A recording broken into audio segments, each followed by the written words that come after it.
surrender. I fight and never fail. I am a contender. A challenge I can feel. The smallest lies become the brightest enemies. Relentlessly. And even if you fall, you gave it everything to be a king.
Dream my way, never a surrender. I fight and never fail. I'm a contender. And challenge I can feel. The smallest lies become the brightest enemies. Relentlessly. And even if you fall, you gave it everything to be a king.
Kings, it's an honor showtime.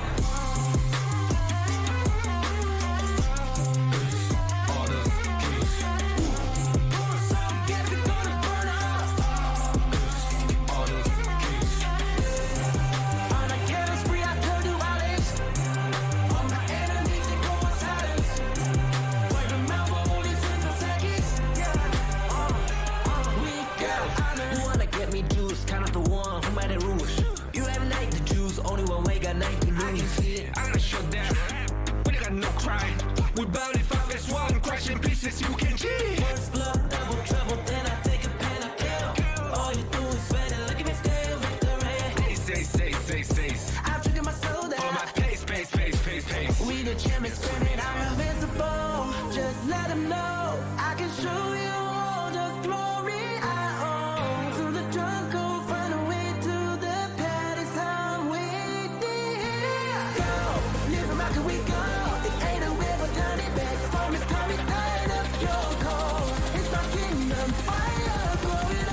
We the Kings, it's an honor showtime. Honor Kings.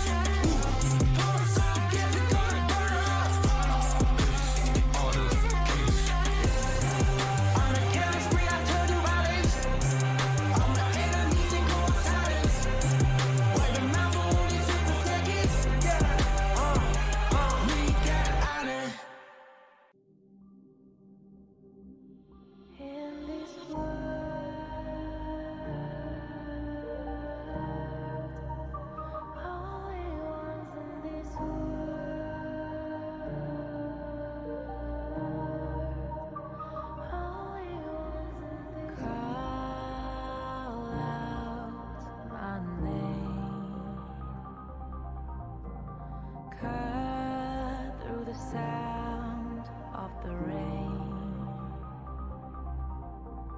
No matter how I feed the flame, you know I feel the darkness and the pain. All of the ways we tried to break free from the night, you know we made it out, we found the light. Is that really your best?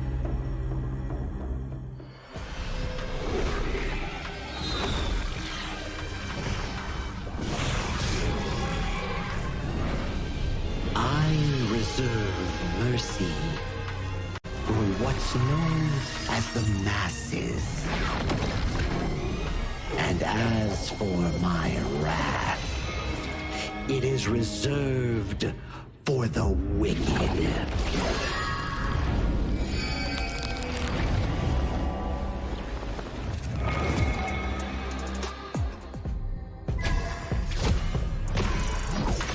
Only after enduring all 81 trials did I see how this world's hardships never end.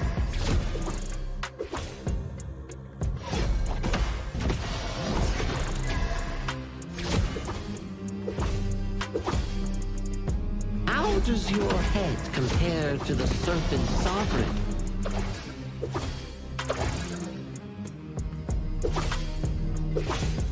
Yeah!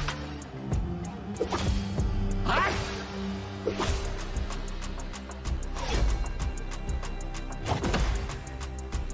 Divine form renewed!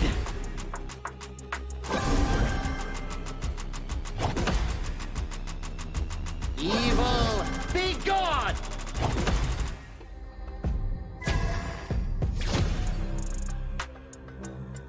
All forms fade!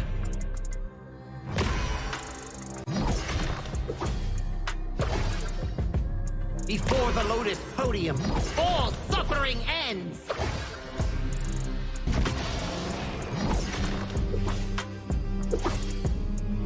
Mercy and wrath unite!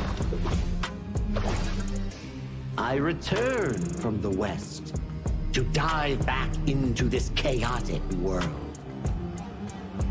Little ones of Mount Huaguo, do you still remember me? The great sage, heaven's equal? I'll be back in a flash. Don't let any demons sneak in while I'm gone.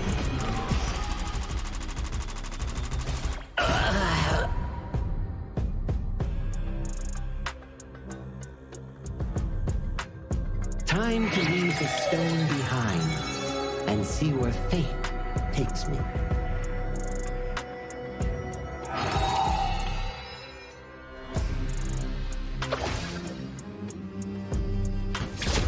This land belongs to Mount Huaguo now.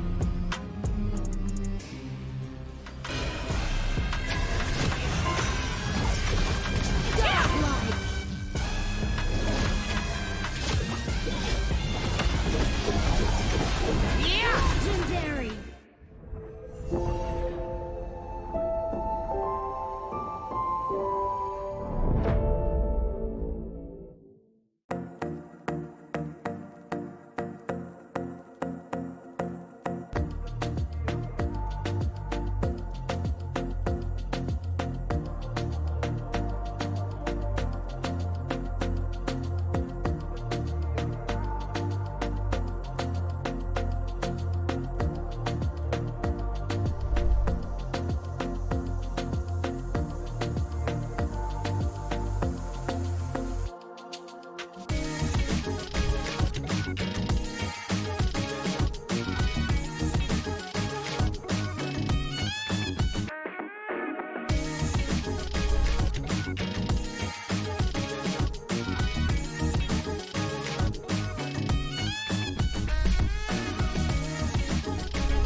shine on the Asian Games stage.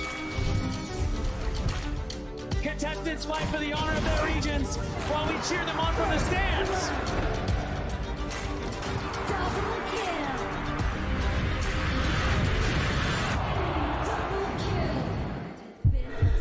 This is a challenge, but it is also an opportunity.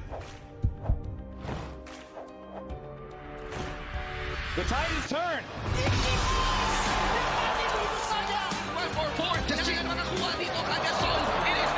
Mereka ke depan. Ashes in front. They're going to use it. Golden tight. Slows down Tatsumi.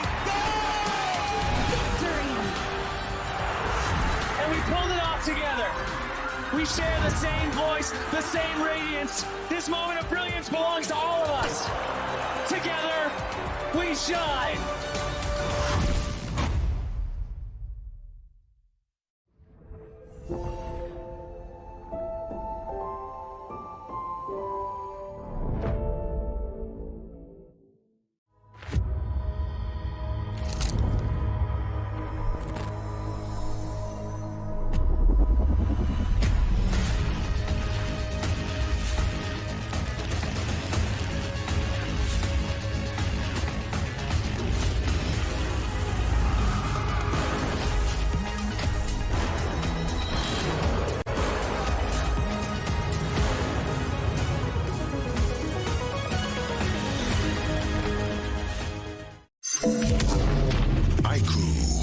The new Honor of Kings version is here.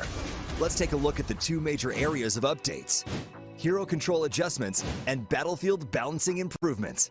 Basic attack targeting rules have been updated. If a player is crowd controlled for too long while using a basic attack, the attack command will now automatically be cancelled, preventing heroes from continuing to chase enemies after the crowd control ends. The movement wheel's dead zone has also been adjusted. After the improvements, there's no longer a dead zone in the center, helping prevent input interruption issues.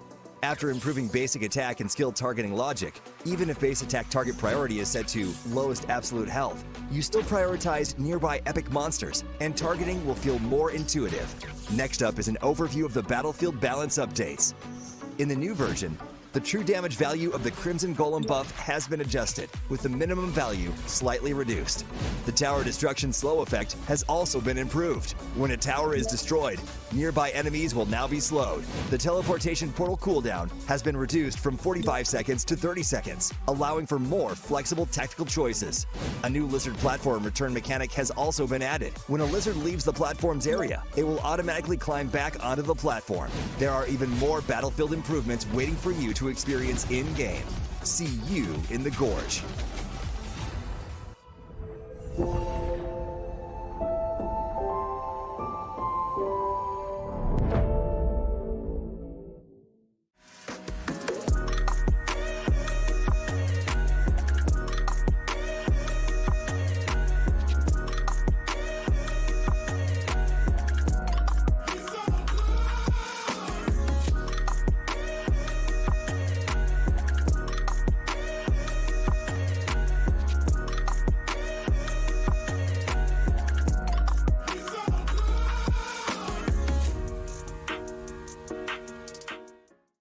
Azuria, the southern archipelago of Primera. Here, humans and great beasts live in symbiosis.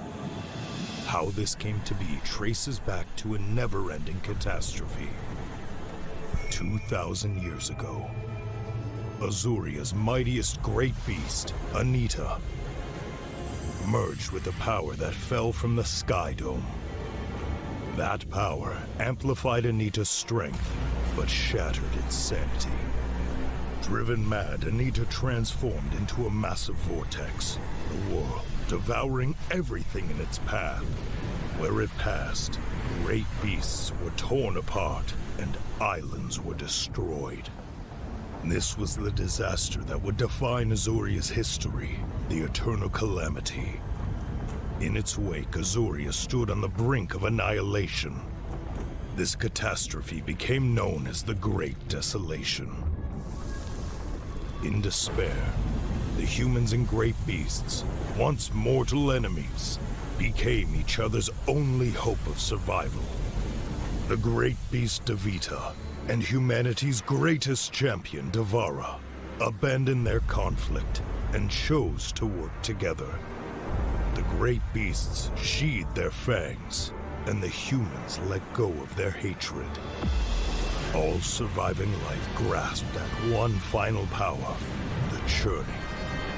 Deep beneath the sea lay Amrita, a force brimming with boundless vitality. Through the combined efforts of humans and great beasts, it was awakened, restraining the calamity at the center of Azoria and restoring life to the world. But the calamity was not destroyed, merely sealed within Azoria's center.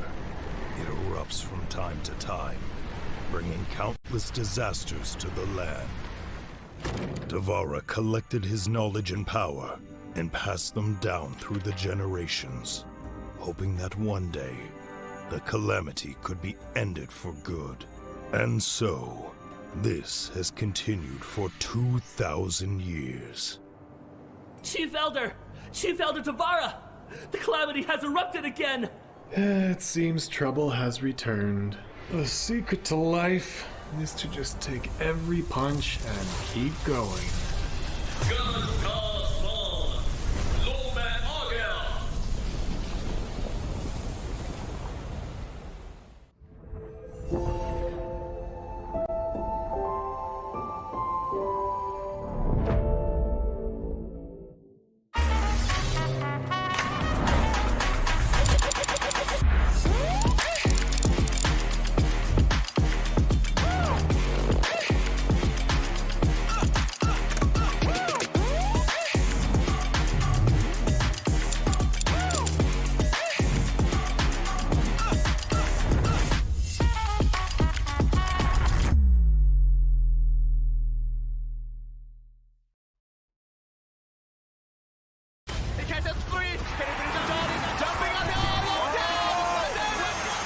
Welcome to the 2026 Asian Games Esports Qualifiers, Honor of Kings.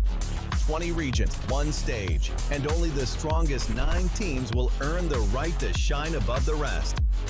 Taking place in Malaysia, June 13th to 21st, 2026.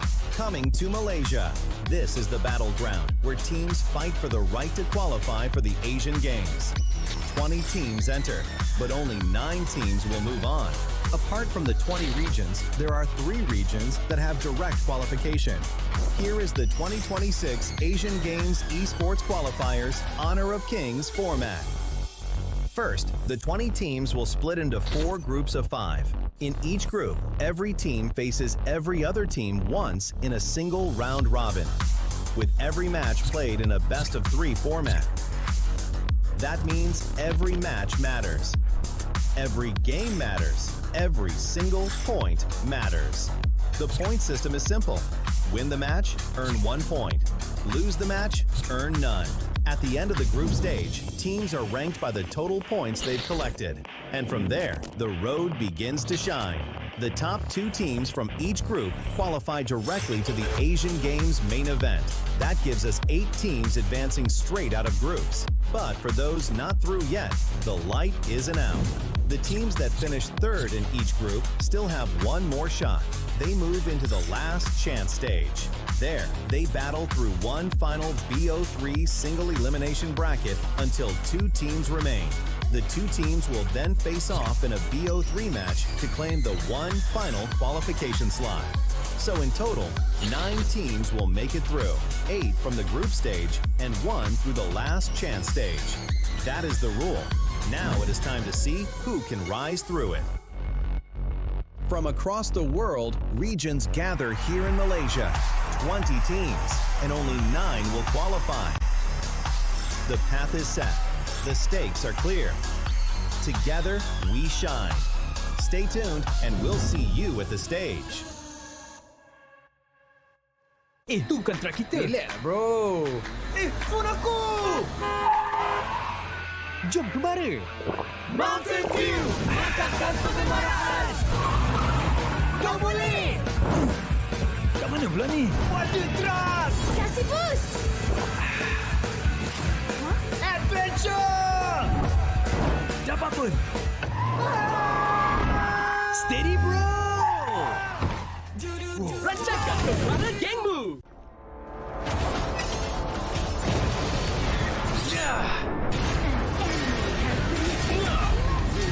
Double kill.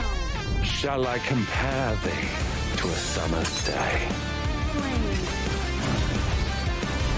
Don't engage. Don't crush us like insects. Slain an enemy. Defend our base. Our high ground tower is under attack. Amazing. Unbelievable. Triple kill. Ah, the fragrance of romance. Ally has been slain. Rampage. Double kill. Triple kill. Spectacular. Pentakill. Lady Fortune is on my side.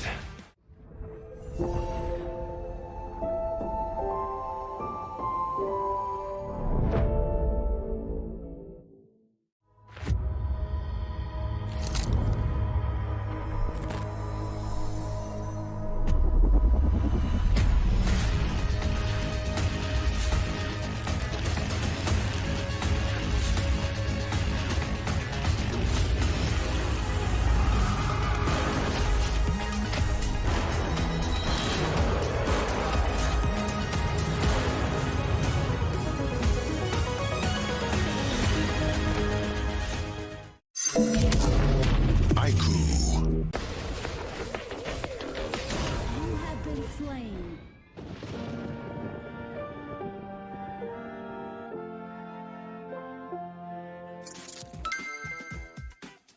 With the new consignment market feature, both new and veteran players can earn consignment items just by staying active. Sell them to earn tokens and purchase the items you've always wanted. Players can head to Dragon's Hoard to get tradable appearances, chests, and more.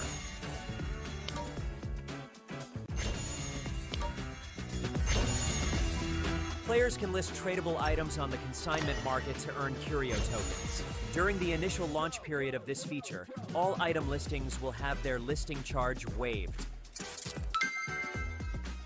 Use your curio tokens to trade on the consignment market, or purchase skins that were available before June 17th directly from the shop. With the new consignment items, players can complete events to earn tradable chests. Choose to open them yourself or list them on the consignment market for sale. Tradable skins can be obtained by opening tradable chests or by redeeming them in Dragon's Hoard. Tradable spritlings can be obtained by opening tradable chests. Tradable cards can be obtained by opening tradable card chests. If you bought an item but did not use it yet, you can still relist it on the consignment market.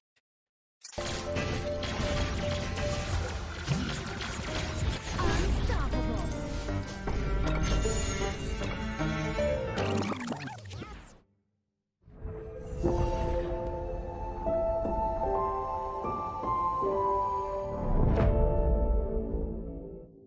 Itu bukan track kita. Relax, bro. Phone aku! Jom kembali. Mountain View! Mantapkan permaraan! Kau boleh! Kat mana pula ni? Water truck! Kasih boost. Adventure! Dapat pun. Steady, bro! Rancangkan Perlawanan Gang Move!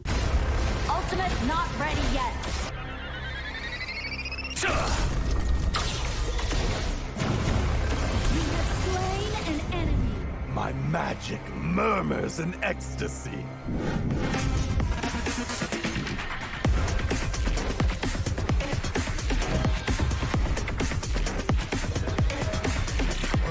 Legendary.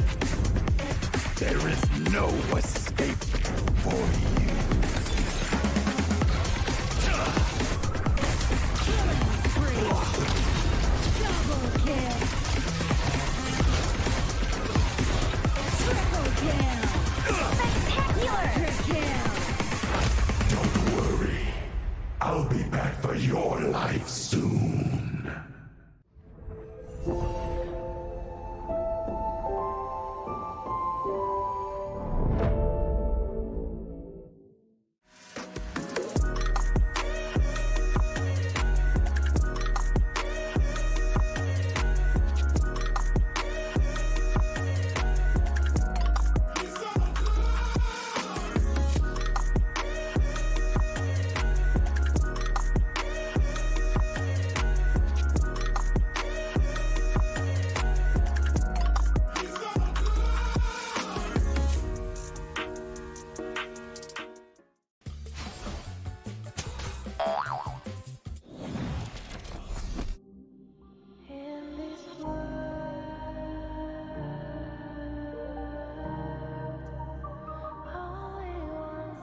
Cut through the sound of the rain. No matter how I feed the flame, you know I feel the darkness and the pain. All of the ways we tried to break free from the night, you know we made it out, we found the light. I fly so high,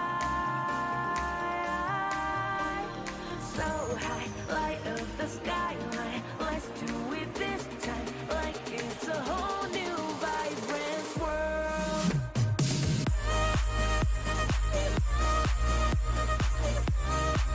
Like we're the only ones in this world.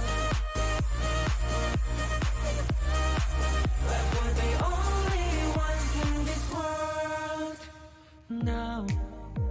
Now I see that I got everything I need. It's alright, I'm on fire, I'm alive, 'cause now I fly so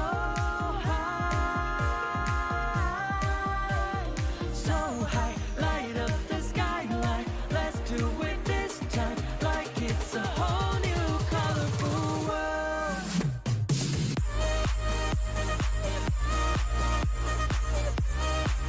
Like we're the only ones in this world. Like we're the only ones in this world. Never thought we'd get this far, burning like the stars. How we get this far, like we're the only ones in this world.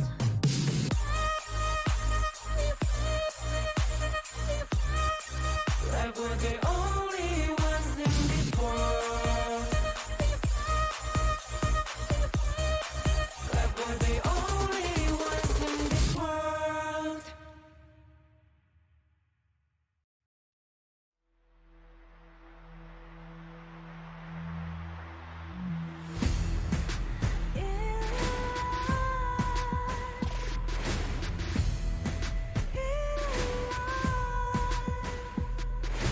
What's a life without its worth?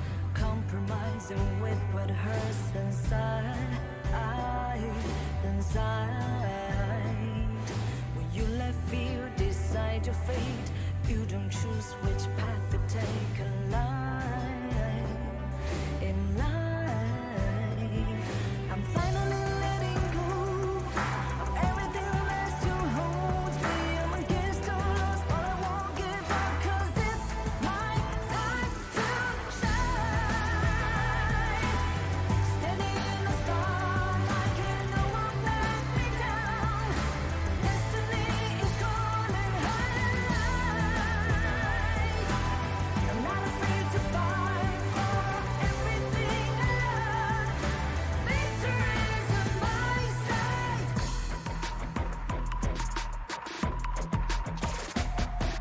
The more we lose, the more we gain. The more that nothing stays the same in time. Can't love ever, can't forget. What you see is what you get sometimes. Gonna show the world tonight, the light that shines inside us. We're against the odds, but we won't give up, 'cause it's our time to shine.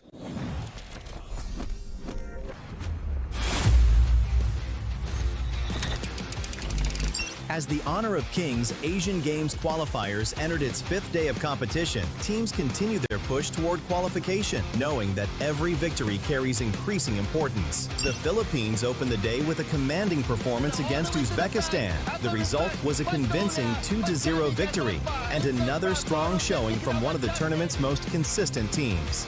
Kyrgyzstan followed against the United Arab Emirates in a more measured contest. Kyrgyzstan remained composed and disciplined, securing a clean 2-0 victory. Myanmar entered their matchup against Nepal carrying strong momentum, and once again, they delivered. Myanmar controlled the series and secured another clean 2-0 victory. India followed with an impressive showing against Saudi Arabia. Their decisive team fighting allowed them to secure a clean 2-0 sweep. The final match of the day saw Hong Kong China continue their impressive form against Sri Lanka, securing another convincing 2-0 victory. 5 days into the competition, every victory carries greater significance. The road to the Asian Games continues, and the battle for qualification is far from over.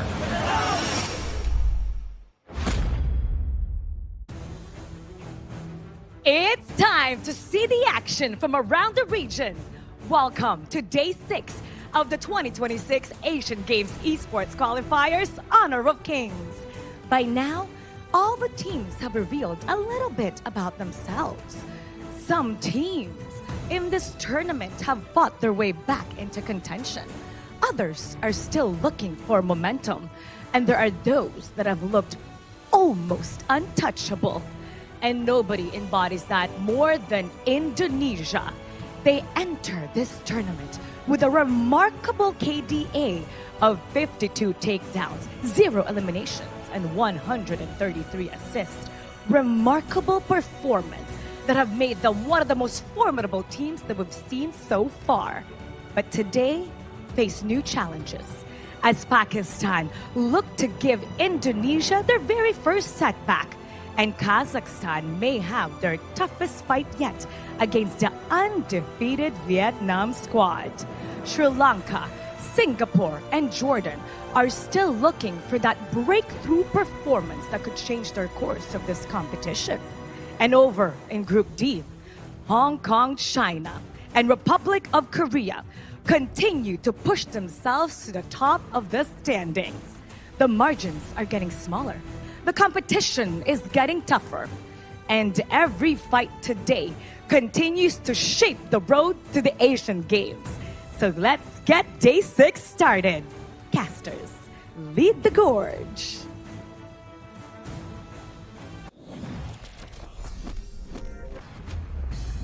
As we pace towards the tournament for the 2026 Asian Games Esports Qualifiers for Honor of Kings, we have now reached Day 6 of this qualifiers for our majority of the regions fighting for the main event. My name is Sagi, your desk host for today, and joining me on the broadcast for the English side will be Adam Spartanko and also Holler. Welcome back once again.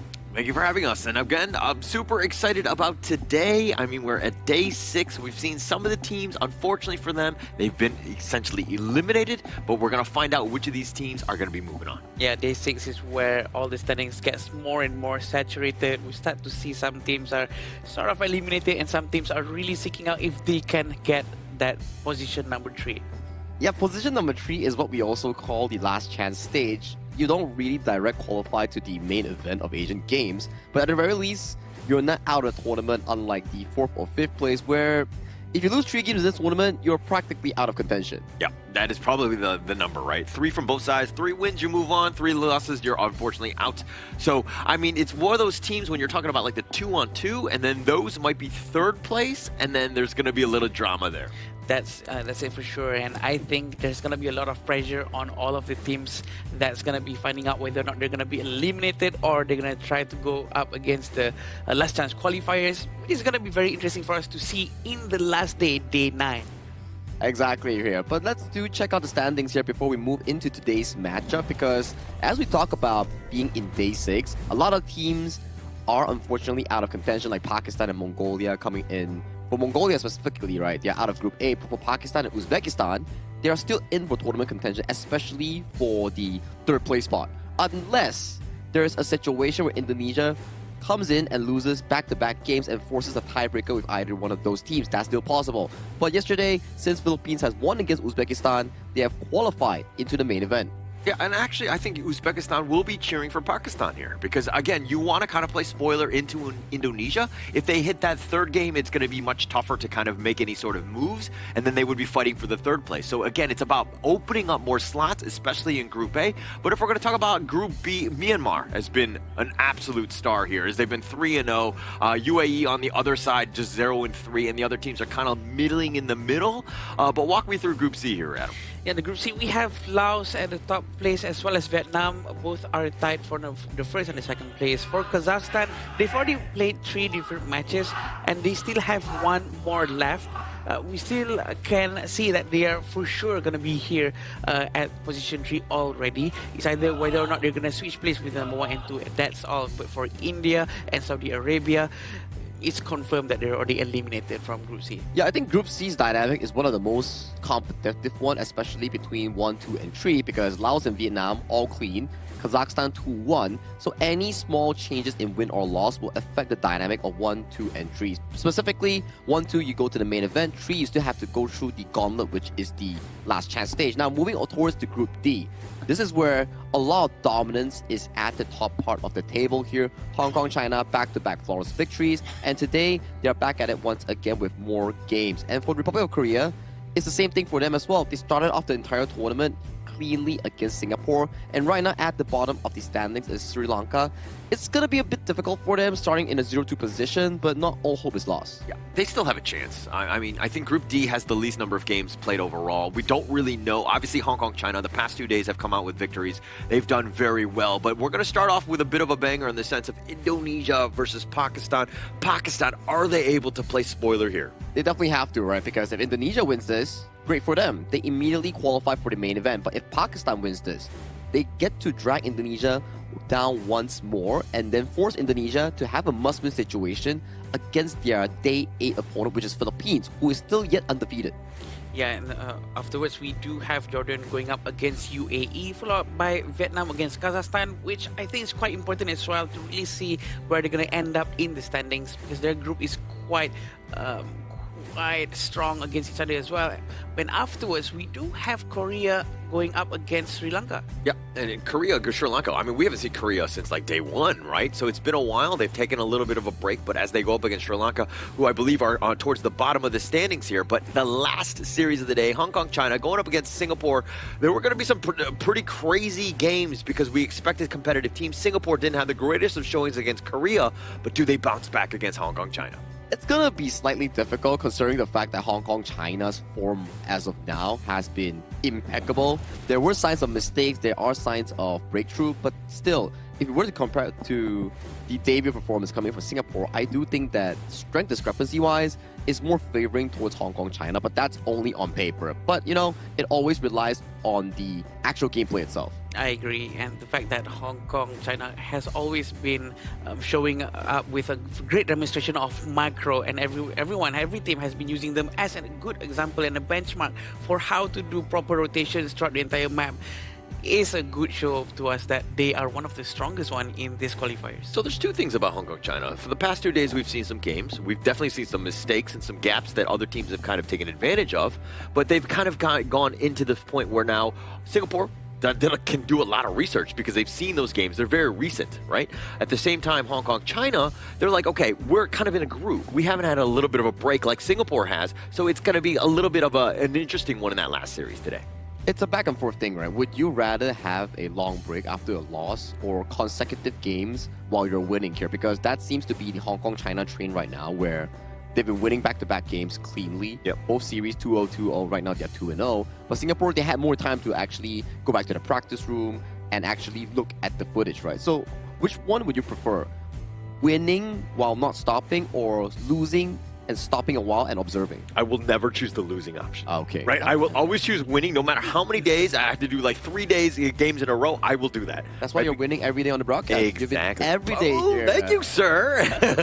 As we go on, I do think that that's the way. I mean, if you have a little bit of a break, you're thinking, okay, we can shore things up. But at the end of the day, they need reps. They want to be in there. And again, if you're in the driver's seat with winning, you're going to be in a much better spot. You know how else we can win? It is by participating in the event to get Baichi's new skin, the Playground Hunter. So you guys can actually just go and log into the game and get this big new patch update that just came in yesterday and try and enjoy the Baichi's new skin. I've been playing some games on my stream yesterday, and I've been trying out Devara, Lorian, Anand, and Florian, and I gotta say, they've been pretty strong in the meta currently here. I've been playing your Chami yesterday, coming in from Team Philippines, and he showcased a pretty good mastery on towards them, but that's on the official server. Coming in for this tournament itself, since we're on the Asian Games version, those heroes won't be available, but it will be something to look out for in the player's hero pool later on. I agree. If some fine date actually goes into a tournament patch, not going to be this one though, but in the next tournament, it's going to be very interesting for us all to watch and banter about. Yeah, we will banter about it later on, because right now, the exact focus has to be put on our first series of the day, coming in for Indonesia and also Pakistan, that will be taking up the stage, because this is going to be an important one. Indonesia wins this, they go. Pakistan wins this, they survive. So let's head to the video.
They have shown exactly why they are one of the strongest.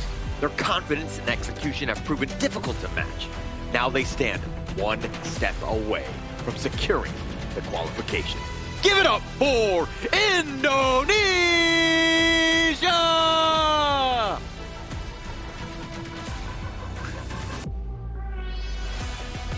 Resilient, determined, and ready to fight for every opportunity. They have battled to keep their journey alive, and now they face their biggest test yet. One match, one chance, one opportunity to keep their dreams alive. Please welcome Pakistan! The story is the same coming in for both teams in Group A. For Indonesia, it's one more victory to find that qualification spot. For Pakistan, it's one more victory as well to stay on their footing for the main event. So this is Indonesia going up against Pakistan. This is going to be super duper important of a match. Very, very important indeed. And it seems like this is the Indonesian lineup. It's going to be made up of Iqbal, Neville, Emmanuel, Agung, and Nafal. Again, this is a squad that is 2-0. They've had some great games. They've been stomping some of the competition, but now they've got a beast of a team going up against Pakistan here. And back to Mara's opening segment of the show. Indonesia has yet to suffer any single form of falter in terms of their entire gameplay. Their KDA is clean slate, not a single death suffered from the team itself. Yeah. And coming in towards today's match, it's not going to be Drenson, it's going to be Neville back onto the main roster. For the record, I do not have a death at the Asia Games qualifier myself, although I've not played in any games. Indonesia have actually done a much better job of that, seeing as that they've kind of gotten 4 and they've been sweeping through. I mean, it is an immaculate record there. This will be the lineup for Pakistan. We have Mohsin, Anwar, Hassan, Muhammad, and Uzair. We do know that they can actually play very, very well with Uzair up in the front line, always opening up vision for his entire team. But of course, the pressure is really, really high going up against Indonesia, because we're all expecting Indonesia to still continue their onslaught. But can Pakistan actually prove everyone wrong? I think it's a must-do situation right now for them, right? I wouldn't say their back's against the wall, but if they do lose this, it's actually backs against the wall. So in their situation, if you want to be maintaining your hopes for the main event, or at the very least, the last chance stage, this is a must-do. Yeah, and actually you remember from the Muhammad N interview, right? He was saying that, like, hey, they put, Pakistan in a corner, they put them in like a tiger in that sense, and they are ready to prowl. And going into this, I mean, we're talking head-to-head. Indonesia, they have not really shown too many of those heroes, 14 versus the 23 from Pakistan.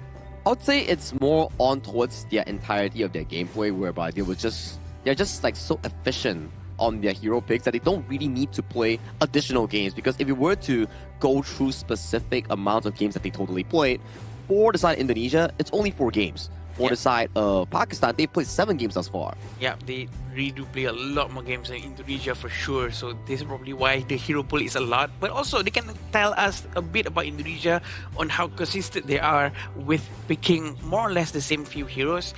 And in a sense, that sort of make it a bit easier for Pakistan to choose what hero to ban, because they can just watch these 4 games and know, okay, maybe Indonesia just keeps on repeating the few same heroes. I think that's exactly what's the case, right? You don't always have to be very efficient on all the heroes, especially in this format where we are going on standard ban pick with no global bans. Hence, 14 heroes, 15 heroes to 20 heroes, those are sufficiently enough. It means that every single player has a strong grasp on 2 to 3 heroes. Yeah, and I'm kind of looking at this like the 52-0-1-3-3, the KDA by the team. I'm kind of looking at this as more like the 300 movie where the god never got caught. He never got hurt or whatever. And when he did, everything kind of fell apart. But going into this head-to-head, let's talk about this mid lane here, Emmanuel versus Hassan. Emmanuel has a lot of experience playing up on the stage for sure compared to Hassan, and at the same time, his average KDA is very, very high with all of his mid-lane gameplays. We do know on how he always controls the mid area of the map to make sure the jungle and roam has a lot of space to play around. And Emmanuel has been one of the tournament's highest MVP players thus far at the number count of 3. He's been showcasing a lot of effort in his gameplay, and especially he is the team captain coming in from Team Indonesia. Very well done player coming in thus far, and he is leading the team to a rather success in that storyline going into the main event of the Asian Games. Yeah, everything revolves around Emmanuel. In terms of his play, his calls, everything about Indonesia right now is about him. Every single time. And he's has some of the most MVPs, and the only thing that's limiting is the number of games that he's been able to play, right? So, Emmanuel, the way that, again, he's always been like a Gan and Mo, he's been, with the Garuda, all of these poke and prod heroes that is actually able to really help and accelerate and kind of make that KDA much higher than it probably should against maybe like another team. And actually, I've talked to Emmanuel before and sort of engaged in a couple of games with him on Discord as well, because it shows that Emmanuel, he really sounds like a person who is a leader. He's very calm, the way he speaks, the way he thinks. He doesn't really jumps into conclusions. He doesn't really get angry easily. So you know what? He does have that leader quality, probably strengthen up people listening to him when he does his shot calls. Those are qualities you need as a leader, right? I do think that having a leader sort of personality in the team actually brings out the best of the best coming in with young players on the side of Indonesia, where we talk about it, right? They are not a team where they are from the same team like a club, whereby if we take Philippines, for example, the civil team, they all come from Blackness International. For this, it's the Indonesia All-Stars. All the young players, all the experience are coming in together to fight for their nation. So there's 2 camps, right? Do you go with that team that's been like playing well and they synergize with one another because they've been playing together for so long, or you're looking at the other side where you're like, okay, I actually want to find the best player so that we create this all-star squad from Indonesia?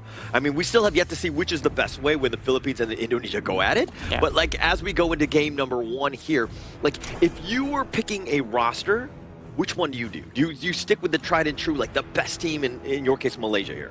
I think for Malaysia, I mean, they just recently released their entire roster, so the approach is something similar to Indonesia's approach, where we get the best performers and put them up together and then trial and test to see which is the proper 5. And I think that is a move with a certain form of risk that actually will bring you benefit if it works out.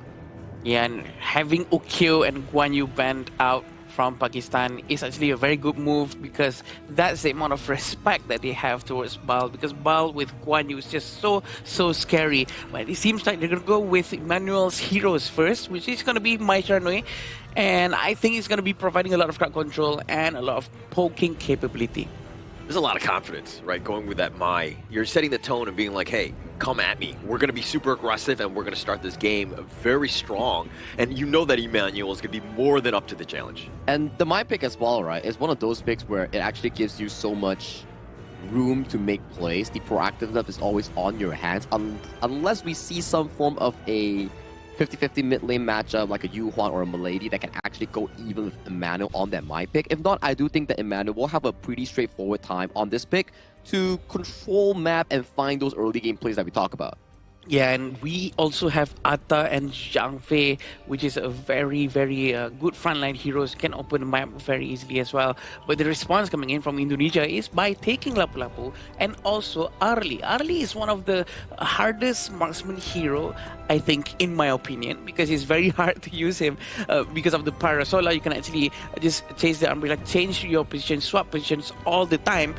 It takes an immense amount of mechanical skill to really master the hero. I fully agree with you, right? Arli is one of those heroes where if you're good at it, you're super good at it. But if you are sometimes bad at it and inconsistent at it, you don't even know how you get eliminated in those team fights. You just go in and you're gone. Yeah, it's like you're like the top 1%. You're amazing with the hero, or you're just like average, right? Let's be honest. That entire pool is just so there's like a huge gap between them. And again, you just go out of position one time, you mess up with the parasol, you are completely in a bad spot. Yeah. You're probably gonna have a rough game. And sometimes the Maple Dance actually spawns the umbrella in a spot that we don't want it to be. But I'm not sure if there's a particular way to be sure. There's no, it's random, right? Random. Okay. But I've seen you play Arli, Sagi. You're amazing with it, and you say that it's hard. You're just being humble. I know how good you are with Arli. I don't know how you do it, but it really takes a lot of muscle memory and amount of skill for you to really get used to the hero. It's very difficult for me to understand. For sure, and especially when you put it on a competitive scene for such a series like Indonesia against Pakistan, Gong is definitely having one of the, I would say, very consistent performance thus far coming in for the Indonesian roster, and coming in with the Arli pick, I'm definitely 100% sure that he can pilot it to the max. And coming into the second phase of this pick and bans, you can start to see more Clash laners being blocked away from the hands of Iqbal. Pakistan has banned Dharma, Guan Yu, Byron. All the picks does signify slightly to me that Mohsin might be the one handling this Atta in the Clash lane role here. So with so many Clash lanes unavailable, likely for the side of Indonesia's Clash lane, which is Iqbal, he might be going for picks like the Charlotte. Yeah, and at the same time, Indonesia has been targeting Muhammad N, who has been the all-star on the Pakistan side. So, you know, both of the coaches have done their research. They're seeing which is the greatest threat against me and ensuring that, hey, Muhammad N might not have the best of picks available to him, especially going up against like an Arli. You can see that Pakistan is really focusing on all of the heroes from Bal, but aside of Ukyo, of course. And I like to see what Bal's going to be playing. We know that his hero pool is actually huge, but I'm pretty sure this has done a significant amount of damage towards the Indonesian hero pool, having all of these heroes already banned out. I think there's still options of the Fatih, Charlotte here coming in for some Iqbal and going for the jungle. That's where I want to see what kind of interesting picks that Neville will be bringing up to the table here. Previously, he's only been playing the Ukyo Tachibana every chance that he actually got. And we didn't really get to see the depths of the Indonesian jungler's hero pool here coming in for this specific player. I think for myself, I mean, I like the Hanshin pick. I think they should have saved it for the last one, because then Indonesia would have picked their other ones. They would not have known that it would have been something like an assassin-style type of jungler. Like, you know the Arli is out there. Maybe you would have picked a farm laner there and then look to do the Hanshin at the very, very end to give yourself the greatest advantage. I agree with you on that statement here, because you've already seen the fact that, hey, that's the Arli there. There's not going to be a lot of hero available coming in for the farm lane here, so why not let's lock in the counter or a comfortable matchup for the side of Muhammad N, and then save this Hansen pick or another jungle counter in the final pick. Because if you pick a Hansen so early and you don't generate that early rotational value where your mid lane gets to push, your side lane gets to push, and protect your own jungle, then you might be in a bit of a trouble here, because your jungle as a Hansen in the early game might be invaded coming in by the Indonesian squad. Picking Nakoruru after seeing a Hanshin is actually a little bit quite risky because we do know that Hanshin can actually just catch Nakoruru very quickly. But also having Heino up front is going to be very interesting for them to try to really poke Mai, because he's going to be... no, I'm sorry, he's not going to be... okay, so that's going to be black. Angela mid and Okay. Hansin jungle, and Heino Ata Clash farm. lane. Hano Clash. Hano farm. Hano farm. Hano farm. We've seen this before. We've seen Yeah, this yeah, before. yeah. In some regions, in some scrims, people do play the Hano farm lane and they have a certain level of success. Especially if he does go to the Frenzy spell, it might be pretty good coming in for the side of Muhammad M, but he did default go for the flash here. So this is an interesting pick. I wouldn't say directly that it doesn't work because we have not seen it before, but I want to see how Muhammad N pilots this Hano farm lane in such an important match. I mean, Hano, his biggest problem is that he's not able to farm, right? Now that you're the farm hero or the role, you're going to have plenty of space to do so. So I understand why it potentially there. My only concern is the fact that you have the Mai and the Arlie both and the Nakoruru. All of them are looking to burst you down, and the Fate Rewind is going to not have as much of an impact. And going up against Arlie, and well, fortunately for him, Arlie is in the mid lane. Arlie can actually just delete all the projectile, all the spears that's going to be thrown by Hano, the scepters. And that's going to be quite a bit of a problem, especially for Hano. But it's going to be very interesting. Maybe he does have a plan on how to try to counter Arlie's presence afterwards. Definitely going to be interesting on how they're going to do their rotations for sure. Pakistan going to be focusing down, trying to steal the jungle. It seems like they're learning a thing or two. Yeah, learning definitely a thing or two. And I love the fact that, I mean, look, this Hano pick might not work out in the end. All of the other heroes, a lot of them were targeted onto him. And this is changing things up. There's no way that Indonesia expected a Hano farm laner from Muhammad M. Yeah, I didn't expect that as well because there's no farm lane at all at this point. But with Anwar, they're probably trying to compensate the lack of physical damage and try to funnel everything down onto Anwar. Let's see, the itemization is rather straightforward for now, and it seems like Atta from Uzair is going to be focusing on Blazing Cape first. Yeah, and so both sides, when the team fights are happening, and assuming that we're kind of, close with the net worth, there's going to be some serious fireworks come these team fights because, again, the Hanshin, you know that's going to be flying in. Zhang Fei, Atta with the ghost ship. You have a lot of potential burst. And then on the other side, Indonesia, man, they're pretty much everybody is like a glass cannon aside from like Nafal. So he's, again, that one guy that's setting things up with those big raging seas. Yeah, the hero composition coming in from Indonesia really do scales well towards the late game. I do think that they need a bit of time, though, to collect all of their gold. But having Pakistan's hero composition like this right now, it seems like they should be able to secure the game way earlier on compared to Indonesia. So in that sense, I think maybe Indonesia should be a lot more careful early game.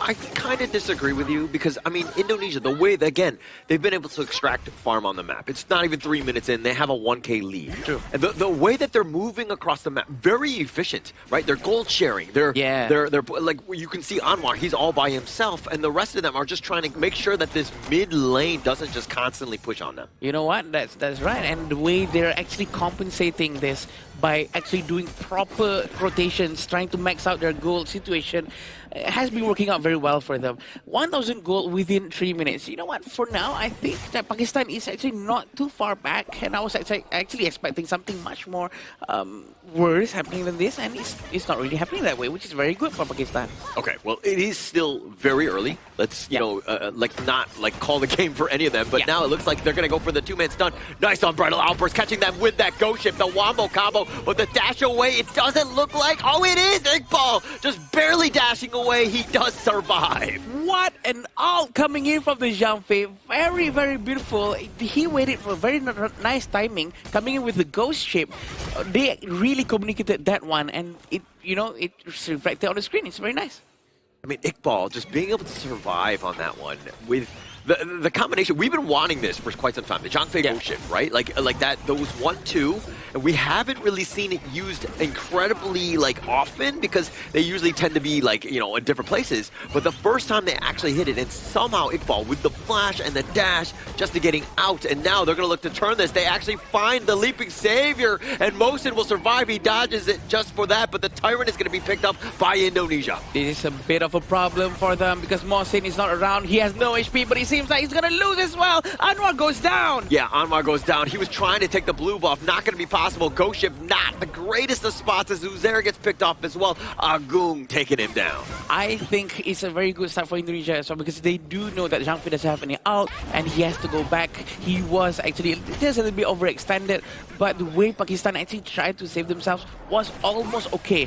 Anwar was quite alone over there. He needs to be much closer to his teammate. They're trying to steal and they get the red buff given to Hassan instead of being stolen by the Nakororo. Yeah, so it went from bad to worse right now. Anwar going in on that blue, probably incredibly risky, right? It's like 1 versus 5 in that situation, and it's just all for a blue buff. I know that you need those buffs to, again, just continue your jungle efficiency, but you've got to take, you know, what the enemy's giving you, and they're not giving you that at all. They had all 5 members again, and Anwar, now you put your team further behind. I think the most important thing is not just the buff, but also the gold. But coming in with the Maple Dance damage is really piercing through Heino. Yeah, and look, the Fate Rewind actually sending him the wrong way. He's a little on the lower end, but again, the big ult on cooldown at this point. And now Indonesia, the way that they've been able to kind of find their moments. These big ults are on cooldown. This is, again, another opportunity. 3,000 gold in front for Indonesia, definitely leaving Pakistan behind just a little bit more. And I do want to see more of Zhang Fei's ult coming out aggressively and not just to defend, because it's very important for them to do the surprise factor, for them to engage with something rather than trying to react what Indonesia is trying to do, because it actually almost worked very well up in the top lane earlier. Yeah, but even in this moment, it's like the numbers advantage. I mean, you knew that the Azure Golem was going to be taken down. Anwar was not even in the same lane. They were not going to contest, especially when you don't have Smite. So again, finding that opportunity, and now look at this rotation. Anwar getting cut off. All he wants to be, he just wants to be left alone. He wants to be farming by himself, and just put on some emo music. But he's going to get gone on, and he's going to get dove on. Agung dive in the tower. Not scared whatsoever. The Blazing Brilliance not really too much on this, but the Raging Sea will connect, and now they find Mohsin, and it's an all-out retreat by Pakistan. Seems like Uzair really have to go back just for a bit. 2 of them actually went down, and with 5,000 gold difference right now, pretty sure they can really extend their gold lead even more. The gold deficit coming from Pakistan is going to be a problem for them. And look at this very sharp Kachosen coming in from the Mai Shiranui.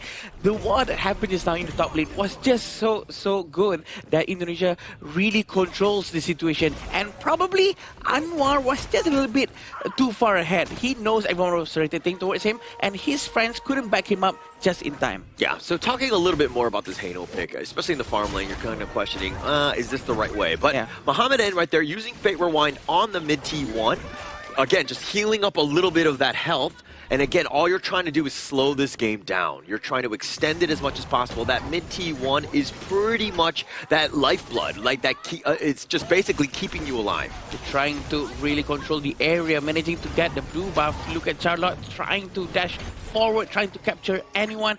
I think they're trying to buy time for Anwar to get his momentum, because Hanshin, he comes really online during the mid-game towards the late game, because he will have freedom when there's no vision. Yeah, but usually he just wants to be left alone. Nice 2-man Raging Sea, but it's under the tower. They found Uzair. They caught another, and it looks like Mohsin's going to be taken down as well. Pakistan right now, everything being thrown at them. In Indonesia right now, they have a whole bunch of ways to just, again, the Kachusins, the tri-slashes, all these different pieces where they find you under the tower, they don't care, they'll get the picks. The poking capability coming from Indonesia is actually quite a lot with that 7,000 gold lead. For sure, they will be able to poke with a lot more damage going into Pakistan. And I do feel that Anwar needs to focus on doing his split pushing. Yeah, it looks like Hassan, just like that, they actually find Muhammad N as well. The Fate Rewind, again, it takes time. You got to charge that thing up. It takes a little bit of, time to get to that 86 miles an hour to go back to the future, if you will. And not able to do it again. And Indonesia finding those pickoffs and the way they go in, very decisive. Very decisive indeed. Having Daybreaker right now, Agung is going to be able to deal a lot more damage, a lot more piercing damage towards any tank in front of him. They're going to try to force it out in the mid lane for sure. Yeah, and they're just completely zoned away. No chance, mid T1 down, and Indonesia finding that snowball. And now this lead has gotten a little out of control as it's almost 10K at the 9-minute mark. They're trying to see if this is the right time. Blazing Brilliance has been used, trying to zone them away, which is very, very efficient because we do know Hassan's skill set cooldown is very, very low. And the rotation coming in from them, they still haven't managed to send Anwar out of the base just yet, leaving Hassan alone in the mid lane, trying to defend the tier 2 tower, which is going to be a bit risky for him. Frostcar Embrace has been bought by Iqbal. And it comes back to the draft. I think Glenn, the coach of Indonesia, was rightly pointing out in terms of the bans Muhammad N's heroes. And then I don't know how deep you're getting where you're forced into like a Hano pick. I don't know if it's again forced into it or if this is something that they were looking to select, but you're kind of seeing just the underwhelming factor that is the Hano farm. Yeah, I do think that they're trying something different for sure, trying to see if it works, and I think that as of right now, it's not proving anything just yet. Maybe still quite a bit early. He still has the Insatiable Dome though, and the Holy Grail to make sure that he has a lot of cooldown reduction, a lot of magical life still coming in for the Hano to sustain in front. But where's the sustainability that we need?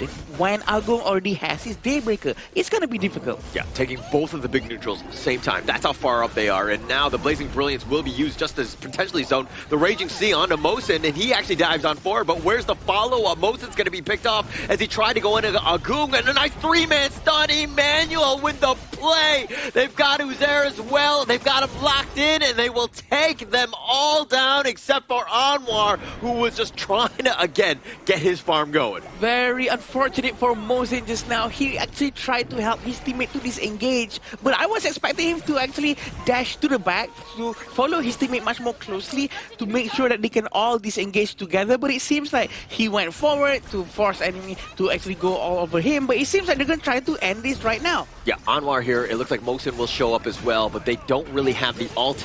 Hassan is back up. The reinforcements have arrived. The Blazing Brilliance is not going to be enough. Mosin has already been taken down on this one. They find Anwar as well. Indonesia hitting the crystal, and they will take game number 1. 15-0, once again continuing their streak of dominance here in Group A. One more win, and they will be heading to the Asian Games main event. Beautifully played. Every single play, every single rotation contributed to that large of a lead coming in towards those mid-game fights that you talk about. Yes, maybe in the early game, Agong wasn't able to find much more of a threat towards the Muhammad and Hano, but as the game started pacing, as the first Azure Golem after the Tyrant buff was taken away, that's where you start to see Jungle being taken away, Agong rotating to assist the team in finding more markers on the map. Yeah, definitely. And I do feel that every move and decision made by Indonesia is full of intent. They really know what they're doing and not a move wasted from them. And still very curious with the Hano pick though. I wanted to see the Hanshin to really work in the game.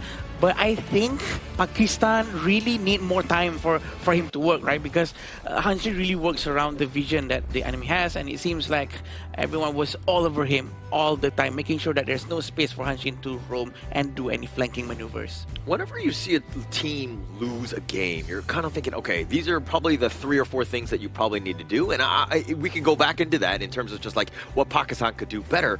But I think that we got to start with the basics on this one. Okay. I think that we got to just think of like, getting that first kill, right? Make Indonesia like lose a single member. They have not even been able to find that. I mean, no team has thus far, which speaks volumes about Indonesia's play, but I think we need to start with just that simple one for now. It's going to be a strong step coming in for anyone coming in from Group A if they really are able to actually break that deathless streak coming in from Indonesia's KDA. But I do think KDA is sort of a thing whereby it's inconsistent of a measurement, where you've seen on the interviews as well coming in with the Indonesian players, they're like, it's just KDA. We're here to win it all, so KDA or not, it doesn't really matter. To them, it's about playing the best game and winning it for their region and nation here. But it goes back to the same thing you talk about Pakistan. I think rather than getting that first W on that kill, it's more on playing as a team. Because when you saw the first Tyrant, members of Indonesia were faster. They were much efficient in landing on the correct spots in those team fights. And for the side of Pakistan, slightly slow, it's fine on the Tyrant, but then when it comes down to the Azure Golem defense, it was taking too much time for them to react. Yeah, too much time for sure, and we do see on how Anwar got caught. I wanted to say that he actually tried to defend the buff alone, but I do feel that the rotation coming in from the rest of the Pakistan players trying to save Anwar and trying to save the blue buff takes a lot of time than usual. I agree with you, Sagi. And these are the itemization coming in from both sides of the team. There's nothing too awkward or too different from usual. Everything is quite straightforward for now. I always look at it like a Hanshin pick as you control the lanes. Yeah. You're able to kind of create space so that Hanshin can just like be left alone, right? I think that we've seen this with, you know, when Rock is playing Hanshin. Oh yeah, Rock. You know that there's other players that like to kind of, again, just want to be isolated. They're completely off the map. They're not really making an impact. They're not going for ganks, all these things. And then you see that going up against like a Mai, and that was the first pick. You know that all the lanes are going to be threatened. You're not going to have that space. So the Hanshin pick, in hindsight, is one of those things where, like, I'm not going to get the time and space to get my farm to really compete in this one. And especially when we talk about this back into the pick and ban phase, where you want winning lanes to be able to giving Anwar sufficient space to actually grow on the Hanshin here, without items, without the gold and levels, and having his buffs consistently stolen away by the Team Indonesia side, it's not going to be too easy for a hyper farm reliant jungle like the Hanshin to be able to flourish in this match. And Indonesia did it immensely well in trying to punish every single play coming in from the side of Pakistan in trying to defend their buffs. Every time they did try, they get taken down. They try again, they get taken down again. So it's really a big win coming from Indo. Yeah, and also, I mean, just Muhammad N with the Haino, right? You knew that he was kind of probably not going to be a carry. I mean, it might have worked in some of your other scrims leading up to this, but this is like the main stage going up against Indonesia. You have to have more than one opportunity. If Anwar is getting suffocated, he's not finding that space, then Muhammad N needs to be on a hero that is able to, again, carry the load when Anwar's not able to get it. Yeah, they need to get someone who can actually be the backup, or at least a second tier, a second level of hyper carry, if I can say so. Something that focuses on long-range physical attacks, something that really has a lot of critical rate and critical damage, probably to secure the mid and late game. Hero that scales well at the farm lane, that's why we call it a farm lane, right? But sometimes we do see people use like a Fuzel or Dr. Bian on the farm lane, and maybe this is one of those times where they want to do something similar, but this time with a Haino. I think so, right? I think the idea coming in for the side of Team Pakistan was to play Muhammad N on the Haino farm, make sure that no one can really dive in the first 4 minutes, and then that pressure elevated allows Anwar on the Hanshin to be that physical carry that you're mentioning about. It's okay in paper, but when it comes down to execution, these are the moments, right? He goes in, he gets taken down. This is still fine, losing the Azure Golem, but if Anwar falls here, the next respawn coming in on the Crimson Golem is too late for the side of Pakistan to have any sort of defense mechanism here. And in every single moment in these highlights, Anwar was just getting choked out of all these resources here. He couldn't find any farm in this game. Yeah, I mean, once the team fights were happening, Indonesia was rolling, right? They had all the network to fight. They wanted to fight. And Anwar, when you're not really prepared, you're bringing like a knife to a gunfight, so to speak. You don't really have the same level of armament to really kind of compete on this 50-50. It wasn't exactly fair. And look at how, from all different angles, Indonesia fighting as one will meet you in the mid T1 with all the corpses of our enemies. Corpses of our enemies. Yeah, this is where Janfei actually went towards the front. I was expecting him to actually follow his teammates towards the back, but this 3-man knockout coming in from Emmanuel was just so good. Open up a huge amount of space for his teammates to provide a lot of damage into Pakistan. That was coming in for the side of Northbell, coming in on the spell 2 charge on the first initial knockup, and then Emmanuel comes in with the follow-up play, and the MVP coming in for the first game between Indonesia and Pakistan will be Agong on that early here with a 33.2% damage total output. He was playing a flawless game on this pick. Yeah, this is what we're expecting from a farm lane, right? To deal as much damage as possible. This is what we wanted to see from Muhammad N as well.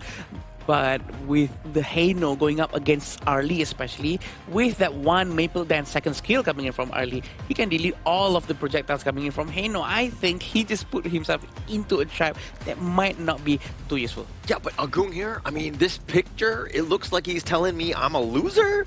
Doing the L sign? I'm a little disrespected by that, huh? I mean, it's towards you only. And It's only me? It's just me. Can't spell Holler without an L. You're sitting in the middle right now, so you're showing towards the center, right? So okay, so apparently it is very. I mean, but he has such a great game. I mean, I think that also it was really set up by the rest of the squad when you're kind of looking at like Emmanuel. That first pick, he was all over the place. Exactly. Going in like high flying. That's exactly what you want from a My player. And I don't really think that Pakistan actually did some sort of horrendous draft or something that actually caused them to lose the game from pick and bans. It's really more on how they played as a team, where Indonesia was able to move objective by objective, early game camps into the 4th minute Tyrant, and then 4th minute Tyrant into the Azure Golem invasion, picking up the quick takedowns on towards the side of Mohsin and also Anwar, and that's where it all started, right?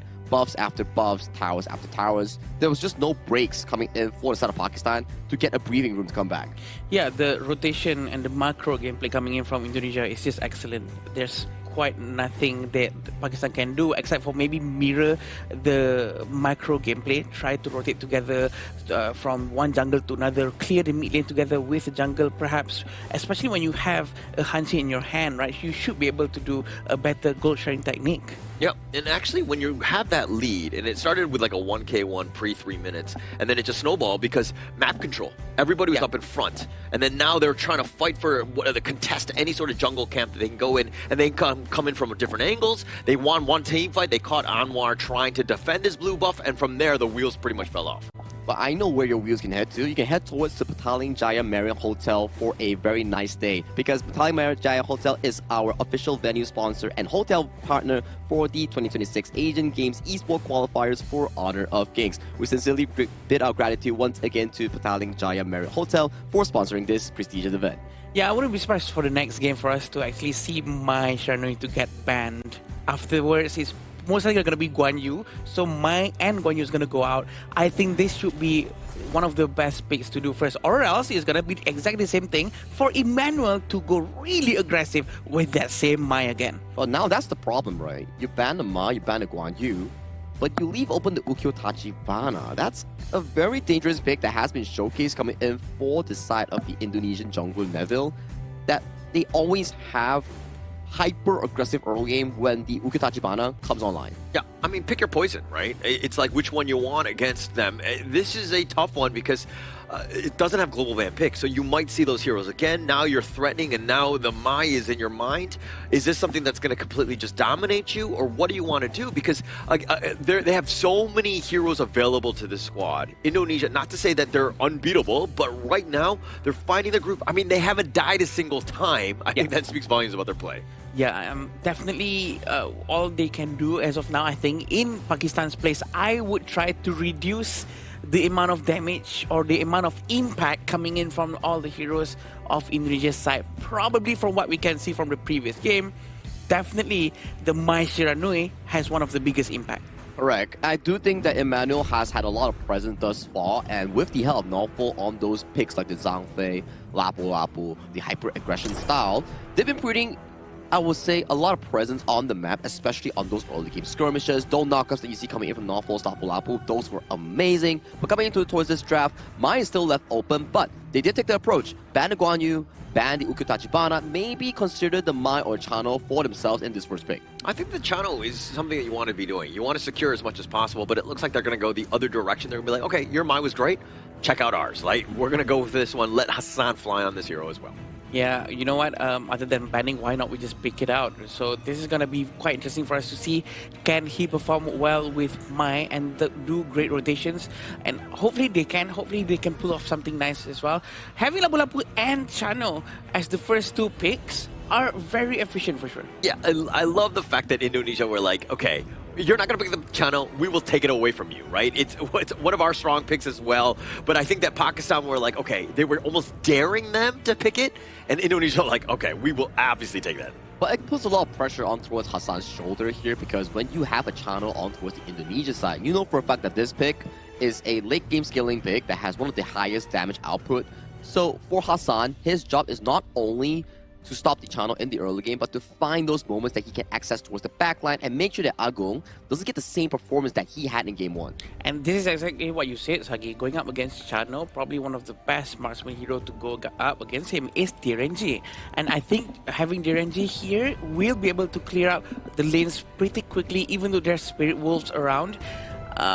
Having Diampo as well to try to tank the damage for him is also very, very a good pick. But Garuda on the other side of Indonesia is gonna be very annoying. Although I do think that Liampo is gonna be able to tank a lot of damage from Garuda's ultimate. Yeah, I agree, right? It's definitely gonna be very annoying, especially when the fact that Emmanuel on a Garuda outranges Muhammad N's DRNG so hard that it zones him off of doing actual damage. Because you compare the range, Wings of Judgment coming in from a Garuda on the ultimate, it's so far compared to the auto attack range coming in from Muhammad N. Yeah, it's not always about size, it's about the motion of the ocean or something like that. I think I heard that term somewhere else. But if you're looking at what Mosin is looking to do, he will probably dodge out that Wings of Judgment as much as possible. Yes, DRNG will probably struggle a little in that department, but I do like the fact that Pakistan picking up first phase. Because something that they didn't do, they didn't prioritize Muhammad N's hero early enough, and then he was kind of left, searching at the bottom of the barrel. Yeah, right now they're going to try to ban a fourth hero. Not surprising if they actually go with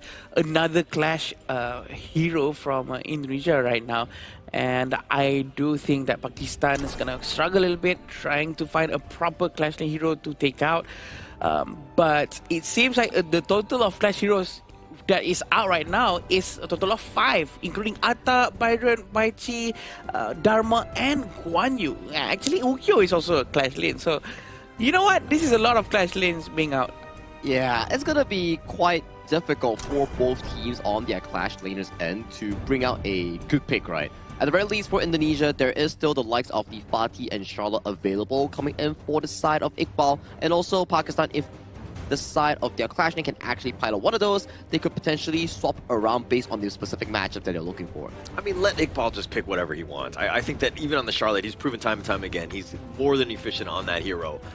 Regardless of really lane matchup, and especially since we're so deep into the Clash Lane hero pool, I think that Charlotte is actually probably looking top tier at this stage. Oh, yeah, I agree. The fact that Charlotte is the only one that's not banned out is actually quite a mystery to me. To be honest, probably to get Charlotte out compared to Baichi, but they're going with Musashi first, really keeping the Clash Lane hero as the last one for them to pick. Pakistan's going to be picking the Clash Lane first, so they wouldn't be able to counter their play or counter the pick from the Clash Lane of Indonesia. That's the beauty of Red Side, right? Although you don't get to lock in your pick on towards the first pick, but you get the advantage of saving your final spot to be able to favor for a good matchup here, especially for Iqbal, a wonderful Clash Lane player coming from Indonesia here, but Pakistan going all out, locking in that Lam pick here in towards the side of Anwar in the jungle here. Things are starting to get pretty spicy. I think this is our second Lam of the day. Of the tournament. Of the tournament. Yeah. Yeah. Because this is the first one that I've seen, at least when I'm on the desk. Yeah. So seeing that one, plus now you got the Liu Bang. This is the delivery system, if you will. Going in, there are a lot of squishy guys on the Indonesian side. Musashi, not the squishiest. Yes, he can fight, but the Chano is looking to be very vulnerable, as well as the Garuda. This could be a potential backline assassin destroyer. It's very nice for Pakistan to actually get Liu Bang. I think Musashi is going to have a hard time using duel to death, trying to find Lam, especially when Lam has the backup coming in from the battlefield command of Liu Bang. So I think that's going to be very interesting for him to really force Lam to trying to take down Lam. It all depends on how the timing of using their skill sets, the micro and macro of Pakistan. And I like the counter pick here coming in from Indonesia. It's like Liu Bang. Oh yeah, you like to be, helping your teammates with the battlefield command. Sure, you're going to be leaving your towers alone, and who bricks towers fast in this specific Asian Games version? It's going to be the Futsu coming in from Iqbal. But can Fuzi actually lock Liu Bang from flying away? Yes, you can. Liu Bang cannot fly away. You can still provide shield for your teammate, but you can't be escaping the Sage Might Futsu ultimate using your ultimate as a Liu Bang. So it's a pretty decent counter pick coming in for the side of Indonesia as a whole. You go help, towers down. Right. All in front of me, you get locked down. Like, stay here, don't go anywhere. Stay here, don't go anywhere, but don't go anywhere because we are heading right into our second game of this first series of the day between Indonesia and Pakistan. Pakistan needs this win. If not, Their fates are in the other group members' shoulder to determine whether or not they can make it to the main event. Yeah, and Sagi, it seems like he's just going to drop the Sage's Might on all of us, so we're just locking us down as he leaves the room so that he's able to get some drinks and all that. But it looks like we're going underway. Indonesia, this is a great last pick from the Foots. I mean, you were talking about the counters and all of that, but just locking down. Plus, the fact that you know that, the Liu Bang doesn't really want to stay in the lane all the time, right? Yeah, he wants to be elsewhere, come team fights, and now that you're forced to, stick around because the split push is actually real from Iqbal. Very true. It's actually the polar opposite of each other, and Liu Bang has to go elsewhere to be useful, right? And right now we can see on how Mohsin might go down first, sub 1 minute, sub 2 minutes actually, and the Spirit Wolf is still chasing, but fortunately for him, he does have the passive, and he will regenerate for a bit. And it seems like it's going to be a very interesting one coming in from Fuzi, locking down Liu Bang's in place, knowing that Liu Bang will have to fly around every now and then. Yeah, but he had to recall, and this is going to buy a little bit of time where, again, he's not on the map, not able to provide support that the team needs, right? Pakistan on this side, now he's doing literally a walk of shame, and he's eventually going to make his way there, but he's losing valuable time. I mean, look at the XP from Nafal. He's level 3, a huge spike, way closer to that level 4 when they're, again, looking to do those big team fights. Yes, I agree. Right now, they're trying to rotate back towards the bottom lane. 3 of them from Indonesia are doing this gold sharing technique while stealing the enemy jungle. Yeah, it's all about value, right? Up about 800 gold, 2 minutes in. And just like that, time and time again, how are they extracting, these resources? Well, you're seeing it, right? Like, check out these movements. The way that they stick together, nobody's, like, wasting time. We're getting maximum value wherever we go. And this is where the macro really comes in and really helps out the team. And I wish that maybe a lot of other teams try to practice the same thing, the same movement, because everything that they're doing is full of intent. They're leaving Neville alone for now, but they're going to be rotating again with him to make sure that he has all the gold funneling happening towards him. Yeah, no fault, just like that. Yeah, you spotted him out. Look at how far it was. Agung was completely spaced by himself, taking out that spike-tailed beast by himself.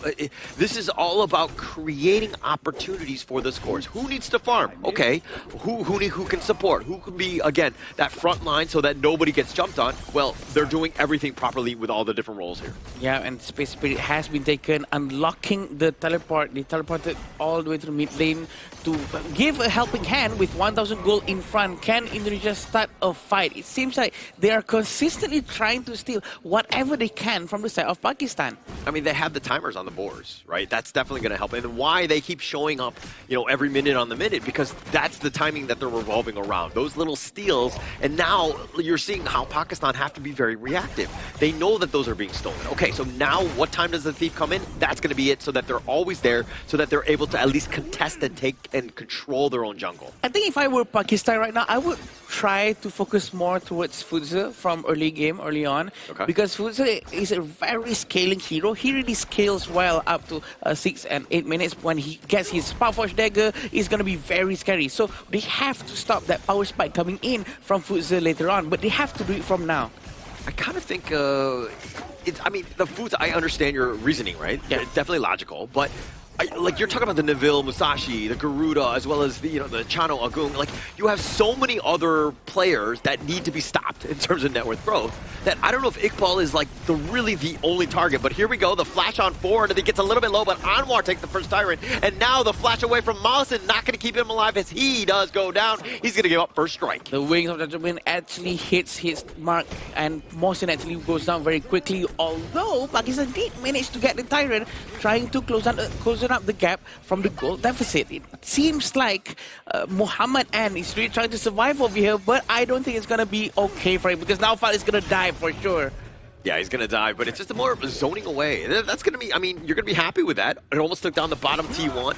No fall from the side. He took all the tower shots. He's the only one that has to recall on back. So you got value because you actually pushed out Muhammad N as well as chipping away at that tower. Yeah, that's the most important part, and it's very fortunate for Muhammad N to be able to run away, and Mohsin is ready to protect him again over there. But it seems like rotation has been done by Neville, moving towards the top lane, but also from Pakistan. They're trying to group up more, which is very nice. We want to see a lot more of this for them to try to clear the jungle together, get the wave together, so that they don't lose their heroes and get caught up all alone. Yeah, they can't be caught left alone. And Pakistan right now sticking to the group up method right here as they're kind of moving around, making their way into the mid lane. So this is not as efficient, but if you're talking about the top, they actually get the Sage's Might. They're going to lock him down, nowhere to go, and it looks like Uzair is going to be taken down. Yeah, a lot of damage, very quick execution coming in from Indonesia. Try to destroy the tier 1 tower up in the top lane. And I think Pakistan needs to team up more. Anwar needs to be with his teammates. We haven't seen any movements coming in from Anwar. We want to see the death from below to hit its target. Try to find the soft backlines coming in from Indonesia, such as Agung, such as Emmanuel, but they're still going to try to steamroll this. Yeah, they're looking to go, and they find Mohsin, the Tremor Smash. He's all by himself. He's going to be taken down with that Wings of Judgment on the side. Indonesia hitting on all cylinders, taking the Crimson Golem away as well as getting the pick. 3,000 gold in front is definitely a huge amount, and we also know that Iqbal is around the area. He wants to see if he can try to steal anything or not. Also, most importantly, providing vision for his teammate so that his teammate knows where they have to go and where they have to rotate. This is the total gold ranking showing that Neville has the most amount of gold. Yeah, and Iqbal just fighting 1 versus 2. In Pakistan, they're just like chipping his armor, if anything, but they're not doing too much. And now Uzair has the battlefield command. It looks like he was trying to, send them the wrong way, but he does get to safety. So he does survive, but a huge ult on cooldown. Yeah, right now Agung has a lot of gold as well because he has 5k just trailing behind Neville, and they're going to be focusing down on the tier 2 tower. Behind them there's still a Lianpo. We also have Hassan nearby who hasn't done any play just yet. We want to see that wombo combo coming in from him and Mohsin together, try to set the stage coming up for their damage dealers for Pakistan to actually have a good fight. Yeah, Hassan not really doing too much in terms of the laning phase, right? I think he's just looking more of like a team fight, which is kind of not really the most optimal way to play a Mai. Again, it was about that first 5-10 minutes where you're constantly putting pressure on the sides. He's just been sticking around the mid lane, but now if they find Anwar, the Duel of Death, the Battlefield Command is not going to be enough shields, and it looks like Neville just gets on back. He goes right back to focus on that Crimson Gold, and the Rage you see will be used. Gets a nice little knock up, the Wings of Judgment on cleanup, and Uzair's going to be picked off, and they're going to continue trying to go for this when they find Mohsin, the flash away by Muhammad, and he eats a soaring signal on his way out. Wings of Judgment has been used quite far away, and that deals a lot of damage with an amount of space that has been created by his teammate. Neville really went all in just now, and I think that created a lot of space for his teammates to really do a good follow-up. Probably because Neville actually did a couple of tanky items, allowing him to do more aggressive gameplays. This is very structured and a very nice systematic coming in from Indonesia. 6,000 gold in front, and I think they're gonna have no problem whatsoever to try and get Tyrant or Overlord. Yeah, I mean, they can take anything at this point. I think come 10 minutes, they could look to just take both at the same time. I mean, maybe you get a bit of a pick-off just to kind of do a reassuring one where there's a little bit of risk, less risk, so to speak. But Pakistan right now, absolutely reeling, right? You were talking about how Anwar needs to go in, he needs to be fighting all these things, but he doesn't have those items, right? Yeah. They're so far behind. If we're talking about net worth, he's like 5.6 to 7k of Neville, who's out farming him. And the entire team is just steamrolling. They've got a 6k lead. Like, it's so tough when you're playing from behind. Yeah, all of that happens, and he loses all of his gold because of the rotation coming in from Indonesia. The macro gameplay, the macro excellency coming in from Indonesia is just so good that he keeps on losing all of his resources. I think they need to be more rotating together more all the time. But going into the game right now, are they going to be able to try to end the game as soon as possible, or is Pakistan going to be able to defend and give more time for Anwar and Muhammad M to get more of their gold? Oh, Corporal Punishment is going to be used onto him. They lock him down. Mohsin was trying to go, but now Anwar on the backside. Here comes the Battlefield Command, but at what cost? It looks like it's a suicide mission as he goes down, as well as Uzair, and Indonesia finding all the right picks here. 3 heroes coming in from Pakistan actually went down so quickly. Right now, they're going to try to take down Hassan and Muhammad N, having the high ground tower being the primary target. They're going to focus in on them now. Yeah, bottom T3 easily taken down, and they'll continue to just push them back all the way into the fountain. The Indonesia national hero doing its work. The crystal is under siege as well. They turn this around. They go in with a duel of death, and they're going to take the crystal. And just like that, another clean game by Indonesia. 10 minutes, 10 takedowns, 2-0 in terms of the score. KDA still on a clean slate. Congratulations, Indonesia. This is your team heading into the Asian Games main event. Wait, is it still clean? Still clean? It's still clean. Wow. We're still clear. Wow, they did mention though that that's not their goal. That's never their goal to make sure that they have 0 eliminations. I think it's not something you want to actively be aiming for, but Yes. if you are a well-trained team, it will come naturally towards you, just like this Indonesian squad. Actually, I mean, for myself, I would want that as my objective, right? Just die less. I mean, all jokes aside, if you're, because even if in your ranked games, one big piece of feedback is just die less. Yeah. Right? Yeah. And that will really help you out. So you got to worry a little bit more about your positioning and the way that they're able to do it on the stage and to just kind of outclass. It's just been masterclass after masterclass here by this Indonesian squad. All of those just for the sake of getting that sweet, sweet triple S at the end of your game to get the 3-star instead of 1. I think this is a good comparison. It's like for us as regular players, it's for the triple S. Yeah. For this Indonesian team coming in from Indonesia itself, the triple S that they got is the 3-0 sweet victory in their Group A and qualifying to the main event. But that's not the end of their mission right now. They still have their grand opponents. Also 3-0 in Group A. Philippines versus Indonesia. This is going to be an interesting one. I mean, both of them qualifying, no stress. But you know this is a highlight moment in Day 8 of our Asian Games qualifiers that these two regions will like to find out who is the better one. Yeah, I think that's going to be the highlight of everything. Everyone is waiting for that one to see where Indonesia and Philippines stands, because people know that they are long time rivals, right? They have a lot of fights with each other. They play very well up on the stage on every tournament, and we want to know who's up top now, who's better than who now. Yeah, and actually, because the Indonesian squad, this is they're guys from all different teams. Yeah, right. I'm playing on this one as like the all-star going up against essentially Blacklist International. That could shake things up, right? And plus, the Indonesian squad hasn't died a single time. There's a lot of at stake. The reputation is at stake on this one. Exactly, right? And if, let's say, you really do bring the unbeaten roster and beaten record going up against Philippines and you still make it happen, that is definitely going to be one of the best runs that you'll be getting in the Asian Games Qualifier 2026. But that's for Day 8. For now, Pakistan's road is still not over yet because they still have to await for the side of Uzbekistan to see how their match goes over later on. If Uzbekistan wins, then Pakistan still has a shot for 3rd place for the last chance stage. It all depends the fate on the other people's shoulder now instead of their own. Yeah, I mean, you would have liked to have been able to control your own destiny. Correct. Unfortunately for them, just Indonesia too strong today. But I think that even going in, they still have a chance. So let's just put a little bit of hope in for Pakistan. But as we see, Uzbekistan, they are no small opponent as well. So a lot of good games ahead of us as well. Yeah, and Uzbekistan is going to be giving them a hard time for sure. But never give up, right? Yeah. And at the same time, congratulations to Indonesia again, because they managed to sort of secure the spot. It must feel very sweet to be able to represent your region to go into the Asian Games after these qualifiers. But they do prove to us all that they deserve that slot for sure. Yeah, well deserved. They did all they could. They played a flawless 3-series game and they are rewarded with the main event. Let's check out the stats real quick here coming in for both teams as we jump into this 2-0 victory coming in from Indonesia. As you can see, clean slates, no eliminations coming down for the side of Pakistan or whatsoever.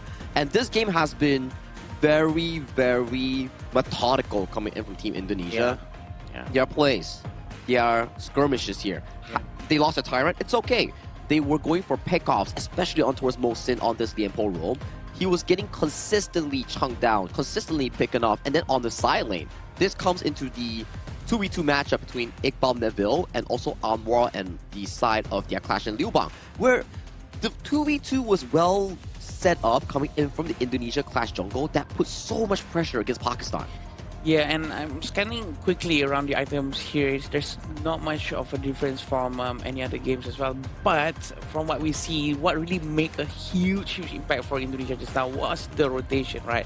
The macro really controls the entire map, really choking Lam or Anwar out of breath. He has no space whatsoever to get all of his resources. And when he tries to, he gets punished for it because the Indonesian players are already waiting for him at specific places and buffs. That's exactly what Holler was saying just now. Yeah, no real chance for them to. I mean, Anwar, he might have been aggressive at times, but like it's all about the farm. No space. And you're kind of seeing exactly like the damage here, just like by the Indonesian side. Anytime you showed face, they would make sure they would like soften you up and then you force you back. And just again, Pakistan not even able to play their game. It's a cooking show, right? Coming in for the side Indonesia, every single step, they make sure that it's well battered, well seasoned, and they serve a show as of this 2-0. And so far, with the updated KDA that we've received from production here, Indonesia currently sits at 77 elimination, 0 deaths, 204 assists total here. And if you add it all together, they are at a 281 KDA. 281. Team KDA. 0.0. Yes. It's pretty wild, I would say. 281. Never had we seen in any A-Sukan history to have this kind of stats. 5 days into... Is it 5 days? This is 6 days right now. 6 days into the tournament. This is wow, insane. They're really setting up a new benchmark for everyone to show what a flawless, clean gameplay would be like, and this is it. I mean, when you're talking about 6, like the streak is absolutely amazing. But the fact that it's across 6 games, 3 different teams. I mean, one person didn't just accidentally be in the wrong spot.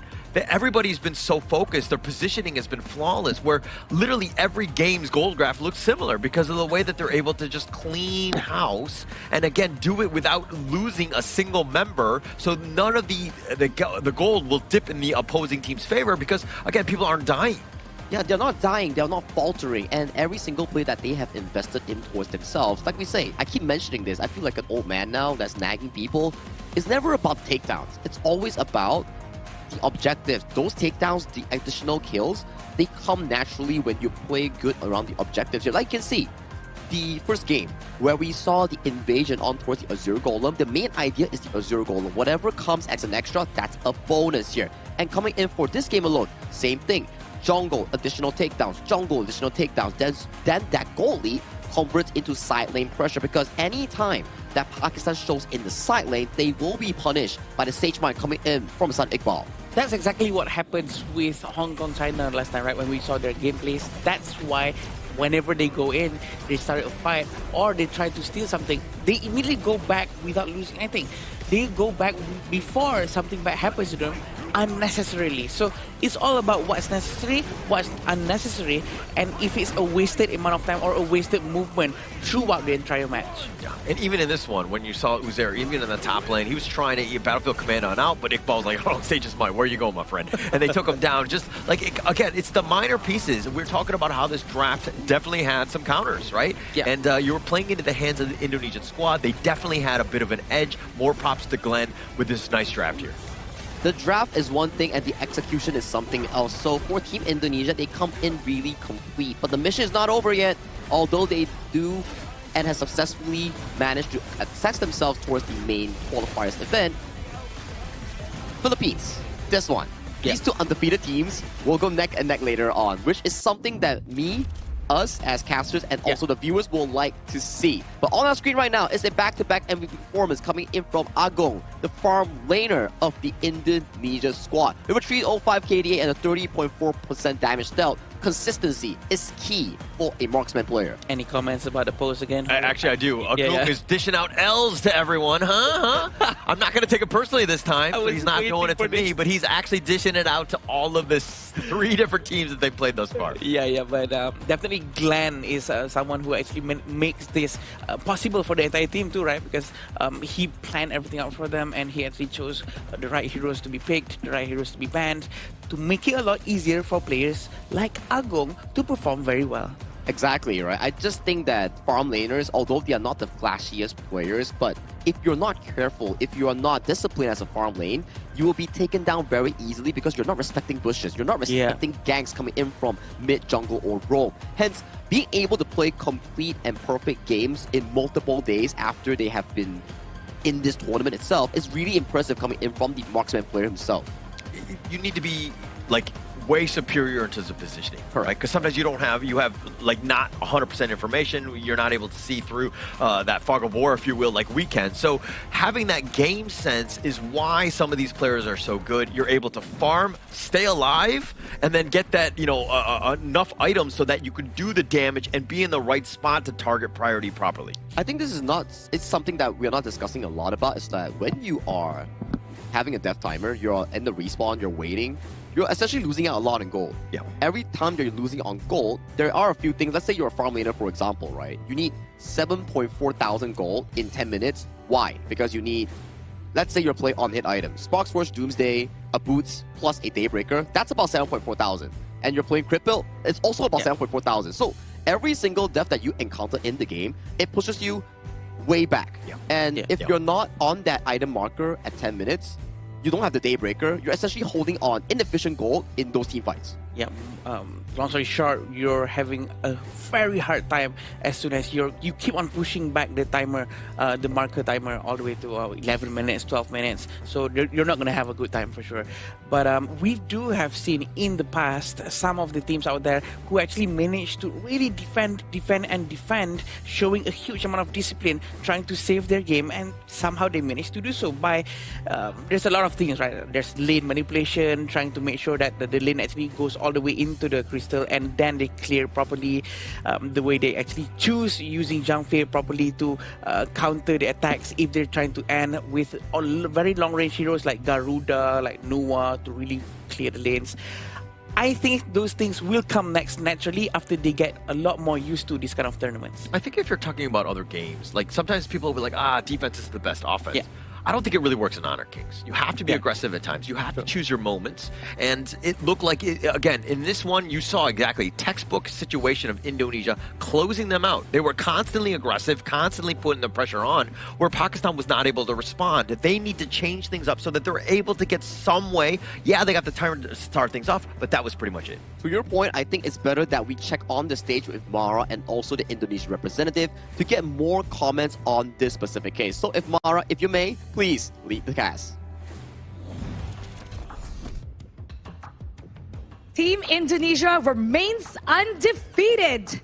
Amazing matches you guys have shown us so far. And what we notice from the objectives to the laning phase, Team Indonesia continues to force action and put pressure on the opponent. In all the matches, you guys have been so consistent. And how do you remain so flawless every single time? I think it's just we all keep grinding and improving, and we try to be consistent all the match, and we try to play more calm and just follow our game plan from the coach. So it's all about keeping calm and listening to the coach. What's even more impressive is that after 6 games, 3 matches, only 1 tower was destroyed, and that was the match 2 against Uzbekistan. And coming into today, well, after that match, your KDA is 77-0-204. That means 0 elimination. No team has been able to take down a single hero. Very flawless. Does Team Indonesia feel untouchable? I think every country here is playing really well.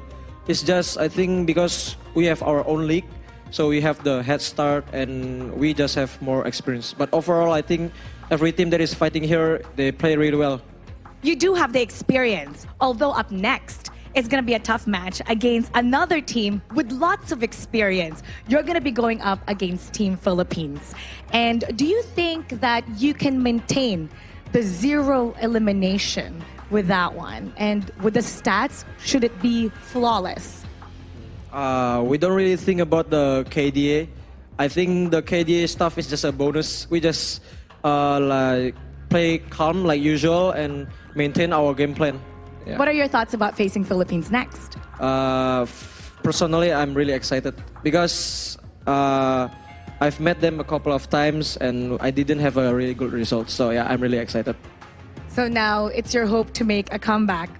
Yes, true. And now, what would you like to say to the people watching from Indonesia?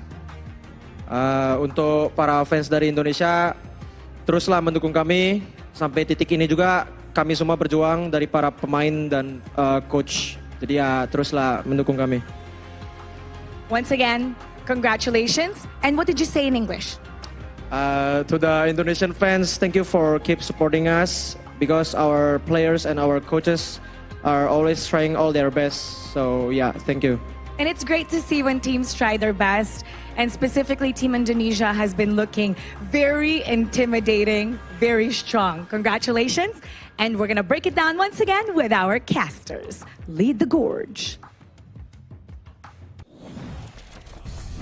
Everything else comes as a bonus here, just like the mention of the KDA. Thank you so much, Neville, and also Mara for the interview. As you can see, he's actually pretty like humble. It's like, oh, Mara was like, why does the other region like unable to face like difficulties coming in against Indonesia? She's like, you know, it's because like us Indonesia, we have our pro league.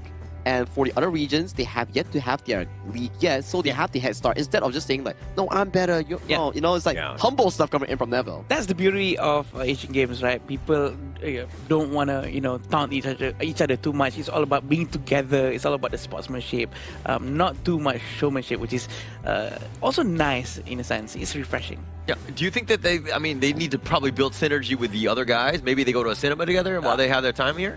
You know what? Why not? Why not? As long as it doesn't disrupt their gameplay. Yeah, okay. And there's more time with their own teammates. Okay. Even with the other teams, I think that will definitely help them out. But I mean, going into this last one, we kind of saw exactly Pakistan. They still have a chance, right? Mongolia has to beat Uzbekistan. Right, 2-0, 2-1, it doesn't matter, but that will give them a chance. So right now, Pakistan will be Team Mongolia as they go into that series later.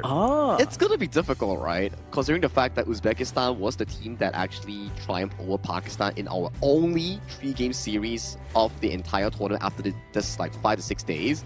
And for Uzbekistan to win against Mongolia, it's the favorable matchup for Uzbekistan, but anything can happen, right? Maybe Mongolia had a boot camp with other teams. Maybe they have improved drastically. Who knows, right? Who knows? But for Pakistan, that was their last game played in the Asian Games qualifiers in Group A. So for now, they'll definitely have to wait for the inevitable results that will be coming out between Uzbekistan and also Mongolia. It's going to be very interesting, right? There might be moments where, we don't know, but there might be moments where maybe Pakistan wants to help Mongolia to practice better before their match. Maybe they have a thought, maybe, okay, you know what, maybe you can try this meta, try that meta against that team. Maybe just to be able to try to get a chance to go in. We never know. I think you're trying to start a little bit of a drama here. No drama. Giving some tips. Helping each other. Helping each other? Okay. All right. That's one way of doing it. But I do think, like, Pakistan definitely can give out some pointers. I think it would definitely help them out. But I think this way of sportsmanship, they probably won't go to that level. True. Maybe they'll soon move it together, if anything. Well, if anything, the next upcoming match will be featuring Jordan and also United Arab Emirates, where unfortunately UAE has no longer any shot in making it to the main event. But Jordan is currently 0-2 in standings, and if they are able to manage to get a victory over UAE, they still have a shot in making it out of the groups. Be it, I don't think they can make first and second, but maybe they can make it the last chance. Yeah, last chance is the only thing that they can achieve at that point. I think which is good enough, right? At least they have that one whole day full of matches in the last day, day 9, where they will be able to find out whether or not they can go to the Asian Games. And I think that's going to be fun to watch as well, because it's going to reset the stage for who's going to get the 9th slot going into Asian Games main event. Any sort of opportunity to proceed, right, and to get to that main event is what all of these teams are going to be going in. And getting in third, I mean, it's not the best of spots. That one's still going to be tough because you know that all the other third-place teams are going to be incredibly tough. But I think that this is one of those games that I think is going to be much closer than we've seen from maybe the other games that they might have played. Fully agreed. And coming for the series here, they will be playing once again on the iQOO 15R, the tournament official phone coming in for the 2026 Asian Games Esports qualifiers for Honor of Kings. Once again, thank you for iQOO for sponsoring such a wonderful device capable of handling 120 FPS and the ultra graphics settings coming in for Honor of Kings. Yeah, they're very smooth. Go try it out. And these are the phones that's being used by the players up on the stage. We are very excited for what's coming up next. For sure, it's going to be between Jordan and United Arab Emirates, a game for us all to watch to see whether or not Jordan can pull through. they definitely have to pull through, right? It's the last chance that they actually get in making it out of groups or having some sort of hope in that specific group. But we'll go to a short break right now before we come back for more HOK action. So see you later.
Who will be the next to shine on the Asian Games stage? Contestants fight for the honor of their regions while we cheer them on from the stands.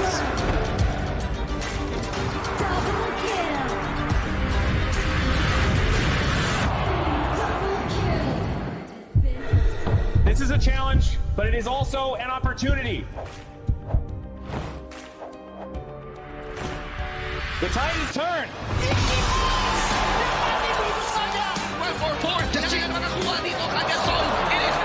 Mereka ke depan. Astis in front.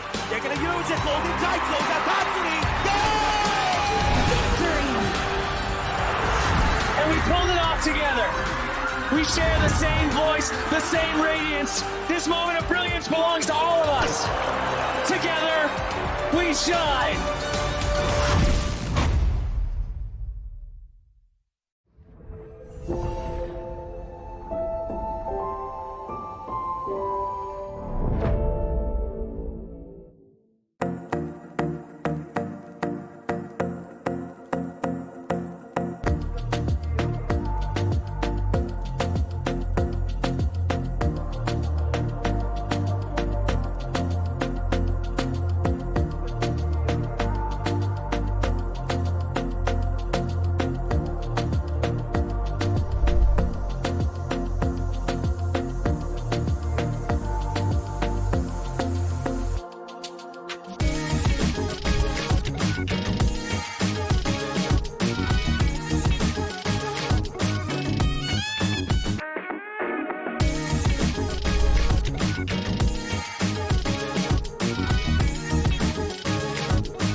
Welcome to the 2026 Asian Games Esports Qualifiers, Honor of Kings.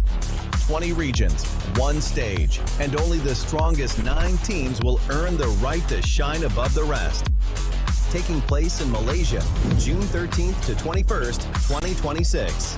Coming to Malaysia, this is the battleground where teams fight for the right to qualify for the Asian Games. 20 teams enter, but only 9 teams will move on. Apart from the 20 regions, there are 3 regions that have direct qualification. Here is the 2026 Asian Games Esports Qualifiers Honor of Kings format. First, the 20 teams will split into 4 groups of 5. In each group, every team faces every other team once in a single round robin, with every match played in a best-of-3 format. That means every match matters. Every game matters. Every single point matters. The point system is simple. Win the match, earn 1 point. Lose the match, earn none. At the end of the group stage, teams are ranked by the total points they've collected. And from there, the road begins to shine. The top 2 teams from each group qualify directly to the Asian Games main event. That gives us 8 teams advancing straight out of groups. But for those not through yet, the light isn't out. The teams that finish third in each group still have one more shot. They move into the last chance stage. There, they battle through one final BO3 single elimination bracket until 2 teams remain.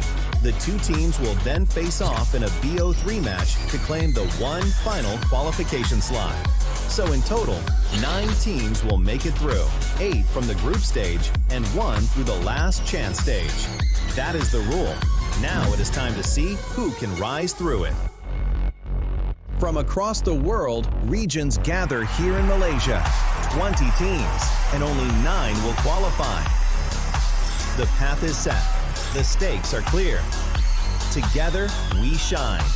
Stay tuned, and we'll see you at the stage.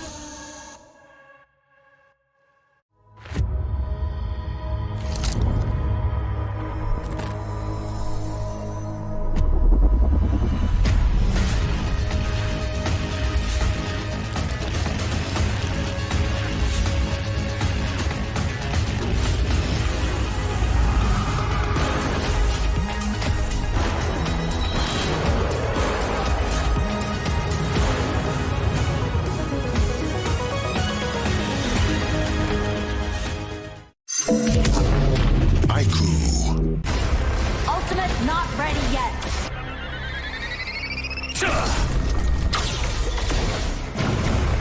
You have slain an enemy. My magic murmurs in ecstasy.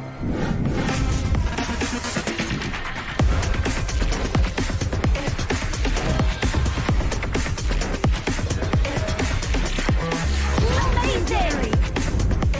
There is no escape for you. Killing spree. Double kill. Triple kill. Spectacular kill. Don't worry. I'll be back for your life soon.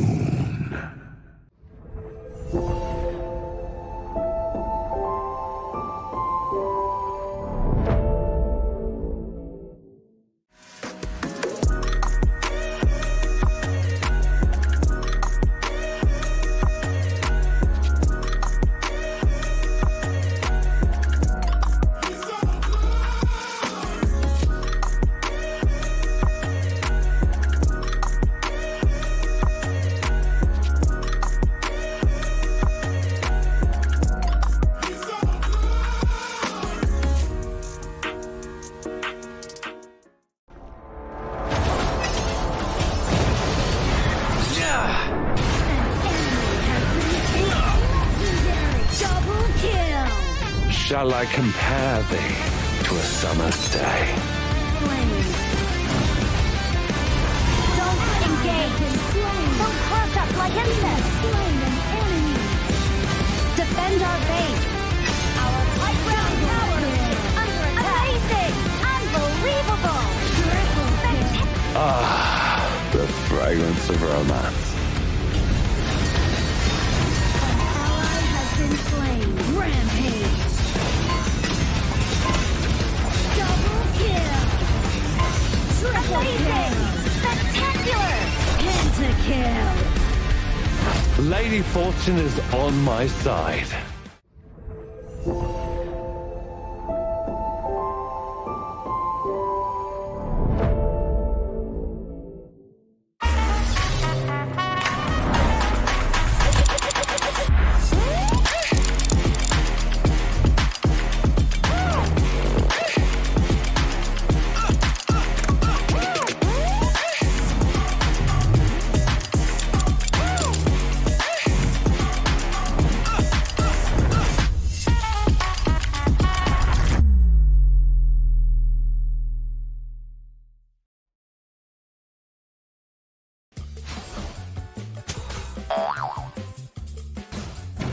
They tried.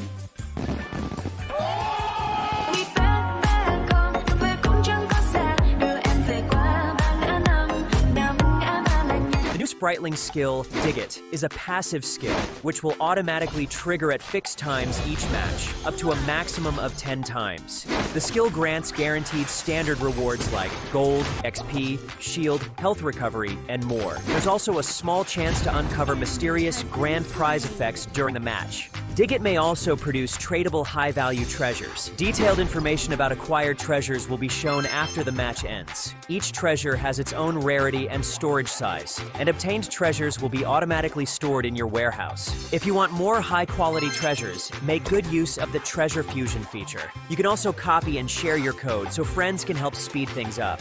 Treasures in your warehouse can be sold for event currency, which can be used to redeem skins, items, and other rewards on the event page. You'll even have a chance to win physical prizes like smartphones and cash. You can also spend event currency to bid on high-value rewards. The auction uses a hidden bidding system, where you can submit 2 bids for the same reward. The highest bidder wins, giving you even more ways to obtain rewards.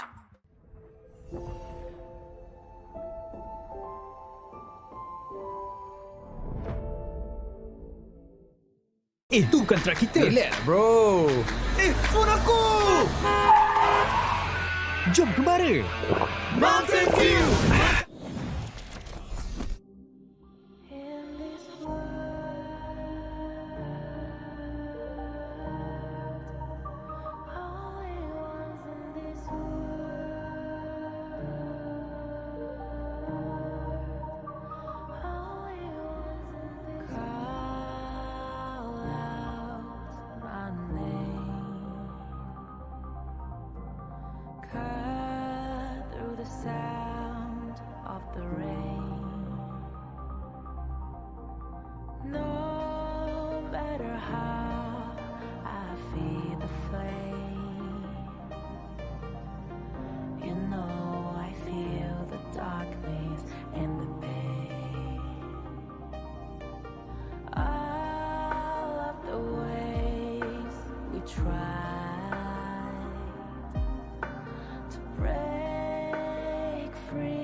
Now I see that I got everything I need.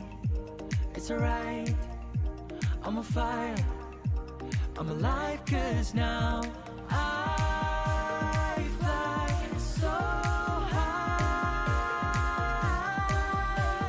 so high, light up the skyline. Let's do it this time, like it's a whole new colorful world.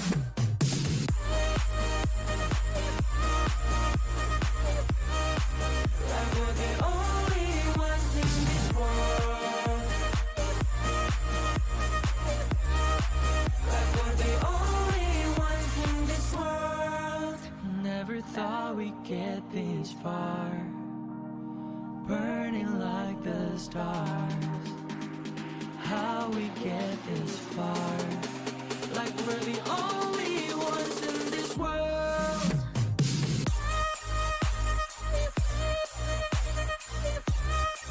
Like we're the only ones in this world. Like we're the only ones in this world.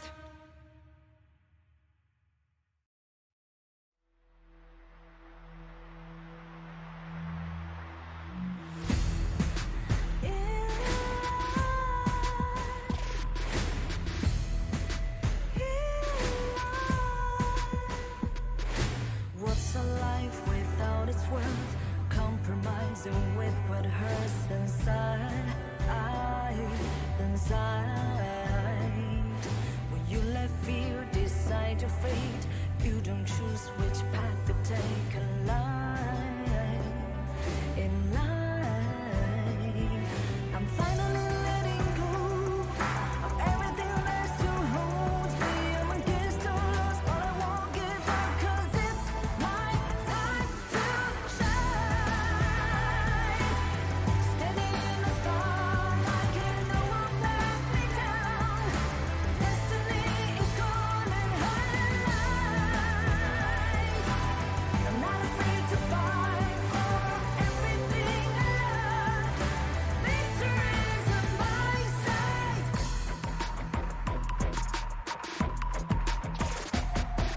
The more we lose, the more we gain. The more that nothing stays the same. In time, can't love ever, can't forget. What you see is what you get. Sometimes, gonna show the world tonight. The light that shines inside us. We're against the odds, but we won't give up, 'cause it's our time to shine.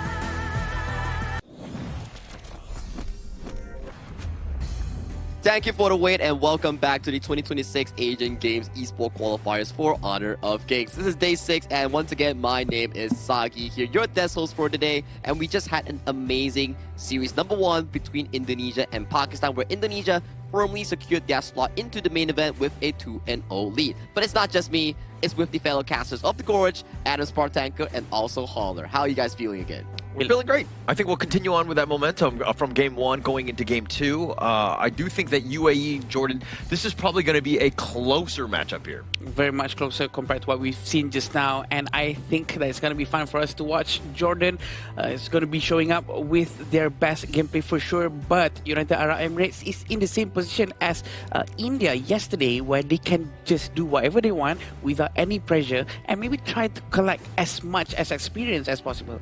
And especially coming in for this upcoming series, right, we're featuring Jordan and also United Arab Emirates.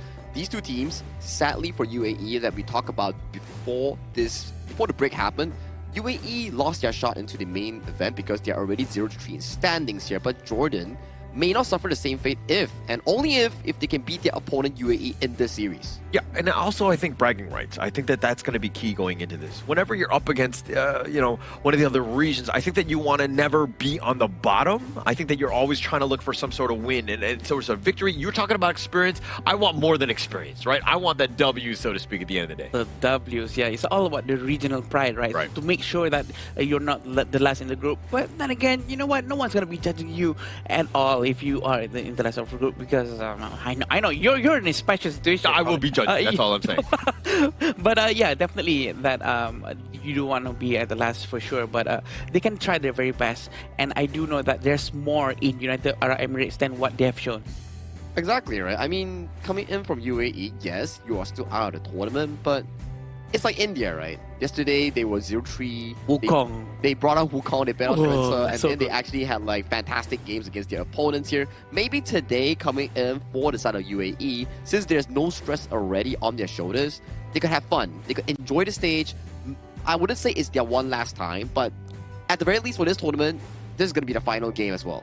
Yeah, and I think that going to both of your points, just like, go freewheeling, right? Like, what is the most comfortable hero? It might not be the meta pick that you might want from the coaches, but I do think that right now it's just about showing what you can bring to the table, right? And just having something that is comfortable and you're able to kind of hopefully overcome some of those obstacles that you previously had. And to be honest, just have much fun as possible, because this is their last time they're going to be playing on the stage, their last match. I think there's nothing wrong with just, going a little bit more than just a serious game and trying to prove something to people.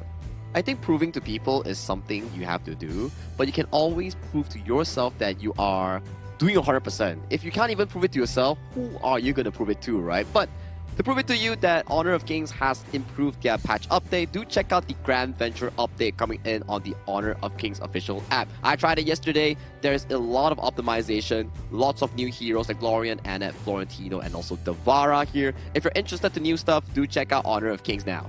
Yeah, and actually, I haven't had too much time. I just went through the game just to kind of just see the other heroes first. Yeah. I think that that's the biggest thing. And I don't like to play them and just ruin everybody's ranked games yet. I know I jokingly say that I do, but it's something that I'm very protective of. Yeah, I know, but I like to play the fun ones, like the flow brawls and all that. That's when I'll just kind of play those heroes when I don't know anything about them, because there's really low stakes at that point. I thought you would love to try new stuff in rank. No. I'm only toxic in real life, Oh. not in game. Oh, that's the other way around. It's quite shocking, but hopefully it's not going to be the same case for this next match for sure. This next track for sure, as we talk about it, lesser stakes at hand coming in for the side of UAE. But to Jordan, it means the most to them if they want to make it to the official event. So let's do welcome the teams with this teaser video. Let's go.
The road has not been easy, but the determination has never wavered. Still searching for their first victory, they know exactly what is at stake today. They step into the arena ready to take the challenge. Make some noise for Jordan!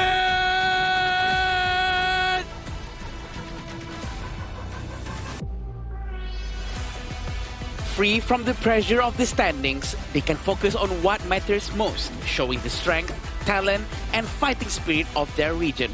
Ready to make one final statement, United Arab Emirates!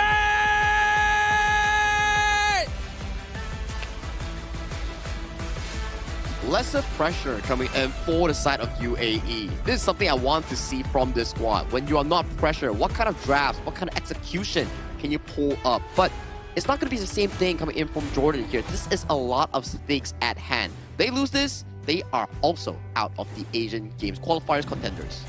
So as a UAE, if you know that, I mean, let's talk about Jordan first. I mean, Mohammed A, Mohammed B, Yazan, Ahmed, and Salame, and just kind of running out Jordan here. I do think that, again, we're talking about pressure, definitely more pressure on this team. But if we're looking at the other side, UAE, you're looking to play spoiler, right? Yeah, definitely. And also that the fact that they cannot lose this game, Jordan cannot lose this game at all, means that the pressure is really, really extremely high for Jordan. And what's more scary is that they're going up against UAE without any pressure whatsoever, because UAE has nothing on their backs, no one breathing down their neck. I think United Arab Emirates is going to be able to really give probably a fun but good match against Jordan. Something coming in for the side of UAE, right, is how they're able to draft accordingly based on their own strengths. Coming in with the draft, we have Abdulaziz in towards the clash lane, Ahmed in towards the jungle here, and in the mid lane, we have Mohammed AL, and then Rashad in the farm, and finally Abdullah to round out the squad coming in from UAE. Like I said,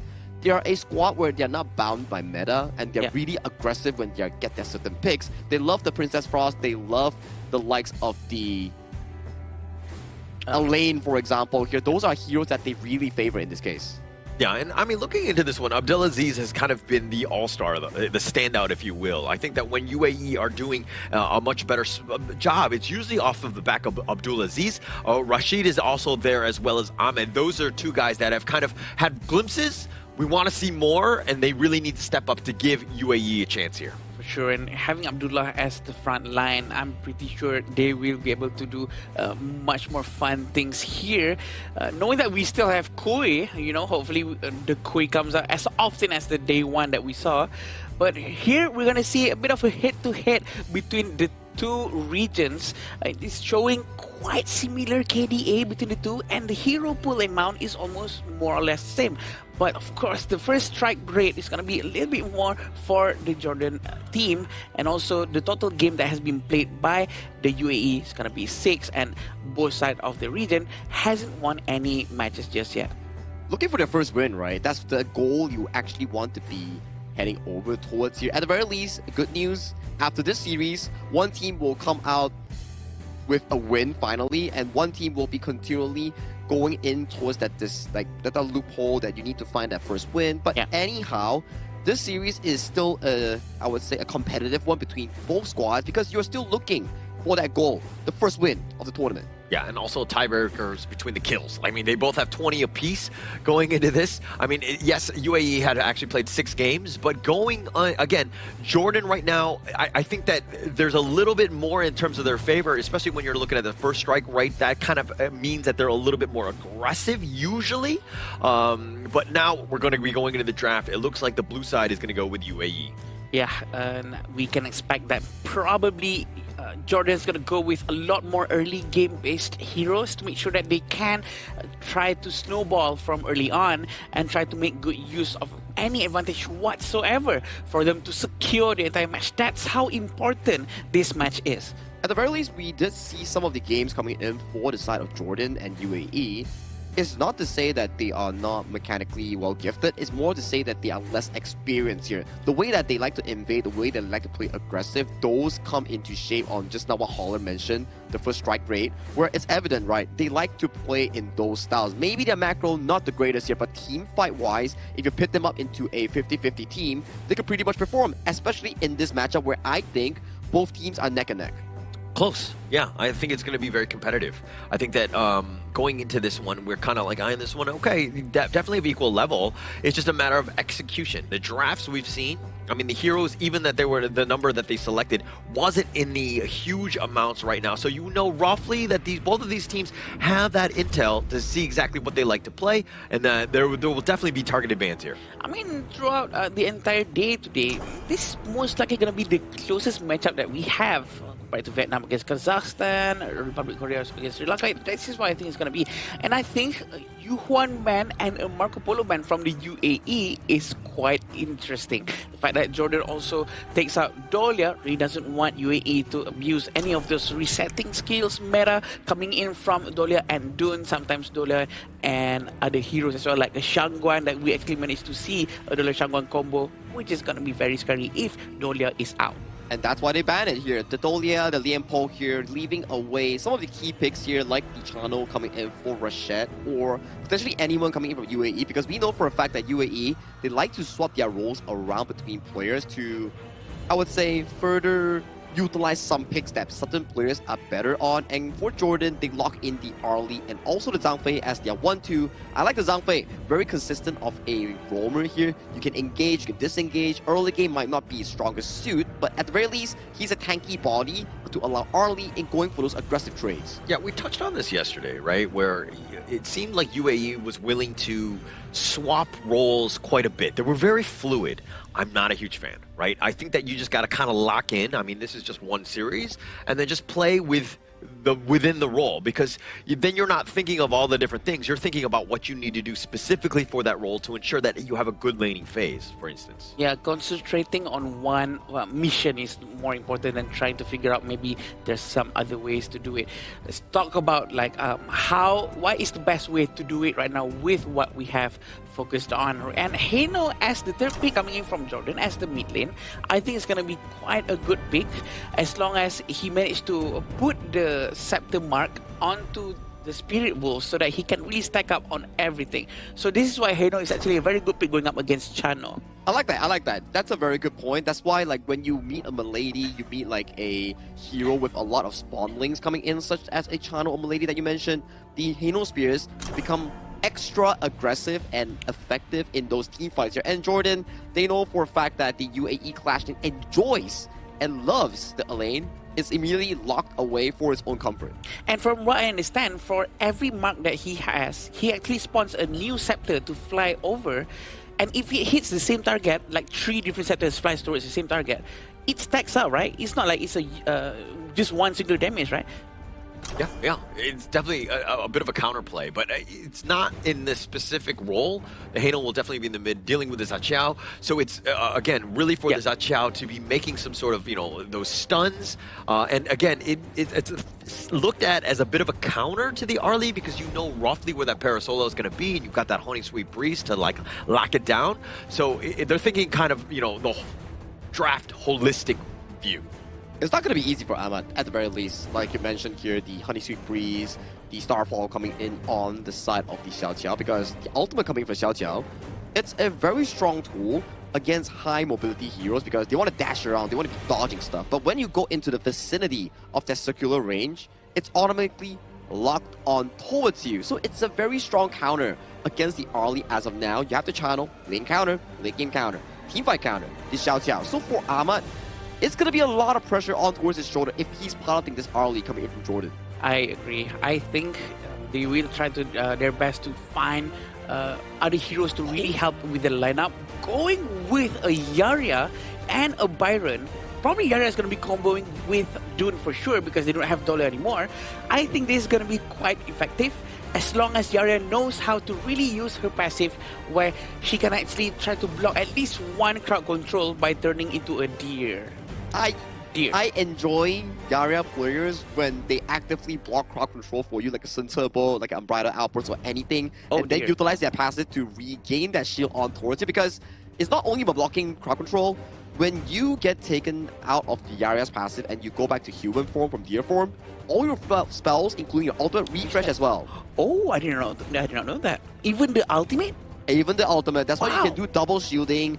You shield first, take enough of damage, and before the shield breaks, you jump down as Yaria, you get 50% cooldown refunded to your ultimate there. And then you block a CC, come back from deer form, human form, another shield. That's why a good Yaria is miles ahead of a normal Yaria. Yeah, but the key is around the breaking of the shield, right? Is if you're able to kind of make sure that you don't lose that, because then you lose everything, right? So again, that's why you're going to be good. But going into this one, Sagi, who do you give the edge to in terms of draft? Oh, I gotta say, the UAE draft is looking really, really comfortable here. They have everything that they need. Early game, mid game, late game. But they are lacking slightly a bit on the proactive and on the engaged side. So that may be a good news coming in for Jordan here as we head on towards this first game. It's do or die situation coming in for the side of Jordan. They need to win this if they want to keep their hopes alive coming in for their respective groups.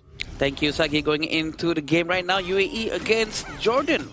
With a stronger, maybe more solid composition for UAE, will they be able to take down Jordan to at least go up a little bit in the standings of their group? Seems like a very effective move coming in from Arlie and the Zhangfei of Salameh and Ahmad. Yeah. So I think that the Yaria pick just really spices up this draft by UAE, right? If Ahmed goes in, Abdelaziz, both of those guys that you know that want to be in the heart of the enemy team, and having that like hook on the shield, keeping him alive just enough to kind of withstand that and just bounce through. Because again, the Jordan side, there's quite a bit in terms of just like CCs and things that can make your life difficult. Yeah, I think it's all about the timing, right? Because with Yaria, you can actually abuse a lot of things. But look at this, they will be able to manage to get Rashid so quickly early on, and the Spirit Wolves are trying to chase Yazan. He managed to run away, and Yazan is okay. It looks like Rashid goes down just a little bit too early, but you know what? He's a roamer. It's not going to affect too much. Well, but it's first strike. I think that Salameh, the way that he was able to play that, the perfect leaping savior, dividing the two and pushing back with the Forbidden Domain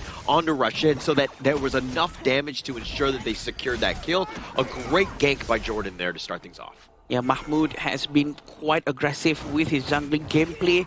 We look at who's going to get the Space Spirit. It seems like Fatih Muhammad is going to get the Space Spirit very quickly, and it seems like they're trying to fight it out for now. But you know what? This is what Clash Lane does. They're going to fight each other non-stop until one athlete goes down in the end. And we were talking about how the Haino with those scepters was going to just counter the Chano, Abdullah, or make his life tough. They've actually done a lane swap. They want this matchup as much as possible. It looks like now Ahmed is making his way to the south side because you've kind of gotten yourself a little bit of a lead. Now you're harassing Abdullah. Again, when you're on the back foot like this and things like your pheasant are being stolen in front of you, it's going to be much tougher for him. Perfect timing of the Maple Dance, being able to steal the jungle, steal Abdullah quite alone with Rashid right here, having the scepter mark on top of his head. He's going to be spawning another extra scepter towards him if Heno keeps on throwing it out. Yeah, one thing I don't like is that if you're seeing exactly how Rashid... End case scenario, obviously you want to be sticking on to Abdullah. You're best of friends, I get it. You guys want to be two peas in a pod, but you need to be thinking about the gold cherry. You need to be accelerating farm of Ahmed. He's the one that will create you space so that Abdullah can have that free time to farm. He can be left alone because he's got his own mobility as well. So again, this is just the little things to kind of help accelerate this squad. You know what, thinking about that, since they're using Yarya, if Yarya keeps on following Ahmed, they are naturally doing gold sharing technique all the time. True. And all they have to do is just get Mohamed to be involved, but it looks like they're going to try to get Yazan. Yazan doesn't back away. He actually goes into the fight, trying to get as much damage as possible. He still has Fate Rewind, but it seems like Mahmoud is going to pull back instead of trying to press on. But they're trying to hide, they're trying to wait for a right timing. He still has Unbridled Outburst. He's still keeping it. A very good ghost ship. And there we go. The scepter has been thrown. The Unbridled Outburst has been used. And it seems like he's going to go down. And Rashid might be the next target. And that's going to go down quite easy. So they get the return, at least with Salome. But the thing is that Abdullah, when he soaring signaled forward, that was like a death sentence, right? They knew they had the gunship, but Ahmed joined the fight. Ahmed gonna go in front towards Ahmad. He's gonna find his twin. Is he gonna be able to take him down? He uses his smite to slow him down. Ahmad managed to run away using the Parasola, but the Unruly Blade, it connects directly, and he's trying to get Yazan. His Unyielding Might is out. He doesn't have any passive anymore. He has to be careful. He misses his Wind Slash, and he's still gonna try to go in, but it seems like Yazan manages to run away while at the same time taking down Ahmed. Just a really patient play by Yazan, right? I mean, the Fate Rewind, he had it for so long, but he wanted to use it at the exact moment to bait out Ahmed, who was consistently just like, yeah, he's out-sustaining, yeah, he's the tank, but, I mean, the way that he was able to dodge the Wind Slash and use it at that moment so that Yazan survives, and they're buying enough time for Ahmed to knock him down. This is kind of like the way you want to play things. Just a really well played by Jordan in navigating that team fight. And Yazan is very disciplined with that Fate Rewind. He doesn't really simply use it anytime he wants. He makes sure that he uses it at the right time to make sure the team is really baited towards him, using his low health as a very delicious looking meal for them to go in. Okay, you're just talking about meals because it's lunchtime. You're making me hungry. Are you not hungry? Right? Yeah, I'm definitely hungry. I'm always hungry. But now the Tyrant going to be picked up here by Jordan, and now they're on the chase. Seems like the scepter has been marked towards the red buff, but they're not going to commit. Very good discipline coming in from them, and they're going to pull back just a little bit, waiting for the Mahmoud to be ready for the next fight. But it seems like they're not going to force anything too much, and a lane swap has been successfully done by them, sending Muhammad using Fatih towards the bottom lane. Contesting here, Azure Golem. Yeah, they're going to try to contest the Azure Golem, but it seems like Azure Golem is not going to be taken by them. Just peeking out, putting a lot of pressure consistently from Jordan. Yeah, it's just a threat. Sometimes it's like, they knew that the cavalry were on their way, so they didn't actually want to fully commit for it, but Ahmed doing a little bit of work in here, but... Wind Slash actually goes in, and he's gonna be trapped. Ghost Ship has been stopped, but Unbridled Outburst actually goes in the right timing. Abdulaziz is gonna go down. Two of them actually went out. A very clean fight coming in from Jordan, and it seems like Salame is very aggressive. He never keeps his Unbridled Outburst for defensive stuff only. He only uses it for aggression. Yeah, and actually, but Mama made it easy, right? You had that perfect ghost ship. Both of them are locked in. Then you got the Unbridled Outburst, and you have that backboard that's essentially set up for you, where you're able to get the perfect one.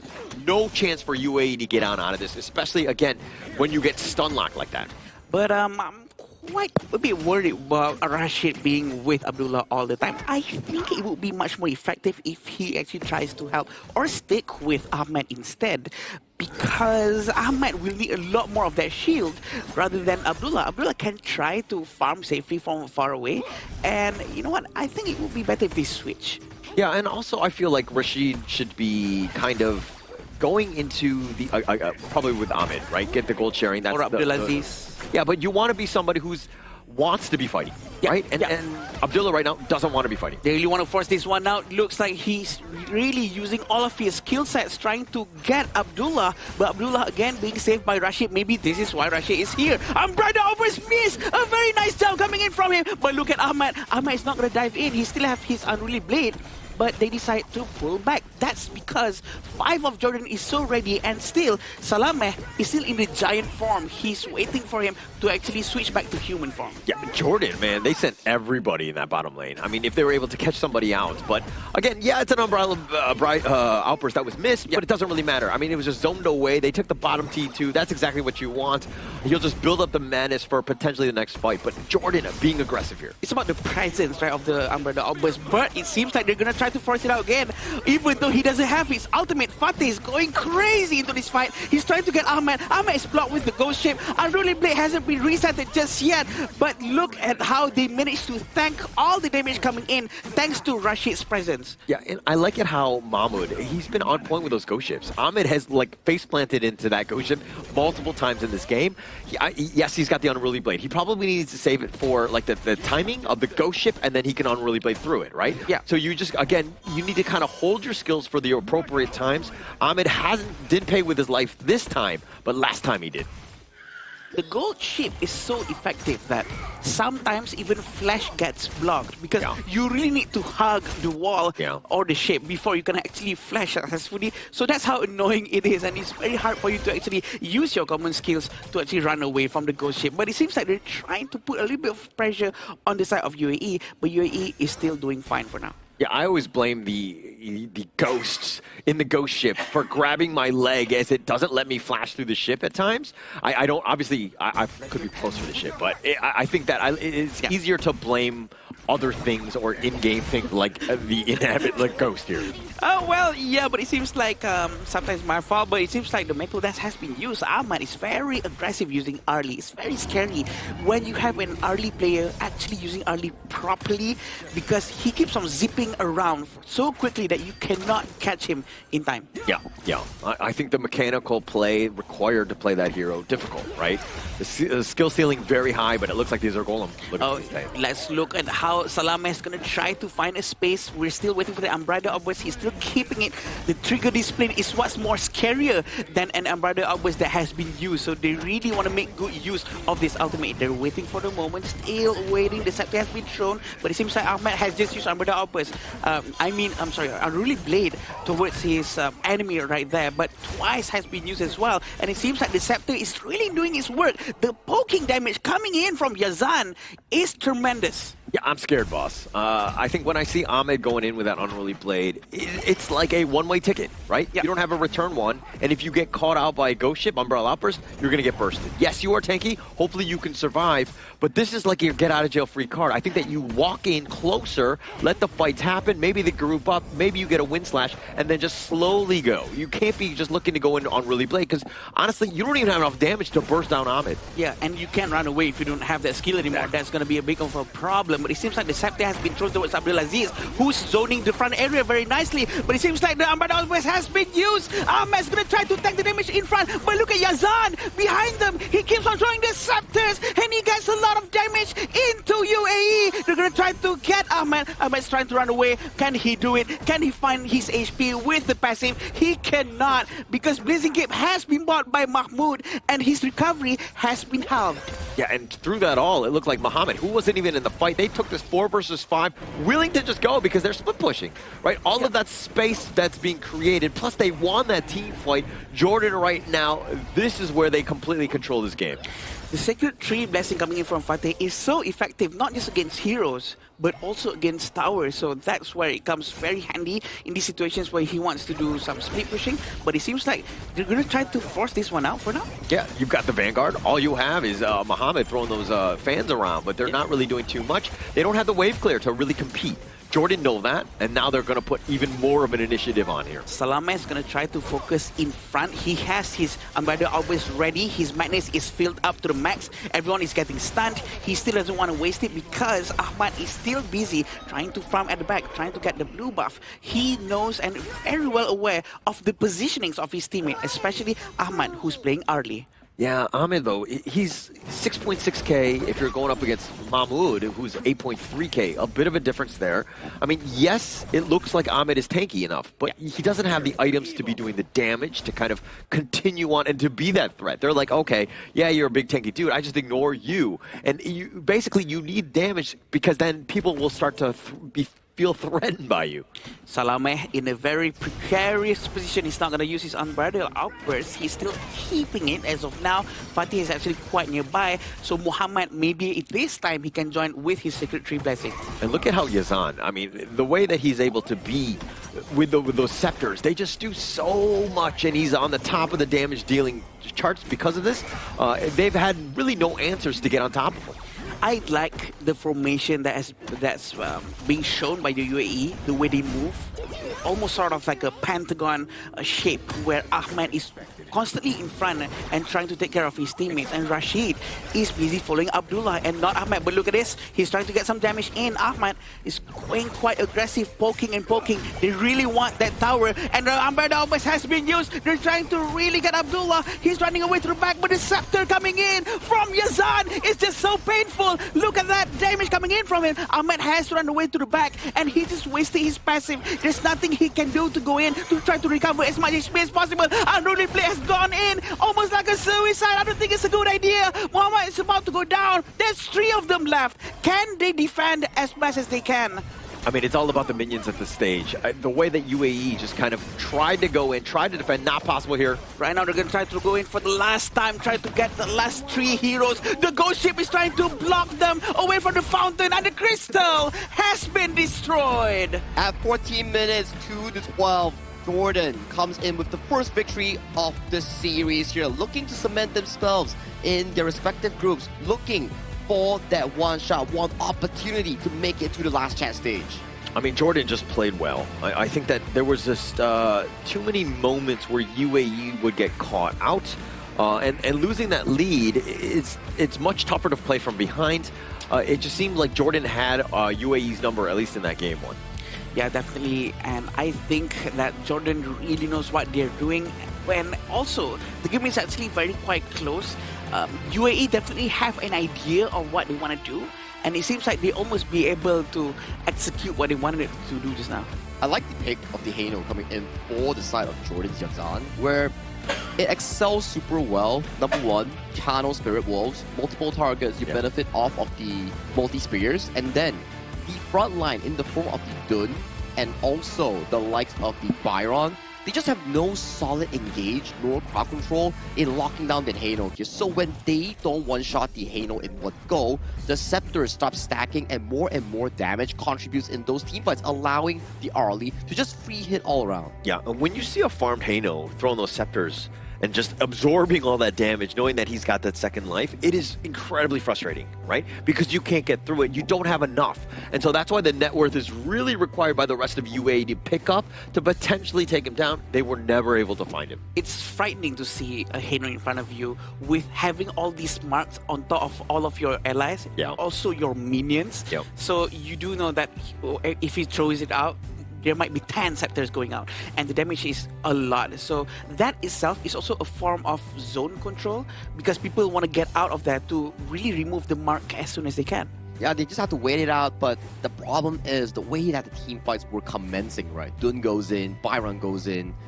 I would say the hero design coming in for these 2 heroes are one-dimensional. That's why we always see the Dun Dolia. When you Unruly Blade in as a Dun using the ultimate, you sort of get stuck into a position by the ghost ship that you're like, oh, I already expended my spell that I need to refresh using my enhanced basic attacks. So how do I get out if I already used my Unruly Blade? Yeah, and Unruly Blade should be used more of like when the hero is getting away, he's got a little bit of life left, and then you get in and you make sure that you finish him down. It seemed like he was just kind of going in willy-nilly at times. I mean, he was 1-4-0, not a whole lot of kills that they could find, but you're also seeing just maybe a little bit of a misplay in terms of just how the Dune should be played overall. Yeah, I do agree with that, and sometimes people use it to disengage, sometimes people use it to engage. It's a very important decision making to make. It all depends on whether or not you can land the enhanced basic attack to reset Unruly Blade earlier. But these are the itemization coming in from both of them. Jordan's Hano was actually going with Insatiable Tome and Holy Grail, but of course the first most important item is the Venomous Staff, which is going to be effectively halving the potential recovery coming in from the Dun. So Dun cannot really benefit from the unyielding might passive from himself. Not just the Dun, right? Also the likes of the Byron as well. You have the spell one to consistently heal the auto attacks as well. He has the Eye of the Phoenix here, but the early purchase of the Venomous Staff is a very smart option coming in from Yazan that we need to praise because, yes, it's a basic thing. But usually, Hano players, they will like to go for the route where you want to buy the Holy Grail first, then the Venomous Staff. But having the Venomous Staff early coming in for the side of the Jordan lineup is such a beneficial buy. You can see from the damage numbers here. 154,000 on that Hano. Yeah, and that's why the whole, like, sacrificing for the team, and also understanding why itemization is so key for all the different players, because you got to see exactly, like, they even have a Yarya as well. You have so many different ways to just heal, sustain, and again, you know the playstyle of UAE is like, okay, let's shut it down, let's get the Venomous Staff, and then have those scepters just literally just mitigate all of that. Yeah, and the fact that Hano actually has all of those free time and space to actually do what he needs to do is also thanks to Salameh and Mahmoud. The fact that they're all over the place in front of him helps him to just, you know what, stand here and I'll just keep on throwing this scepter. As opposed to UAE, they have Rashid to actually help the front line, the Dune. But is that enough for Xiao Xiao to actually throw all of her skill sets? I don't think so. I think damage was okay coming in from Mohamed Xiao Xiao, but the pick coming in from the Yarya was what caught us by surprise. If they were to come in with something like a Mozi, like a Diadia, or even a strong room like a Lapu Lapu, then maybe you can CC chain down the Hano with teleport and make sure that he can't use the Fate's Rewind to get back into safety. Or, you know, just one-shot him before he can actually even press it. Would it be much more, makes more sense if Yarya is paired with an assassin rather than heroes like Dune? Sagi, what do you think? I think yesterday we saw a good example coming from Kyrgyzstan, right, where Dastan and Marlin played the Hansen and also Yara combination and got the Penta Strike. I think that was a pretty decent combo. Yarya is less of a popular hero due to the fact that the early game is just weaker in general and it takes too much time to scale. Hence, in the situation where you are on a timer and you need to make sure that your channel, your Xiao Xiao, gets the early game advantage, I would say Yarya is more of a greedy pick because that pick needs to scale as a roamer. Yeah, and I think that there were plenty of other roamers that could have provided more value. Like the big ults, like the Zhang Fei, Lapu Lapu, and we've been calling them all the time. I mean, they're always there in the games, but they add so much as a roam, right? And Yarya is a more finesse style where if the other hero gets accelerated, and like a Marco Polo, like a Fever Bar, like then you have the shield. But the Ahmed, I mean, I get what they're trying to do, which is with the sustain, but we're really lacking in the department. We talk about Yazan having a great game, but how can you burst him down when everybody else is controlled and not the damage you need? I agree. And probably they're also lacking a little bit of a crowd control capability coming from the UAE to really lock down the movements of Jordan's side. But looking at the replay, we can see the amount of damage, the amount of control coming in from Yazan is a lot. And he really is very disciplined with his ultimate. Yeah, and actually even in that moment where Ahmed was fighting 1 versus 2, if he maybe goes to the side a little bit, gets over the ledge, and then that buys enough time for Abdullah to show up because he was there, but he was just a little bit late, that might have been enough to turn the tides on this one. And then you're seeing the team fights, the ghost ships on point. How many times was Ahmed stuck behind that ghost ship? And those scepters was just diabolical coming in for the side of the Hano on the hand of Yazan, where they come in as a 5-man unit from the side of UAE with the Shadow Tyrant buff, so much damage, but you have no answers for the Hano. He's just scepters galore. You come in, everybody just gets chunked down so hard coming in by this Hano pick. And we'll be checking out the MVP coming in for game number 1. It will be none other than Yazan on the Hano pick. The mid laner coming in from Jordan with a 42.7% damage output. Yeah, this is not the highest. Highest was, I think, 43.5, but 42.7 is definitely impressive. Damage taken is 19.5% damage, and the total goal is 25.6. Yeah, for sure, definitely a very good gameplay coming in from Hano. We have to remember that it's not just the 5 hero that's receiving a mark from the scepter. It's also the minions around them and the Spirit Wolves from Chano. So he really is the perfect hero coming in to really go up against UAE just now. Yeah, he succeeded because Coach Omar made a great draft, right? Understanding what the team was throwing at them. Hano was like the perfect pick. Mitigates everything, and he's able to excel because he was put in a spot where, again, he can use the skills to the maximum, and they got a lot of value out of this pick. And it also simultaneously counters the draft that we talk about, right? Whereby if you have so many frontline, no solid CC, no solid engage, or no solid burst, it's pretty difficult to handle the Heino. That's why we see picks like the Angela, the Ganemo, the Mozi, or any of the Lapu Lapu to actually CC lock and then one-shot the Heino from being able to pop that ultimate to get into safety, right? I think coming in for the second game for the side of UAE, try something different, you know? Try something out of the textbook here. Because we saw from the draft, it's like, you know, pretty textbook, pretty like Chan or anything, you know, Xiao Qiao, everything, you know? Maybe where's the usual Wang Zhaojin? Where's the usual a lane that they got banned up? Maybe put that priority in the earlier phase. Enjoy the moment. Yeah, and take more risk right on the stage, because right now the composition that they're going with is looking pretty safe compared to some of the things that we've seen so far.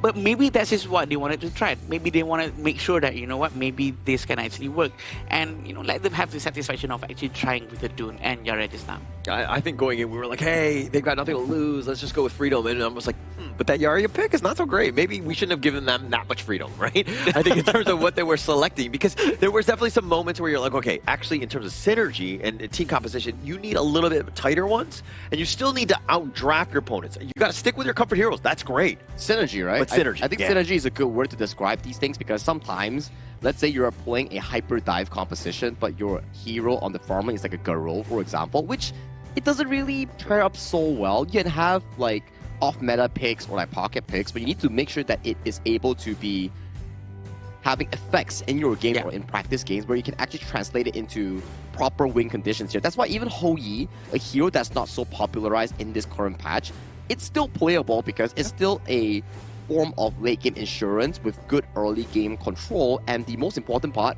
those Burning Sun arrows can pair up pretty well with burst compositions with Angela or Ganemo, for example, right? Yeah, it makes total sense, because we've seen Hou Yi has been used yesterday. Even though he's not joining physically or personally into the fights, he actually helped in terms of using Burning Sun arrow from very far away so that his friends can do a follow. I think something like that can also be done as well, and just be brave in choosing much more other heroes. Yeah, I think you just need to simplify, right? Let's take a step back. I mean, we talk about comfort heroes, but also just make, you know, take away the mechanically different heroes and just play again like the Hou Yi's like the perfect prime position for this. I think that they need to just go back to the drawing board and kind of reset from here on out. Before we jump into the next upcoming game between Jordan and UAE, we would like to give a shout out to our hotel and venue partner here. Petaling Jaya Marriott Hotel, thank you for once again sponsoring the 2026 Asian Games Esports Qualifiers for Honor of Kings. It is with our sincere gratitude to showcase that we actually appreciate the sponsor for this event. It has been great. It has been amazing. Food is great and stay is great. Yeah, and they've simplified our stay here, right? And I think that that has actually really helped out in terms of just, you know, for these teams as well. But as we go into game 2, okay, Adam, you're the coach of UAE. Okay. What do you tell them? I would tell them to go with their guts and just have fun on the stage. Have fun. And most likely, most of the time, when they're having fun, they would more likely take more risk, such as maybe assassin heroes. We would love to see more of those assassins coming in from the jungle side, right? So it would be very nice to see maybe there would be a Lam or a Hanshin or maybe more Kuis. Never know. I mean, those are interesting picks, right? We've seen multiple Kuis in the first 3 days of our Asian Games qualifiers. It's been slow recently in those more aggressive picks. We've been seeing the Hanshin, the Wukong, Xuanche coming in from Team India, and recently more on towards the roamer side, but for niche picks like the Yarria, for example. Yeah. So I'm not a huge fan of just be like, oh, the Lam or the Hanshin will take over, because it's about creating space. So I always look at tempo as being a bigger factor, especially when you're behind. Again, I talk about simplified heroes, but you're also looking for ways to kind of create space. Some things that you can maybe jungle invade, right? Yeah, I'll change things up where maybe you get a camp or 2 ahead, and then that might give you a better shot. Or maybe, okay, let me change my answer. Maybe you would like this one better. Let's see, Let's see, I'll judge. So, how about this? Get all early game heroes as much as possible, such as Atta, heroes that doesn't require too much of itemization, and then maybe some mid lanes such as Lady Zhen or maybe Princess Frost to really be aggressive in the early on, and maybe Lady Zhen or Princess Frost can just rotate more top to bottom to really try to invade towards the jungle and try to be much more aggressive to just secure the early game. Yeah, no, I will agree with you. I think it's the right way. Just change it up. What do you have to lose, right? I think that you go all in, you try to make some sort of play happen, and then if you fall flat, if they catch you out, if they take over the team, at least you try something different. It may not be the most perfect of the ideas, but for a team that's yet to be able to find a proper footing like UAE, I think it's a feasible idea they can actually carry out. But talking about ideas here, it's a smart one coming in for the side of UAE to ban away Yazan's Hano that he has a fantastic performance with. And then they do lock in the Wang Zhaojun here coming in from Muhammad's. I think it's one of his most favorited heroes thus far that he actually enjoys. And maybe coming to the second phase, Jordan will be like, hey, still not picking up the Abdel Aziz lane, let's just ban it. Yeah, I agree with the Hano ban as well, by the way, because the Hano has been quite of a problem coming in from Jordan's side, and that's a show of respect towards the mid laner of Jordan just now. But having Musashi, Arlie, and Liu Bang is going to be quite interesting as well, because we know that Liu Bang can really help Arlie if she needs help quickly. But he's still going with Arlie. He's one of the most annoying marksmen ever to exist in Honor of Kings. Yeah, it's going to be picked up. You know, UAE looking to counter that. They're going to pick the Chano there, right? Which is definitely more of a power pick in that sense. Yeah. But the way that Jordan has kind of rounded the draft was like, okay, we got the Musashi, Arlie, very weak guys that can be squished upon, so to speak. We got the Liu Bang to help fortify. We're going to lock down that Clash lane as well. Oh, actually, it might even be a roam. We'll have to see, but you have a little bit more in terms of opportunity here to go into the second phase. It's like a delivery system that you talked about last game, right? Whereby you have the Lam Liu Bang, but in this case itself, it's actually the Musashi Liu Bang, where if the Musashi challenges someone with the duel to the death, then immediately the Liu Bang follows and drops in the full burst potential here. So if you are on the UAE side, whoever is piloting the mid and farm lane role, it's not going to be the most fun situation because that's going to be a lot of burst damage that you need to react to. And this is exactly like what Sagi said just now. Angela is a very good burst hero to really melt down Zhang Fei, but look at this. The pick coming in from Jordan with the Sun Bin. And by the way, the one that's really need to win right now is Jordan, I might add. I think Sun Bin is a okay pick, but they don't really have a lot of tank heroes to supplement this idea. Usually when you play Sun Bin, you want the team composition to have more fighters or more tanks like the Ata, Dun, or Bai Qi, for example. Here, so this Sun Bin is an interesting one coming in from the Jordan draft. We'll need to see how they actually play it out with their specific composition. And in this final pick here, we still need a mid lane here coming in from Yazan in that middle role. So I kind of like, I'm more of a fan of the Sun Bin pick because I think it pairs very well with Musashi, who wants to be running in. You have that speed, and the rest of the guys are able to kind of help accelerate. Yeah, you have Liu Bang, who's going to go in his own delivery system, but now you've got the Mai. Literally everybody's going to be running at you. This squad is incredibly scary when you see 5 members chasing after you. It's really more of a all or nothing composition here, like an identity where, okay guys, the moment Sun Bin clicks the spell 2, we are all going at it and finding the perfect opportunity to find their backline. Main ideas, main targets, Princess Frost, and also the Chano coming in for the side of UAE. If Jordan can pull off this Hail Mary of a play, they might be able to secure their first series win here coming in for the Asian Games qualifiers. I think the most important thing about Sun Bin is that the time flux coming in from the second skill will return 50% HP of whatever that he received or his teammates received. So in a sense, that is a very good skill set to have to actually force a fight or try to retreat, because it gives a huge boost of movement speed as well. It's movement speed, it's heals, it adds quite a bit. Plus, Sun Bin, kind of cute. Yeah. No? Doesn't do anything for you? Okay. No. Let's move on. I'm not sure where you're headed with that, so I'm quite confused. But yeah, definitely a very interesting pick coming in from Jordan. This might be a risky pick, by the way. We were expecting something like this, but from the side of UAE. But having a Levi from UAE can also be very interesting for us to watch as well.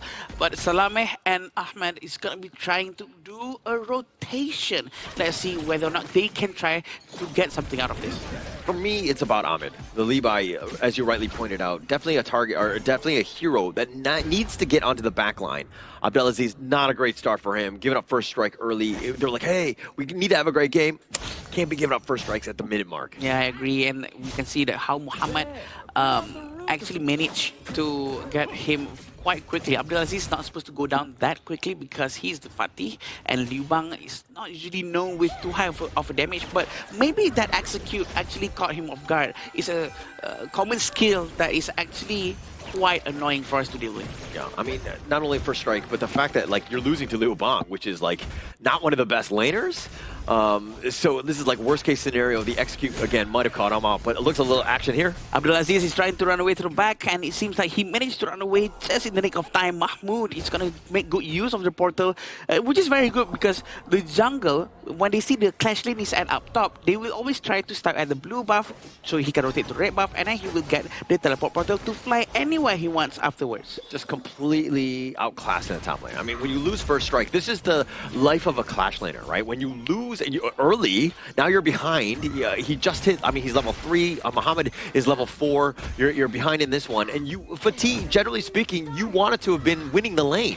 You want to force him down so that he can't leave, but now you have to play timid. Yeah, it's one of the few heroes that actually scales very, very well. Fatih, especially when he gets all of his itemizations, that really, really hurts when you finish all of them, including with the Secret Tree Blessing. So, you know what, I understand why Jordan really wants to focus down on getting Fatih early on. Yeah, and another thing to take note of, Jordan actually doing a little bit of a lane swap to start things off. Ahmed is going to be in the mid lane. Salome will be sticking around with him. This is all about just getting, faster wave clear, taking those pieces, and again, leaving Yazan by his lonesome in that bottom lane, dealing with Abdullah, who again, the Chano Arlie matchup has a bit of an edge.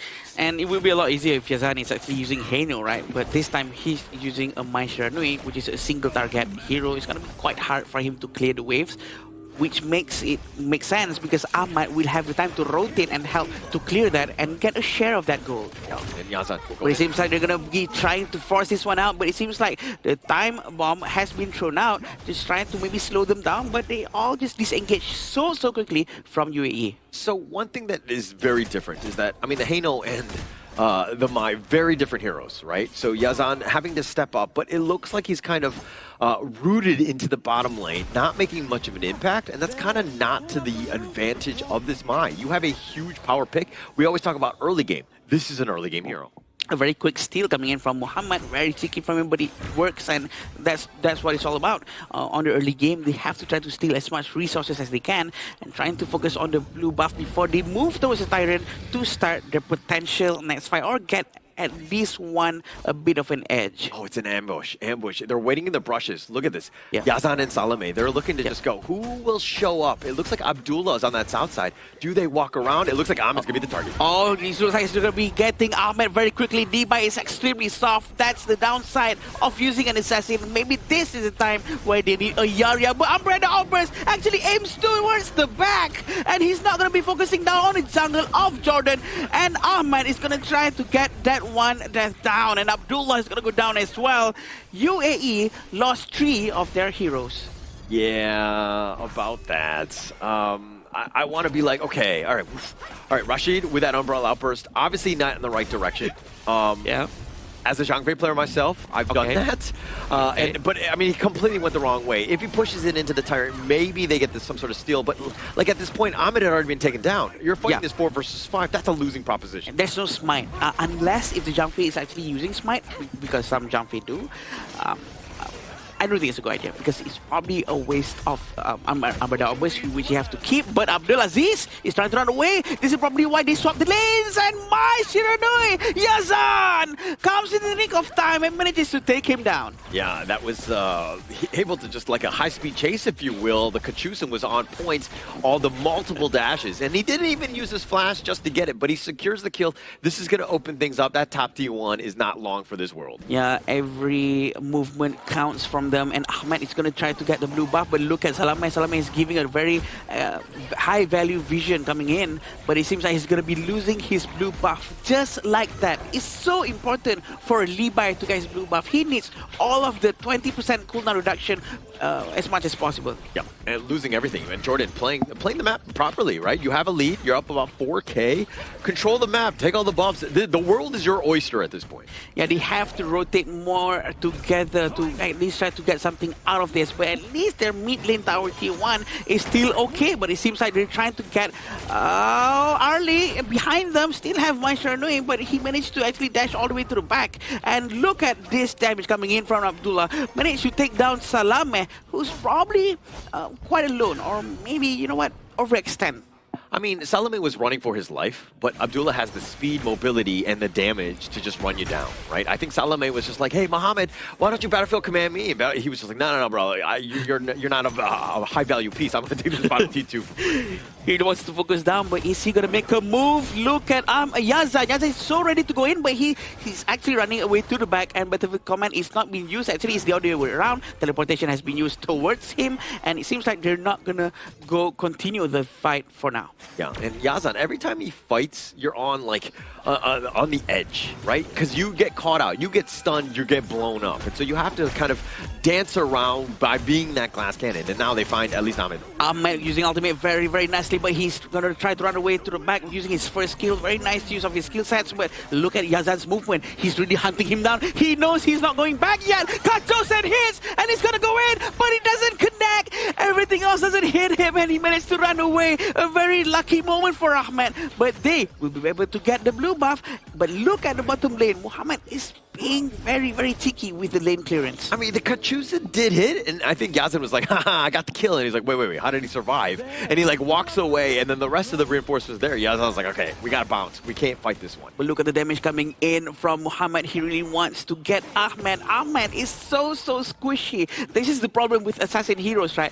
This is what we would like to expect to see more of a Yarya, but we might see another fight coming in after this. But always is still being kept by him. Muhammad is still hiding inside that brush. A flash has just been used in the mid lane. I mean, Ahmed right now is about 2.1k behind Mahmoud, who's just got the better of him. I mean, on the Musashi, he's been able to outfarm him. Obviously, they've got more objectives, so it's much easier to build that lead. But based on the Yazan, we'll get you picked off there. The damage is a lot. He actually got frozen below the tower, so that's why he actually went down. A very good move coming in from the Princess Frost Muhammad. Exactly like what Sagi said, that's his trademark signature hero. He's very comfortable with that. But look at Mahmoud. He is hiding beside them. They have to be very careful. Yeah, I mean, he could bounce. I mean, he could jump in at a moment's notice. But at the same time, you don't really want Muhammad to be tanking things. You kind of want the action to happen and then Muhammad coming in. But right now, I think that Jordan feel very comfortable. They've got a 5k network lead. Let's just split push. Muhammad can be the tank. He can be a focal point because somebody has to respect him. And Ahmed is going to be over here for a while and probably going to be chased by Ahmed, who's going to go all in towards him. But he still has a lot of dashes. Ooh. Can he make it out? But look at that cheeky move. He's going to try to recall. No one knows. No one knows. He gets away. He gets away. The great Houdini, if you will. The great escape. He kind of pretended like he was going one way. He went the other way. And he does survive. But he is 2 levels behind, okay? It's one thing to stay alive, but you're 2k behind. You're 2 levels behind. Things are not looking great for Ahmed. He needs to, again, get back into this by getting some sort of farm that UAE needs to kind of filter into him. Ahmed is really showing that he knows how to play Lee, but it seems like he's really trying to go in and get some damage in. But it seems like Ahmed almost has been forced at the wrong time. Winter AC has been used. They have no more skill sets already. Are they still ready to try to flank them? Ahmed is trying to run away, but look at how his team is trying to save him from a certain death. Can he do this? Not at all. I mean, it's definitely not possible. And Muhammad was able to just cut him down. No further way to just bounce back and survive. And with this winner is here, it'll zone away. That will buy a little bit of time, but 20 more seconds before Ahmed is up. And right now, Jordan finding the driver's seat. 4 of them is still around the mid lane. Sun Bin sort of providing a lot of vision for his teammate. Mahmoud is going to be ready up top. He's trying to get as much resources as he can. They can still get the Tyrant if they want to. He's still holding on to the Shadow Vanguard that he has. And he has a choice to send it down to the bottom lane or the top lane at this point. But look at that ultimate coming out from the Sun Bin. And he's going to pull back just for a bit. Yeah, and they're going to take their time. I think with all 3 lanes, they'll see exactly how UAE kind of respond to this assault, but Yazan getting a little bit low. That was very close. Muhammad is still nearby, hiding inside his favorite brush, I might add. He's been there for so long, but he's just trying to trap anyone who gets close to him.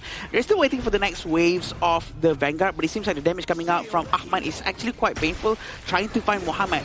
But this is very important, right? How Winter AC is going to be used to clear the waves. This is the most important thing. That's the only high ground that they have alongside Jump Phase Ultimate. They can take their time. I mean, Yazan is making his way back into the firing squad, if you will, in the front line. So it's just a matter of time before they make that jump. UAE have done a good job of just kind of, clearing the wave, poking and prodding, using Ahmed's mobility to their advantage so that they don't really get jumped on and take any sort of risk. Ahmad is so ready. He throws his umbrella to the back because he wants to dash to the back, because with his here is also here, which is very, very painful. They have to be very careful with Princess Frost. But Yazan actually goes down, and they manage to probably pull this off with a little bit of a comeback, but we're still waiting for the umbrella outburst, which has been used. He's going to go in, rush it. Is he going to force this one out? But he pulls back. I think this is the right moment for them to go in. But Muhammad is from the side. He's just peeking. Is this the right moment for me to go in? Not just yet. Ali with the Maple Dance trying to really choke or rush it out, and Rashid is going to go down very immediately. Abdullah is still trying to have a safe distance, and Muhammad being very careful, trying to destroy without anyone noticing. See, that question you had of, is this the right time? UAE had that same moment. They were not sure of what they were going to do. It looked like Rashid was like, oh, we're going? Wait, what are we doing? And they were going back and forth. There was a little bit of wasted time. But with Ahmed down, there was really no reason to go in. You need him to kind of clean up. Yeah, but look at this. The circuitry blasting, slicing through everyone. But it's not enough. He has to go down because he's up against 4 people. And I think this might be it. He managed to reduce a lot of damage, a lot of HP coming in from Jordan, though. This might set up the stage for Ahmed, but Ahmed is not going to go in just yet. Abdullah is still keeping a good distance, and very aggressive gameplay of a Levi player right here. Abdelaziz a little impatient in this one. He jumps onto 4. There was nobody else following him up. But if you had the rest of the team, like, those slashes were legit. He would have actually done quite a bit if he was able to kind of get with the team. But unfortunately for him, he's kind of doing things all by himself. A little bit of a selfish play, if you will. Imagine if he pulls it off with Rashid's umbrella outburst, which is not available right now, and he manages to run away. Imagine if they pull it off together. I think it's going to be very good. Just so that's the thing. This is why this lineup has a chance. I mean, especially with the winners here, the Frigid Prison. You have ways to stun, plus that umbrella outburst. You have the Wombo combo, but we've never seen it together. They're all individual different pieces, and they haven't been able to synchronize them properly. Yeah, they do have all the heroes required to pull this off, for sure. And also, having Princess Frost, which is very important in defending this base. But look at Rashid. He's losing a lot of HP for now because of the Doomsday doing its work. Maple Dan has been used trying to delete all those projectiles. With this here has been used trying to clear the wave as fast as they can. Ahmad actually goes in, trying to slash everyone at the same time. But look at him. Look at Yazan's move. Very, very quick moves coming from him. Rashid going in, trying to do a lot of knockups, and they managed to get 2 of UAE's heroes. They're going to try to get 3 more, but the meter waves are coming in. 2 of them are too low, so Jordan has to be very, very careful. He dives running, duel to the death, but he's still alive. He manages to hold on. There's a couple of minutes left at the bottom and the middle lane, but Winter is here again, but he doesn't hit the bottom lane though. The meter is still alive. Very unfortunate for UAE. And that's a 2-0 coming in for the side of Jordan here, sending UAE without a win in towards their Group B journey here. And Jordan fighting their way through, still finding a foothold in their respective group. They have one more chance to make it to the 3rd place spot. Just the way that they were able to kind of bait out some of the ults. Rashid didn't have the greatest in terms of direction and point, and like right on point with them. And the synchronization of being able to kind of go in together, having that team fight where, we go in as one, right? Right now, they're going piece by piece, and they're getting caught out. Jordan made them pay, and unfortunately for UAE, that's going to be their last one here. And as of this point, if you were to notice, right, as the last game against Jordan, I would say that UAE did a valiant effort here, pulled up all the heroes that they actually have, played the Wang Zhaojin really, really well, and at the very point, they had an okay game. Compared to the previous ones, it was much better. There was much more improvements there. It's all about the growth coming in as a team, as UAE. Maybe this is not their tournament. Maybe next time, when they're more mature, when they have more experience, that's where they can come back even stronger. I think Jordan played a very well game for now, for sure. But at the same time, UAE actually managed to demonstrate that they are able to play as a team as well. The quick progress that they have made within that one game was reflected all the way to the end, and now they can see that the fact that having Princess Frost actually helps with clearance, and then also with all the heroes that they can actually go in together if they can pull it off together. Definitely a better game too. I think that, again, just when they're going in, the comms need to be cleaner. right? Yeah. When we're doing things, we're going in. We need like that hive mind brain, right? Where like if somebody thinks it, everybody's doing it. Yeah. There's no second guessing. There's no back and forth. Do we go in? Do we not? It seemed like there was a little bit of hesitation. And those team fights were unfortunately not in their favor because of that. The teamwork and cohesion is much needed, right? Coming in for the side UAE, right. They're not on sync to do one specific play, which is something that I think has to be brought up by, especially towards the team itself. They need to review it and go back to the drawing board for that. Yep. But I think also from a fundamental level, in terms of mechanics, hero understanding and how to play the specific lane matchup itself, those are things that UAE need to focus on in the future tournaments. I think we talk about cohesion a lot in the Asian Games qualifiers. I think this is because it is one of the most thing that you need to take a long time to really get. Cohesion cannot be bought or done within a short period of time. I think this is a good example that you can actually have, right? If you have like 5 players on blue team, 5 players on red team, the blue team players, they're all like top tier peak players, but they've never played together before. You don't really know who you should listen to or who you should be following to as a specific play itself. But when you come into a other side where you have like a team that's been playing together with the same skill level with the same blue team player on the red side, they are more coordinated and they can make a play happen with more efficiency. Lesser communications needed, but the efficiency of a play, like how we saw in Hong Kong, China, Republic of Korea, Indonesia, Philippines, the way that they play the game, it's smoother and they have lesser mistakes and everything happens faster. Because they've been playing together for longer, right? They've had leagues, they've had experiences being on stage, they haven't had that, like, you know, that's, you know, spotlight on them. So they understand what they need to do. And I think that, you know, even moving forward, for these teams to get better, they just need to play with one another. They need to keep practicing. They just be locked in a room and ensuring that, hey, whoever's making the calls, let's listen to that person. Actually, if you guys know the way, if you guys could try to explain to me, what do you think is the most effective way to get a proper team cohesion, to get the chemistry? Let's say if you have like only 2 or 3 weeks to make this team bonding work. Yeah, watch a lot of movies together, right? I think that's the one thing. No, on a serious note. On a serious note.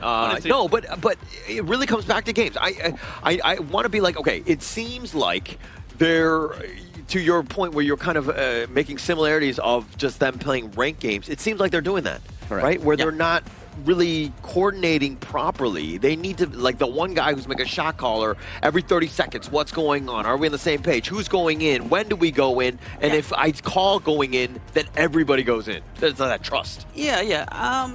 I think that's where you can come in, Sagi, because I think you have an experience in this as well, because to have that chemistry built, what do you think is the fastest, most efficient way for you to have that amongst your teammates? I think it's a minimal 6-man job in this case, where you have the coaching staff and also 5 players looking at a same identity. Okay. You can't immediately improve everything in one go. You have to break it down segment by segment. Let's say, new team, your early game is not good, so you fix the laning phase first. Then you go look at the early game objective, which is the Tyrant. So these are the few things that, let's say, early game you have to be looking at. Are we playing objectives? Who has a winning lane? Who has a losing lane? Then you bring it to the mid game on jungle invasion, jungle defenses, then late game, how to end games, how to stall games per se. All right, I think it's funny, Adam, that you asked me the question and then I answered it. You're like, yeah, but let's talk to the professional here. You went right over my head, and I'm sure his answer was way more detailed and probably, I mean, as an ex-pro, he would definitely have that. But thank you, Adam. I feel much better. I want to hear from both of you. It's too late, my friend. I'm just scared. I've moved on. I'm just scared from any of you to actually go back to the movie part. But yeah, let's see the stats here. We can see the damage coming in from Abdullah is a lot. So he is actually putting a lot of work in this. The contribution coming from him is there, and he had the space. It's just that the togetherness of the timing is not there. Yeah, I think togetherness is something that you need to be respecting in Honor of Kings, especially in HOK. The way that you team fight revolves around objectives like buffs, little jungle monsters, objectives like Tyrant, Overlord, towers. And when you are slow in responding to a specific play, you will lead yourself into much of a goal grab like this, where Jordan is always ahead of you in every single moment, where we see a lot of examples here. If you force a play without 5 members ready, let's say 5 members 5v5, you force a play 3v5 as 3. Yeah. You're going to be in a much peculiar situation where you're bound to almost 100% lose unless you do some miracle play. And miracle plays are miracles for a reason. It's not always reproducible. It's by miracle. Yeah, and also I think that even when you're about to take a team fight, you need the vision, right? Because you need to understand numbers. If you're behind, and this is actually a great start for them. They knew somebody was coming. The 4-minute tyrant had already spawned. The perfect ambush to set themselves up for the snowball effect. That's the vision that you were talking about, because you want to know what's the probability of winning this team fight that we're about to have. I think the whole point of all of this is to have a proper vision and proper movement from the team, having the tank up front. But if the tank actually commits, everyone dives in. That's the whole point. Because it's how we see some of the Joffrey actually goes in and they're not following, or maybe they already spent their skills, but then now they're going back in again. But yeah, a lot of things going on that's not being done together. But again, they're still at their progress stage. This is the moment.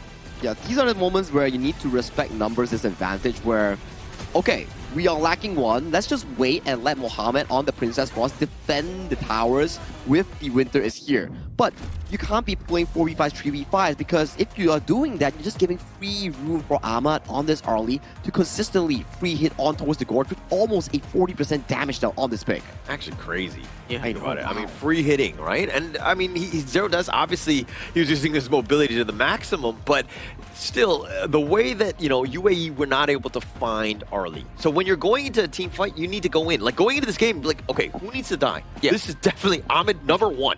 He's got to be the #1 target where you find him. If you don't find him, there's really no reason to be taking any sort of team fight. And to actually catch heroes like Arlie, you really need a proper crowd control. Either that a crowd control that lands towards him, or someone who has a similar amount of dashes and mobility to be able to catch up with Arlie.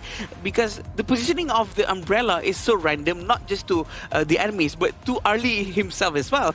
So yeah, it's a tricky hero to use. But then again, if you actually try to coordinate and communicate with your teammates where he left his umbrella at, things like that, I think it would really help a lot. I think from the composition side, from the side of UAE, it makes a lot of sense, whereby they found a lot of early counters like the Fatih, like the Chana, for example. All these are decent mid to late game counters that could really limit this Parasola pick in trying to advance in those team fights here. But it's down to those execution. How well you know the laning matchup as the Chana versus the early.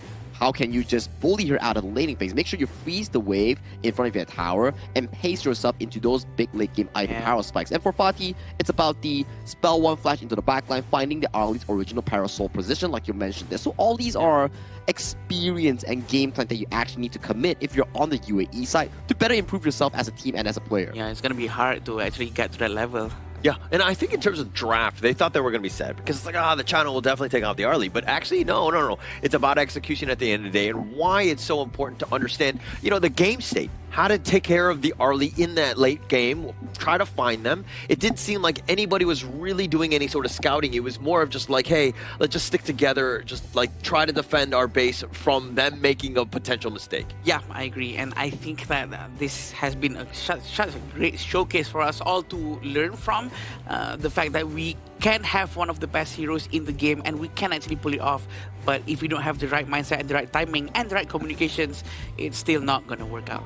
Yeah, it's all about the execution and teamwork coming in for both of these teams here. And today, Jordan has proven themselves that they are the better team amongst the series, cleaning a 2-0 and finding yet another ray of hope in the side of Group B. Unfortunately, for the side of UAE, they have played all their games thus far in the Asian Games eSport qualifiers here, and that was their last series of the tournament. Yeah, they came out with experience, right? And I think Jordan, I mean, they still have like hope, right? They need a little bit of help in terms of how they proceed, but I think that, again, we saw Jordan. This is the Jordan that we wanted. We knew that they had some sort of expectations, and finally showing it against UAE now is the perfect time. Yeah, I agree. And I think the fact that they actually pull it off and they're here with all of this experience, they're going to bring it back to their region. And I'm pretty sure they're going to be able to dominate a lot of their tournaments out there. Their gameplay is going to be a lot better. They can share their experiences with their colleagues, their friends.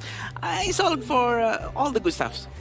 All the good stuff only will be coming soon as you suffer through the struggling improvement process, right? Like, not all pro players start as pro players. They start as ranked players, then peak players, then semi-pros, then to the pathway of pro.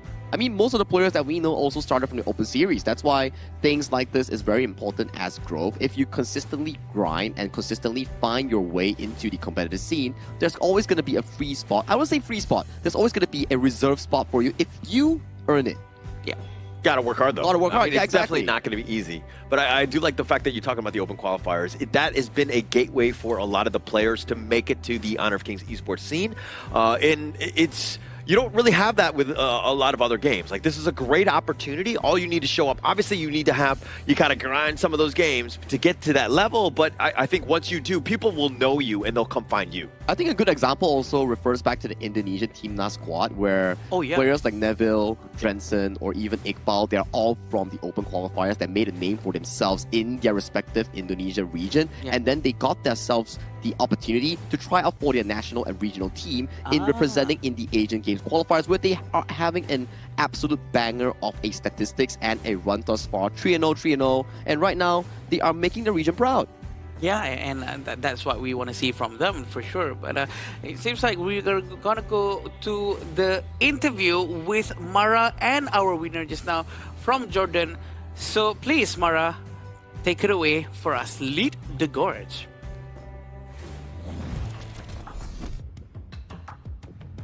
Team Jordan grabs their first match win of the tournament. Congratulations. Thank you. You know what particularly caught our attention was that lane swap with that Arlie in the mid, Heino in the farm, game number 2, Maisher, Nui in the farm. So what was the reasoning behind this swap lane switch, and how did that contribute to your strategy? أنا لاحظت إنه أنتم في اللعبة الأولى سويتوا أشياء جديدة بالهيروز خصوصاً بالفارم وبالميد. من وين جت هذه الفكرة وكيف ساعدتكم أن تربحون؟ دخلنا أكثر من جيم رانك صراحة ودربناها. السبب الأول أكيد والأهم هو الموبيليتي تبع أرضي. الموبيليتي والدمج تقدر تتحرك براحتك في الماب، تطلع توب تنزل بوت، فمن ريزن موبيليتي. So he says that we tried this quite a few times, and the big part of it is because we really like the mobility of these heroes. You're able to go as you please, go top, go bottom, and adjust to the game state that you need. And with that, I think some of the viewers might even try that in the ranked games. Now, what we also see is that Team Jordan was particular about isolating 1 or 2 heroes from the opponent before committing to a full team fight. So how important were those individual isolation picks for your strategy before committing to bigger fights? انتوا لما لعبتوا الهان في اللعبة الثانية خصوصاً كنتوا تعزلون 1 أو 2 تقتلوهم قبل ما تسووا كوميتمنت المعركة كبيرة. كيف تسووا هذه الطريقة وشو هذا المهمة لكم؟ يعني أكيد قبل ما يكون في عنا أي أوبجكتيف معين أو إشي لازم إنك أنت تأخذ بيك أو بيكين عشان الأدفانتج نمبرز عشان تأخذ الإشي اللي بدك إياه أنت براحتك من غير أي مقاومة من الفريق الآخر. It says before we go into any fight, we want to make sure, especially an objective, we want to get 1 or 2 of them out of the way so that we can take the fight however we want afterwards without having to worry about them and take the numerical advantage. This is the strongest match we've seen so far for Team Jordan. How has this contributed to your confidence and your mindset to move on to your last match for tomorrow? شو مشاعركم هسه وفزتوا مبروك عليكم عندكم ماتش بكره ضد نيبال شو مشاعرك تواجهوا هسه ما فزتوا اللعبه الاولى يعني اكيد الثقه كلها بالتيم كله طلع واحنا لساتنا في البطوله ما طلعنا عندنا جيم بعد بكره وان شاء الله يعني بكون تمام لساتنا في البطوله. He says, obviously, our confidence is more than ever, and we're still alive. We're still in this tournament, and we have 1 more match. We believe we can make it, and we'll see what happens, but we have faith in ourselves. You know, it definitely helps when you get a lot of support from your region. So how about let's invite everybody from Jordan to watch your game tomorrow and to support you. شو تقول للجمهور الأردني اللي يتفرج الآن؟ شكرا لكل اللي دعمنا واللي لسه بيدعمنا وإن شاء الله ما بنخيب آمالكم في الجيمات الجاية. Thank you everyone for your support from before and in the future support, and hopefully we will keep you proud of us in the future. Once again, Team Jordan, congratulations. And we hope that this is what you need to build the momentum forward. And now we're going to be talking about that a little bit more with our casters. Lead the gorge. Thank you for the interview, and Ahmad, I'm definitely sure that Jordan will be proud of that amazing win coming up in such an important series here, because that series put them up back in towards the side of their respective group. 1 more shot and they make it into the last chance stage. Yeah, and they did make it. They definitely will try their best to go into the last chance qualifier stage. Why am I stuttering so much today? What's going on? Yeah, but I think that it's all about just like momentum, right? Yeah. Once that team had kind of finally hit it, you found your first win. I think that will kind of springboard you forward. Now you have a little bit of confidence. Things should be much easier. Dare I say, the sky is a little bluer, the grass is a little greener. Things are just a little bit, a little bit more positive at the end of the day. I would say it's more of the energy change coming in for the side of the Jordan squad. You can definitely see the Ama in the interview itself. He did mention that, you know what, we played it to our strengths, we played to our gameplay and played on the game plan, which brought us to be able to win that series against UAE. And having a first win coming in towards this Asia Games qualifiers, it actually puts you into much of a comfort. Like we always say, if you start on the wrong foot, you start to dwindle down slightly, but if you start on a win, you can find back that confidence that you're looking for into that highlight. Yeah, it's definitely going to help you out, right? I think that getting that first win, again, we're like, things just become much easier, right? And I think that even when you move forward, what is that winning condition? How are we able to play it? And you heard that in the interview by Ahmed. It's just that the strategy of just like, hey, taking down numbers before we take any sort of team fight. Like there were specific things that they're looking to do. Again, like that checklist of things, again, and why they were able to pull this victory away. At least they have an idea of what they want to do when the plan actually works out for them. Even though it's the simplest form of trying to pick off one or two heroes. And you know what? It actually works out very well for them. And it's proven that they have an idea. It's all about the execution. Yeah, and the execution definitely prevailed well today coming in for the side of Jordan here. As UAE played their final game of the Asian Games qualifiers here, we will go into an interview with UAE and Mara on towards the stage. Please, let's go. We're here with Team United Arab Emirates. In this competition, it might not have been the results that you desired to achieve. Although, how do you think that this qualifiers have helped Team UAE, and how will this help the region in terms of Honor of Kings? يعني واضح انتم ما حصلتوا النتائج اللي تريدوها، بس كيف هاي الخبره ساعدتكم انت كلاعب، وكمان انه مثل الاونر اللعبه نفسها في اليو اي في الامارات؟ الصراحه بعد البطوله هاي اهلي في الامارات والشباب في الامارات والكوميونتي في الامارات صراحه كانوا يتابعونا ويشجعونا، مع ان احنا ما اعطينا احسن اداء، مع ان كنا نبي نعطي احسن واحسن، مع ان التيم كان جديد. بس عادي ان شاء الله ناخذ خبره ونتطور، وان شاء الله عقبال المباريات الجايه والبطولات الجايه بنبدع اكثر واحسن، وخلوكم ويانا. فالكم طيب، وصراحه الكوميونتي يعني بعد البطولات هاي الكوميونتي في الامارات يكبر اكثر واكثر، وان شاء الله فالكم طيب. He says, during this competition, my mom and my family and my friends, they were all watching, and that gave us a lot of support. And we obviously, this was not exactly what we wanted to achieve. It wasn't as high as we wanted to go, but we do appreciate the support we got. We were able to see people following the community in the MENA region as well. So we're very glad that we could represent our country and do well for them.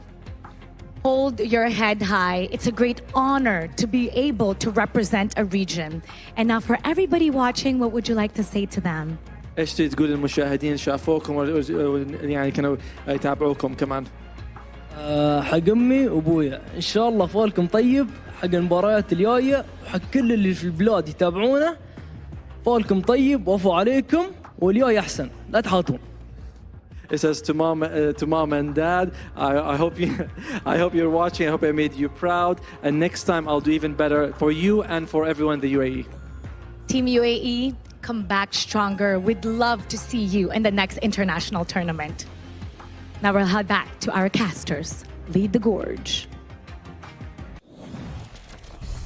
That's a very strong spirit showcased by the side of Abdullah coming in from Team UAE. I think not only his parents will be proud, but the entire UAE as a region and country will be definitely proud of Abdullah's entire performance as a whole. Because yes, you did lose, but at least you held your chin up, heads high, and you accepted the loss wholeheartedly, and you are looking to better improve yourself as coming in from the MENA region. Yeah, there's nothing like having everyone having your back, right? You know everyone at home really rooting for you, regardless of what you're achieving. That's the unconditional love and support coming in from everyone. That's a feeling that no one can explain. And also at the same time, I mean, not to be negative about this, but I think that as a player, this needs to hit home. right? You need to remember this feeling. Yeah. Every single time you practice, you're like, oh, I don't want that feeling to ever come back. I'm going to be much better. I'm going to learn from this game. I'm going to just go hardcore in terms of just like making sure the team comms, all the synchronization, everything is going to be good. But this moment, don't you forget it, my friend. I think that it will help you as you grow. We hope to see Abdullah once again and also the side of UAE region as a whole coming back into the next tournament, whichever it is, because it's always nice to see familiar faces and also strong hearts coming in towards this tournament. Yeah, but talk about tournament, the next upcoming one will be Vietnam going up against Kazakhstan here. I would say, and I'll coin this specific matchup as the group breaker. The winners, soft guarantees for the event.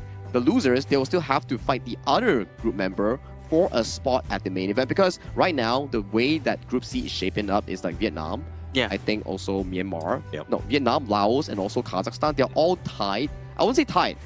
They are all qualified for at least top 3. So one win, one lose, and that it mixes up the entire dynamic, which allows some teams to qualify for main event and some team has to stay back and play for more games going into the last chance stage. You don't want that third spot. You want that the first. Correct. You don't want to have to play on the last day, because if you actually actually went through to the main event from the first and second spot, you can always rest from now on and just enjoy your time in Malaysia, especially. But I do understand if there's nothing else you can do and you actually fall down to number 3, you know what? They can still have try their best on the last chance qualifier. Yeah, just go with the less stressful route. Yeah, get first and second, control your destiny, win out. I think that's going in. I mean, with 3 teams that are very competitive and within arm's reach of one another, this is that moment to be like, okay, actually, let's take control of this group. If you take control, you put yourself in one step ahead towards the main event. And talking about control, if you want to be able to control your hero even better in Honor of Kings and have smooth graphics here, do check out iQOO 15R, the official Honor of Kings Asian Games qualifier phone coming in for this specific event. It has been a wonderful device so far for our players here. We had no issues thus far, and we hope to be able to receive more support coming in from the community and trying out the iQOO 15R. So once again, thank you, iQOO. Thank you, iQOO, and that is our match just now. Very, very fun for us to watch. The face of the UAE player just now who was being interviewed, he is resonating so much positive energy, even though he actually just lost just now. I think it's very rare to see that, because usually people feel like very down or it's very sad. But also maybe because, well, it's already confirmed that he's not be able to get any slots. But again, the energy, that's the spirit of Asian Games. Yeah, it's just about learning from them, getting better, growing from them, and I think that we'll see them coming back much stronger in the future. And that's the end coming in for the UAE versus the side of their matchup here in the Asian Games qualifiers. After this break, we will be coming in with another banger, which features Group C, Vietnam, and Kazakhstan. See you later.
Who will be the next to shine on the Asian Games stage?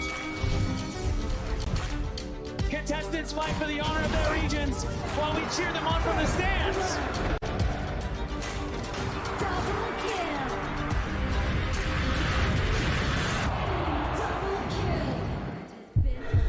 This is a challenge, but it is also an opportunity. The tide is turned.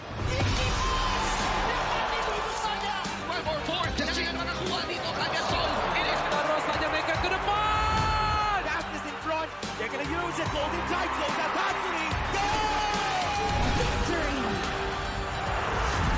pulled it off together.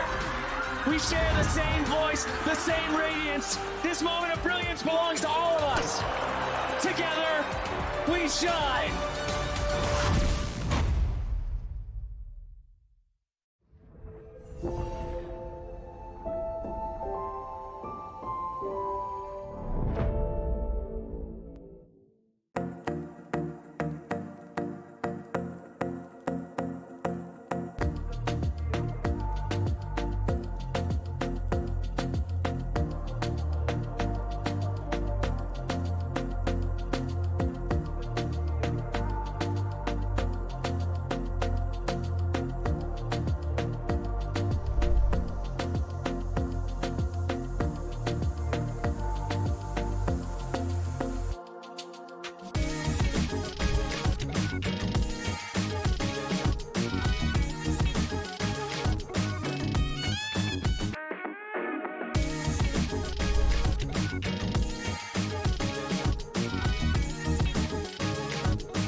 Welcome to the 2026 Asian Games Esports Qualifiers, Honor of Kings. 20 regions, one stage, and only the strongest 9 teams will earn the right to shine above the rest. Taking place in Malaysia, June 13th to 21st, 2026. Coming to Malaysia, this is the battleground where teams fight for the right to qualify for the Asian Games. 20 teams enter, but only 9 teams will move on. Apart from the 20 regions, there are 3 regions that have direct qualification. Here is the 2026 Asian Games Esports Qualifiers Honor of Kings format. First, the 20 teams will split into 4 groups of 5. In each group, every team faces every other team once in a single round robin, with every match played in a best-of-3 format. That means every match matters. Every game matters. Every single point matters. The point system is simple. Win the match, earn 1 point. Lose the match, earn none. At the end of the group stage, teams are ranked by the total points they've collected. And from there, the road begins to shine. The top 2 teams from each group qualify directly to the Asian Games main event. That gives us 8 teams advancing straight out of groups. But for those not through yet, the light isn't out. The teams that finish 3rd in each group still have 1 more shot. They move into the last chance stage. There, they battle through one final BO3 single elimination bracket until 2 teams remain. The 2 teams will then face off in a BO3 match to claim the one final qualification slot. So in total, 9 teams will make it through, 8 from the group stage and 1 through the last chance stage. That is the rule. Now it is time to see who can rise through it. From across the world, regions gather here in Malaysia.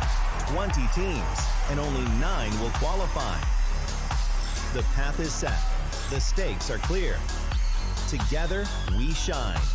Stay tuned, and we'll see you at the stage.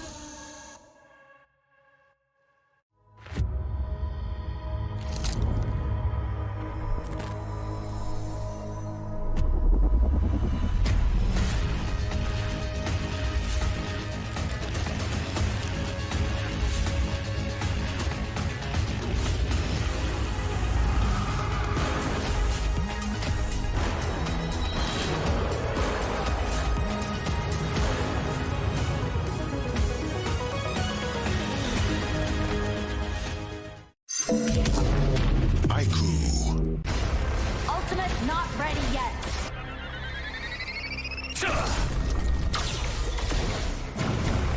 You have slain an enemy. My magic murmurs in ecstasy.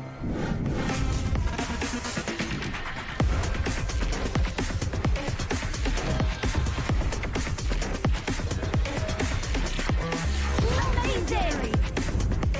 There is no escape for you. Killing spree. Double kill.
Shall I compare thee to a summer's day? Don't engage. Don't crush us like insects. Defend our base. Our high ground tower under attack. Amazing! Unbelievable! Ah, the fragrance of romance. Ally has been slain. Rampage. Double kill. Triple kill. Spectacular. Pentakill. Lady Fortune is on my side.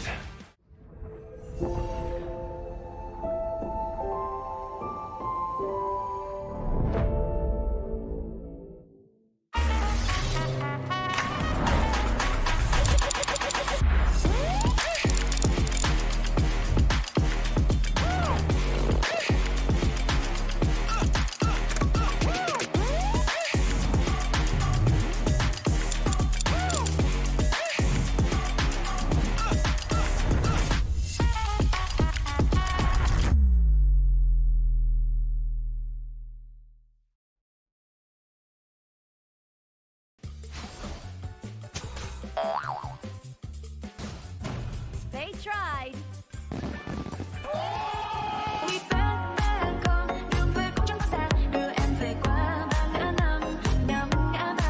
The new Spritling skill, Dig It, is a passive skill, which will automatically trigger at fixed times each match, up to a maximum of 10 times. The skill grants guaranteed standard rewards like gold, XP, shield, health recovery, and more. There's also a small chance to uncover mysterious grand prize effects during the match. Dig It may also produce tradable high-value treasures. Detailed information about acquired treasures will be shown after the match ends. Each treasure has its own rarity and storage size, and obtained treasures will be automatically stored in your warehouse. If you want more high-quality treasures, make good use of the Treasure Fusion feature. You can also copy and share your code so friends can help speed things up. Treasures in your warehouse can be sold for event currency, which can be used to redeem skins, items, and other rewards on the event page. You'll even have a chance to win physical prizes like smartphones and cash. You can also spend event currency to bid on high-value rewards. The auction uses a hidden bidding system, where you can submit 2 bids for the same reward. The highest bidder wins, giving you even more ways to obtain rewards.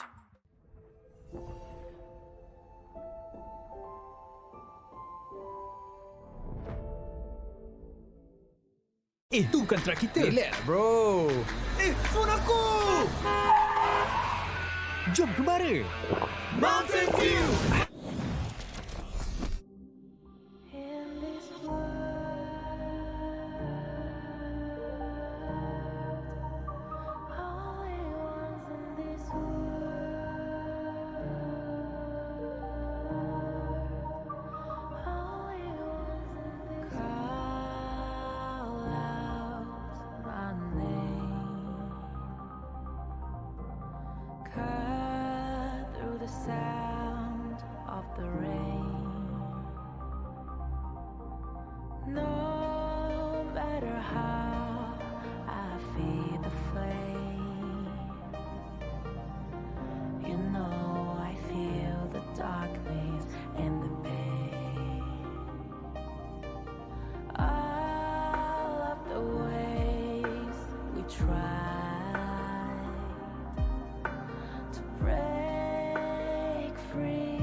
Now I see that I got everything I need.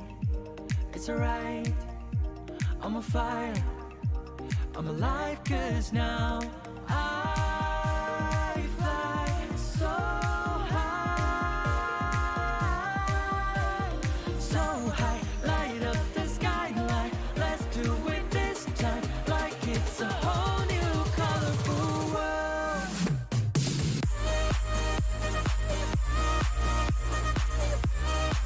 Like we're the only ones in this world. Like we're the only ones in this world. Never thought we'd get this far, burning like the stars. How we get this far? Like we're the only ones in this world.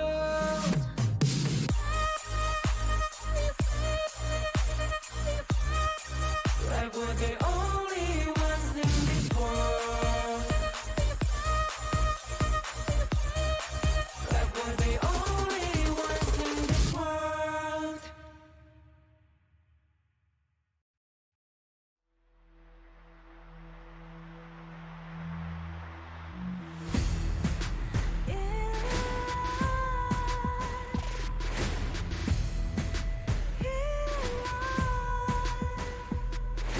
What's a life without its worth? Compromising with what hurts inside. When you let fear decide your fate, you don't choose which path to take in life. I'm finally letting go of everything that still holds me. I'm against the odds, but I won't give up, 'cause it's my time to shine. Standing in the spotlight, and no one let me down. Destiny is calling high. I'm not afraid to fight for everything I love. Victory is on my side.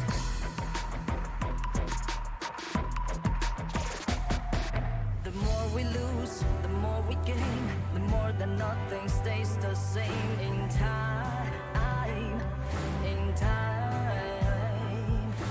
Can't love ever, can't forget. What you see is what you get sometimes.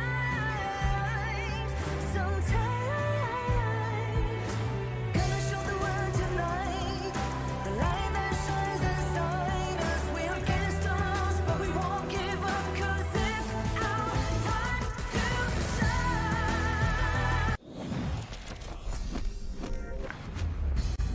As we bid farewell to UAE in this Asia Games qualifiers here, we will be venturing into our upcoming series of the day.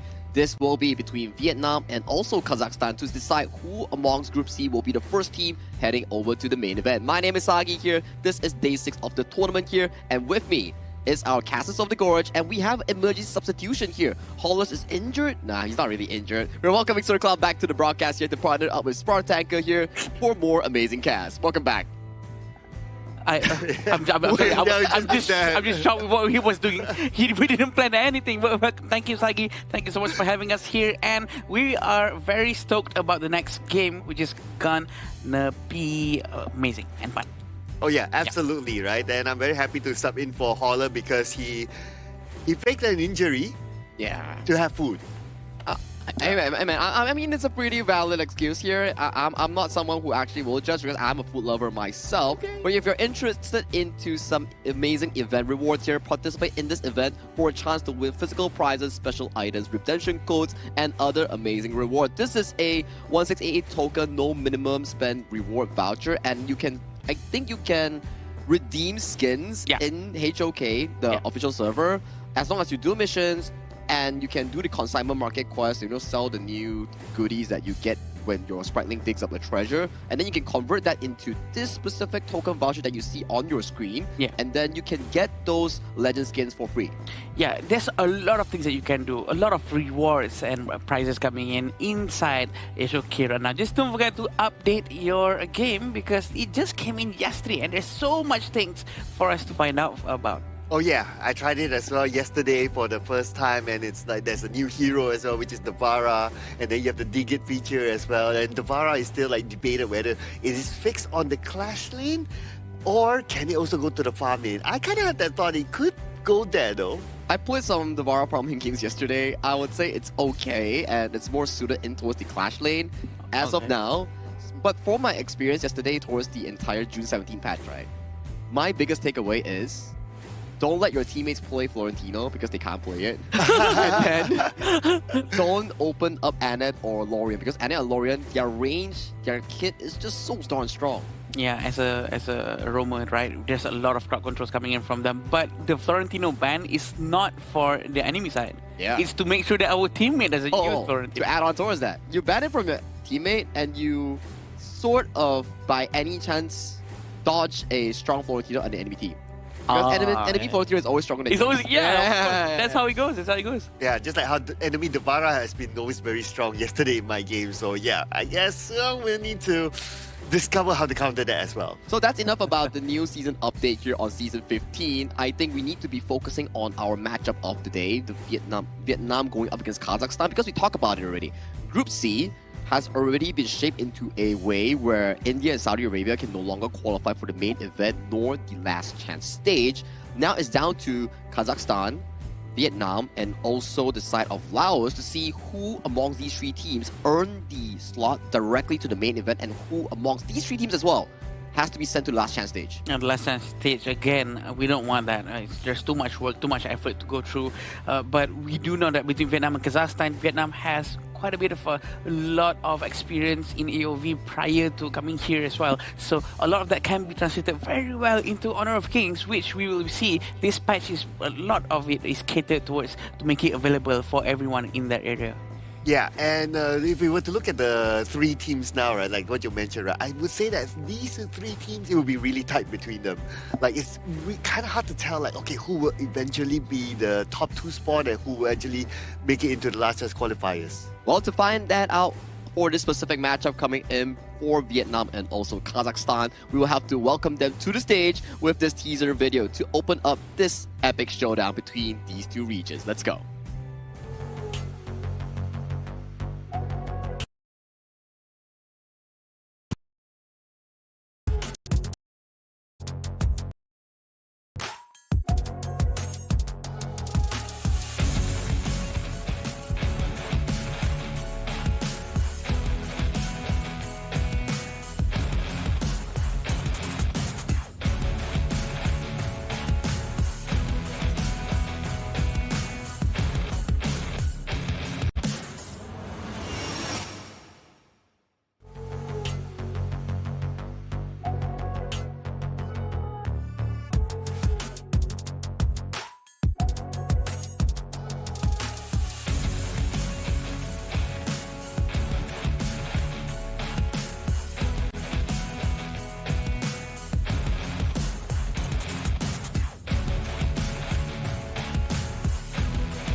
Undefeated and in complete control of their journey so far.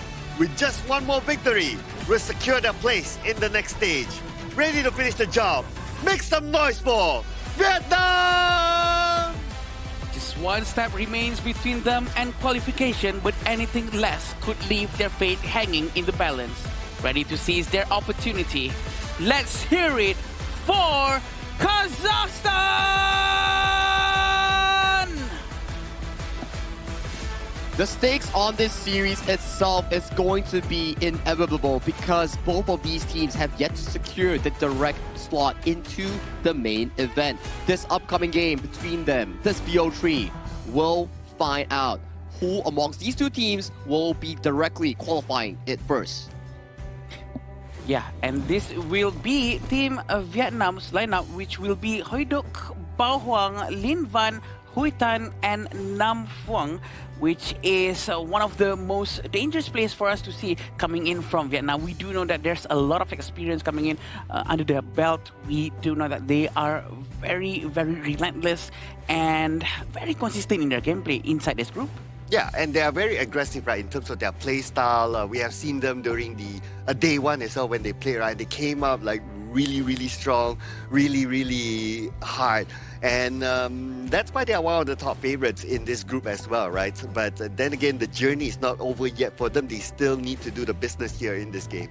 It has been really clean and very aggressive with their drafts and synergy here. But do walk me over towards this Kazakhstan lineup because they have been really well played as well. Yeah, coming from Kazakhstan, we have Alihan, Marapat, Arshin, Bajol, and Sunkar. We do know that these players are crazy as well because Sunkar's ultimate coming from Umbrella Always, if I'm not mistaken, is just so effective. Even though sometimes he keeps it a bit too long, but then when he does it, the timing is just so perfect. And the timing, the cohesion with his teammate is what we want to see.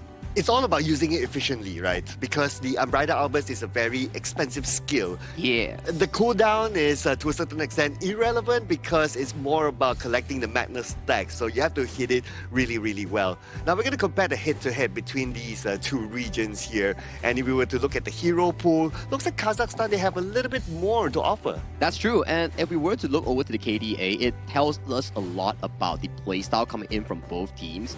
I think Kazakhstan has one of the longest game duration as a team so far. Multiple Tempest games, stalling it towards the late game, and the way that they play the game always revolves around big team fights as they like to fight their way over towards the victory. But for Vietnam, it's about strategic aggression in the early game to get them the lead and to close off the game with the mid-jungle pressure that they are really consistent with.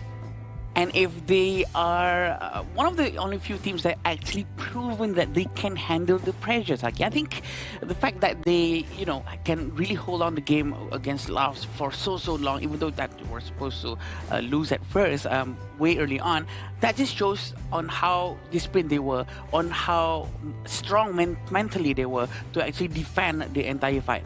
You know what stands out for me in this stat is that look at the KDA, right? So especially on the K part, 91 for Kazakhstan, whereas for Team Vietnam, 47. So they almost got more than half of the Ks here, more than half of the takedowns towards Kazakhstan. So statistic-wise, it shows that they are a very aggressive team. Just that based on the first strike rate, they need to be careful of the early part of the game. Totally agree, right? Or we can actually agree on another way whereby Vietnam's games are really fast, and Kazakhstan's game tends to be really much in towards the later games where there's more team fights happening, where there's more stakes at hand, where Vietnam's games are just like, okay, we win the early, we smooth it out, and we end early. There's so very distinct playstyle coming in from both teams, but one thing's for sure, both of them, they like to play in a rather early game aggression way. Skirmishes in the jungle, skirmishes in the side lanes, and going for those 4v4s. And this is the farm lane matchup between Huitan and also Bakzol. Look at how close the stats are, exactly the same amount of average KDA with 700 gold per minute. Both of them are more or less the same, and the team fight participation as well is actually 11% apart. Yeah, only the major difference here, I would say, is the average DPM, though. But as a farm laner, what's important is your farming capability, right? So your GPM is going to play a very important role. Here we can see that Bakso, he has a little bit more than Huitan, but they are not too far away. Now, DPM, it's kind of situational as well, right? Depending on like how much you can deal from the back and also how much protection that you get from the front as well. But if they are able to like kind of match up in terms of GPM, I think this is going to be a really tight farming match. It also explains a lot about the priority given over to the player itself in the team strategy pool, where Huitan maybe he's on the weak side and then Bakso is more on the focus side coming in from the Kazakhstan roster, where they're pouring in a lot more resource and protection in towards this specific player, in allowing his Dirinjie to actually scale towards that late game marker that we talk about here. And for the side selection here, Kazakhstan will have be selecting towards the blue side, and Vietnam will be going over to the default red. I'm not sure if this is going to be too big of an advantage for Kazakhstan on the blue side, because sometimes red side might be better for you to react to what's potentially going to be picked up from the other one. So for the blue side on Vietnam, I think it's going to be very interesting to watch. I mean, sorry, blue for Kazakhstan, red for Vietnam. But if you're on the blue side, obviously you have the first pick. So first pick, well, we have seen popular first picks like the Chano, like the Mai. So if they want to prioritize like either one of these, it can already set the tone. The moment we see a Mai, we know that, okay, they're going to play a fast-paced type of game. And looking at some of the stats here based on that, potentially we might see that be their priority pick. That brings a good point, right, Sir Claude? And especially when we talk about Kazakhstan as a team itself, they are a rather fight-heavy team. Yes, their macro gameplay might not be the best, but when it comes down to how they're able to structure those early game aggression, those late game team fights to force it out with those Dharma picks that we talk about here, you see, exactly right. Alihan, we saw how much high right views that he can actually generate with this specific Dharma pick, and putting priority on towards this pick makes a lot of sense for Kazakhstan. Now the question is, does Vietnam immediately answer with the Diren Jie? That has been an amazing pick thus far coming in for side of Bakso. No, they go for the steady pick, one of the tournament's highest pick rate heroes. The Chana will be locked in here for the side of Hui Tan, and the side of Hui Duck will be getting his hands on towards that Charlotte. Oh, this is very interesting for them to actually go with Charlotte, even though there's a Dharma here. Charlotte doesn't really have that much of crowd control except for power gradation that can only probably hit someone who's nearby him. It all depends on the mechanical skills using the hero. Chano, with a very high damage output coming in all the way from early game as well, is quite good. So it seems like they're not going to go with the Diren Jie. They are still going in with a very aggressive lineup. This is a Zhang Fei and a Yu Huan who's going to make sure that they don't never have to go back with that unending sorrow. Yeah, and also the extra shield from the Leaping Savior, right? So that will allow them to sustain in team fights a little bit more longer, especially when it's engaged by the Dharma. And of course, it can be followed up by the Zhang Fei as well. When you have the Atta, with the idea of like splitting up the fight, because it's all about timing sometimes. Like you see the Leaping Savior coming in and then you pull up the ghost ship. Basically, Zhang Fei can't move anywhere and he's caught in a position that he could be taken down. And also serves as a flex pick, right? Usually on the red side, if you can pick a specific hero that can actually flex around, which in this case, it's definitely going towards the jungle where the Charlotte is already going to the clash lane. So it goes back to Sir Cloud's mention, right? Good solid tank, strong early game, can play as an aggressive front liner here, and judging from the pick and bans here, you can see specific picks has been removed from the pool coming in from the Kazakhstan side, where the Diren Jie that does really well into solid tanks like the Atta and the Nakaruru both are removed from the side of Kazakhstan. While we check on the Kazakhstan ban, Heino and also the Lian Po. So most of the aggressive roamers has been removed from the pool, and you can probably go for something like a Lapu Lapu if needed, or even a Diadia coming from Vietnam. Yeah, a very good ban coming in from both sides of the team. Garuda is actually a very good pick as well, because he will be able to poke the front line of Kazakhstan, and they have to buy a lot of magical defense for sure to really keep up with the damage coming in from Garuda. Knowing that Atta is here, they need heroes that will benefit from Doomsday a lot. Something like a Marco Polo, something like Arlie that could really thin down the HP that's going to be coming in a lot from Atta. I see a Marco Polo better, right? Because the Arlie can be countered at the early phase of the game by the Chano. But it looks like they're going to go for the Aryan instead, and the Hanshin is going to come back in as well. So they have a lot of big engagers here. The Hanshin can jungle invade, can find targets, and then you can have the Dharma to really follow up. Or even when it comes to a team fight, the Dharma can start it off first, and then together with the Zhang Fei, the Hanshin can still go in later. So they have a lot of options when it comes to team fights. I do agree, especially when we talk about the team fights here. Much more of the proactiveness do come from the Kazakhstan squad, like the spells that you mentioned, Unbridled Outburst, Truth Mantra coming in from the Clash and Roamer player from the side of Kazakhstan. But what I'm worried about is that the early game aggression coming in from Vietnam really packs a punch. As you see towards the specific lineup coming in from Vietnam, you have the Garuda, Chano, and also the Charlotte, 3 winning lanes against Kazakhstan's 4 teamfight conversation. Yes, I understand the grand idea of the Wombo combo, but if you can't protect your jungler Hansin that needs a lot of farm from the hyper aggression from the early invade, it's going to be pretty tough to scale into that mid to late game teamfight moments. Thank you, Sagi. We're going to watch how it's going to go down. It all depends on the execution from both sides of the teams. It seems like Vietnam really choose with a lot of aggression hero because they have a lot of crowd controls for sure. Also, they have Han Shin as their jungle compared to Vietnam. My bad. It's going to be a lot of Atta. Atta is quite tanky, so Kazakhstan is going to be very, very aggressive with their picks here. A lot of it is truly down to execution, right? Yeah. I do agree with that. But just basing out of the draft, right, putting aside the execution, I kind of feel that Kazakhstan has the better draft here.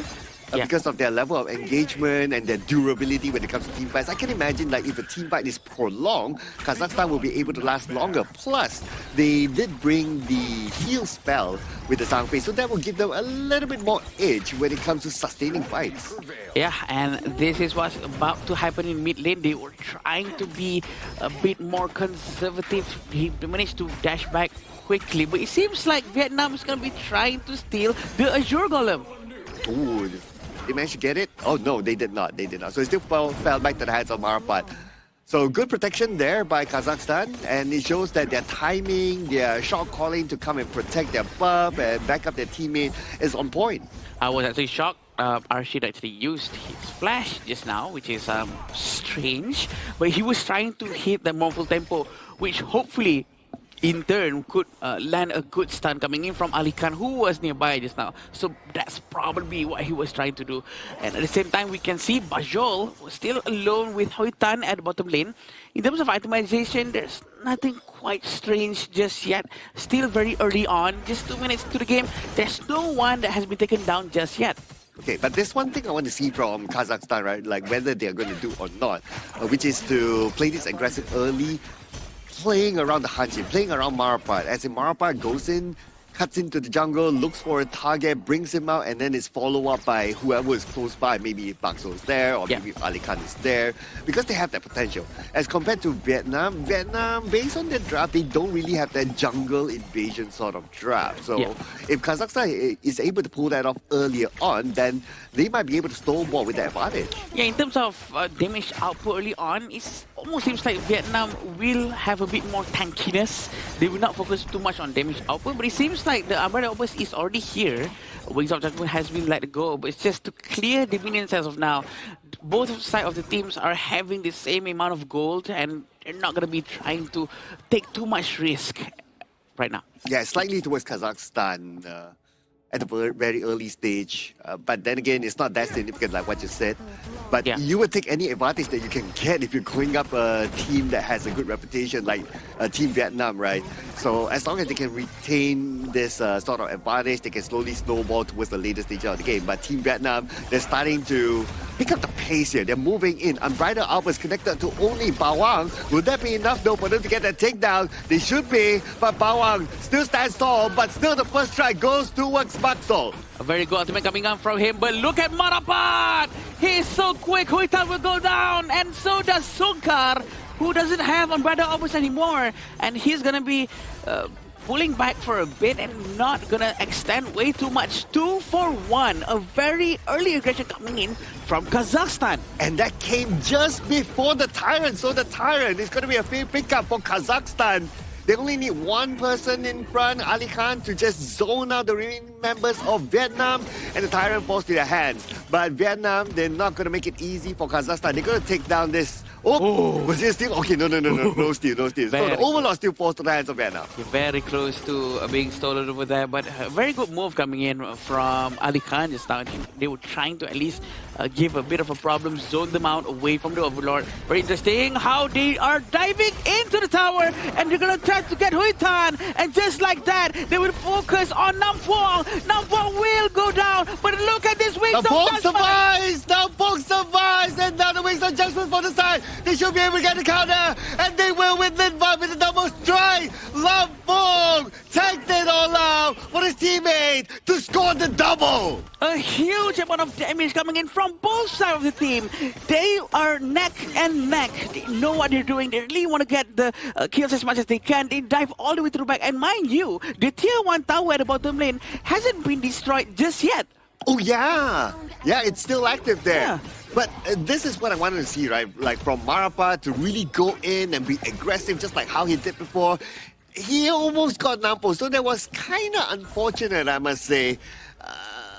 It was really, really close. But I'd like to see him do more of that because they still can. Yeah, 1,600 in front, but look at Nampuang. He's trying to use Raging Sea. I'm not sure if this is a waste or not. I think he should have just kept it just for a bit. But it seems like Bao Huang is on the way, but look at the bottom lane. Armada almost has been used. They're trying to get some more damage into him. But Huitang is going to go down as well. It's a bit too aggressive for me, I think. Okay, but at least he made out the Umbrella Albus and he also got one takedown for himself, which is the farm laner. So I would say it's a kind of okay trade-off. Yep, not bad for sure. But we can see on how Huitan is still around the top lane and Ali Khan is nearby. Nampuang might dive in, but they have to be careful. This is Dharma. He can use his death mantra anytime. Okay, look at the rotation here coming in from Kazakhstan. They're moving towards the top. And the Wings of Judgment being used, but no big impact from there. The idea is for Team Vietnam to disengage. Yeah, and Blazing Cape has been bought by Bao Huang. They're going to be able to get the red buff very early and giving it to Huitan very early on. So Bao Huang doesn't really need the red buff anymore. He will try to focus more on towards Team 5 and the blue buff. But it seems like there's no madness enough coming in from Sunkar. So Sunkar does have his ultimate, but it seems like they're going to try to focus on Ali Khan.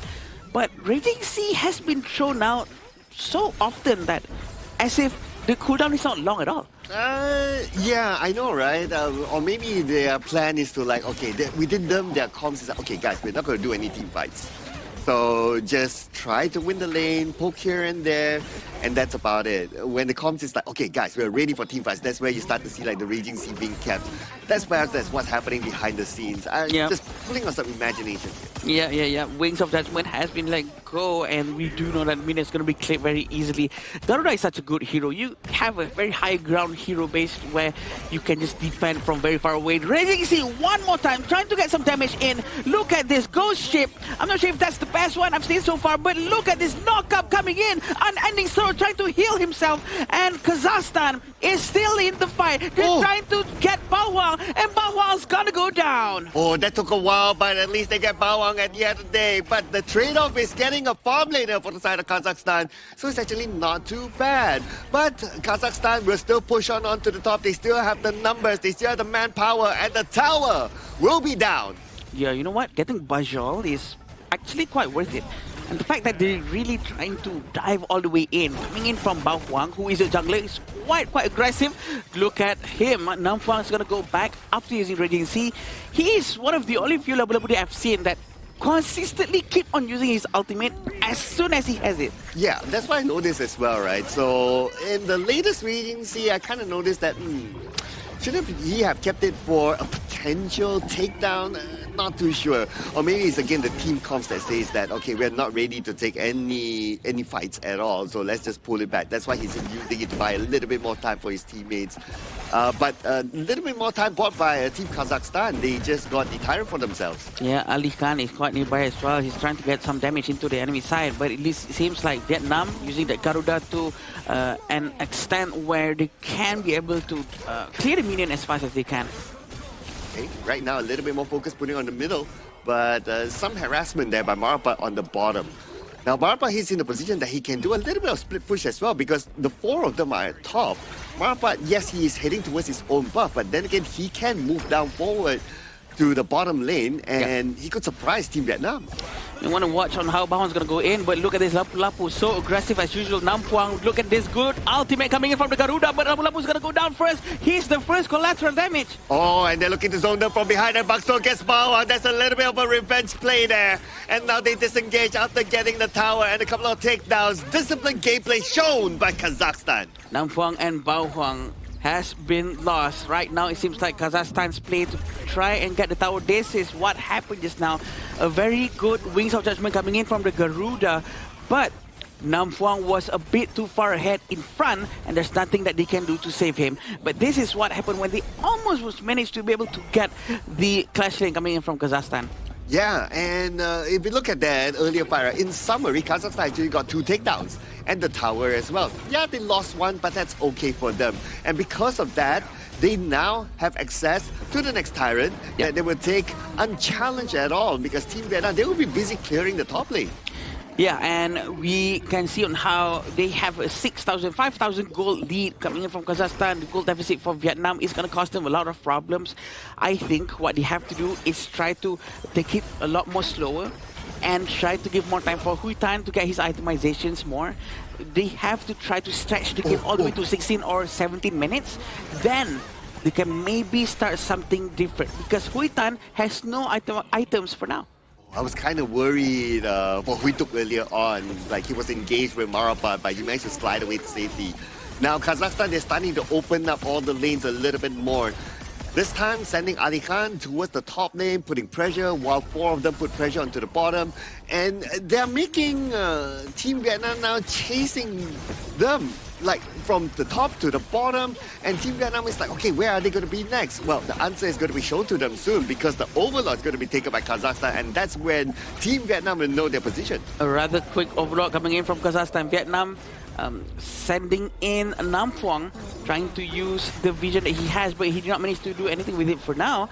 But Unbridled always is still available, so Vietnam still needs to be very careful. I'm not surprised if the Shadow Vanguard actually sent down to the bottom lane, and yes, it has. They're gonna start to be ready in the mid lane. Tier 2 tower is gonna get destroyed without any resistance. Yeah, you always want to send Shadow Vanguard towards the opposite side, right? So you put pressure on one lane, and then you yourself pressure onto the other side.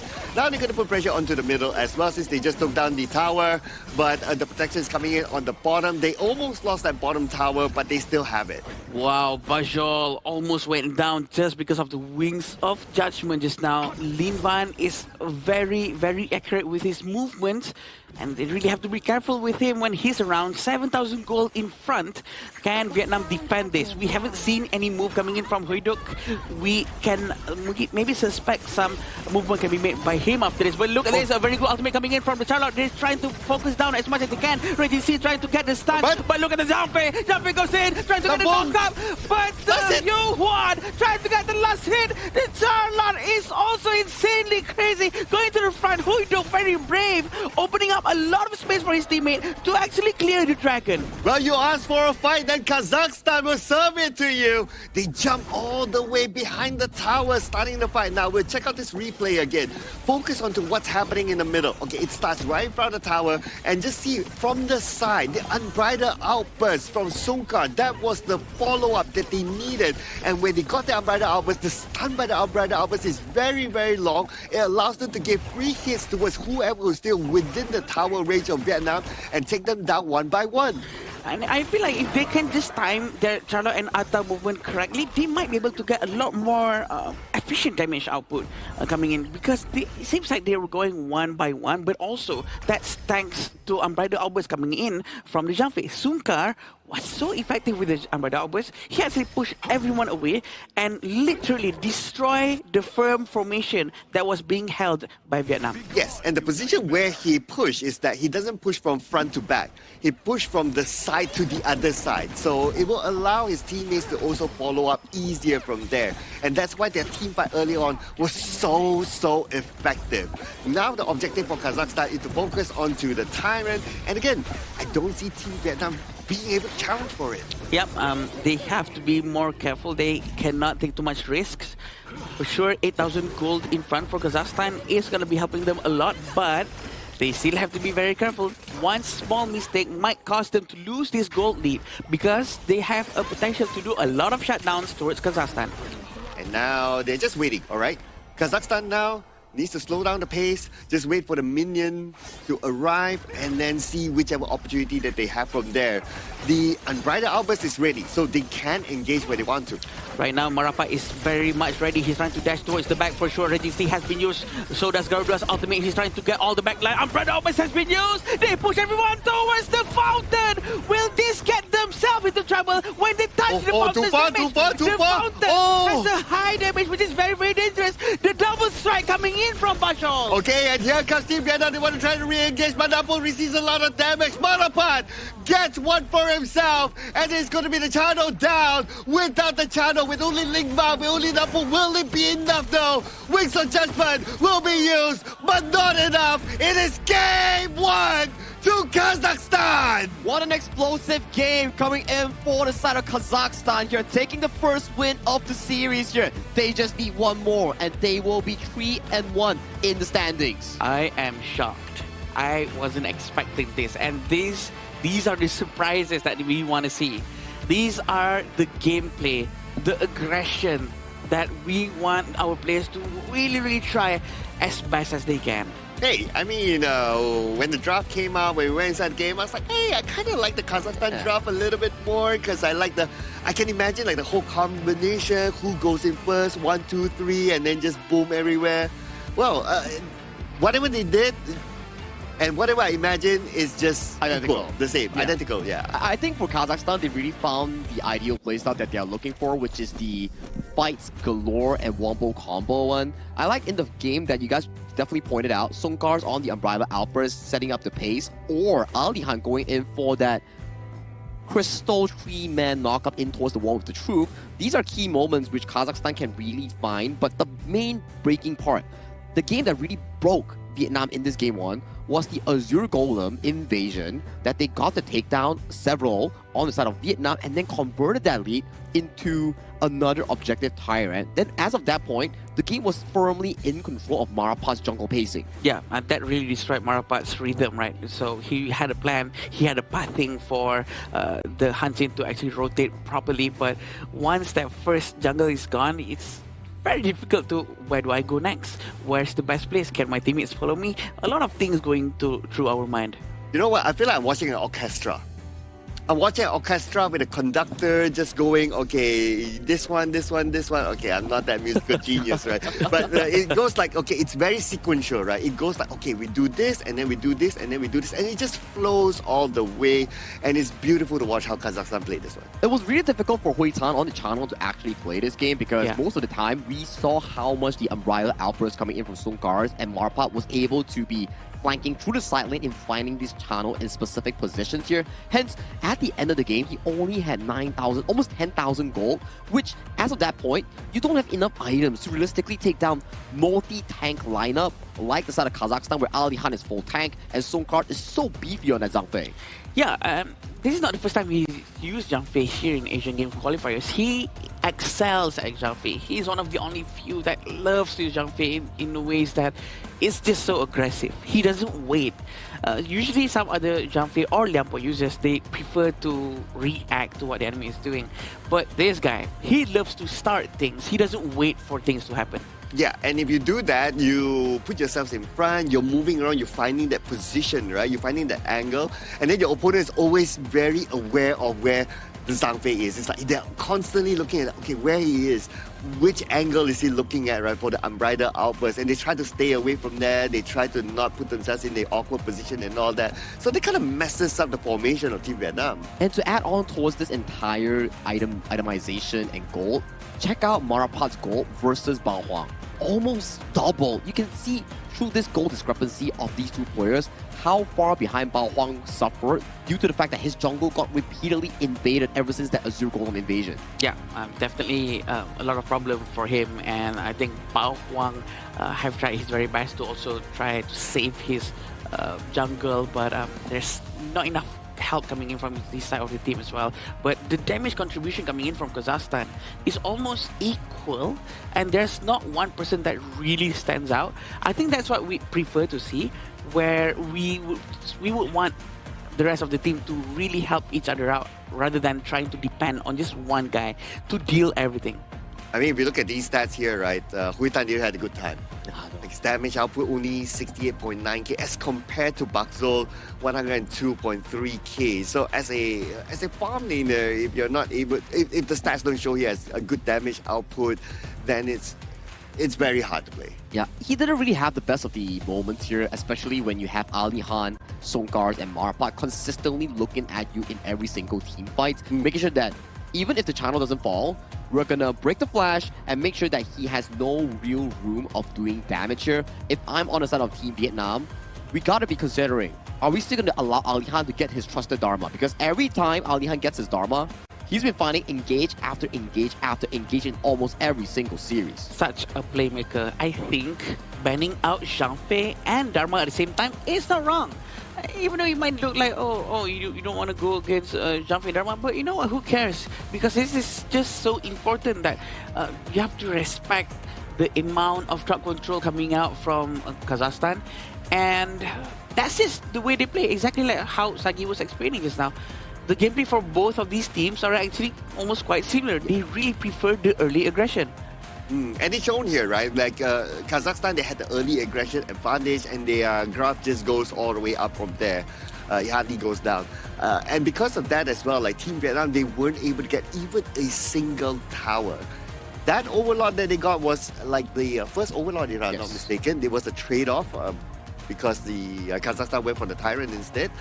But other than that, we don't see any other plays from Vietnam. It's like a consolation prize, right? The overlord. Yeah. It's like they're forced to take it because there's just nothing on the map for them to actually do so. So this is the early play here that we are talking about. Here, Unbridled Outburst catches on towards Bao Huang. And since there's still a 0 golem behind him, if you fall as a jungle here, your blue side gets invaded, and the laking channel, Hui Tan, getting caught by the Hansing sweeps, you're just sitting there wondering like, oh no, my early game plan is over. And my late game insurance on towards Hui Tan, getting back-to-back down coming in from the players from Kazakhstan. You're just going to be wondering like, oh no, what's going on? The entire rhythm tempo from Vietnam just went to shambles. Yeah, I think that's also where Marapat really excels. He's very good in sniffing out opportunities to try to get all of these small little buffs and jungles to really hurt the resource coming in from Bao Hang.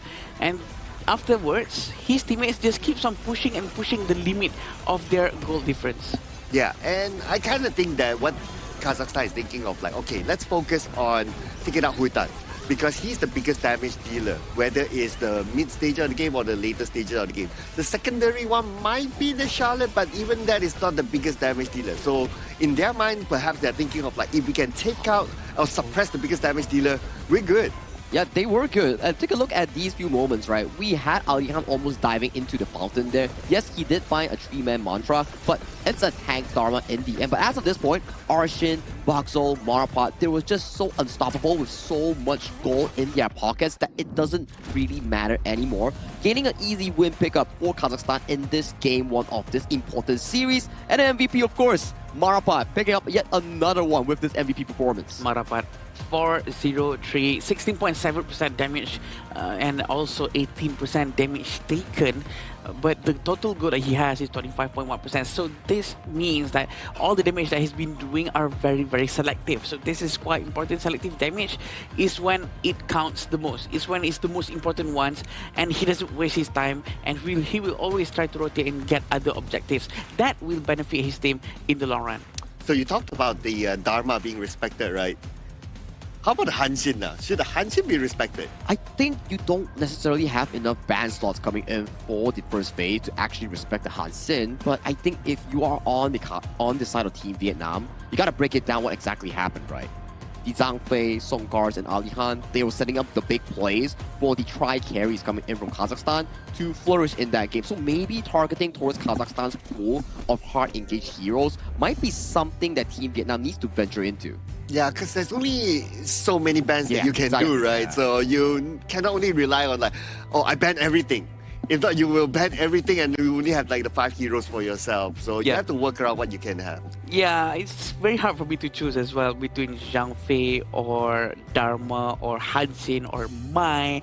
There's a lot of heroes that can be played by the Kazakhstan side. So they really have to be smart about it. As long as they can try to reduce the early game aggression coming in from Kazakhstan, I think they will do all right. Yep, and try to reduce the mistakes, right? Because so far we saw in game 1 of this series for Team Vietnam, uncharacteristic mistakes coming in for Hui Tan and also Bao Huang, where they suffered repeated, I would say, fumbles, jungle being exposed, and then your channel being repeatedly caught out in those few plays, which really slows down the growth coming in for such an important character like the channel that needs so much gold. Yeah, definitely. And I think that it's such a good choices coming in from them with their hero pieces now. From the coach as well, kudos to the coach because he knows what's best for his players for sure. But again, Vietnam really have to rethink about what they're gonna do with this. Are they gonna change their meta, their composition altogether to try to maybe handle the potential early game aggression again from Kazakhstan, or how? Yeah, I would say that they might want to consider to like, okay, let's try how to be able to win the early to mid game. Because I kind of felt that the composition was more towards like, if this game drags to late game, we're good. Yeah. Right? But if it's like early to mid, if they don't win it, then it's hard. That's the problem coming in with the ATA, right? If you fail, you sort of become just like a meat shield that gets taken down easily here. But if you're wondering where this epic showdown is ongoing right now, it's actually at the Petaling Jaya Marriott Hotel, also our official venue and hotel sponsor coming in for this prestigious event of the 2026 Asian Games Esports Qualifiers for Honor of Kings. Once again, thank you so much, Petaling Jaya Marriott Hotel. Thank you, Petaling Jaya Marriott Hotel. And we are still here at the venue, still waiting for the second game coming in amongst Vietnam and Kazakhstan. And it's going to be quite interesting for us because the players are already up on the stage. They know what went wrong. They know what went right. Are they going to just repeat what's, not broken? Well, it's going to be slightly different this time because Team Vietnam, they have chosen the blue side. So they're going to have the first pick to set the tone. Now, we talked about the bans, right? So that's one thing on whether you want to give the respect ban onto your opponent.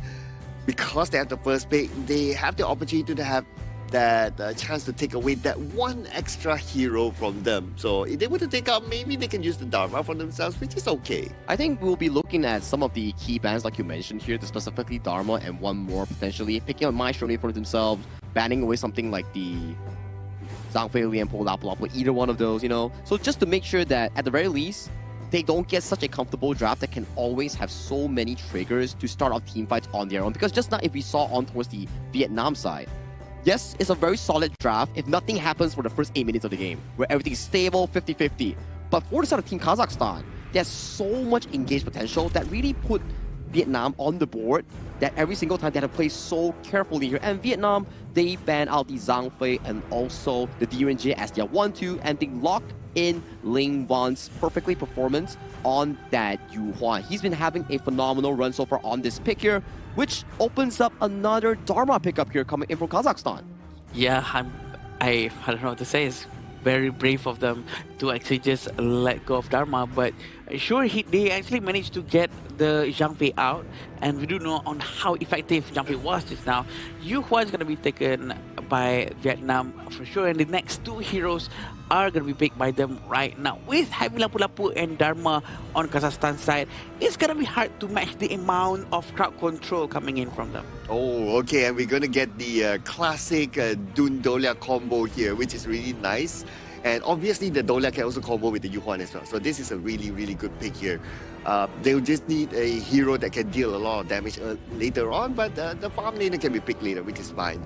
Now, the Hanshin is going to make a return here in the next round. And, I mean, you got an MVP Hanshin, right? How can you complain about that? You can engage, you can jungle invade, and you can take down enemies really, really fast. The Lapu Lapu, I would say, is a good supplement to the Zhang Fei. The skills are, to a certain extent, quite similar. So you can also use that with the same mindset of how you play the Zhang Fei. I think it's like going back to their comfort, right? Where they like the aggression in terms of those team fights here, and Team Vietnam, how they counteract it, it's like, okay, we were given a lot of priority towards Hoi Tan just now to be the late game carry here, but it was getting shut down very easily coming in from Kazakhstan's heavy engage. So we turn the script here for Team Vietnam. We go for the Yu Huan Dolia, Dun Dolia, as our early to late game composition here. Because early game, we'll see more of the Dun Dolia going for early invades, early fights, and later on, the double unending sorrow comes in clutch for going in for deep dives or for the damage potential. That's what we love to see, right? The endless amount of combos potential coming in from Team Vietnam. And we do know that double unending sorrow is also quite painful if the unending sorrow is actually aimed towards the enemy instead of just your allies. But the respawn coming in from Kazakhstan is to go with Hanshin and Erin. But also the Arlie and Byron coming in from Vietnam is looking aggressive. Yep. Oh, and the Zia being the last pick for Kazakhstan. Now I was looking at the early pick and I was like, okay, no wonder because the Chano was banned. So without the Chano, then it was an easy pick here to pick up the Arlie because the Arlie is a very, very slick sort of hero. It's kind of hard to catch as well. So it will be a good one to see how he will be able to kite out skills. We'll have to definitely see the execution coming in from Huitan once again coming in with this Arlie pick. There's going to be a lot of targets here coming in for the Kazakhstan side to actually take down this Arlie here. It's coming down to the fancy feet of this Vietnamese player. Sagi, before you go, which team do you think has the better hero composition? Not looking at which players are playing. I think it's Kazakhstan. The Zia at the final pick here definitely counters out the Dun and Byron really well.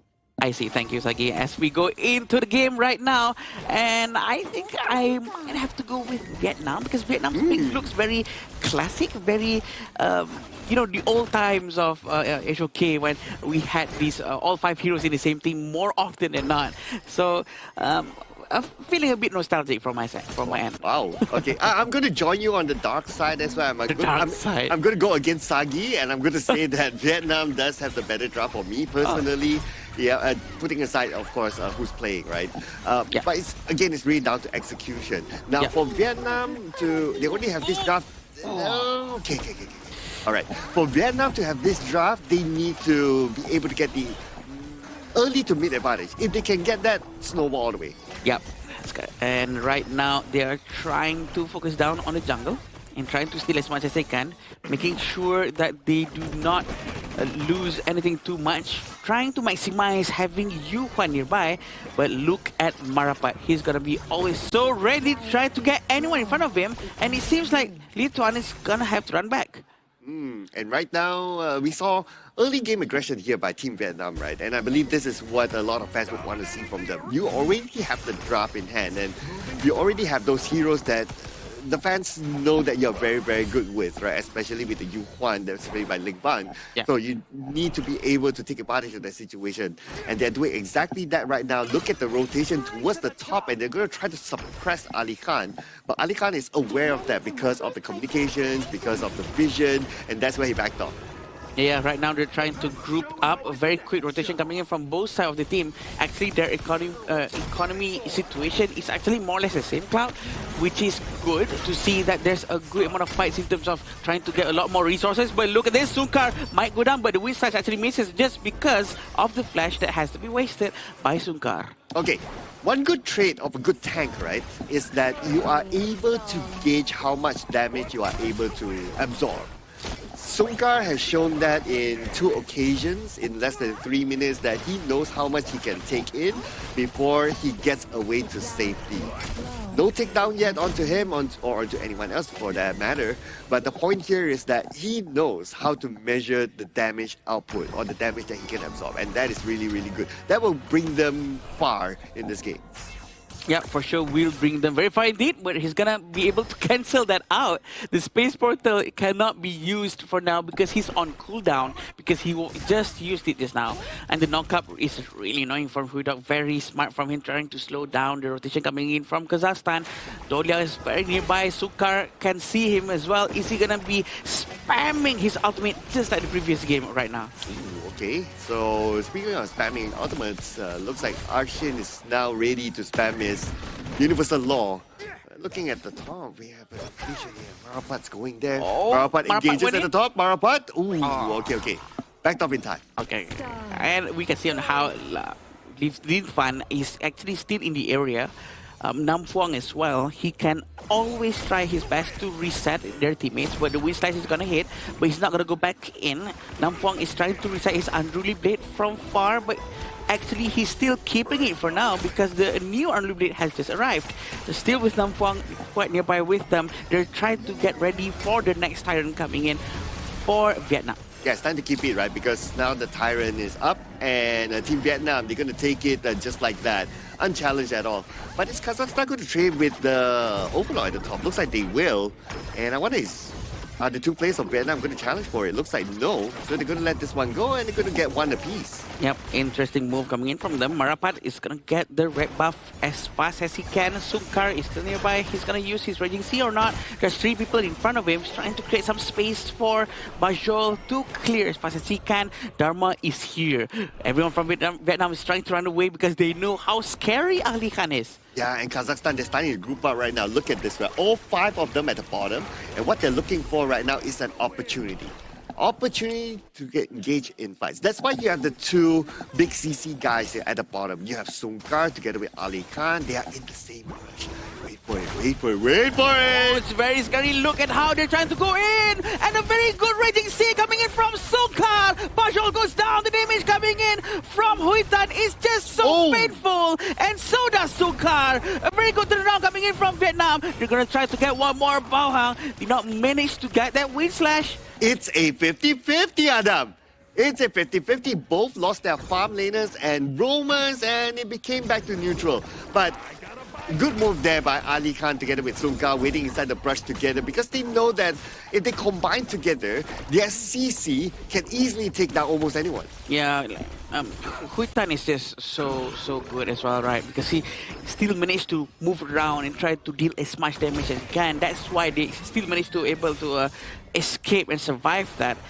But this is still early in the game. Imagine if that happened during 10 minutes into the game, the amount of damage coming in from Ali Khan is gonna be very scary. Oh yeah, oh yeah. But then again, are they able to get that opportunity? Yeah. Later, because they've already done it once, and if Team Vietnam, they read this properly, they'll be like, okay, they're probably going to do it again, so we're not going to put ourselves in an awkward position to allow them to have that opportunity. So maybe Team Vietnam will try to stay away from those kind of attacks. Marapat was just so aggressive. He's always up front trying to see if there's any opportunity for him to actually go in, but look how they're all going to be helping to get the Azure Golem. Unruly Blade has been forcibly used. He has had the reset from Celestial already, but there's no time to use his ultimate to go back because the amount of crowd control was too much. Oh, and they got back the buffs there, and now Kazakhstan have both blue buffs.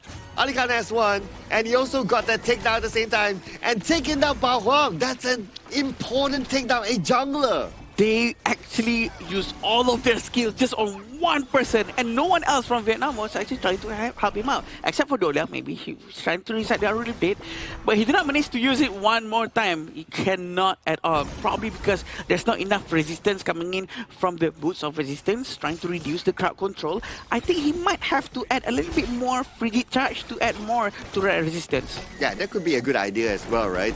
So, in order for him to do that, he has to be able to farm. But if you were to look at the level difference right now, without even looking at individual goals, you can see that they have at least a 2-level difference. Yeah, it's a huge amount of difference for sure. But the knock-up, the slow, the universal law trying to hit the targets. Azure Golem is trying to be taken by Vietnam. Are they going to jump in? Almost managed to get with the Raging Sea, but the Laurel Bloom has also been used. I love how Sunkar play, right? Sunkar is never shy to always use his ultimate. Even if it hits, even if it doesn't, as long as he tries something. Yeah, and he has a small idea of like, okay, if it hits and I get to steal away the blue buff, then he'll be like, you know what, that's a highlight there. That's a highlight. You know, he can clip it for his own social medias and all that, and the fans will be very happy. But he's waiting in the bush. He's waiting one more time. Sunkar, he's gonna pull back. His teammates is nearby. They try to help him out, but look at the top and bottom lane. That's the most crucial thing. Marapat is being very sneaky. He's actually managed to clear the top lane very quickly, and I don't think Vietnam actually realized, okay, they actually sent Byron all the way to the top, trying to save the tower. But look who's waiting on the brush at the bottom, though. Yeah. Mr. Ali Khan. He's just waiting. If anybody passes by down there, he'll be like, go in, and then come back out. You know? This is not the first time he's doing this, by the way. He loves that brush.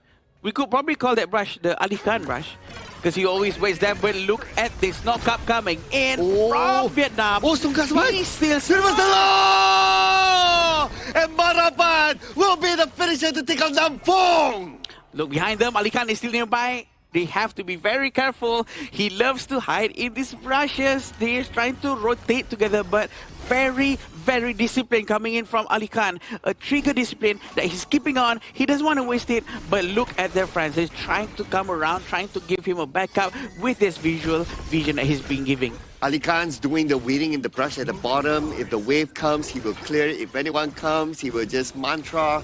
And at the same time, Marapat's doing a little bit of a split push at the top. Now he's gathering up together with his team. They are looking at the tower. The minions have arrived just in time. This tower will be down easily. Kazakhstan is still on the rush. They want to get the top tower as much as they can. Master Sword has been bought by Marapat.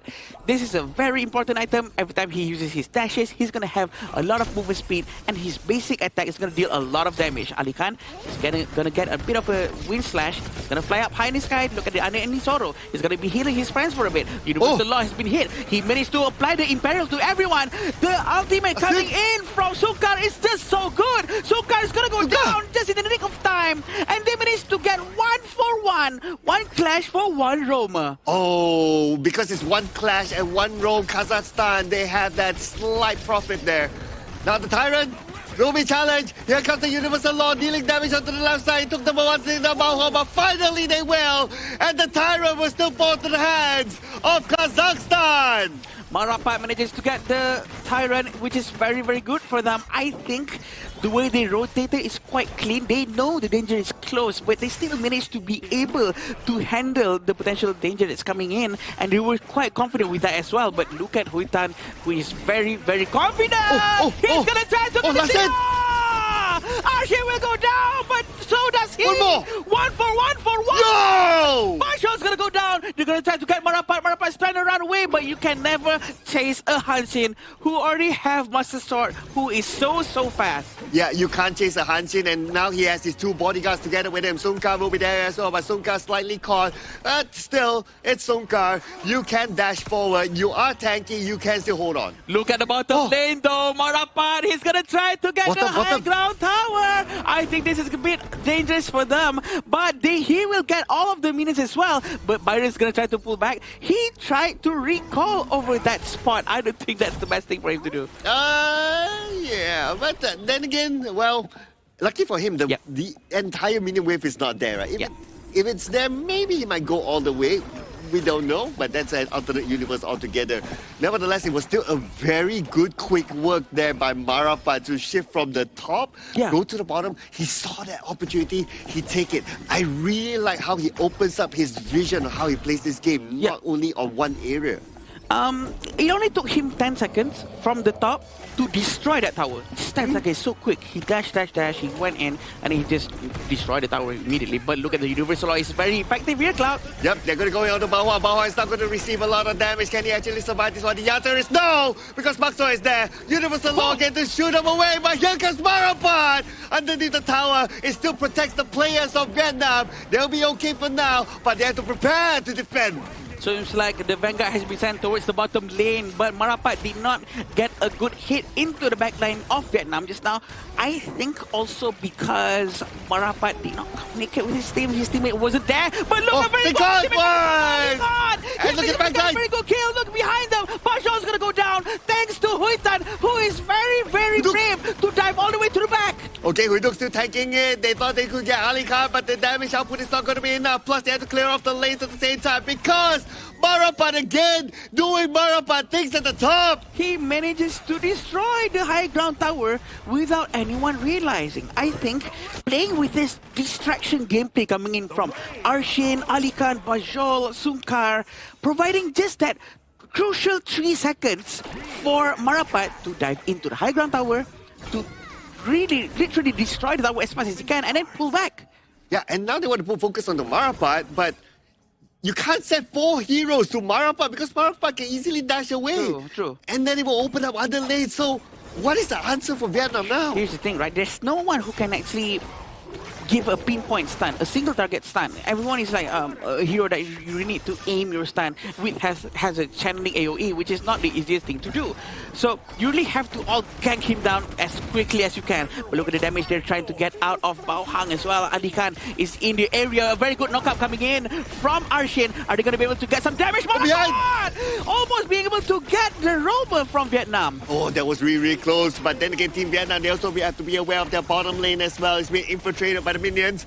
Now, opportunity taken again by Kazakhstan. Shadow Tyrant is going to fall to their hands. They're going to focus onto the middle. But again, look at Marapat at the bottom. Yeah, Marapat is always ready at the bottom lane. He's going to try to get in from the side as well while his team distracts, right? This is what his team always does. Kazakhstan is going to try to open a wall from the side here. Very, very brave coming in from Ali Khan. Okay. Marapat's going to come in as well from the other side. And here comes the game.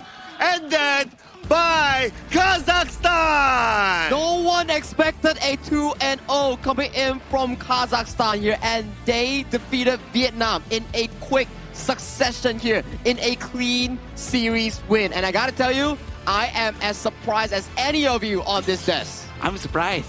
I wasn't expecting this. This is great. This is great. This is what we want, right? Surprises, and also how fast Kazakhstan actually managed to adapt to the game.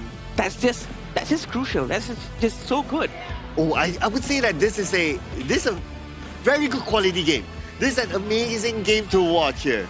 Yeah, exactly right. Like Kazakhstan, the way that they drafted, the way they executed it was so damn beautiful to watch. Like in the end, I like the Zia pick because before I actually went out, is because this Zia gave no room for the Dun and Byron to actually play the game. The moment they come in, he drops the burn, and that's magic resistance and physical resistance gone. I agree. The first and second skill always punishing anyone right in front of him. And at the same time, the way Marapat has been used, he has been so useful. He rotates from to left, right side, while someone else is distracting on the other side. This is such a fresh gameplay.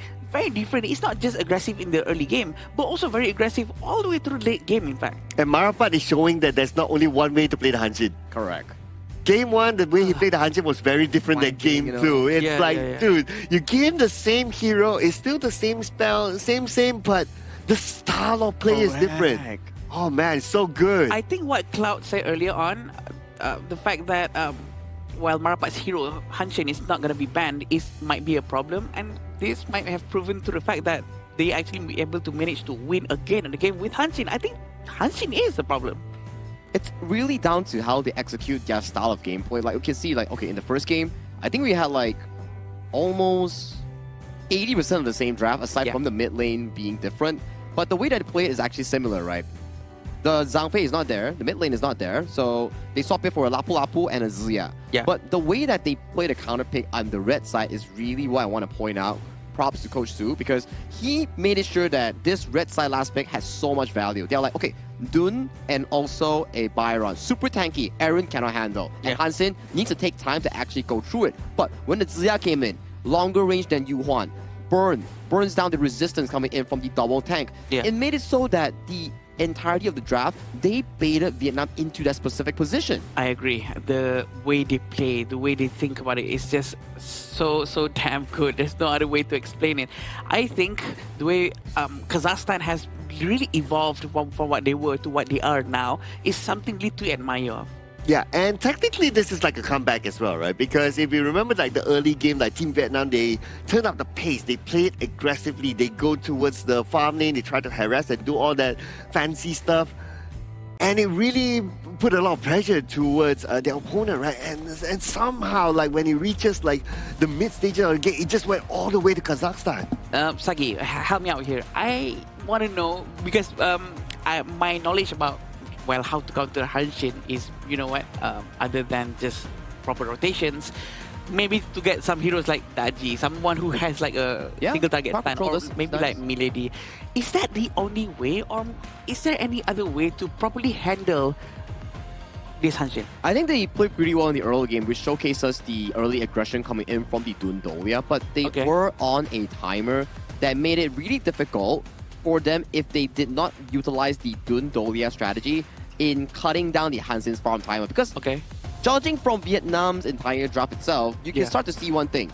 Who's going to be the side lane that's going to be bringing up the wave in handling out Hansen? It can't be the Arlie, because the moment Arlie shows in the side lane, Hansen jumps and someone jumps on them as well. So you need to make sure that you have a side laner as a jungle, as a fighter that can actually handle the Hansen in the side lane. Just handle Hansen or just the lane? Because he's going to be pushing, right? No, I mean, like, you have to be able to meet it in a 50-50, go for 1v1s, and make sure that he can't move as freely. Because right now, what is happening right now is that Team Vietnam, yes, as a 5-man unit, they're really strong, as we can see in the early game. But the problem is, there's just no one that can actually match the 1v1 with Hansen in the side lane. So every time Marapat shows in the side lane, the waves will be immediately pushed for the side of Kazakhstan against Vietnam. I see. What do you think, Cloud? Well, I like what Sagi says, right? I would summarize it as, if you can't beat them, you split push them. This is exactly it, right? Because like what you said, when it comes to team fights, yes, Vietnam, you put 5 of them versus 5, they're probably better, maybe. But if you put don't put 5 of them against the 5 of them, you split it out and you force them to go to one side and then play chase and go to the other side and all that, then Team Vietnam's draft won't be that effective. Which means that becomes the battle of who rotates faster to help their teammates, right? Because that becomes how fast do they read the map? How well do they start to trap from brushes to brushes? Expecting a certain different path that's going to be taken by the enemy side to try to capture them, especially when you have people like Ali Khan. Yeah, Ali Khan, Songkar is definitely the meat shield coming in for the team itself, setting up so many of these plays with the Truth Mantra, the Raging Sea, and it was really nice to watch. And you can see that last pick on the Zilia here. Look at that damage output on the side of Arshan. Oh man. Wow. Yeah, that's a lot. 155k, right? You know what other stat that actually caught my attention is Marapat's damage dealt. It's only 39.9k. It's below Ali Khan. So to him, it's not about I get into team fights, I deal damage. No, it's just he just does his split push style. He just be annoying. He just be that if you're a cat and you're trying to catch that toy but you can't, it's like that. Yeah, insane amount of damage coming from Marapat. I envy his confidence playing Hansen. It's not easy, by the way, to play such a fast hero and to have that confidence to actually go in, to make a quick knockup and then just stab everyone quickly and then just go back. It's just not easy. It's not easy. It goes back to what Klaus said just now, right? It's very different of Marapat's Game 1 style and Game 2 style. Game 1 style is more of flanking the backline and making sure that Huitan didn't have an easy game. Game 2 is more on utilizing his team's advantage in the mid lane 4v4, allowing him as a split pusher to always get those moments in the sun. And you can see, Ali Khan's role here is like a jungler. He's setting up for the team, he's playing as the main engager here, and then Marapat comes in with the teleportation portal and picks up a quick takedown on towards Huitan. And in all of these moments, you can see, right, it's actually really unfortunate for the side of Team Vietnam. They got the first engage, and the numbers were always in front of them, but it's just the pickoffs coming in from Kazakhstan being more on point compared to Team Vietnam. It's that the blue buff thing just now, that's the one when Bao Hang actually started to go down, and then things started to go downhill from that point. But the way that Vietnam actually tried to maintain their composure is also great. But with knowing that Bajol already has his itemization, such as the Sparkforge Dagger, the Doomsday, it really hurts Bao Huang's HP, because it starts to really melt down the percentage of his HP. And I just want us to put attention onto where the position of Marapat and Ali Khan is always at. Yeah. For the most part, at the late stage, they're already okay, we're always at the other side of each other. Yeah. Like early game, maybe they can play closer, but now, starting the later stage, they always open up. Now it's just that, based on the highlights, they have the advantage, that's why they push in the middle. But if not, they're always look at this, look at Marapat. He's all the way up there when his other teammates are the opposite side of the map, basically. Correct, which is what we expect, right? Like, Ali Khan takes on the role of assisting the team in the plays, and then Marapat comes in as the player who goes for split push because he's more efficient at it. And this one, the last pick, Zilia, man, I'm telling you, this was the best one so far that I've seen in terms of a counter pick on the red side. It really dealt so much damage against the draft, coming in with the Byron and Dun from the side of Vietnam. Yeah, congratulations to the coach, by the way, because he's one who helped to choose this hero, and 116 with 42.1% damage overall. we do know how effective Zia was with all the space that he had, with all the distractions that his teammates can give him, and all he has to do every time people try to touch him, just 1, 2, 3. 1, 2, 3. It's the easiest thing he can do, and his positioning is just pristine. I like how you use it like a musical. Yeah, it's skill 1, skill 2, tempo, skill right? 3. Skill 1, skill 2, skill 3. There you go. Yeah, but I'm glad that he gets the MVP as well, because a lot of highlight early on, like during the lanes and how it was pushed, was towards Marapat, right? And maybe the early stage was Ali Khan setting up a bit in the brushes. But essentially the overall was because of like how you have been explaining all this, Wasagi. It is the Zia and how Arshin has played it. It's a very good valve that they have provided in especially this VO3. I would say that it's a shocker that we actually got a 2-0 coming from Kazakhstan. I was thinking like maybe it's going to be a 2-1. Yeah. Vietnam's going to be on top, being more experienced coming in from a MOBA experience region itself. And then coming in towards the series, my oh my, was I really wrong? Yeah, I'm shocked as well. It's not that we didn't have any prior discussion, by the way, about who do you guys think will win. We did not have that. But apparently, they actually proved me wrong as well, because they actually showed that their gameplay is just so good. They can actually pick up with a very fast assessing gameplay. Not all teams can actually manage a fast assessing gameplay. Sometimes people prefer to play much slower with Dune, Atta at jungle, try to rotate more with the tankiness that they have. So build along with the farm lane, farming as long as you can to get all the itemization, scaling game. But this one, they literally just started banging from the beginning. And I want to point out something, right? You guys at the desk here have been talking about like hero mastery, right? Yeah. Like master that one role or master that one hero and all that. This is Marapat showing that he has achieved hero mastery. Like one hero, multiple play styles. This is just top of the game. I think same can be said as well for Alihan and also Sunkar's. Like Sunkar's one is more on towards the engaged roamer style, where he can always find a really nice setup coming in for the team. And for the side of Alihan, his Dharma was really different in Game 1 and Game 2. Oh yeah. Game 1 was more as a tank, Game 2 was more as a damage setup coming in for the team as a finisher here. So it's really flexible coming on how Kazakhstan actually chose to play the same heroes but in a different style. And talk about different though, we have a new update coming in on June 17th that already it is implemented in 20 live servers here. Diamond Draw, Dragon's Horde skin pool, and also limited time token skin pool has all been updated here. So this season, if you earn more limited time token, you can exchange for even more newer skins. Yeah, the Dragon's Horde skin pool, that's the one that I really want, because there's a Luna skin that you have to spend 20,000, the golden dragon thing, Dragon Crystal thing, which is a lot, by the way. It's very hard to get that, but even though I don't play Luna, but I really want that skin. Well, I mean, we can all be collectors, right? Why not, right? Yeah, there are some heroes as well that I don't normally play, but I thought that, hey, that skin's kind of nice. I still got it as well, so yeah, it's a thing. It's a thing. No harm to always try, right? But after that amazing series here, we'll definitely want to interview the winners coming in from Team Kazakhstan and Mara to see what they exactly feel. Because if we are so excited, they're definitely going to be excited as well. So Mara, take it away. Team Kazakhstan in high spirits after that dominant win. Marapat, congratulations. Thank you, thank you. And Team Kazakhstan had a very unique formation today with that 2-1-2, paying close attention to the clash lane before grouping around the objectives. So how was this formation to your advantage? 就是我们之前的打法，就是我们完全改变了我们的打法。曾经我们是要保护我们射手发育，然后导致整体节奏很慢。然后我们也知道对方的对抗路玩的比较强，所以今天的打法就是主要是针对对方对抗路，然后释放我们的对抗路，让我们对抗路能去支援。然后我更擅长于那种刺客型打野，就带线，让对面的节奏一直就是对面一直陷入我们的节奏之中。 So today our game, we totally changed our strategy and formation, and then we focus more on the clash lane, and then we understand that usually we last time we used to take care of our farm lane, and then today we changed it, and then we only attack on the clash lane, and then at the end give them change the momentum of the total game, and then yeah, that's why. Very well done. But you know, before coming into this game, they say this would be your toughest match yet against Team Vietnam, but you came out on top.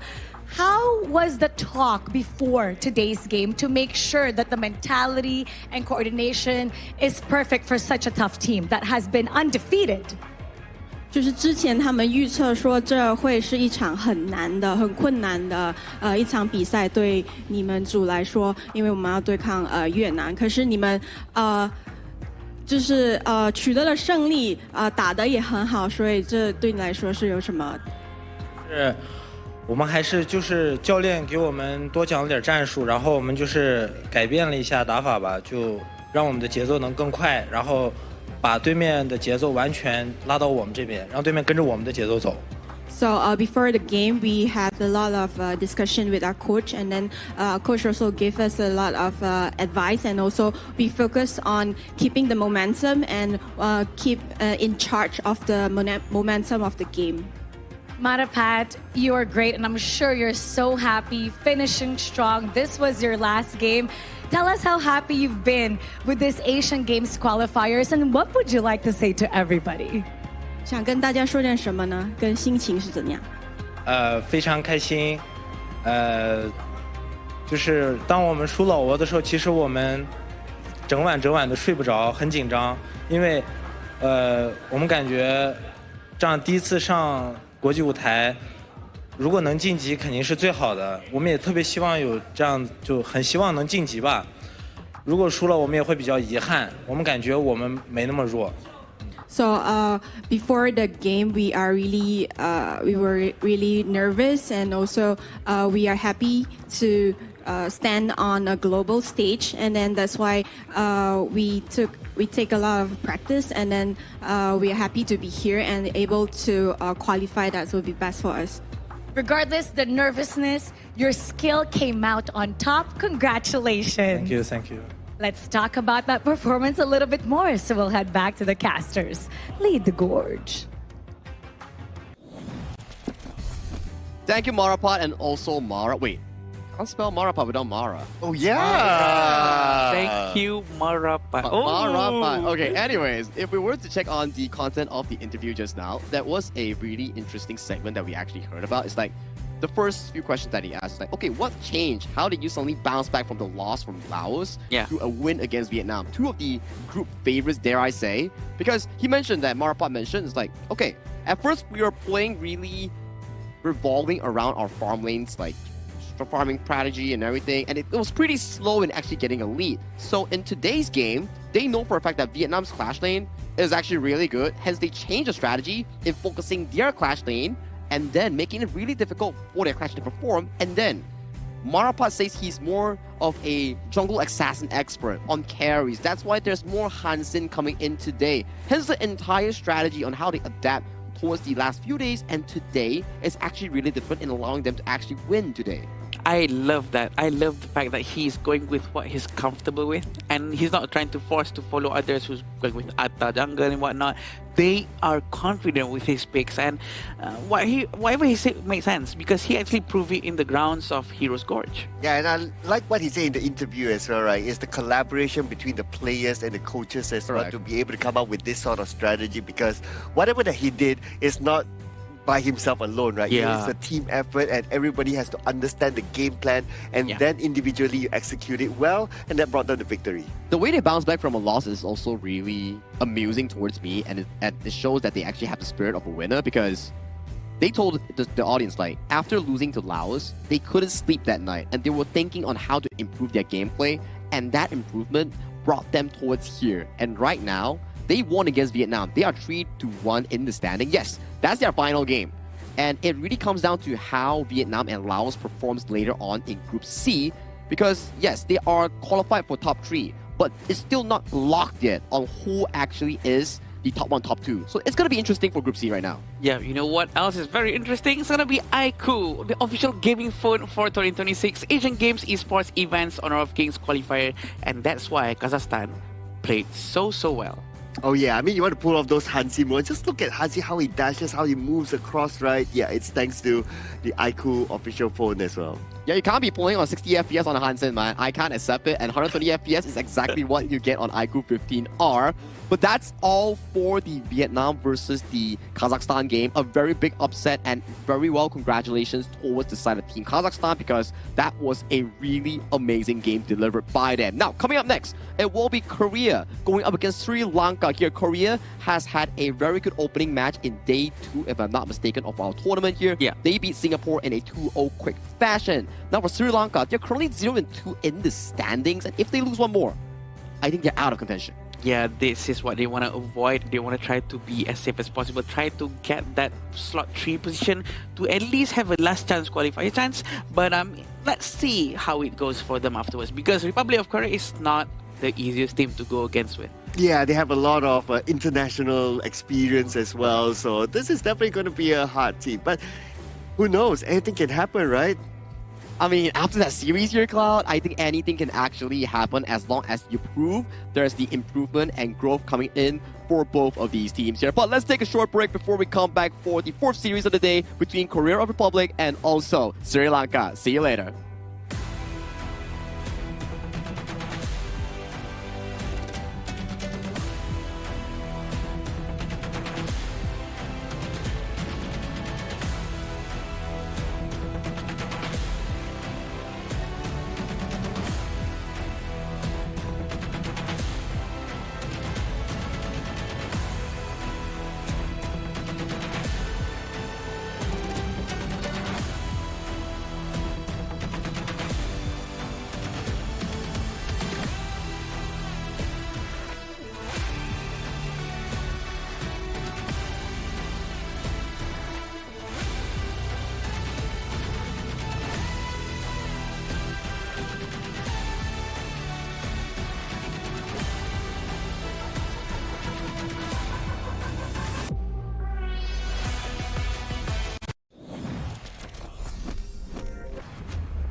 Who will be the next to shine on the Asian Games stage?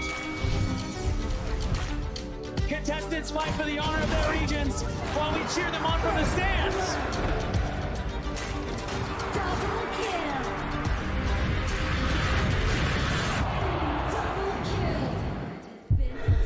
This is a challenge, but it is also an opportunity.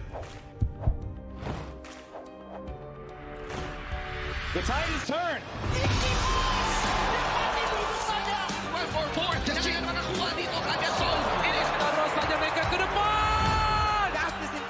They're going to use it. Golden Tide slows out Anthony. And we pulled it off together. We share the same voice, the same radiance. This moment of brilliance belongs to all of us.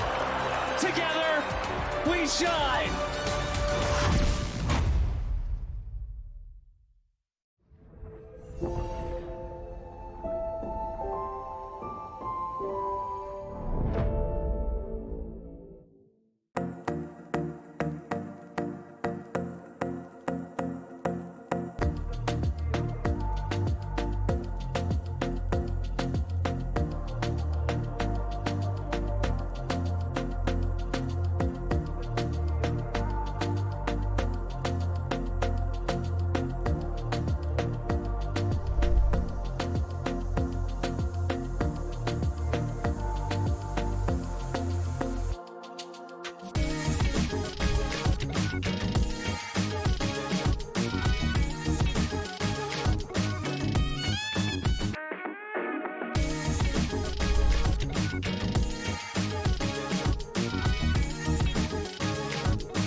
Welcome to the 2026 Asian Games Esports Qualifiers, Honor of Kings. 20 regions, 1 stage, and only the strongest 9 teams will earn the right to shine above the rest. Taking place in Malaysia, June 13th to 21st, 2026. Coming to Malaysia, this is the battleground where teams fight for the right to qualify for the Asian Games. 20 teams enter, but only 9 teams will move on. Apart from the 20 regions, there are 3 regions that have direct qualification. Here is the 2026 Asian Games Esports Qualifiers Honor of Kings format. First, the 20 teams will split into 4 groups of 5. In each group, every team faces every other team once in a single round robin, with every match played in a best-of-3 format. That means every match matters. Every game matters. Every single point matters. The point system is simple. Win the match, earn 1 point. Lose the match, earn none. At the end of the group stage, teams are ranked by the total points they've collected. And from there, the road begins to shine. The top 2 teams from each group qualify directly to the Asian Games main event. That gives us 8 teams advancing straight out of groups. But for those not through yet, the light isn't out. The teams that finish 3rd in each group still have 1 more shot. They move into the last chance stage. There, they battle through one final BO3 single elimination bracket until 2 teams remain. The 2 teams will then face off in a BO3 match to claim the one final qualification slot. So in total, 9 teams will make it through, 8 from the group stage and 1 through the last chance stage. That is the rule. Now it is time to see who can rise through it. From across the world, regions gather here in Malaysia. 20 teams, and only 9 will qualify. The path is set. The stakes are clear. Together, we shine. Stay tuned, and we'll see you at the stage.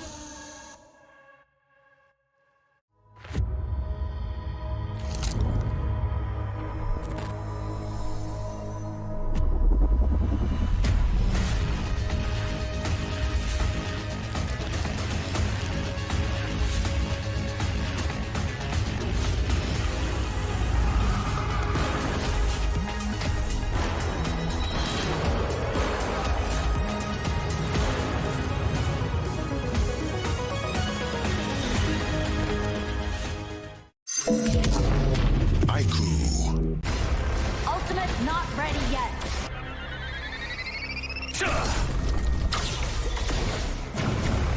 You have slain an enemy. My magic murmurs in ecstasy.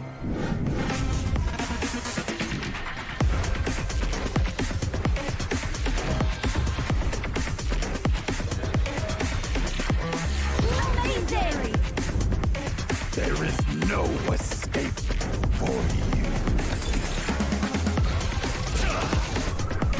Killing spree. Double kill. Triple kill. Spectacular kill. Don't worry. I'll be back for your life soon.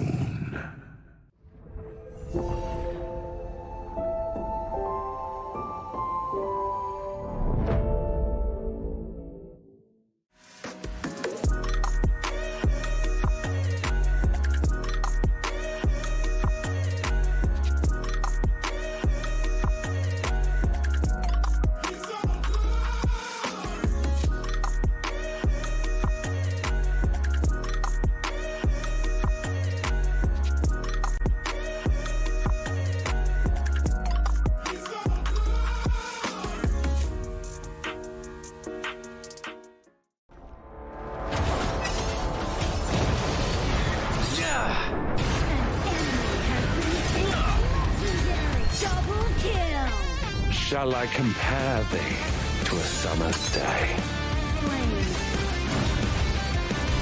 Don't engage. Don't crush us like insects. Slain an enemy. Defend our base. Our high ground tower is under attack. Amazing! Unbelievable! Ah, the fragrance of romance. Ally has been slain. Rampage.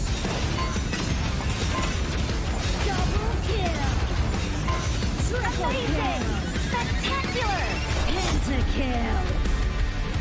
Lady Fortune is on my side.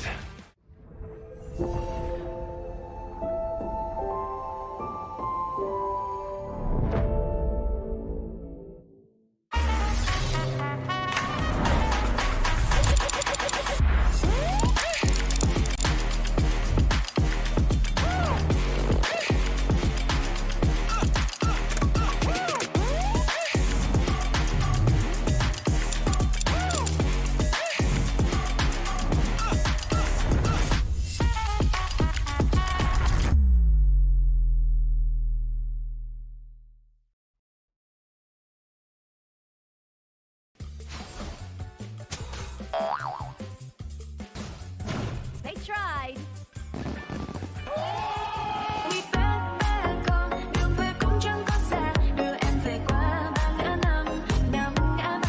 The new Spritling skill, Dig It, is a passive skill which will automatically trigger at fixed times each match, up to a maximum of 10 times. The skill grants guaranteed standard rewards like gold, XP, shield, health recovery, and more. There's also a small chance to uncover mysterious grand prize effects during the match. Dig It may also produce tradable high-value treasures. Detailed information about acquired treasures will be shown after the match ends. Each treasure has its own rarity and storage size, and obtained treasures will be automatically stored in your warehouse. If you want more high-quality treasures, make good use of the Treasure Fusion feature. You can also copy and share your code so friends can help speed things up. Treasures in your warehouse can be sold for event currency, which can be used to redeem skins, items, and other rewards on the event page. You'll even have a chance to win physical prizes like smartphones and cash. You can also spend event currency to bid on high-value rewards. The auction uses a hidden bidding system, where you can submit 2 bids for the same reward. The highest bidder wins, giving you even more ways to obtain rewards.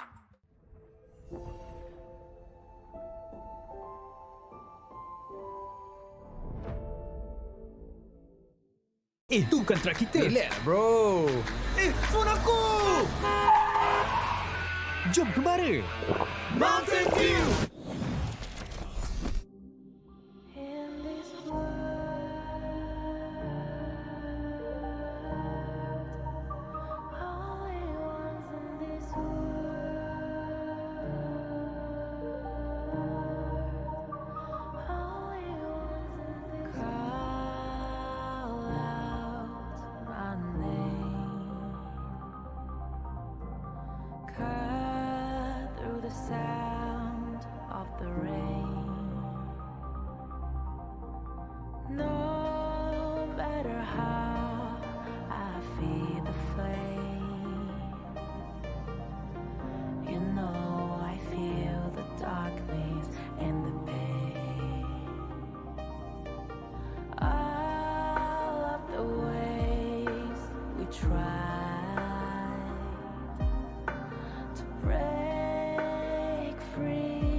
Now I see that I got everything I need. It's alright, I'm on fire, I'm alive, 'cause now I fly so high, so high, light up the skyline. Let's do it this time, like it's a whole new colorful world.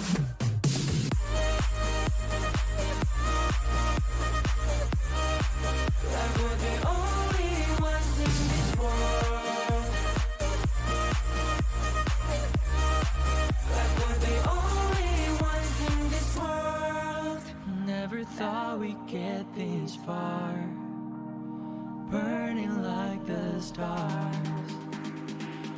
how we get this far. Like we're the only ones in this world.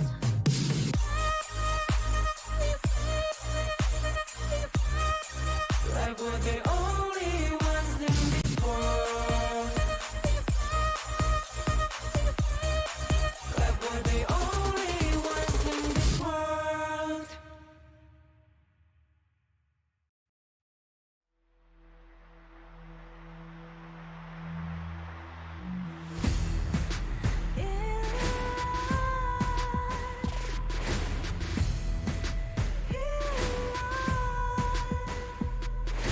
What's a life without its worth?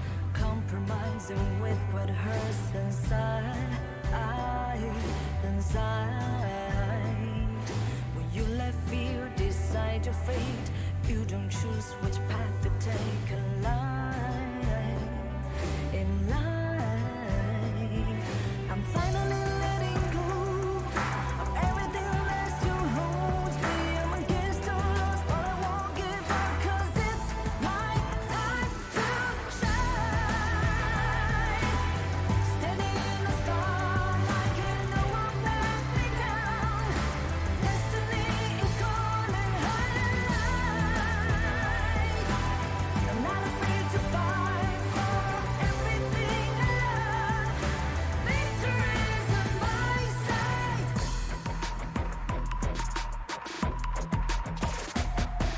The more we lose, the more we gain. The more that nothing stays the same in time. Can't love ever, can't forget. What you see is what you get sometimes.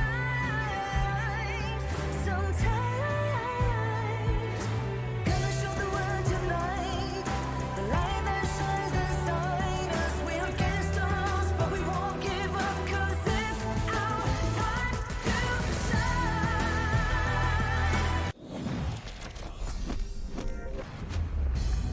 Thank you for your patience here, and we are back once again at day 6 of the 2026 Asian Games Esports Qualifiers for Honor of Kings. My name is Sagi, your desk host for today, and we are having a substitution once again as Haller's fake injury has been recovered for some reason by a miracle, by a chance, and he's back right now with Adam.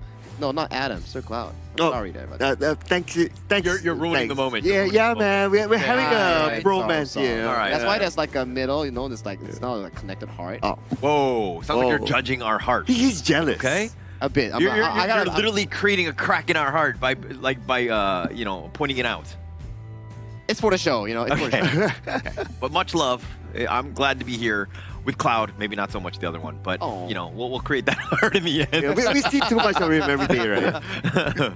Now, just now, right? Yep. I think you just saw the series coming in from Kazakhstan versus Vietnam in the talent room, right? That series was, I believe, one of the biggest upset that we had so far. Not to say that we didn't expect Kazakhstan to win, but the expectations of probably the netizens, some of us in the Kazakhstan, especially me, we were thinking like, okay, Vietnam's probably going to be giving a very hard game against Kazakhstan. It's going to be pretty messy, pretty 50-50, but turns out Kazakhstan was totally in control. They're legit, okay? I've been saying this from day one. This is the son. I mean, Alahan, Shisuke, he's from Virtus Pro. He was amazing. He was like the best player on that team. And to see him on here, I was just like, okay, this team is legit no matter what. Because you know he's bringing that same level to the stage. And not to take anything away from Vietnam, but man, they were ready to go. Kazakhstan really play that one. But it's also the storyline of how their group has shaped up, yeah, right? That's one. And also how that particular game, especially game 2, shaped up. It's like, okay, at first it kind of looked like it's going towards Vietnam, and then all of a sudden it shot back up to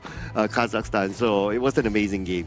And to your point as well, right? The grouping story of that Group C itself, now that Vietnam lost to Kazakhstan, they need another win to potentially force a tiebreaker to determine whether they can actually be in the direct event or they have to play through the last chance stage with Laos. So everything is looking so competitive in that Group C. We were talking like, what's going to be the closest group coming in for our entire event? We were talking about, maybe Group D, maybe Group A. But who thought Group C would be so competitive? Yeah, a little under the radar. Yeah. I think that is kind of catching us all off guard. And the fact that you might have a three-way tie going in to see exactly who's going to be the top two to make it to the main event, I don't think anyone really saw that. Because again, when you're looking at the teams, you're kind of looking at things like, okay, maybe India would have a chance. Maybe, like, you know what I mean? Like some of the other teams. But the other, like Vietnam, Kazakhstan, they really showed up here. Yeah, but we're going to put focus after this into the group that has arguably played the least amount of games so far, which is Group D. So there's still a lot of room for it to be shaped up, right? Correct. The upcoming game talk we are talking about is going to be Group D, Sri Lanka going up against Republic of Korea, which it's not going to be an easy route coming in for South Sri Lanka because yesterday they went up against Hong Kong, China, and we all know how that went out because those were not easy games at all coming in for Sri Lanka, and today they are going up against yet another difficult team there, I would say, in Group D. Yeah, and I think that even going into this one, Sri Lanka, Korea on this one, we haven't seen at Korea for quite some time. They've had a little bit of a delay, so they've been having a little bit of an advantage of being able to watch the games. At the same time, I'm kind of worried of just like, is it too long of a break? You know, have they been are they able to kind of just get in and just jump right in and just to take down Sri Lanka? I mean, we're going to have to find out. But you know what else starts with a D, gentlemen? It is the new hero, Devara. Oh, okay. Yeah, and it has been added right now into the game. And also, some of the classic AOV heroes that are available for you to try out for a limited amount of time. So this is an opportunity to really see whether Devara can be used only in the clash lane. Can it be used in the farm lane? Can it be used as a jungle? Well, I personally, after trying out yesterday for the first day, I kind of felt that, this could be flexed into a farm lane. I see these two lanes. I don't know about you guys. Do you think that it can be used in another lane? I mean, it definitely has that option. I don't want to discount that, but I want to go back to what you were saying in the sense that, like, it seemed like we were going to play a game of, like, oh, any sort of word that started with the letter D, and then you went into the very, Devara style hero, and I was like, okay, well, I know some other words that start with the letter D, but I wasn't gonna just brag there, but I did want to play a game with you, and unfortunately it's just gonna be with the name calling on this one. I think what he meant is D as in Dig It event coming in from Honor of Kings. Oh, yeah. Actually, no, but okay. I'm giving you a stairs to go down here, buddy. You gotta, You're giving me an out. I appreciate that. But, I'm talking about the other heroes, right? Lorian, Anna, and Florentino. Those have had a lot of success so far in my rank games, and I'm seeing those heroes to be rather popular, and people have been using it really nicely here. But that's enough talk coming in for the official server here, because we are in the Asian Games version here, and this upcoming series will be featuring Republic of Korea going up against Sri Lanka, and once again we will be introducing them with a teaser video.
One of the tournament's most feared contenders. They have already shown their strength with their first victory, but their work is far from finished. Hungry for more and determined to be at the top. Please welcome Republic of Korea!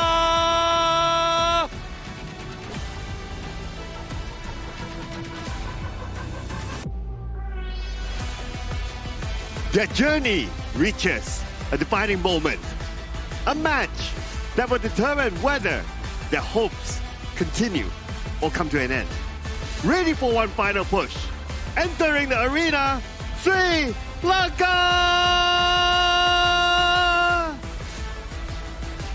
Tactical proficiency going up against unscripted potential. This is a classic clash of experience and potentially an upset where the seasoned contender aims to assert control while the underdog rookies hope to pull off something surprising for everyone on the broadcast. Sri Lanka is being 0-2. This is a must-win situation, getting themselves into this. But first, Republic of Korea, you know, Jihoon, Sungbin, Hyunmin, as well as Sunggun, they will be rounding out the team. This is a very familiar team if you happen to be part of the Honor of Kings esports scene, as they are represented, of course, by Nongshim Red Force essentially here. Oh yeah, we have seen them a lot in international tournaments, right? They have a lot of experience, clearly, and they are one of the favorites in the group. So this team is definitely a team to watch on how they play and what kind of aggression are they going to bring onto the gorge itself. So it's going to be really interesting. And to note that it's also my first time being able to cast the games of these two regions. Well, it's something new, right? And yeah, talking about something new, right? When you come to a Asian Games qualifier event, right, it's very different. Compared to carrying your club's reputation, now you're carrying a region's and a country's reputation. Now you're aiming for glory, not only for your team, but as an entire representation from your home country itself. Okay, you're putting even more pressure on the players right now. We're listening in on this. Obviously, there's a lot at stake right here, right? I think I like the fact that you're pointing it out as representing that region, which is going to be super important. I mean, you have to be very honored and humbled to be able to do that.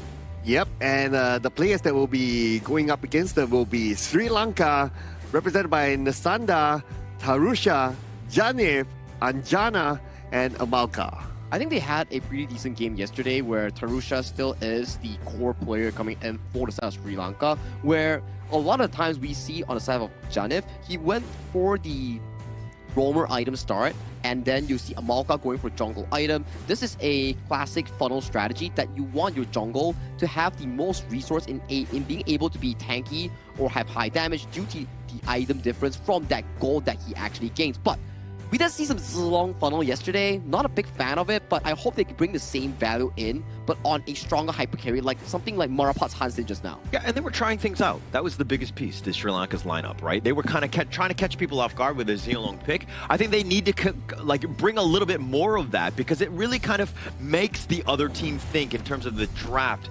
Is it enough? Do we have the right counter picks? A lot of different questions that they might have to answer. Yeah, and speaking about the draft, we're going to get into it soon. And looks like for Sri Lanka, they chose the blue side. So they're going to get the first pick after this. And Korea is going to be on the red side. So they get to set the pace. Now, this one I want to ask Sagi, right? So Sagi, what do you think, right? Is it harder to execute team fights, or is it harder to execute pickoffs? Team fight or pickoffs? I think in a 50-50 game, pickoff seems to be harder because you cannot avoid team fights, but you can avoid pickoffs from information and vision control coming in from information. Okay, all right, that's interesting, because I was kind of thinking of like through Holler's point, right? Of like, okay, if you want to try to do the easiest way or the least risky way, right? Or if you want to focus on like a draft that is like, okay, we want to focus on the pick-off sort of draft, or do you want to focus on a team fight sort of draft? So based on what you said, Sagi, right? Perhaps what Sri Lanka can come in here with their draft here is try to think of like, how can we do a draft that is really, really strong in team fights? Yeah, and I think that, I mean, most teams generally go in with that thought process. They want a team fight, right? So they usually pick like the Zhang Feis, the Lapus, right? Because those are big team fighters.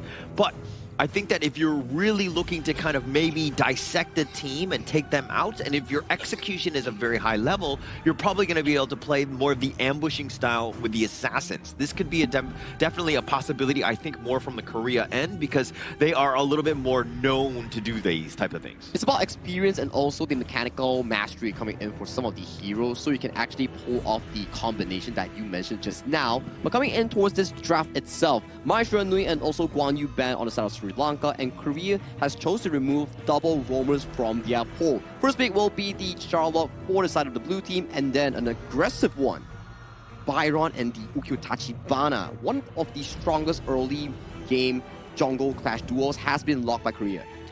I like how, Holler, when you mentioned about like, oh, focus onto like a team fight and try to focus on like getting the Zhang Fei, the Lapu Lapu, immediately when you mentioned that those two heroes were banned off. So maybe Korea, they're thinking of like, okay, we don't want them to be successful in team fights.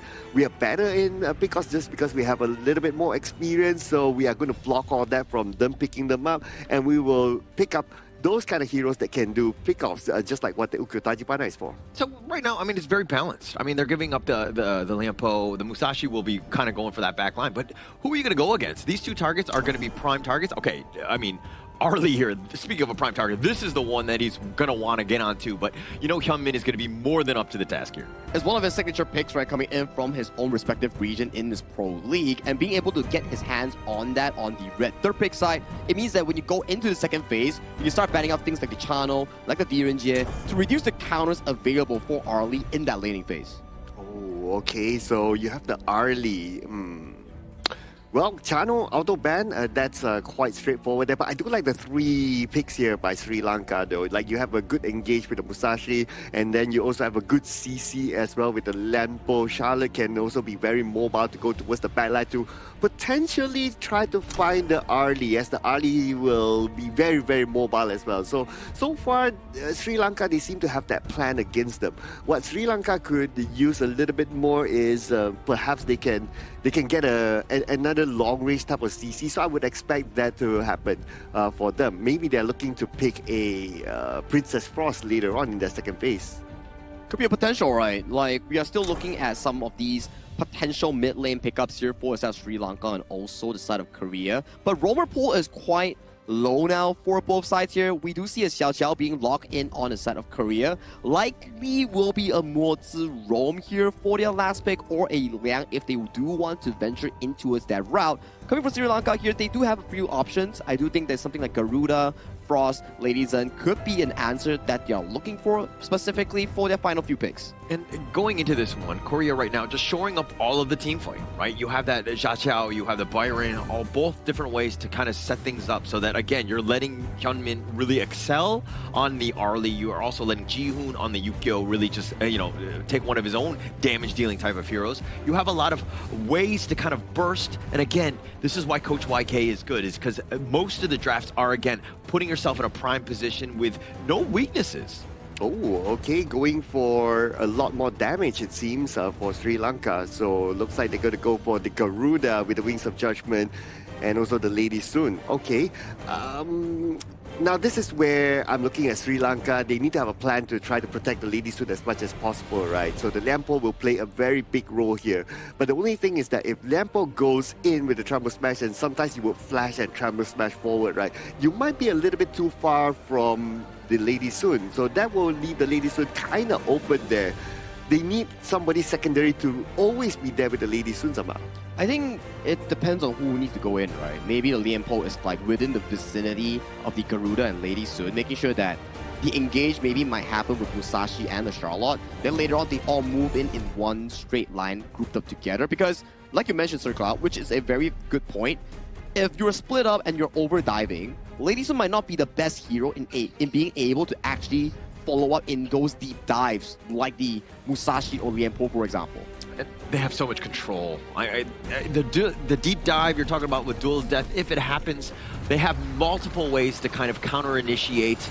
I do like this draft because, again, it's more about what we've seen and we know from Hyunmin. This is Siri. He's very good on an Arlie, and I expect him to bring that to the Asian Games qualifier stage here. Well, let's see if we can still bring it here today. It is a brand new day, brand new game, and anything can happen. And we're going to start off with the stock standard of 3 heroes gathered up in the middle because they want to try to win the mid lane as quickly as possible. At the same time, get a couple of balls at the side, and because of that, Republic of Korea, they managed to get a little bit more advantage. But okay, that's a very early first strike there. Looks like a small invasion happened. I mean, Yunho just completely let him go. I mean, he flashed forward. He got him so low that Songbin was there to help clean up. And Korea doing a great job. This is exactly how they like to play because, Songbin, aka Illusion, he's another guy that really gets going. Once he gets that farm, you're going to see a whole nother level of this team. Oh, yeah. I mean, those are kind of heroes as well that can scale really fast, right?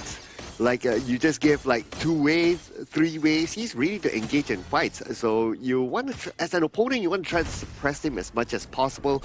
But because at the very early stage, they already got their first try. They already won their lanes, even in the middle as well. They stole a couple of boards at the side. So it's quite clear that they're in front.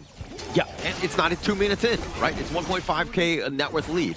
It starts with that first strike. It starts with that Boer invasion. And now, again, they know when the timers are on. And now Korea are looking to make them pay by looking to just steal this right under their noses. Oh, and where is the jungler there? He's just too far away. He definitely will lose that one. And not only that, he's even suppressed from being able to cut across his bottom side of the jungle. So you can see it's like he's trying to rotate, but he doesn't have a good, comfortable rotation route. Yeah, and Sri Lanka on the other side, they're going to see that, hey, actually our Crimson Golem was stolen away. This is like Christmas Day. You go to your Christmas tree and it's completely empty. Everything is gone.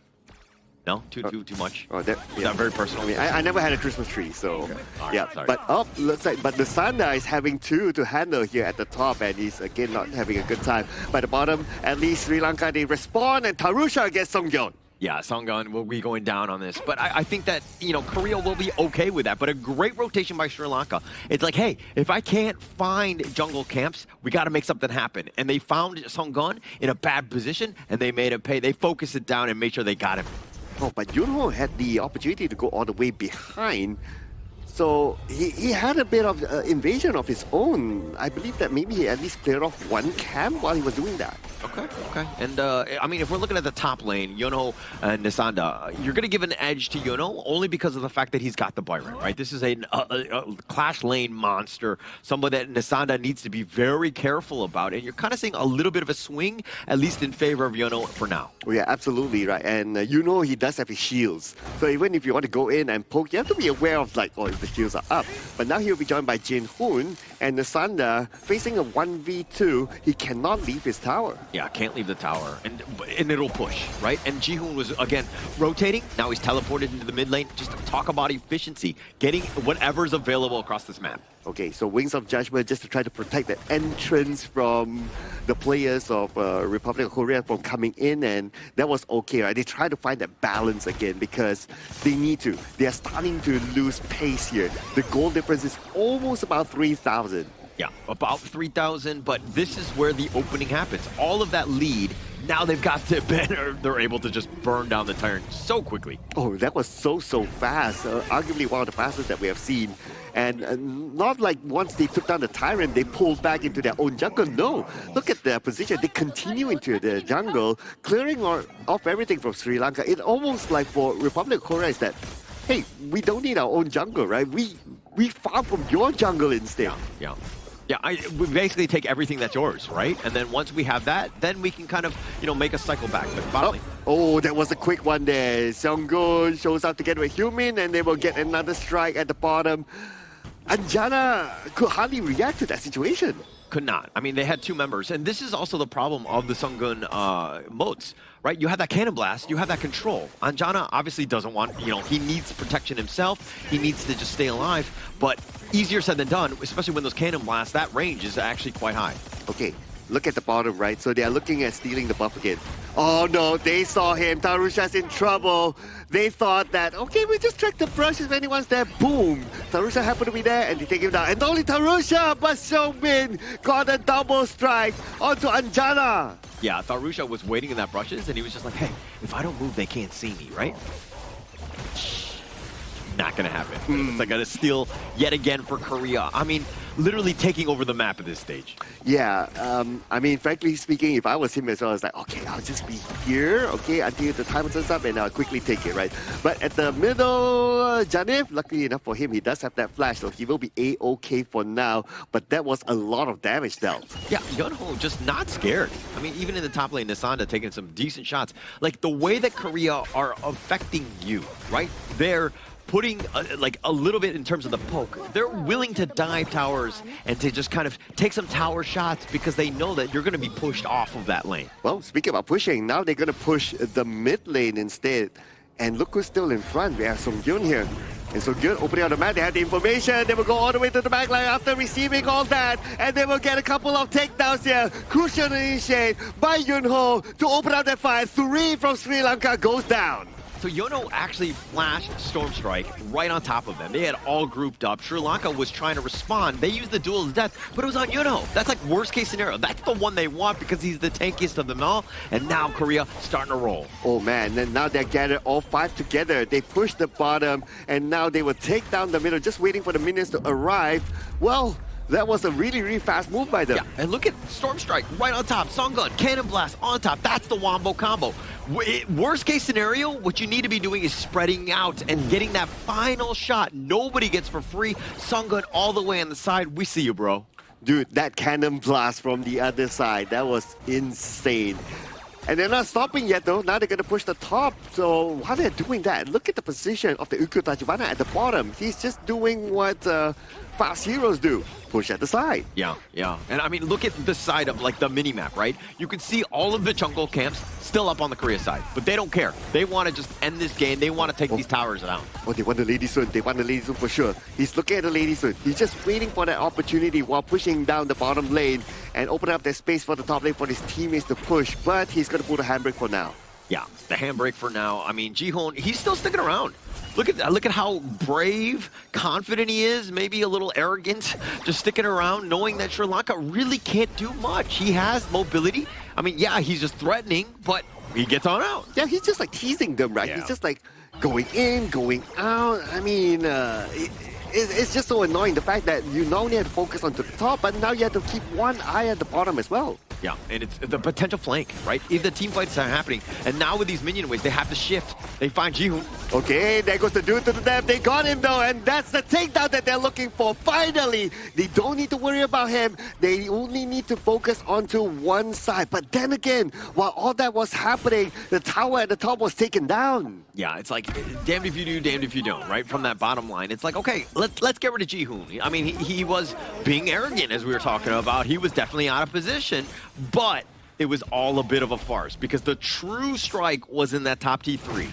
Well, in his mind, that probably was all part of the plan. Yeah. Like, I want you to come towards me, and then we finally get that opening at the top. If not, it would have been a stalemate. Yeah. And they'll stick around. I mean, they're up about, 10K, not even 9 minutes into this game, and they're going to wait for Jihoon to make his way, his appearance back to the stage on this side of the river, if you will. But the Tyrants, that's probably going to be something that they're maybe looking into, but after this fight. Okay, they're going to put focus onto the middle where Yunho is at, but here comes the rest of them. And are they going to engage though? Again, disciplined gameplay, right? They want to try to win the waves in, and now they will start to move it all the way to the back line. And Tanusha has to back off as well. He can no longer tag. While Shomi gets a rampage onto the Sanda right now from the back. They will end this game. And game 1 goes to Republic of Korea.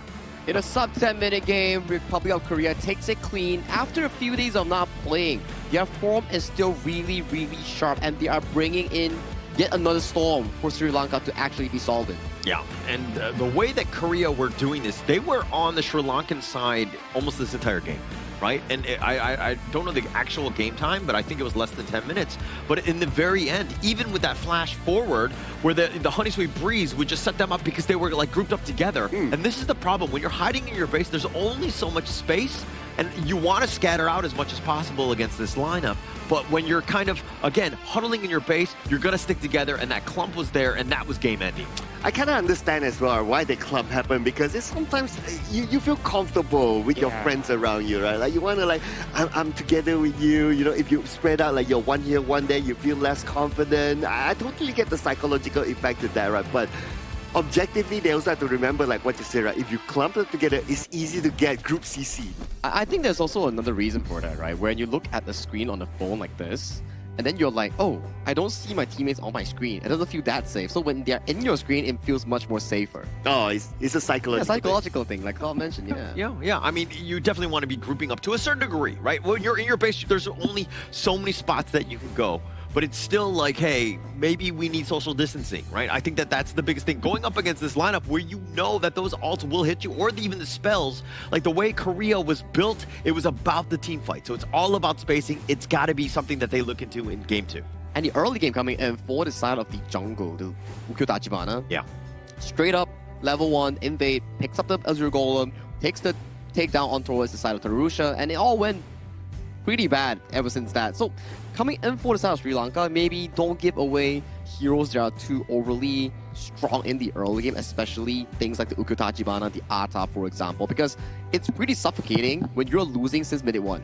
Yeah, and you don't have anything else to farm in your own jungle, right? Like at some point I saw that the entire jungle was dark. Whereas on the side of Republic of Korea's jungle, it's like, oh, they still have dots there. So it almost feels like Republic of Korea didn't really want to farm on their own jungle. They farm on the enemy side jungle instead. And the moment they want, the Musashi wanted to farm, it's like, there's nothing left. Yeah, nothing left at all. I mean, Jihoon only one, he died twice. Sunggun only died a single time, but the rest of them were pretty much flawless. But great initiations by Yeonho, setting things up. Songbin with a great game ender in that last initiation. Hyunmin, again, the tried and true carry of being able to close it out. That's what you want from a team here. And Songbin was really active on towards the map, right? Yeah. I remember pulling on Xiao Qiao, and then he's just like running around the map, picking up takedowns left and right. The mid-roam synergy coming from Seonggon and Seongbin has been pretty consistent. Like, the moment they go towards the side lane, the main person that has been absorbing all this pressure from this mid-roam duo is Anjana. Every time I see the Xiao Qiao and Motu huddle towards the bottom side,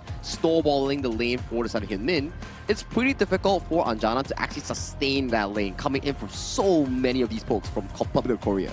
Yeah, it was just too bad as well for Amaka. I believe the entire game he did not find an opening to use the Tremor Smash, like a really good one, like go in and then everybody can follow up from there. Probably the best like go in and engage was the duel to the death, but that was like towards pretty much the end when they just wanted to finish off the Ukutachibana. Yeah, and duel to death is so great when you're initiating. Everything was reactive.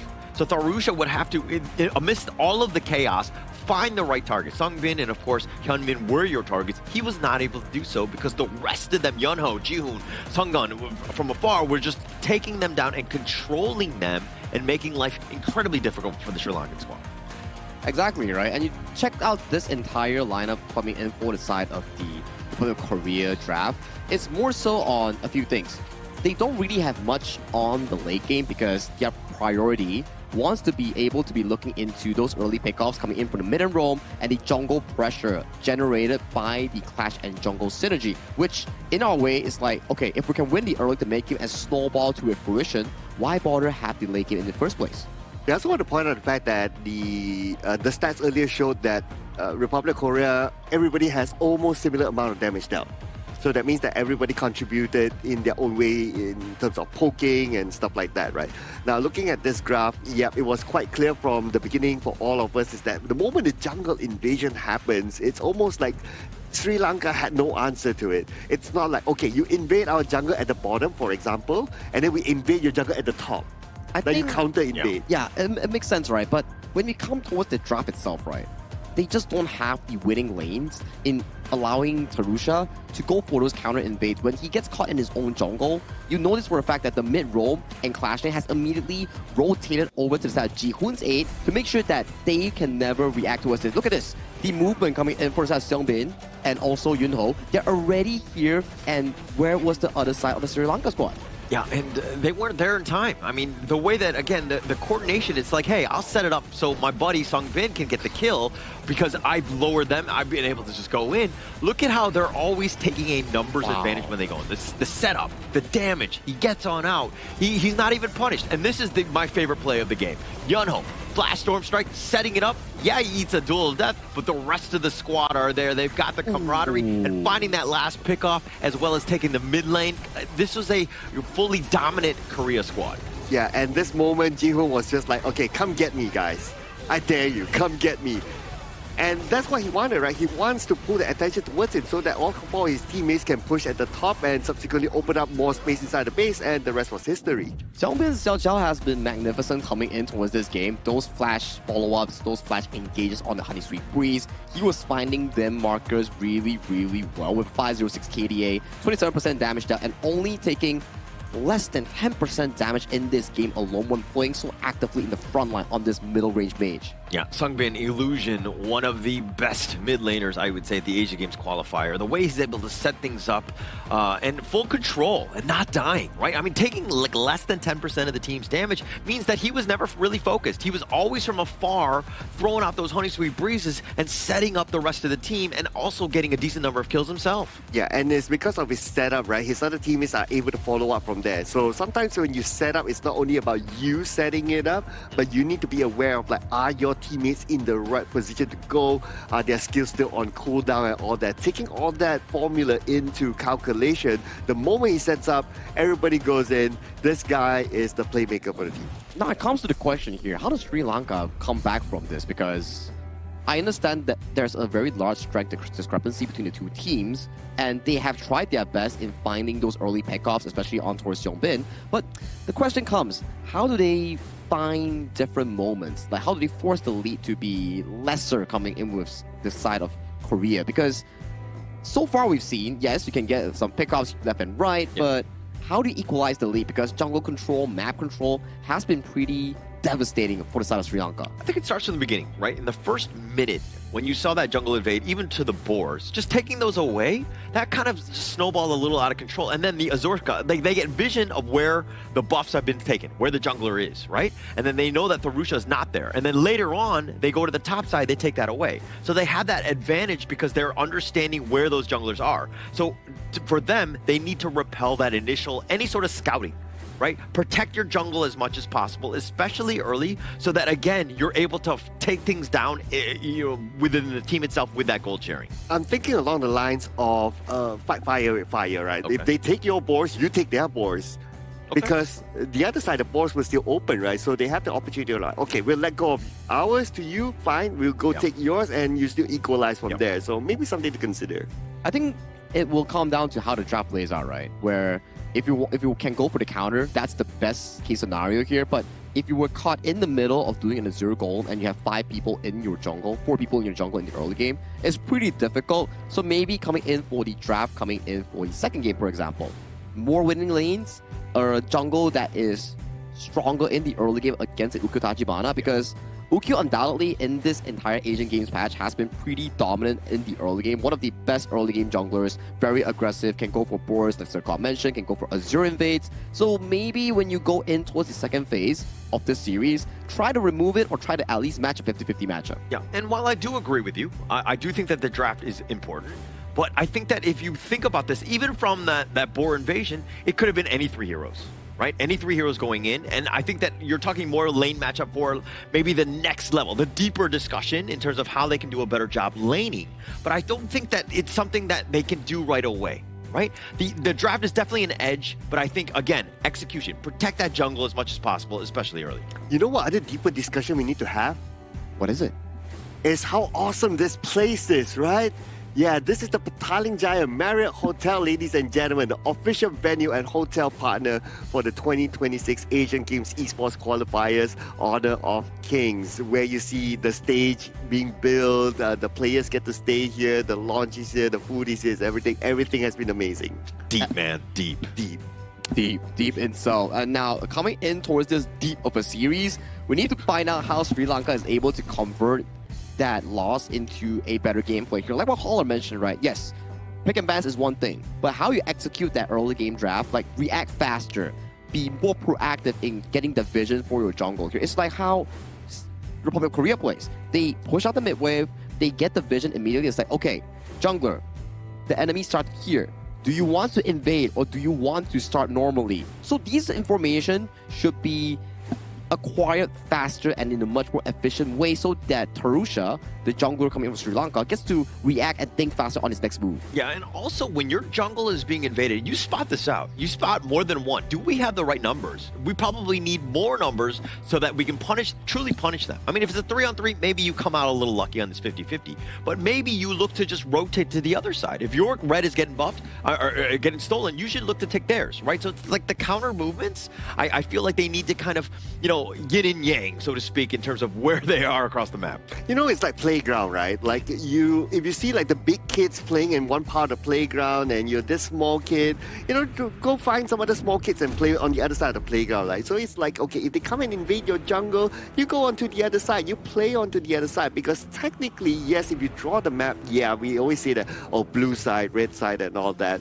but you can also rotate the map and think of it from like, oh, the blue and red side can be a little bit different. So you can also play on the other side if, you know, your own side of the jungle is invaded. It's like the parallel jungling, right? Like make sure that you are swapping something, have a stop loss for the situation, don't just give it away for free essentially, which I am liking it from Sri Lanka, right? Locking in the Byron as their first pick, making sure that it's sufficiently strong in the early game to at least take care of Tarusha if he wants to go for those jungle invasions. And coming from South Korea, they go for these exact same route, banning with the Zhang Fei and Lian Po to start off the match. Yeah, and they're also going to go with the Angela, something that they really like to go with, especially with Sungbin in the mid, actually, you know, I believe. But anyways, they're going to go with that Angela, really set things up. I mean, this is about that control, the damage, and he loves to ambush people from brushes.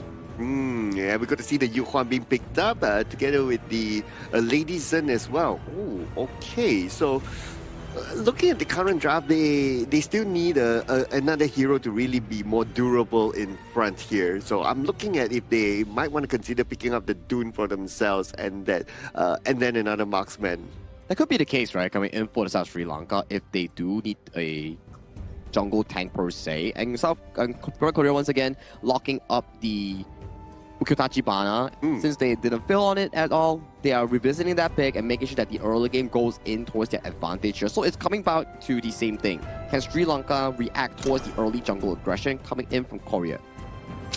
And as they go, I mean, you've got the Yukio. Like, this is just like the tried and true. If it ain't broke, why fix it? Plus, you have the Charlotte. You know that you're going to get a lot of impact from that top lane from Yono. So, a lot of just going at you, right? This is a type where I think that they feel confident enough. They don't really need a whole lot of the team fight, and they can just be more glass cannon style and to just jump onto this back line. I'm now thinking about, like, what if Sri Lanka goes for a Nerza, right? Like, okay, if you have a Nerza, at least you can play with the pace of how Republic of Korea moves, right? Like, sometimes they're at the bottom, sometimes they're at the top, they're jungle invading top, they're jungle invading bottom and all that, they're playing with the lanes. So at least if you have a Nerza, you can also somewhat kind of spot out opportunities to like, okay, it's an opportunity for me to just fly at one of them and try to get the takedown to get with the team. I think it could work out. As long as Sri Lanka gets a smooth jungle early game, unbothered, uncontested, and the Nerza pick that you suggested gets to scale towards that level 4, then it may work out coming from Sri Lanka if they do have the hero pool per se. And right now, they are looking at a jungle and farm lane left coming in for their remaining roster here to be finished. Coming in for the blue side here, potentially the Dirinje, the Aaron, something like that could be a equalized matchup going in towards the channel. We know for a fact the channel has been the tournament's favorite farm lane so far. Decent early game, strong late game. But the only thing that it loses to is a form of hard engage or some flank angle that Sri Lanka can actually consider in their draft. Yeah, Luara is looking to be picked up here with the Ata. This is going to be an interesting wrinkle. We haven't seen Luara, I believe. This is the first time. Yeah, first time, right? So this is, I think, more for the lane-up matchups. It does actually, on paper, it does okay against the Wolves. That is Jano. So I see the logic behind this pick.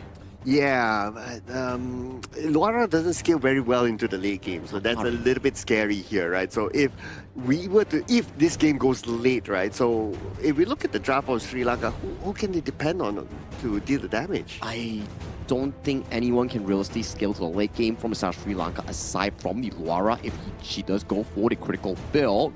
And a trivia as well, Hyunmin on his original team itself for his club, which is North Red Force, he is the only few players that would actually bring out the Luar in competitive games. So this is more of a challenge for him to actually dissect how to play this specific matchup. Yeah, you're playing into somebody who actually likes the hero exactly, right? So, to be honest, the channel will always have a bit of an edge, but the logic is there. It's all about execution on this. And you were talking about the fact that they don't have a late game, but hey, this is that time, right? If you want to go and take the fight to them, you got to go early because you got to set yourself up so that you have a good mid game, and then maybe that late game is something that we even get to here. All right, let's see where will we get to here in this game. Will it be an early, mid, or late game? Ladies and gentlemen, it's going to be game number 2 between Republic of Korea and Sri Lanka. So based on this draft, I don't know, man. I feel like during the early game, Luara is going to be harassed a lot because Luara is going to be the only key damage dealer for Sri Lanka. Okay, you got to be a believer, okay? I think that's the biggest thing. The other ones, if we're talking about like the picks that they had, the Byron, very strong in the Clash lane, right? Should be fine against the Charlotte, at least early. Then you have the Ata. This is more of a Tharusha special. He loves this hero. Strives on it. Janeth, Lady Zhen, also a lot of control. I mean, you know that the Angela Songbin will be generally pretty static, immobile, and you can make him pay. And same formula again applied by Republic of Korea, right? Jungle invasion at the top, and now they will just harass the Luara at the bottom, just like how we kind of expected, right? And now Anjana is forced to turn back. So by forcing him to turn back, he will lose this wave. Yeah, loses. I don't think he's. I mean, he's going to lose parts of it. He was kind of zoned out as is. Songun has been a pain as well, especially with those cannon blasts. If you ever want to see how to play a Moat's support, this is the way to do it, where you completely zone them out, push them away, and now Omaka has to look to just freeze the lane so that it buys time, at least for those 2 minions, to be picked up by Anjana here. Okay, so looks like Republic of Korea, as compared to the game before this, they are taking this slightly slower. Or maybe they're just waiting for the buff countdown to happen, right? And then they will jungle invade again. But they're going to take the boss at the side. So again, some similar formulas here and there.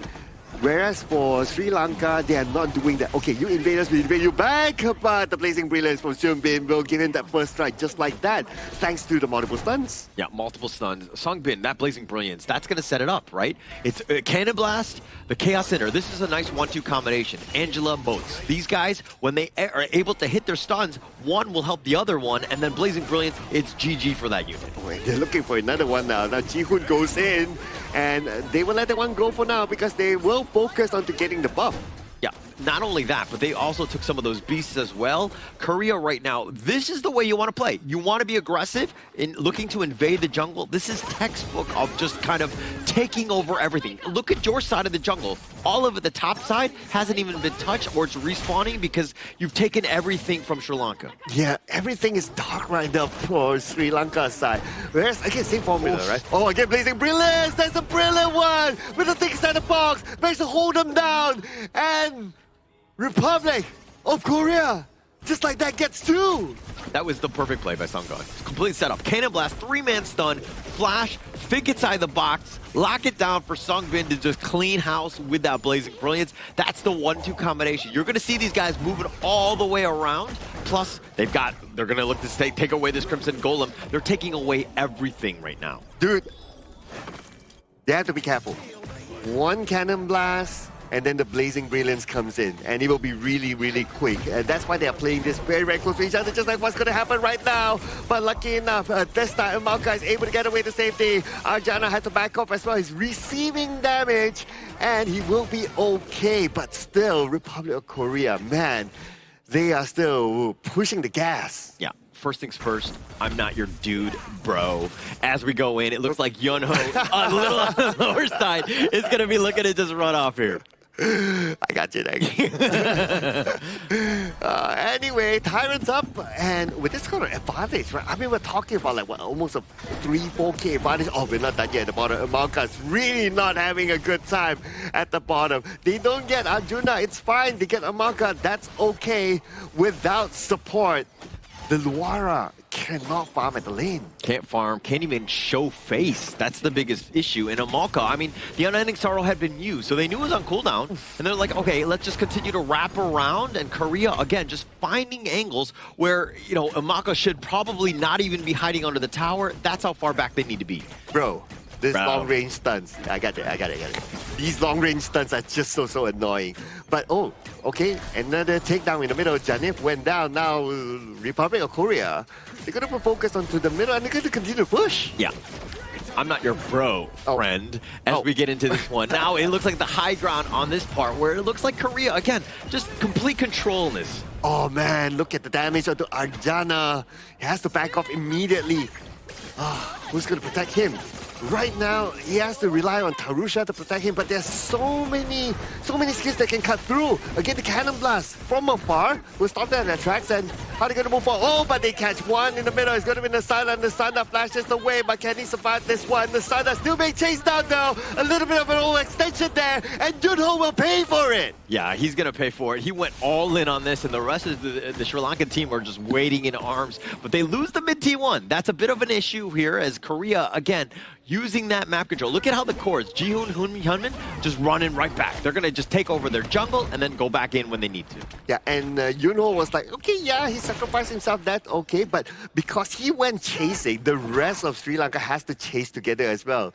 And because of that, the tower was left exposed for Republic of Korea to take down. Yeah, and right now Sri Lanka, they don't feel safe, right? Even in their own jungle. Look at how just like, even on the side, like Songgon is just like, okay, like come at me. Like even though he's largely by himself, but Sri Lanka is just more afraid of the other guys that might be there. I mean, yes, Sungbin is definitely within the vicinity, but they don't know that. Another cannon blast there, signaling to the Sanda that, hey, somebody's in our jungle. So don't go out, guys. But if you don't go out, where are you going to farm? Yeah, no space. Top T2 just, I mean, taken down here. They're completely zoned away. They've completely controlled this map. I mean, they're looking even to just cut the wave in the mid lane. Like, that's how, you know, brave and confident they are with this net worth lead. Right. Are they going to open up the bottom lane? That could be a question for Republic of Korea. But anyway, the Blazing Brilliance comes in and Janice receives a lot of damage. Again, he has to back up to heal. Obviously, he cannot tank at all. Cannot tank at all. I mean, completely zoned, back in their base, if you will. All 5 members somehow have to hold on. But it's a wave clear, right? Just deal with that. I think that Luara is decent at the wave clear part, but she's kind of not really farming enough as she's about 1.7k behind Hyunmin. Yeah, and if you want to wave clear, Luara's range isn't... It's okay far, right? It's medium range, right? So if you go there and then you put yourself in an awkward position, again, Cannon Blast will come in, Blazing Brilliance will come in, and you're immediately deleted. Yeah. Actually, that's the piece, right? Like, they have that range, like CC, right? So you can get completely controlled. You're gonna just have a really tough time even getting into the team fight. Okay, mid tower now, slightly exposed, but waiting for the minions to come in. Top tower will be taken down by Republic of Korea, and this is their time to go in. No tower means hello, come in right now, and they will go in and they will take down one by one. Hyunmin goes down, but it's okay. They still got 2 from Sri Lanka. Yeah, but they also took the top T3, and they might even get more here. Oh, okay, here comes the response here, but the Blazing Brilliance! Brilliantly done, and that's where they will get a hot streak for themselves. This is the time for Republic of Korea to claim the absolute 2-0 win.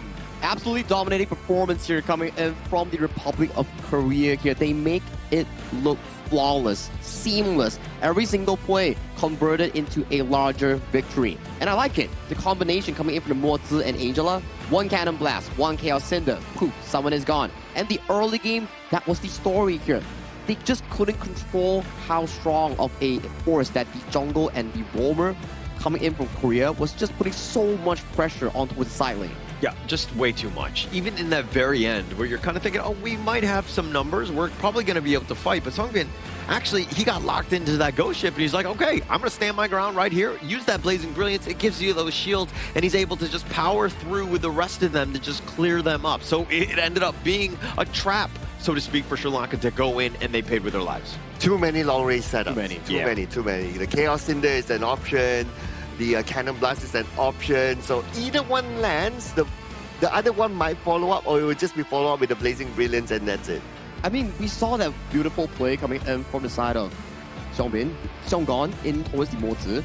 He went in, Cannon Blast on towards tree, Spell 1 Flash Ultimate in towards multiple members, and then he got such a large lead for his team to set it up for such a seamless win. Roamers are just able to make plays like that. That was like a team fight, almost game fight winning, like, you know, game situation, right? Like, that was so good right there.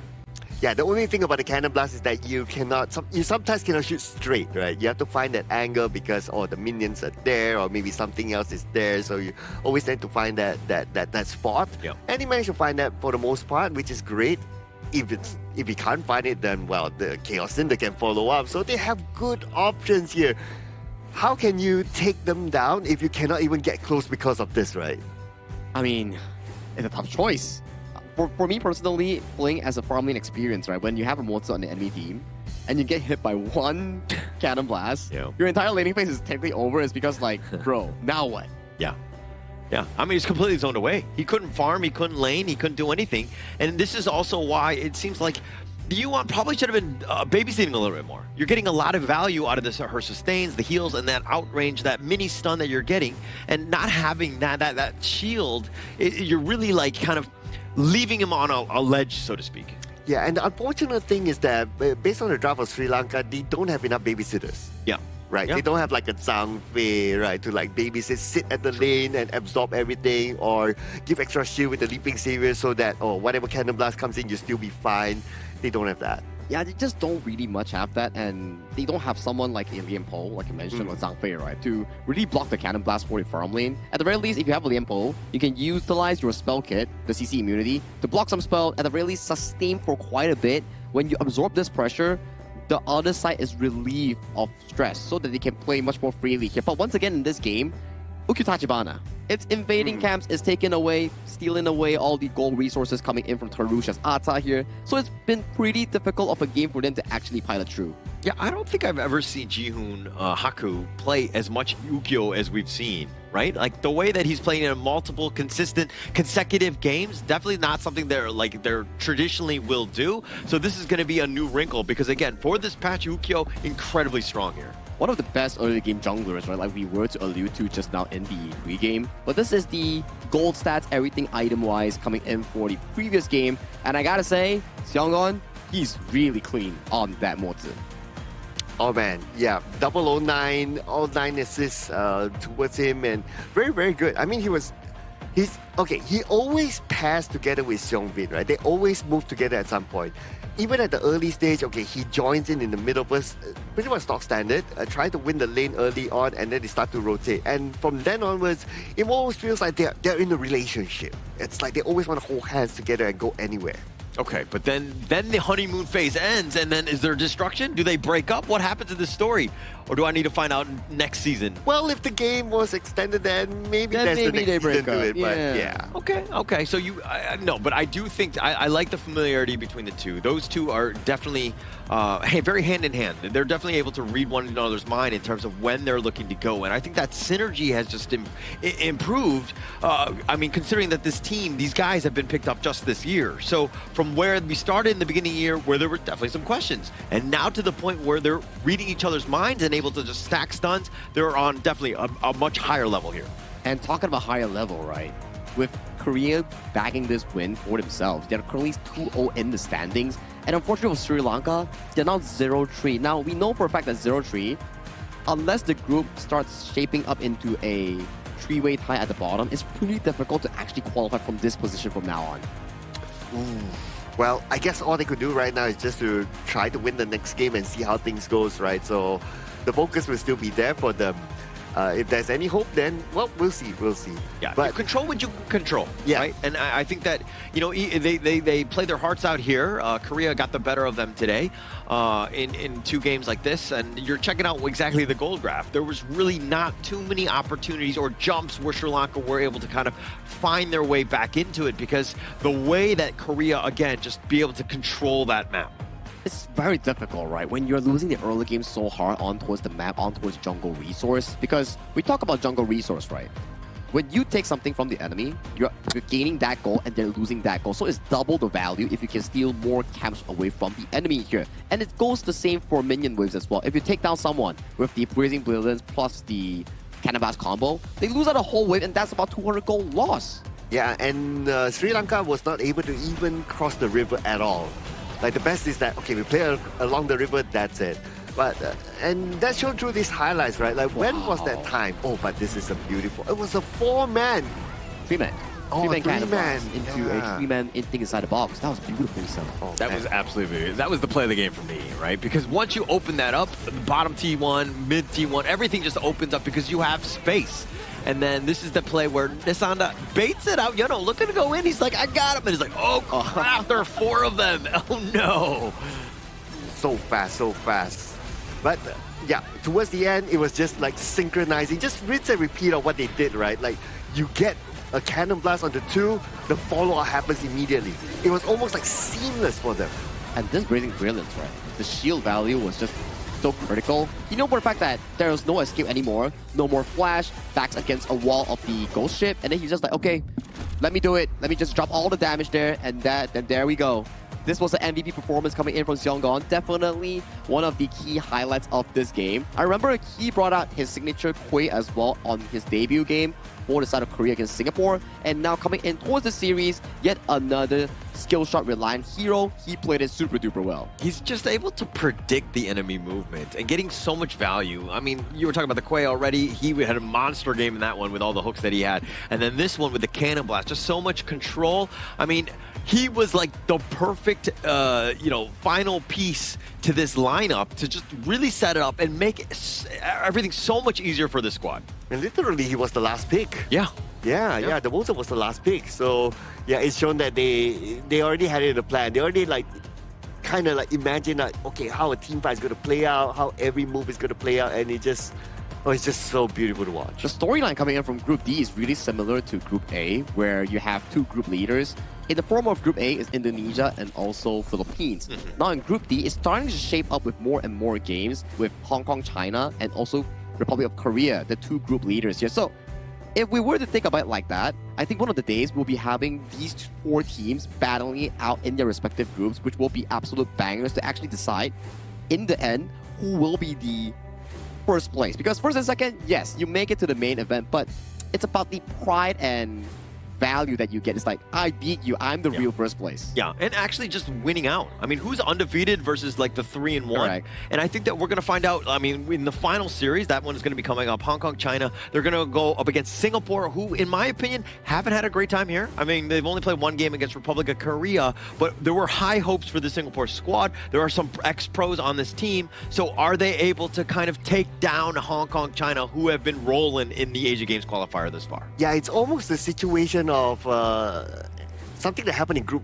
A as well, right? A team went up against Indonesia and Philippines back to back. So it's the same case for Singapore, right? Like they have to face off against Republic of Korea, and then Hong Kong, China is 2 back to back. But if you think about it, once you get over them, it's like, okay, we can now clearly focus on what's ahead of us, and we can leave that one behind. I think if they perform really well, and not to say, okay, number 1, the idea is to win coming in from Singapore. Yep. Number 2, if you didn't win, but you perform well, that's still a good confidence boost in piloting yourself through the Group D itself, because Group D itself is pretty difficult. If you can survive and make it to top 3, that's good enough. Worst case scenario, make it towards the last chance stage and try to get your slot for the final 9th team going into the main event through that route instead. Yeah, but it's actually really rough on the coach, right? And the reason why I say that is that you go in and you're just all you're doing is researching Group D teams, right? Finding out their drafts, understanding what their tendencies, all of these things, the good things that you need for your team. And then unfortunately, if you get in 3rd place, now you have to play the 3rd place across all the other teams, so that you have to check out and you got to start getting yourself prepared. And that is the life of a coach. I get that.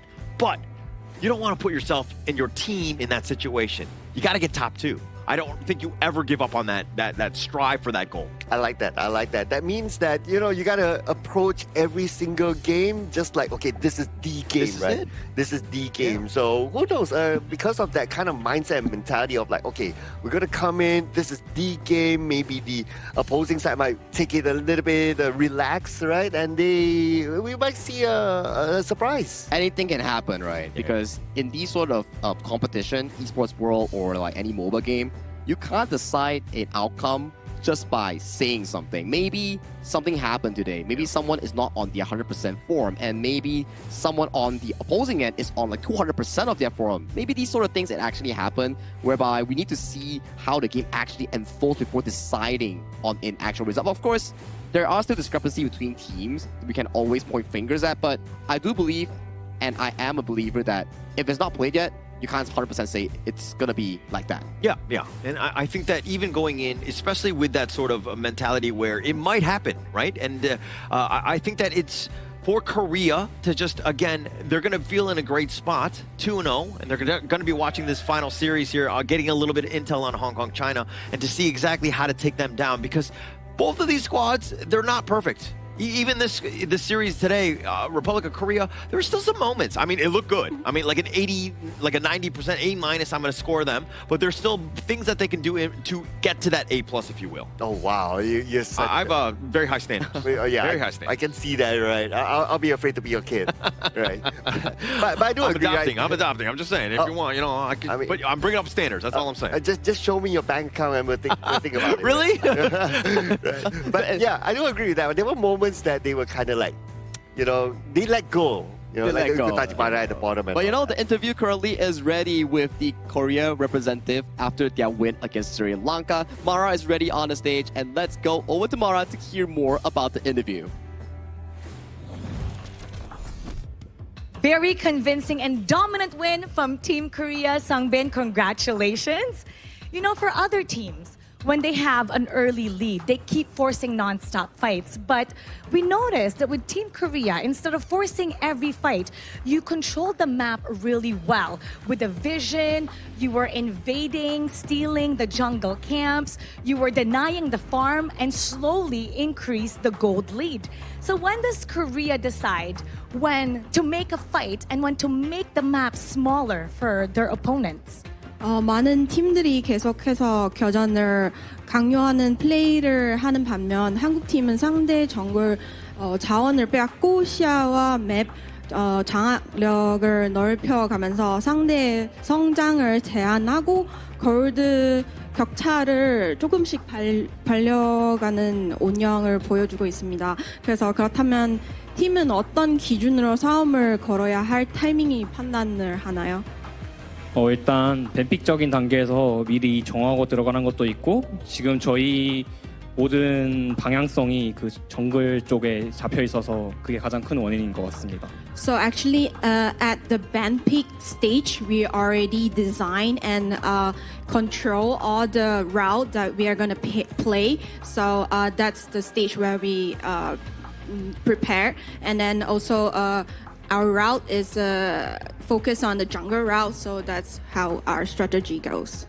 We can see the experience of Team Korea. Now, looking at your group, because you seem to be dominating the first two matches so far, which team and region do you think would be the biggest challenge for Team Korea, and how do you plan to go up against them? So 압도적인 그 게임을 보여주셨는데요. 그래서 팀 중에 가장 큰 경쟁자가 어떤 팀인지. 아무래도 이제 저희 마지막 경기인 홍콩이 가장 힘들 거라고 예상되고 그 이유는 사실 홍콩이 가장 이 게임을 오래 했을 것 같아서 그게 이유인 것 같습니다. So our last game with Hong Kong is our strongest opponent, and then the reason is because they played this game for a very long time. So yeah, that's the reason. And we're really excited to see that. But tomorrow, you're going to be going up against Team Syria. So let's invite the people from Republic of Korea to support you and also send a message to all your supporters. 우리 한국 지금 응원하고 있는 팬분들께 말씀 한마디. 오늘처럼 그냥 빨리 끝낼 거니까 그냥 가볍게 오셔서 구경만 하다 가시면 좋을 것 같습니다.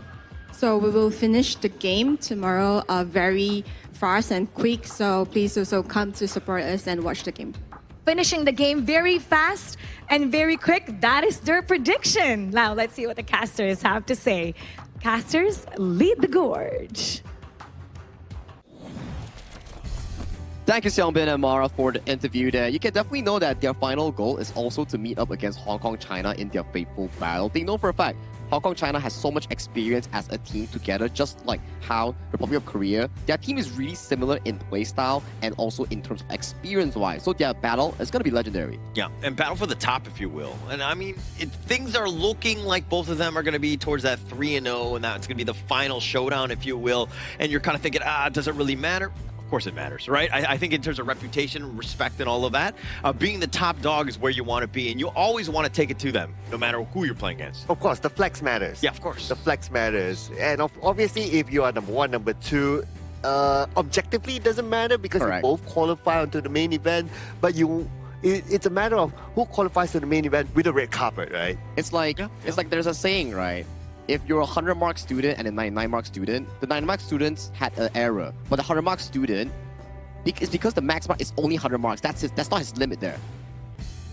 Okay. No, I do think that, like, obviously, I'm the 100-mark student here at the table, while you guys are like 90, 92, and 91. But, you know, it is what it is. We'll give it to him. We'll give it to him. It's okay. Let him have I will happily take that one. I mean, but I will always go for 100. That's what I think that both of these squads are looking to do as well, especially, again, when you're going in and you're going to probably, you might even see them in the main stage. You want to kind of put that thread in them now. But you know what else I will always go for? What is it? It's our official gaming phone for the 2026 Asian Games Esports events on our case qualifiers, which is iQOO, ladies and gentlemen. The phone that helps all these players to perform really well on stage, and how you saw those quick moves with the Uko Tachibana, with the quick cannon blast, flash in, and then the thing inside the box thing. Yeah, it's all achievable with this iQOO phone. Always a good device that can improve your gameplay, right? And talking about gameplay, our upcoming match will feature Hong Kong, China going up against Singapore here for our final match of Day 6. For Singapore, this is going to be an important match for them because they are currently 0-1 in the standings here. And for Hong Kong, China, if they win this, they're soft guaranteed as well for their spot into the main event. Yeah, I was definitely getting the cart ahead of the horse. You know what I mean? In the sense of like, oh yeah, Hong Kong and Republic of Korea are going to meet. But like, wait, hold up, yeah. Hold up. Singapore is still a very strong team. They have a lot of potential here. But are they able to bounce back? I think that I was a little worried when I first saw them from the Republic of Korea game. And hopefully they'll be able to level up and really take it to Hong Kong, China here. I mean, they fall arguably one of the best in the group, right? Yep. So at least that's an experience for them, so they know that, okay, this is going to be the standard here. This is going to be how this tournament is being played, how the stage feels, how we should prepare ourselves mentally and all that. So I guess the next game would be a good run for them. I think it's like a testing ground, right? For Hong Kong, China, it's about repeating that success they talk about. And for Singapore, it's like also a testing ground, but trying their absolute best to topple the giants of their group. And if they can do that, great news. If they cannot do that, also okay, but they need to be sure that their mental is in check, and the way that they learn from the game that they lost, they need to absorb it quickly and adapt. Yeah, and being down 0-2, I mean, I think you were talking about how the team that was up against Indonesia and the Philippines, that was Mongolia, they were down 0-2, and then all of a sudden they had to play all the other squads. But I think that this is potentially the same way, but they need to bounce back much quicker. I don't think they want to get into that situation because the mental state will be completely shook at that point. Oh yeah, absolutely, right? Absolutely. I'm sure they will bring the best to the table later on, so I can't wait to watch that match. Well, you gotta wait for just a little bit more because we need to go for a short break before we come back for our final series of the day featuring Hong Kong, China going up against Singapore for more action in Group D. So see you guys later on.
Who will be the next to shine on the Asian Games stage?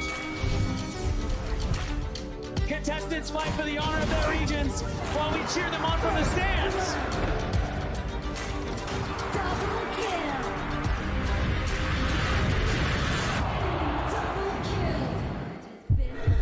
This is a challenge, but it is also an opportunity. The tide is turned.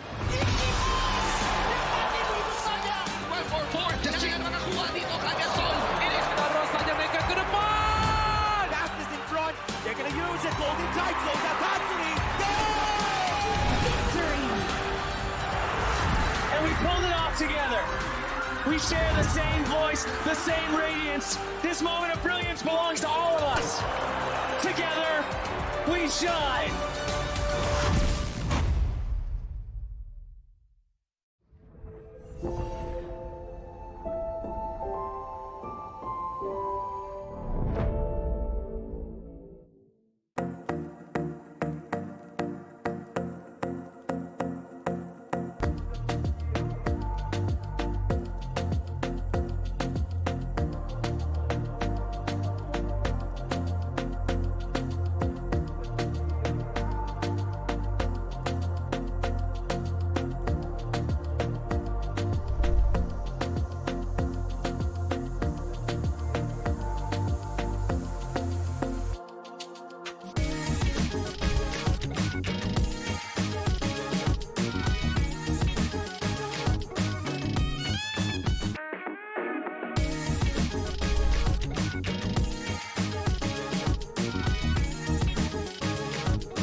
Welcome to the 2026 Asian Games Esports Qualifiers, Honor of Kings. 20 regions, one stage, and only the strongest 9 teams will earn the right to shine above the rest. Taking place in Malaysia, June 13th to 21st, 2026. Coming to Malaysia, this is the battleground where teams fight for the right to qualify for the Asian Games. 20 teams enter, but only 9 teams will move on. Apart from the 20 regions, there are 3 regions that have direct qualification. Here is the 2026 Asian Games Esports Qualifiers Honor of Kings format.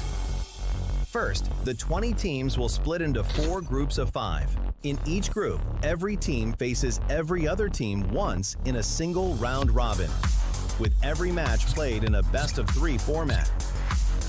That means every match matters. Every game matters. Every single point matters. The point system is simple. Win the match, earn 1 point. Lose the match, earn none. At the end of the group stage, teams are ranked by the total points they've collected. And from there, the road begins to shine. The top 2 teams from each group qualify directly to the Asian Games main event. That gives us 8 teams advancing straight out of groups. But for those not through yet, the light isn't out. The teams that finish 3rd in each group still have 1 more shot. They move into the last chance stage. There, they battle through one final BO3 single elimination bracket until 2 teams remain. The 2 teams will then face off in a BO3 match to claim the one final qualification slot. So in total, 9 teams will make it through, 8 from the group stage and 1 through the last chance stage. That is the rule. Now it is time to see who can rise through it. From across the world, regions gather here in Malaysia. 20 teams, and only 9 will qualify. The path is set. The stakes are clear. Together, we shine. Stay tuned, and we'll see you at the stage.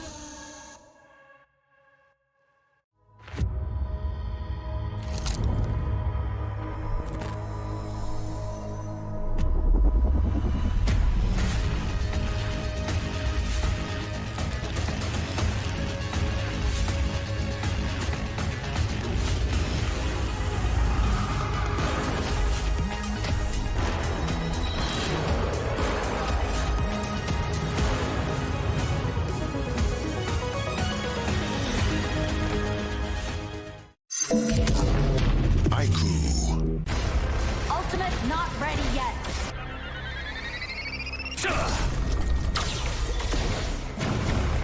You have slain an enemy. My magic murmurs in ecstasy.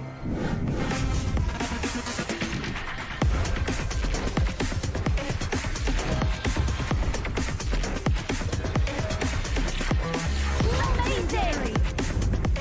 There is no escape for you.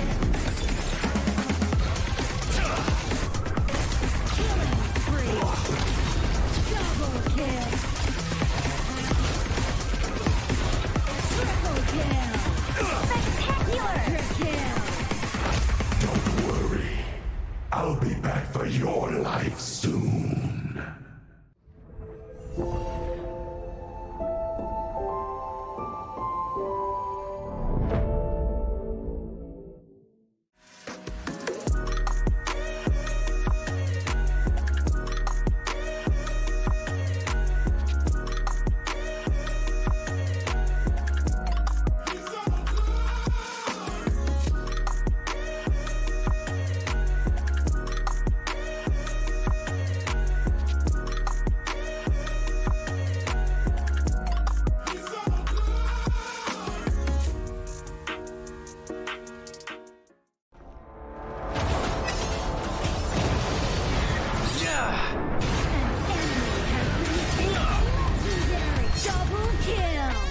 Shall I compare thee to a summer's day? Don't engage. Don't crush us like insects. Defend our base. Our high ground tower under attack. Amazing! Unbelievable! Ah, the fragrance of romance. Ally has been slain. Rampage. Double kill. Triple kill. Spectacular. Pentakill. Lady Fortune is on my side.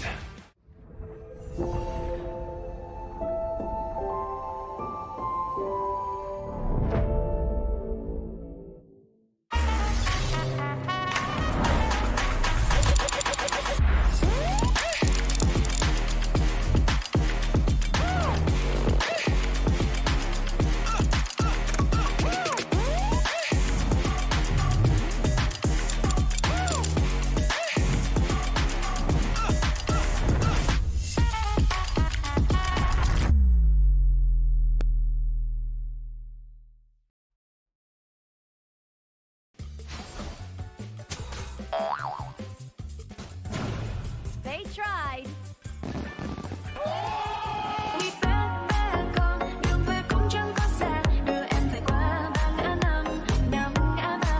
The new Spritling skill, Dig It, is a passive skill, which will automatically trigger at fixed times each match, up to a maximum of 10 times. The skill grants guaranteed standard rewards like gold, XP, shield, health recovery, and more. There's also a small chance to uncover mysterious grand prize effects during the match. Dig It may also produce tradable high-value treasures. Detailed information about acquired treasures will be shown after the match ends. Each treasure has its own rarity and storage size, and obtained treasures will be automatically stored in your warehouse. If you want more high-quality treasures, make good use of the Treasure Fusion feature. You can also copy and share your code so friends can help speed things up. Treasures in your warehouse can be sold for event currency, which can be used to redeem skins, items, and other rewards on the event page. You'll even have a chance to win physical prizes like smartphones and cash. You can also spend event currency to bid on high-value rewards. The auction uses a hidden bidding system, where you can submit 2 bids for the same reward. The highest bidder wins, giving you even more ways to obtain rewards.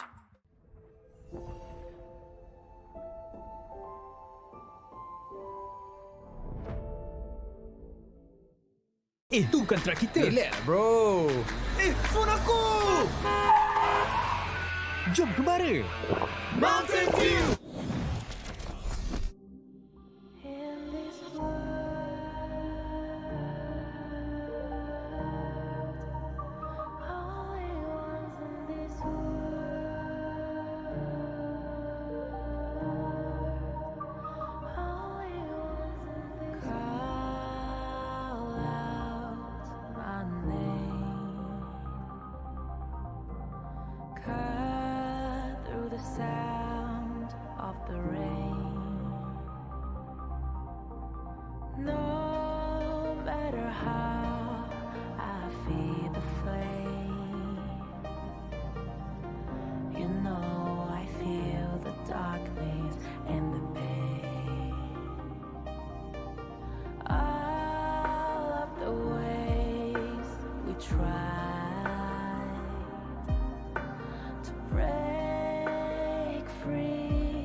Now I see that I got everything I need.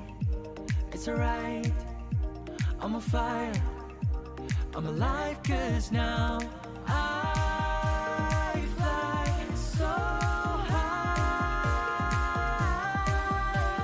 so high, light up the skyline. Let's do it this time, like it's a whole new colorful world.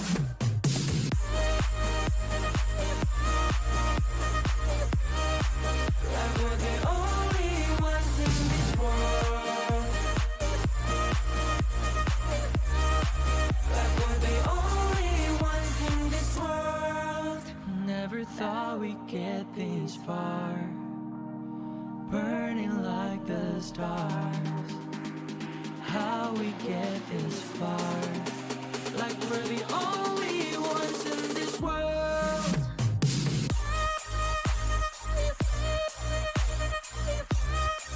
Like we're the only ones in this world.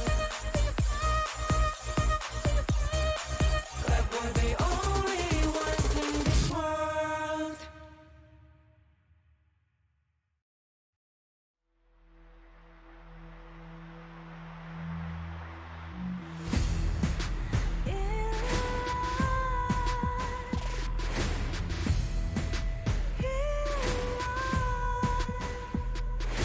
What's a life without its worth?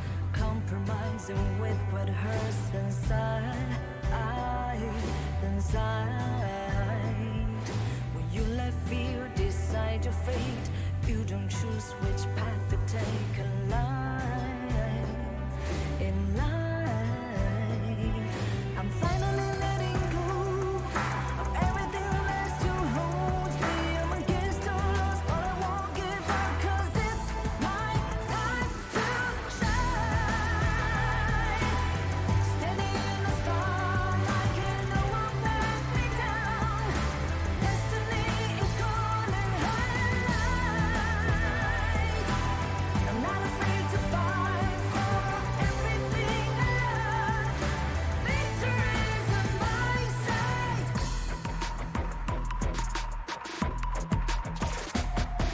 The more we lose, the more we gain, the more that nothing stays the same in time.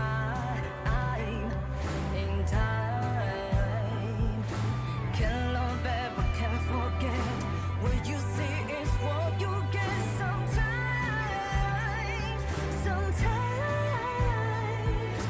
Gonna show the world tonight, the light that shines inside us. We're against the odds, but we won't give up, 'cause it's our time to shine.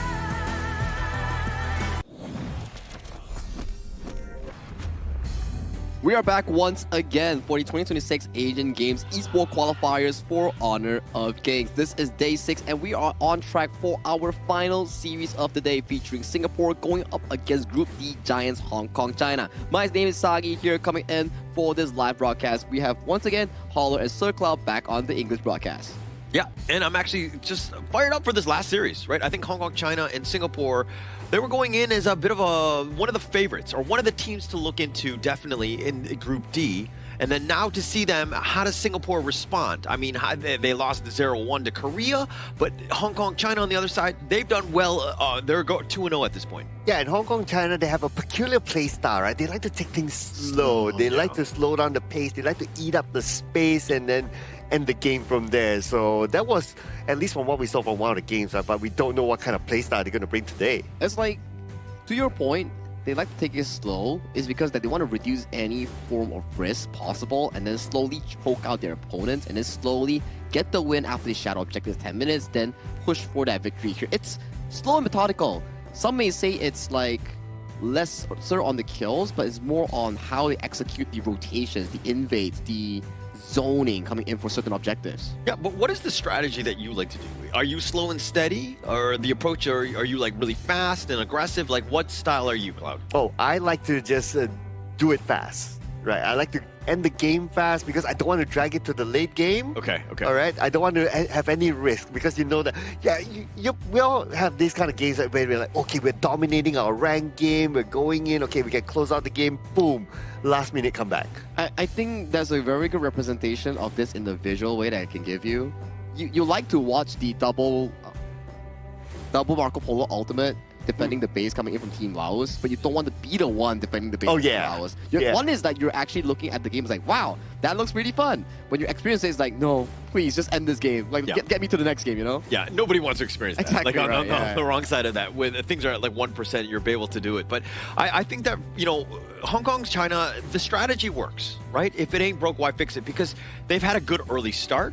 If it's not as good, then they need to change it up. That's when you need to see the pivot and then being a little bit more aggressive like you want. Yeah. So be objective. You know, if you can end the game as quickly as possible, why not, right? Because the longer you drag the game, your opponent is also kind of farming and catching up to the levels and all that, and they can potentially fight back. And I know a game mode that actually doesn't go that far into the late game. You can try out the new Super Flow Brawl mode coming in with new talents and random events, more ways to play, and it's all awaiting for you to discover it. So if you are a bit tired in rank, you're experiencing a lose streak, try to vent out some of your frustration in Super Flow Brawl. Yeah, I'm actually just, you know, everything I want to do, every time I'm like I feel toxic or I feel bad, that's kind of where I go because that's like my comfort place, right? Because I like to just, you know, again, I'm experimenting new heroes and I'm not losing those points, and it's not such a big deal, but it still has this same gameplay that you want from Honor of Kings. Yeah, I really love this game where I play it every day, even before this as well. When it was still in the beta, it's like, okay, that's that one game that I always go for because, well, you have a reward for it. Yeah. And also, it's like what you said, right? It's a chill game, right? Whatever happens, it's fine, and I can always pick the same heroes without feeling bored. It's guilt-free, right? And same heroes, and you have different ways of approaching it. And I know for a fact that you probably played Zhangfei Jungle there once or twice. Oh, I played Hou Yi. I just spam Hou Yi there because it's much more fun. You get those talents, right? It's a lot more fun. Yeah, that's definitely going to be really fun that we can check out after this broadcast itself. But for this current matchup here coming in against Hong Kong, China, against their opponents, Singapore, we will definitely need to invite them into the arena to meet head-to-head for this Group D showdown. So let's invite them to the stage.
They know exactly what is needed to secure their place at the main event.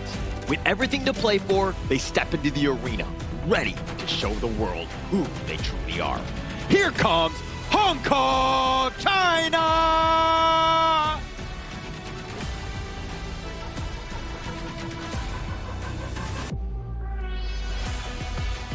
A setback behind them, but their focus remains forward. Built on discipline and teamwork, they return with renewed determination. Please welcome Singapore!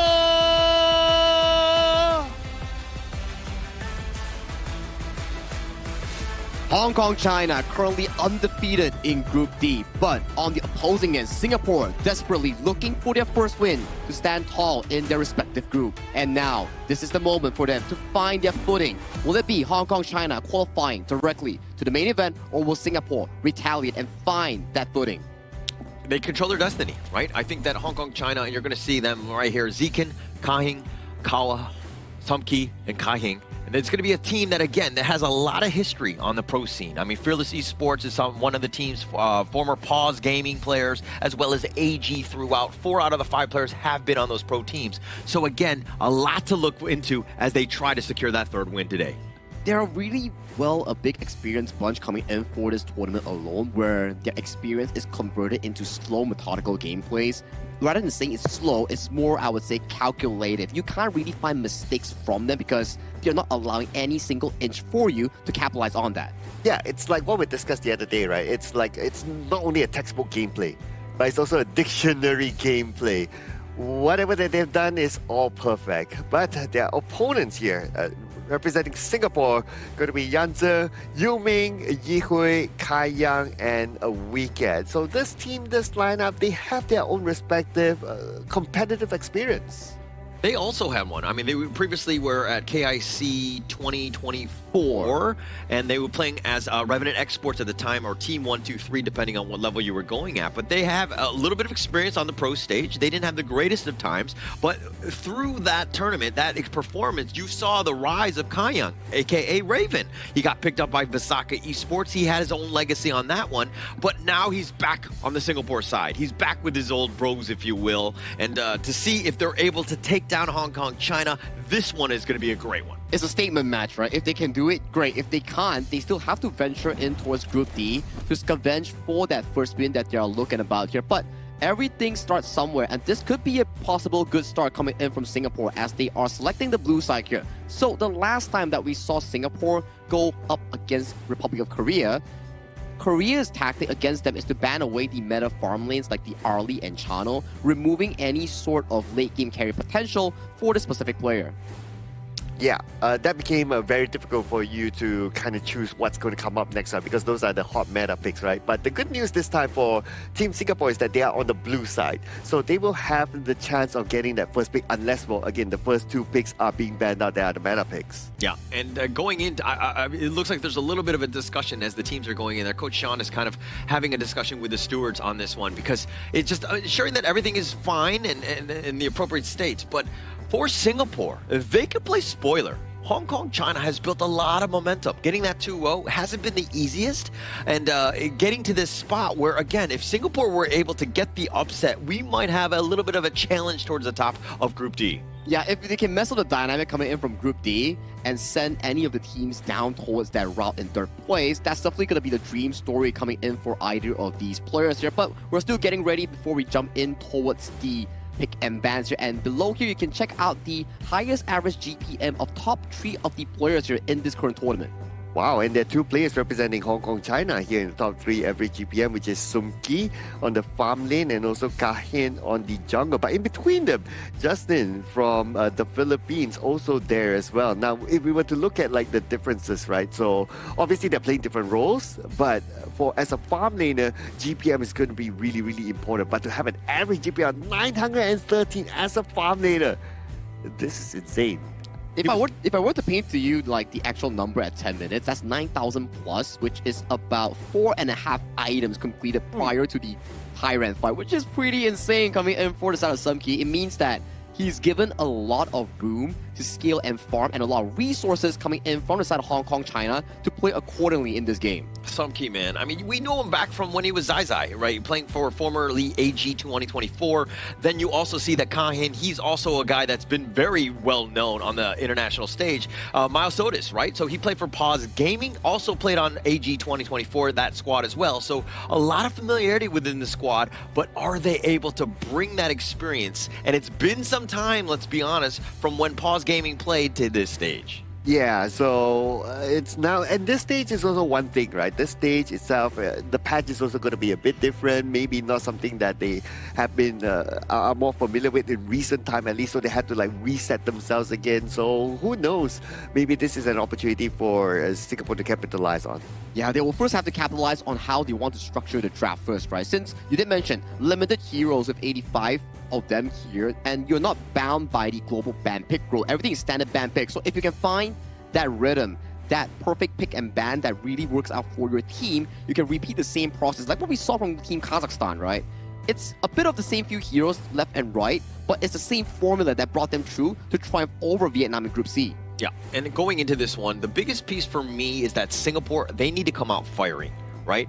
They're a very emotional squad. If they start to like lose or get into like a somewhat competitive but like losing factor, that resilience, it's something that we kind of can question, right? Are they able to bounce back? And I mean, if Singapore are going to have a chance in this series is if they start off fast. Well, it sounds to me like they need to try to find that opportunity to get that first strike. If they get the first strike, they get the groove, they just roll on from there, right? So they have to play this really, really fast. But let's see what sort of draft will they put onto the table here, and we're going to see the meta bands out. So there we put it go. out, Sagi. Chano Ali. Yeah, that's the way you actually counter the Singapore lineup here that really focuses around their player, which is Kaya on that farm lane role. For the side of Singapore, they banned away the Charlotte and Maestro Nui, some of the picks that Hong Kong, China actually had pretty good success with, while locking down the Guan Yu here as their first pick. Guan Yu, for me, is an interesting pick here. It is really strong when enemy has immobile backlines, but in this case, Hong Kong, China can still whip out the Ata in that first pick to really counteract against this Guan Yu. Definitely open, definitely a meta pick, and boom, there you go. Just like you called it, Sagi. I mean, the Ata there, plus you're going to use the Fatih, which is a pretty decent laner in and of itself. So not only it's, you know, this is why the red side can be super key. You've shown your meta pick, now we've got ours. Yeah, and the party can clear off lanes really fast as well. So this will give that option to, in case they need to do any form of split push. Now the Direnje and Lapu Lapu, I would say it's pretty much stock standard here in this tournament, right? So even if you don't have if you don't go for the Zhangfei, you go for the Lapu Lapu. If you don't have the meta farm laners, you go for the Direnje, especially with the fact that Direnje is anti-CC. Yeah, anti-CC, good in dealing against tanks like the Ata if you land your ultimate, which reduces 50% of your defensive stats, right? So coming in for Direnje, I would say that it's one of the lane bullies as well that could go toe-to-toe with Sumki on that errand here. As we jump in towards the second phase of the pick and bans, more priority will be given over to the jungle side where Ukyo Tachibana has been removed from the pool, and potentially some form of a bruiser jungle or something like a Dun might be a good consideration here coming from Hong Kong, China. Yeah, and actually, the way that they were able to secure, you got the counter pick that you want, you got Aaron going up against the Direnje, and something that, again, when we were looking at the stats, I mean, Singapore know that Sumki's the guy, right? So they're going to try to target it as much as possible. You wanted to pick that before you go into the second phase of this draft. Ooh, and now with the Angela being picked up, so what Singapore will be looking at is that a hero that can follow up on the CC of the Lapu Lapu, right? So mid hero still missing for them. Maybe the Princess Frost can be considered as a follow-up after Lapu Lapu engaged. That could be something. Yeah, something like a Princess Frost, Garuda, or even a Gun and Mo that could actually outrange Hoa. All these are decent pickups here that Singapore can actually benefit from in that mid pool. And going for the jungle side is where the pool is starting to shrink. Maybe potentially visit the Nurza that has a pretty decent win chance against the Ata in this case. So it has that potential. I mean, the Ghost Ship can completely lock it down, but it looks like they're going to go with the Xia and the Neza, as you rightly called out. It seems like they just want to go fast and furious, get on top of that Angela and Aaron as much as possible. Yeah, and they should, right? Like what we discussed earlier on is that, okay, they have to play this game aggressively fast, try to get the first try. They get the first try, they get the momentum, and they ride on that towards the later stages of the game. Because from what we have learned from Hong Kong, China's playstyle is that they like to take this slow and they follow textbook gameplay. So that could be something to exploit. Yeah, and for the side of this specific draft that Singapore has lastly drafted, right? At the first glance, you're like, okay, Direnje, Cole, you are a early to mid-game farm lane, not the greatest when you go into the late game, but with the addition of the Ziya here in the final pick, you sort of fix the issue where there's like two beefy front lines coming in from Hong Kong, China, the burn coming in from the Ziya, and the ultimate coming in from the Direnje, all deals really well against tanks like the Ata, like the Zhangfei. Yeah, and it looks like they're going to round it out. I mean, they got team fight galore from the Hong Kong China side. The other ones, is this Neza going to be enough to really get to the backline to make that sort of impact? Because you know, once you jump in, the rest of Hong Kong China are going to be jumping on top of you as well. So that Skyfall needs to be immaculate in terms of its own backup as well. Yeah, it's going to be quite a challenge to get to the backline, right? Now that I think about it, because you have like 3 protectors at least from Hong Kong, China that can protect the area. So it's not going to be the easiest of tasks. But if Hong Kong, China in a team fight, they happen to tunnel vision, it could be an opportunity for Team Singapore to capitalize. Yep, and as we go into this one, looking at this draft, do you give any of the teams an edge, Clown? Ooh. just based on the draft, right? Yeah, just on the draft. In a vacuum, don't even look at players. Okay, if it's just based on the draft, I kind of like Hong Kong China's draft a little bit more just because of the amount of protection they can have. They can give towards Erin, because Erin is like, okay, as long as you can open up space, free hits, Erin's all good. Is it because they have a Zhang Fei on the side? I mean, you could say that too. Yeah, I'm a bit biased towards the Zhang Fei, not gonna lie. Okay. Yeah, but I mean, for me, I'm always questioning the Jia pick, right? Because I always feel like teams understand what it wants to do. It wants to wave clear. It's going to give you that level up. But when you're falling behind, the hero is very underwhelming. It doesn't seem to be able to kind of really have that sort of impact that you're looking for from that old man. Well, we'll see. Oh, yeah, it looks like the hang flash on away. for a Kaiyan second. getting a little bit low. He barely dodges that last shot. That was super close for Kaiyan. Oof, okay, that was really close. I thought that he would have gotten that first strike, but okay, the first strike has to wait. But Yanzi now being pressured at the top as well. Now, back onto the topic of the Zia, right? So, I personally think that the Zia is good, right? So, the Zia, wave clear and all that. But one thing, the Zia needs a setup. Yeah. For the universal law to truly to land beautifully, right? So he might be looking for like, okay, Yanzi, you have to set up first before I can come in with the universal law. That's the best. Yeah, that would be best case scenario, right? If he's able to kind of get that true impact. But Yue, a lot of eyes on this guy in terms of just being able to set that up, because Kaiyan will be focused. Yu Ming, again, he'll be constantly farming, taking the gold share, and once he gets going, he'll start to do a little bit of work himself. But Yue, in terms of the universal law, if he's able to get on top to really just soften up the Hong Kong China squad. Yeah, and okay, besides Yanzi, we can do it too. Instantly used, finding some key though, but the Blazing Brilliance, he's actually trying to dodge this one. He might have gone a little too deep, and now with that universal law, does a little bit of work. Hong Kong, China, both sides actually are limping away. Hey, what I'm liking about the current game, right, is that both sides, they are getting 50-50. Yeah. So Hong Kong, China, yes, they try to invade, they try to poke and all that, and we see a couple of times that they almost got a few strikes. But Team Singapore, they respond back, right? They don't sit back, like they go at them. It's like, okay, you want to fight? Okay, let's fight at the river. We come together, I send the universal law, and they push back the Hong Kong, China players. Yeah, but Hong Kong, China still have a bit of an edge, right? It's about 200, 300 gold. It's actually gotten a little bit smaller. Singapore using that gold sharing to their advantage. But Yuming, I like the fact that you put the Skyfall on early. Right? This is like, hey, you got to respect me. I'm flying in. I might be there at a moment's notice. You got to consider where I'm at any time in this game. Okay, so we're going to go to the quote-unquote tiebreakers soon. The moment the Tyrant arrives. And both sides, I believe, is going to contest it. And it will be interesting to see who wins this, because both teams still quite neck and neck in terms of goal. Not too far different, and in terms of level, pretty similar as well. Yeah, very similar here, but a little bit of a stun on Kahin. He dashes away, gets to safety, but that was really smart by Hong Kong China. They teleported to the mid lane, they took the mid lane, and they took those boars, right? It's all about the little things, and now the Skyfall, they find Sumki. Does he have enough to get away? He gets under the tower, and they have a bit of a stun, and Sumki's so low, and Yuming gets first strike. And this is what we were talking about. Team Singapore, they need to get the first strike, and they can ride on that momentum forward, and they were fortunate to get some key. Yeah, and actually they find him. The ghost ship is going to be landed as well. This is the perfect opportunity for Singapore to take this Tyrant. It looks like Yanzi was potentially going for that flank, and Hong Kong, China have to respect it because they don't have the numbers as well. And Team Singapore, they get the Tyrant for themselves, so this is the momentum that we talked about, right? Okay, you get some key, get the first strike, and then you get the next objective, which is the Tyrant. And when they got Sumki earlier on, Sumki did not have his splash, so it was an easy takedown for them, which is great, right? They saw that opportunity, they took it. Yeah, and taking that one. And I think that Singapore, look, when they're going in, you always want a priority list. Who needs to die first? Hao was probably high on that list, but Sumki is at the top. You got to focus him down. And Yuming, you know he's going to be skyfalling. Anytime he sees him, he's going to go right for that back line. Oh, what the Okay, they spoil out, but then again, he's just going to be that spotlight there, right? Just to gather information.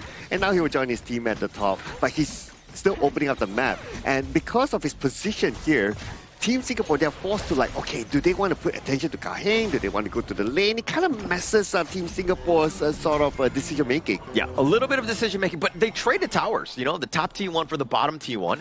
I think in the end, it's like you'll take what the enemy's giving you, and they're happy to trade at this stage because understanding that, hey, we're still kind of close. It's still very early, and now Singapore, you know, I think that they'll be continue to just push these mid waves across. Okay, and the Umbrella Alpha is ready though, so they can start it out anytime. Chip onto 2 with that Chaos Cinder, does a little bit of work. The Umbrella Alpha pushing them outside, and they dodge the Ghost Ship. The Wombo combo was looking to be good, but they didn't get it hit right. Okay.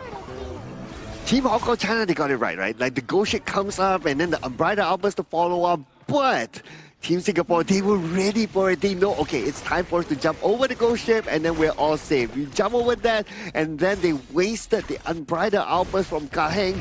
Wow. Team Singapore, today they are on their game. Yeah, their reflexes are definitely hitting, right? We have never said that Singapore was not good. They are. They have the mechanical skill. It's just that ability to kind of play. And we've only saw one game when they played up against Republic of Korea, which are a juggernaut in and of itself. So for Singapore to get into this one, this is still a great team, assuming, again, they stick to their guns and what they want to play.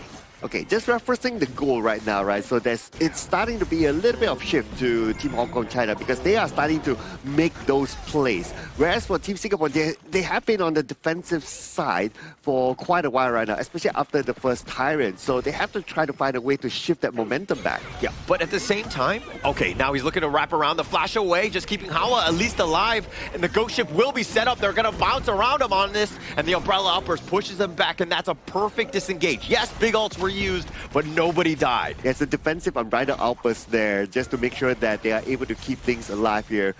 And now they're going to go for that jungle invade at the bottom though. Or are they going to... I don't know.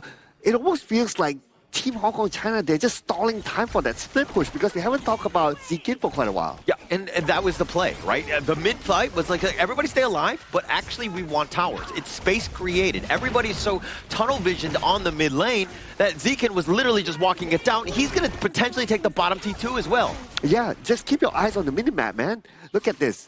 All eyes at the top, but nobody's putting attention onto the bottom. Okay, yes, Team Singapore, they trade off by one tower at the top, but look at the second tower at the bottom. It's almost gone. Yeah, it took a lot of damage, and that's structural, and Zikin is just happy with glee because he's just going to walk away and be like, okay, now you're going to look to defend. It's already less than half, and anytime you go up to the top side again, I'm just going to take that one down. But one thing that Singapore are doing well is that they're securing their jungle, right? How many series have we seen today where the losing team just like completely gives up on their own jungle? Yeah, absolutely right. Absolutely right on that. And also, they respond quickly to whatever that's happening at the bottom too.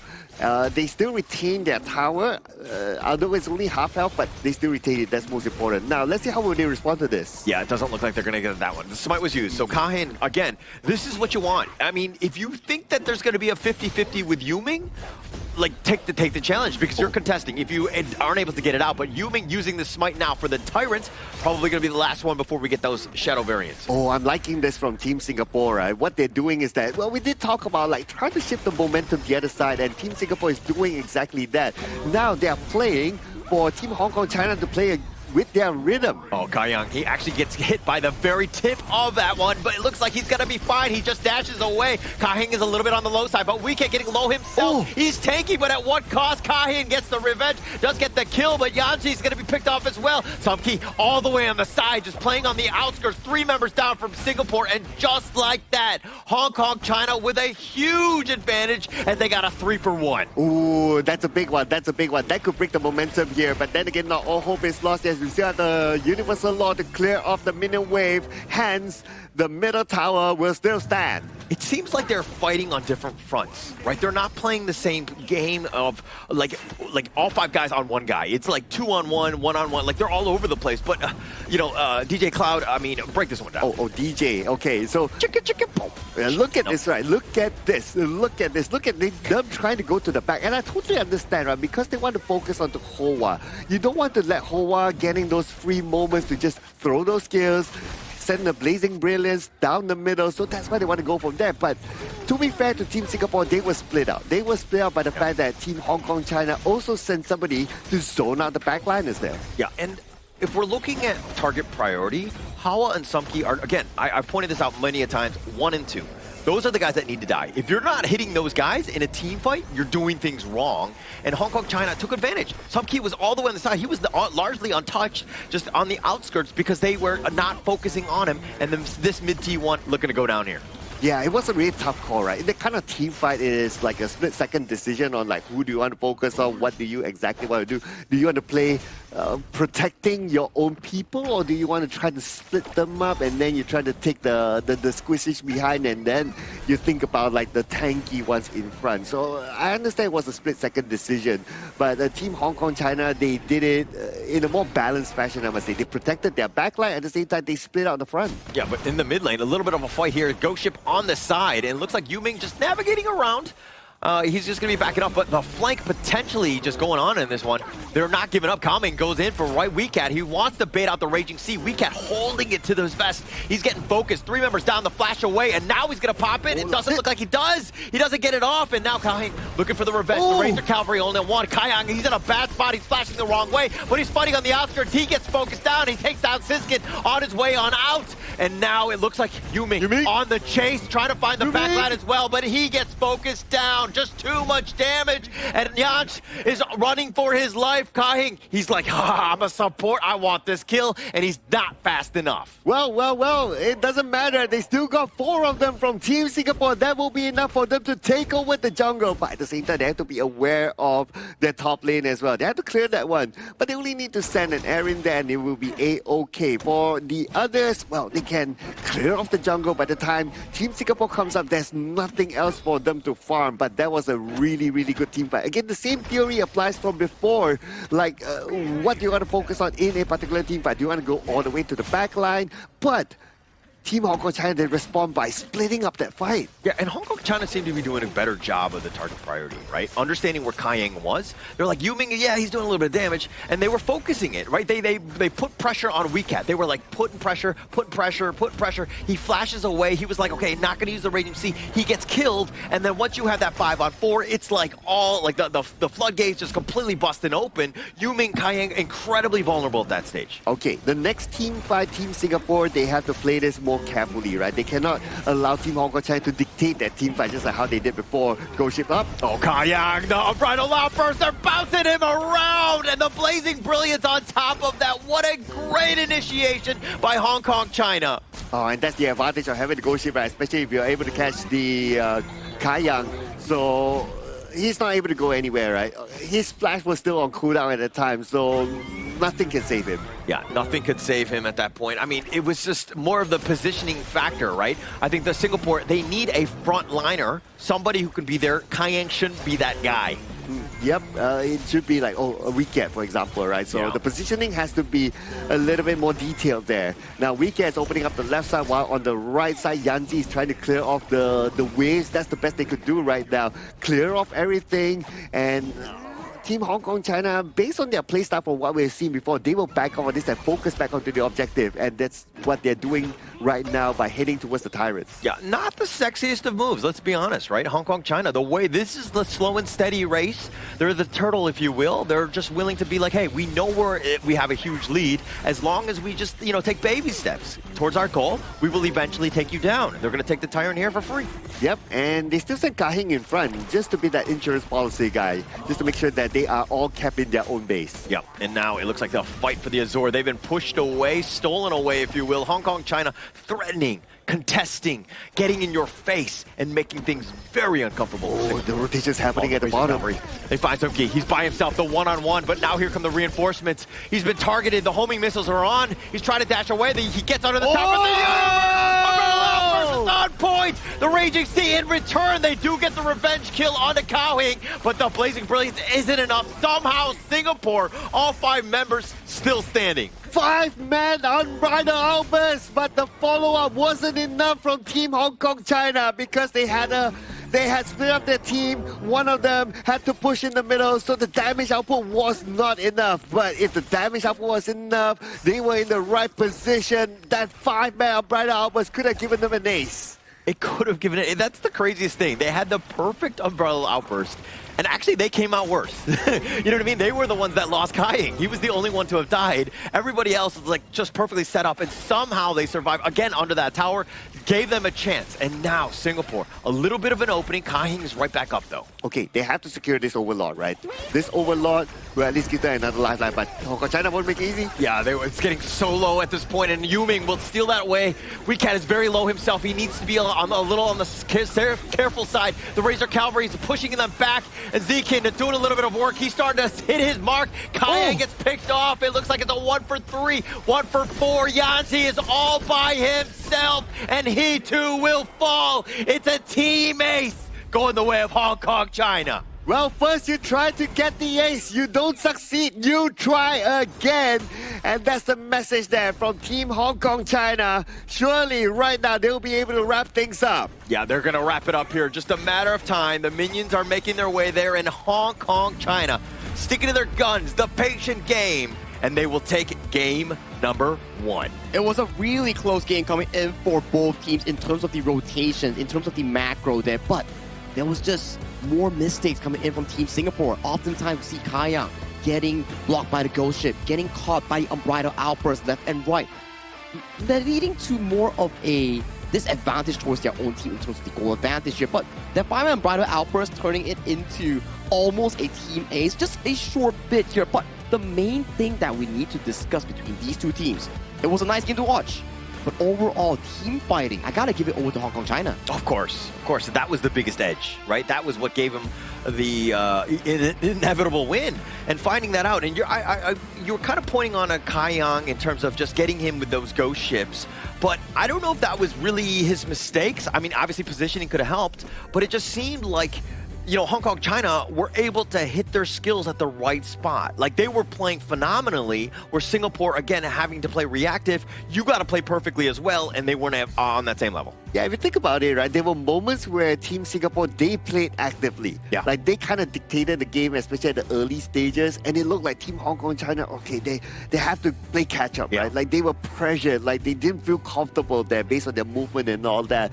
But towards the middle, then suddenly the momentum starts to shift away. I think it's the early game plan coming in for the Team Singapore, right? We saw the fact that Yuming on Nerza with Weekat caught the first elimination on towards Sumki's Aaron. Ever since then, it's starting to look really good for Kaiyang's Birenjie. They were getting every single thing. But that one shift in the momentum started at the Azure Golem, where Singapore chose the Tyrant, the 8-minute Tyrant, over the Azure Golem. And at that point, the goalie started to shift ever so slightly into the pockets of Hong Kong China. And later on, there were a few teamfight moments where Team Singapore wanted to push the bot side tier 2, but the side of the Zhang Fei coming from Hong Kong China just found it beautiful engage to isolate the team coming out of Singapore. And that was like kind of like the last pick, and the reason for that, right? I mean, the Zhang Fei is able to have that impact, especially come those team fights. Just so much going on in terms of just like Kaiyang's positioning, and also like Sumki, he did some serious work. He got focused a couple times, but then towards the end, he was just like playing with his food almost. Yeah, he got focused, truly taken out once, right? And that was the first try. And that was also because that he didn't have his flash together with him that time. But after that, he's like, okay, just one time, nothing else is given away. So it just shows that how they recompose and play with the game, right? They learn really, really fast. As compared to some games, they see like, okay, 1 takedown, 2 takedown, 3 takedown in the same position, same manner, and things just go down all the way. But for Team Hong Kong China, after the 1 takedown, they learn fast. That's how they managed to stop loss, right? Where once they got, like, they made a mistake, they retaliated by saying like, okay guys, it's a small mistake, we can do it again, let's reset our mental, let's play carefully accordingly. And you can see from this stats bar here, the damage coming in from Sumki, even though he was the main person that's getting targeted coming in from the Singaporean squad, he was so stable on that Aaron damage output. Yeah, did quite a bit. I mean, and UA, again, I'm not a huge fan of the Zia pick. And you're kind of seeing that here. the universal law is just like it's spread throughout, right? It does a ton of damage, and it looks great on the score sheet, but in terms of actually getting some of those heroes low when those fights are happening, it didn't seem like there was too much of an impact there. A Garden Wall would have been better? I think so. Because there's an Angela, right? Yeah. Blazing Brilliance comes out, boom, stands stills, boom. Yeah. No, I like that, yeah. I think that's a good idea too, right? Considering the fact that Sumki and also Hoa are not the biggest targets in actually dodging the skill shot coming in from the Garden Bow. But I also understand where they are also learning this specific Ziya pick from. It's like referencing the Kazakhstan game where they want to use the Ziya to reduce the front line's resistance in allowing Kaiyang's Direnjie to further take them down easily. But that's the problem. The damage is just not sufficient coming in from the full squad. So if Kaiyang falls on towards the hands of the Fatih coming in from the side of Hong Kong, China, things just go south immediately. Yeah, actually, the Fatih was just able to overcome.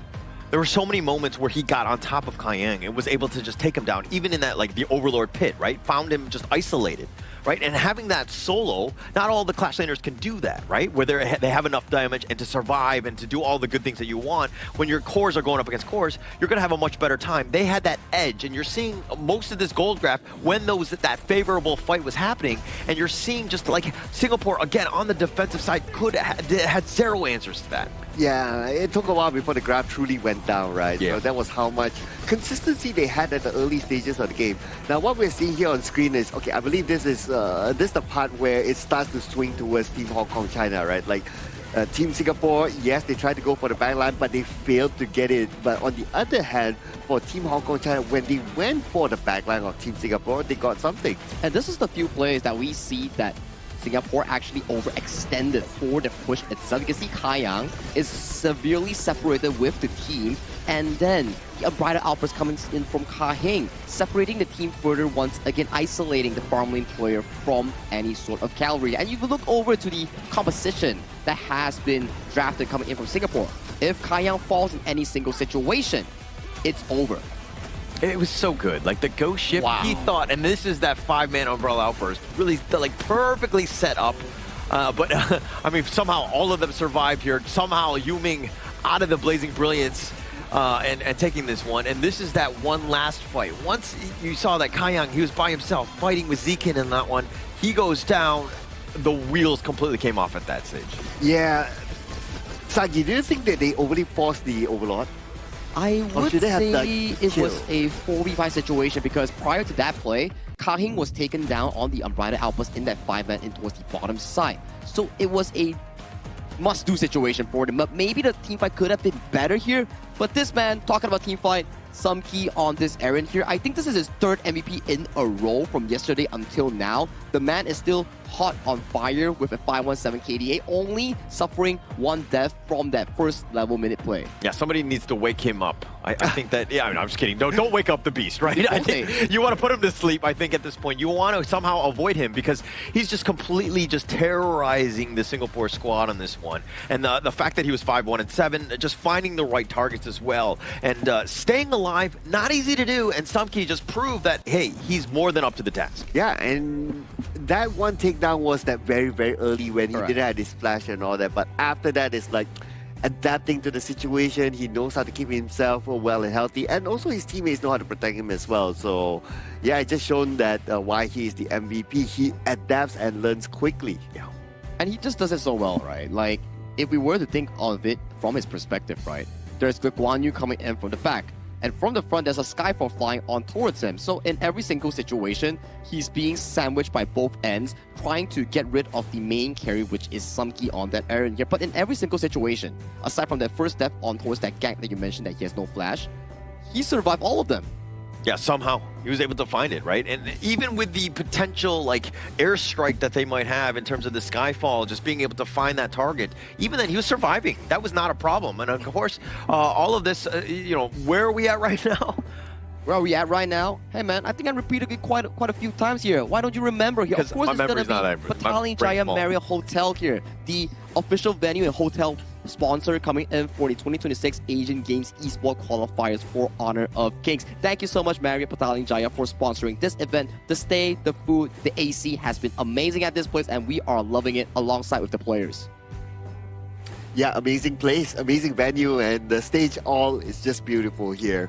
But we got to get back to business, right? Because game not over. 2 here is not over yet, especially for Team Singapore, right? Looking at what they're capable of doing in Game 1 against Team Hong Kong China here, Game 2, I'll be looking forward to see what Team Singapore has up their sleeve. Yeah, and I don't think that they need to be discouraged. This is where that whole mental resilience thing is really coming into play, because early game, it was actually pretty close, right? It comes down to some key mistakes that they made, and that kind of, like, you know, snowballed Hong Kong to kind of get a little bit of control. But the experience of this team is definitely there.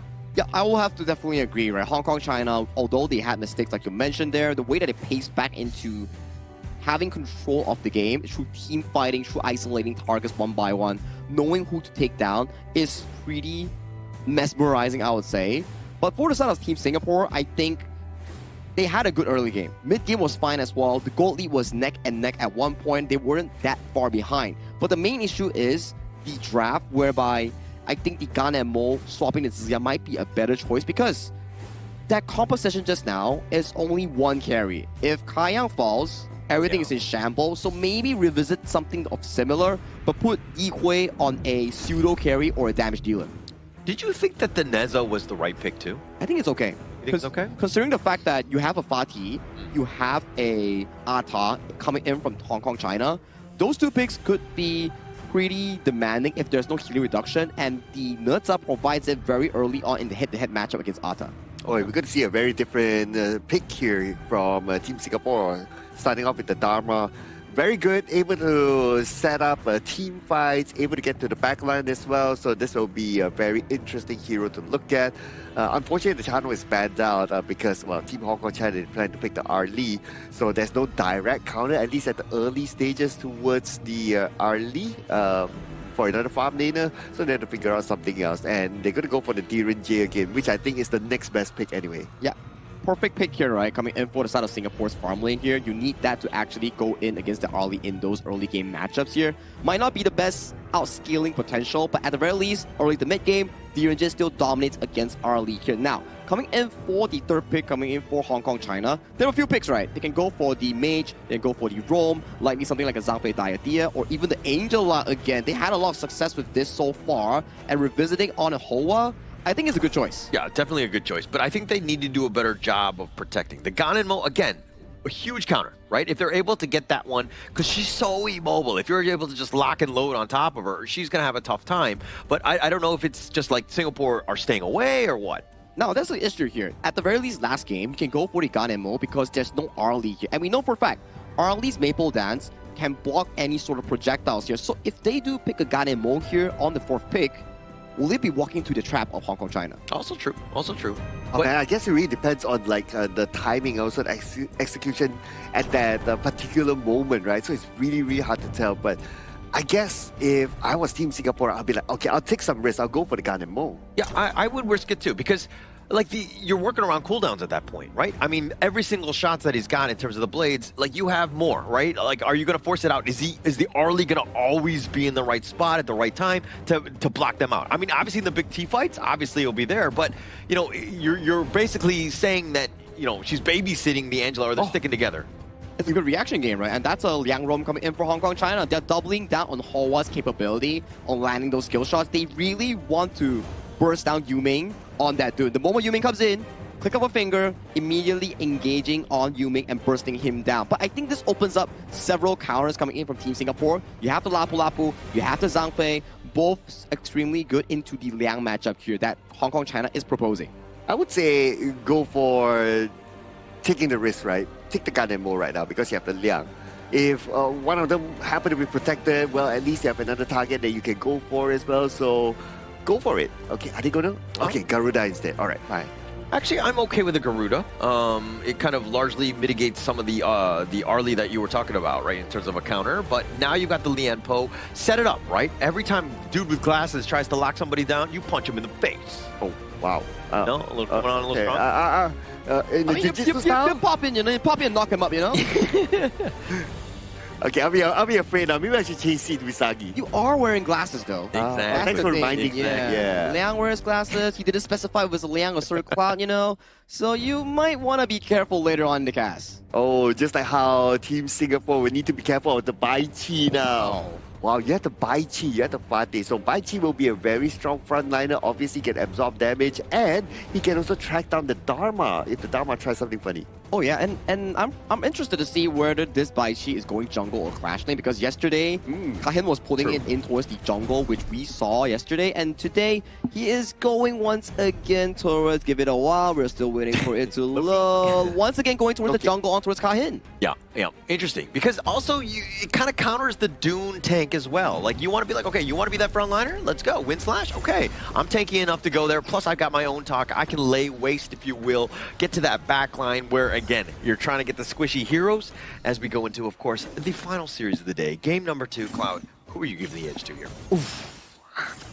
If there was a Ganemo pick, I know it sounds like a risky pick. We talked about it.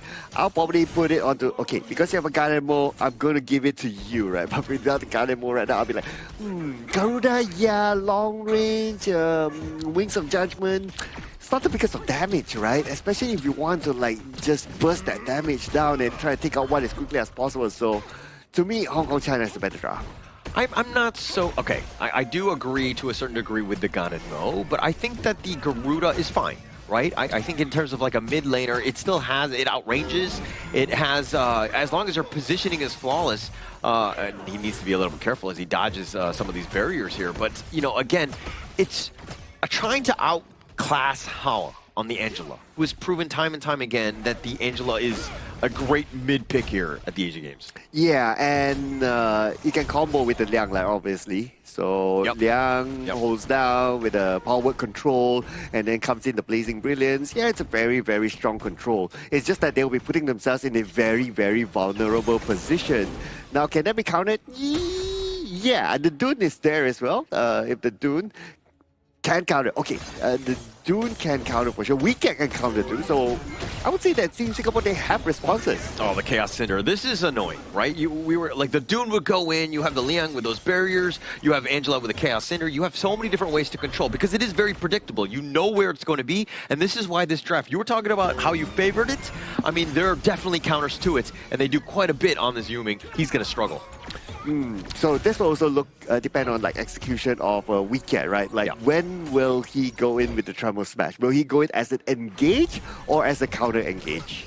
Yeah, if he goes in as an engage, well, that means that the rest of Team Singapore, they have to win the fight quickly. If they stall that fight, then Team Hong Kong China, they have a lot of utilities to counter back. Yeah. Kahing, though, he's not level 4. He's going to set up the barrier with the Chaos Cinder. That might be enough to flash away. And all of this just for a pheasant. Man, you just want a single piece of the pie in terms of the jungle camps. And Hong Kong, China are like, nope, here comes everything. Okay, and they have to be careful as well because Kahing is not at level 4 when that happened.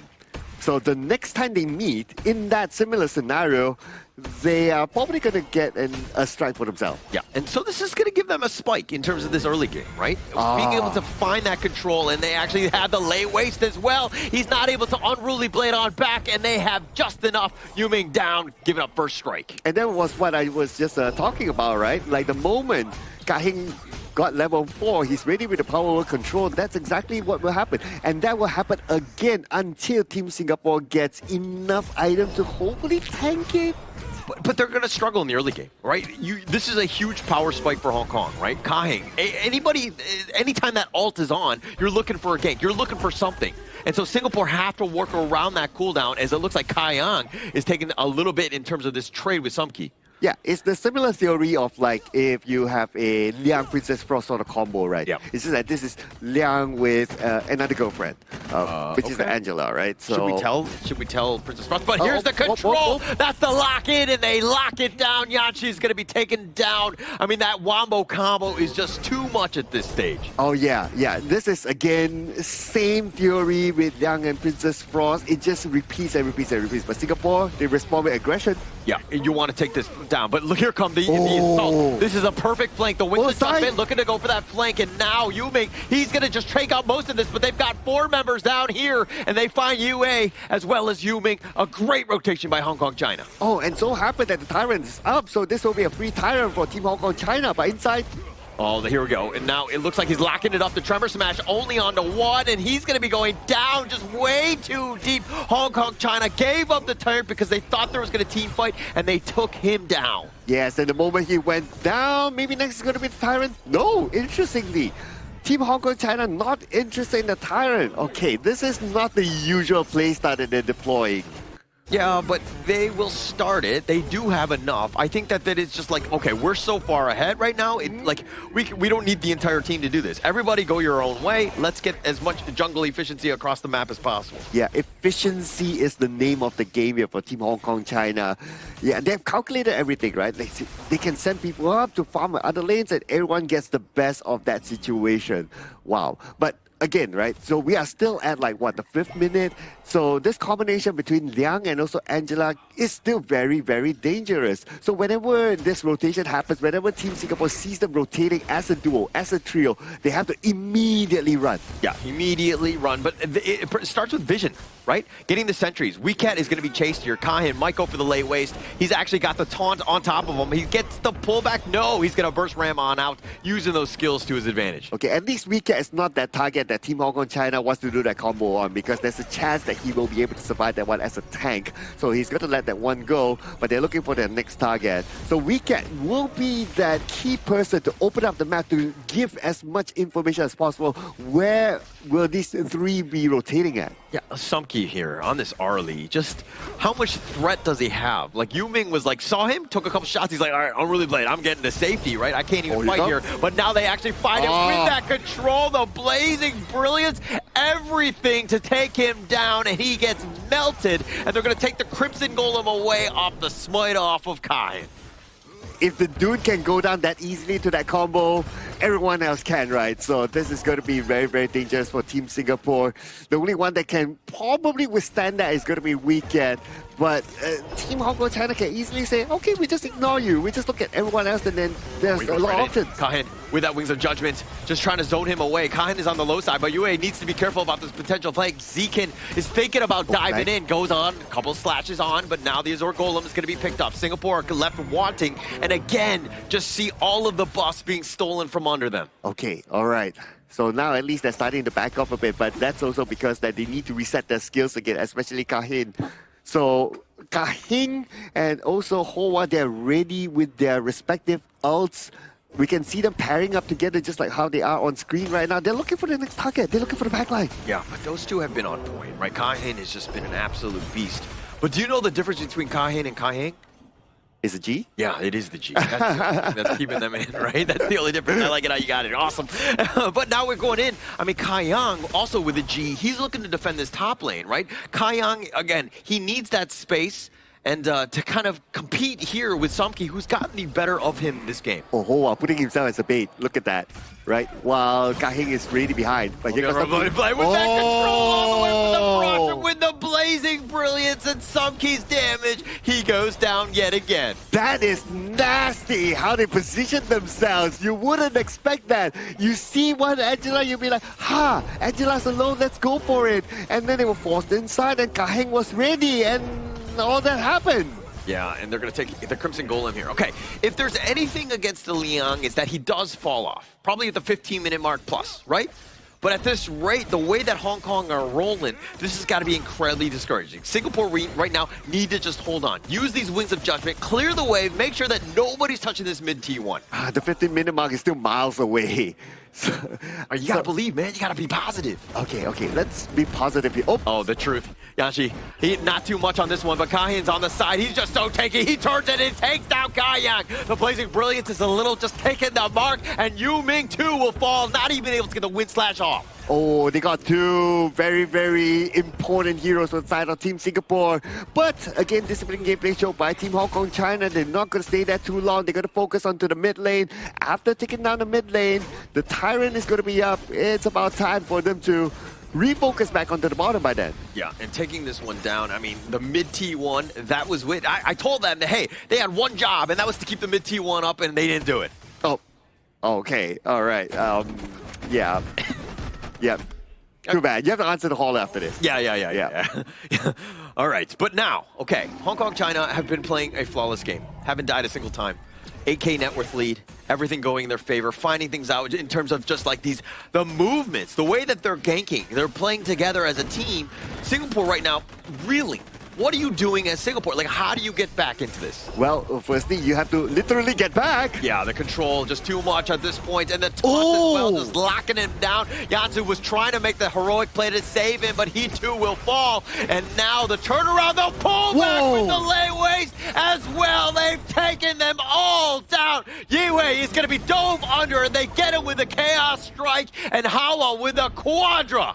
That insane layways, my goodness, caught 3 of them, and the follow-up came.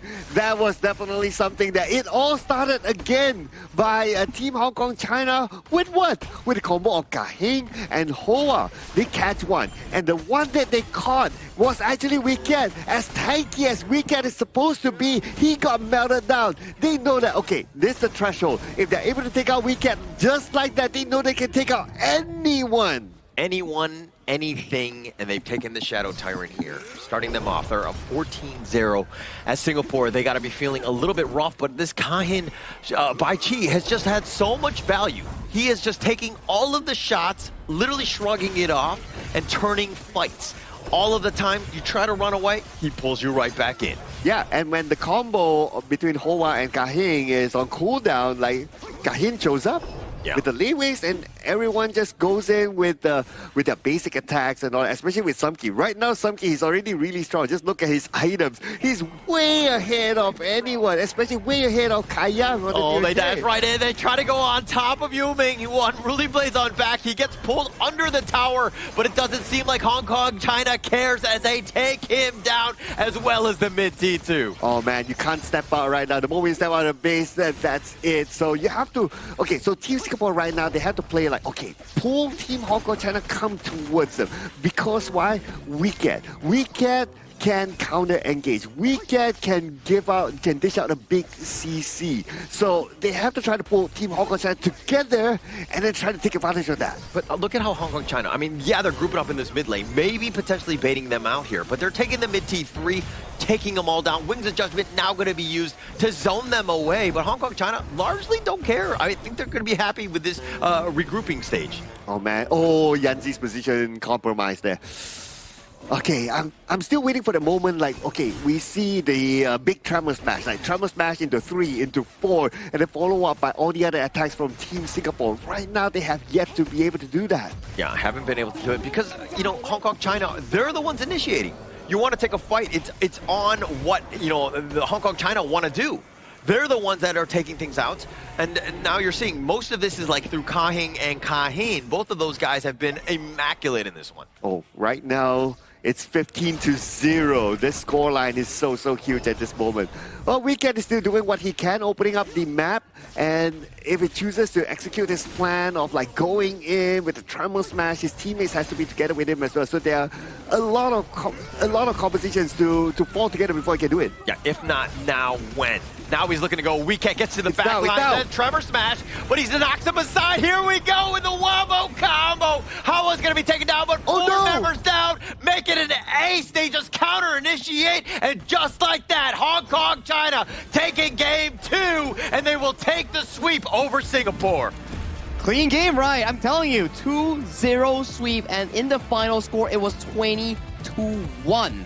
The only takedown that Singapore found was Hoa's Angela. But other than that, every single Liang ultimate coming in from the side of Kahing.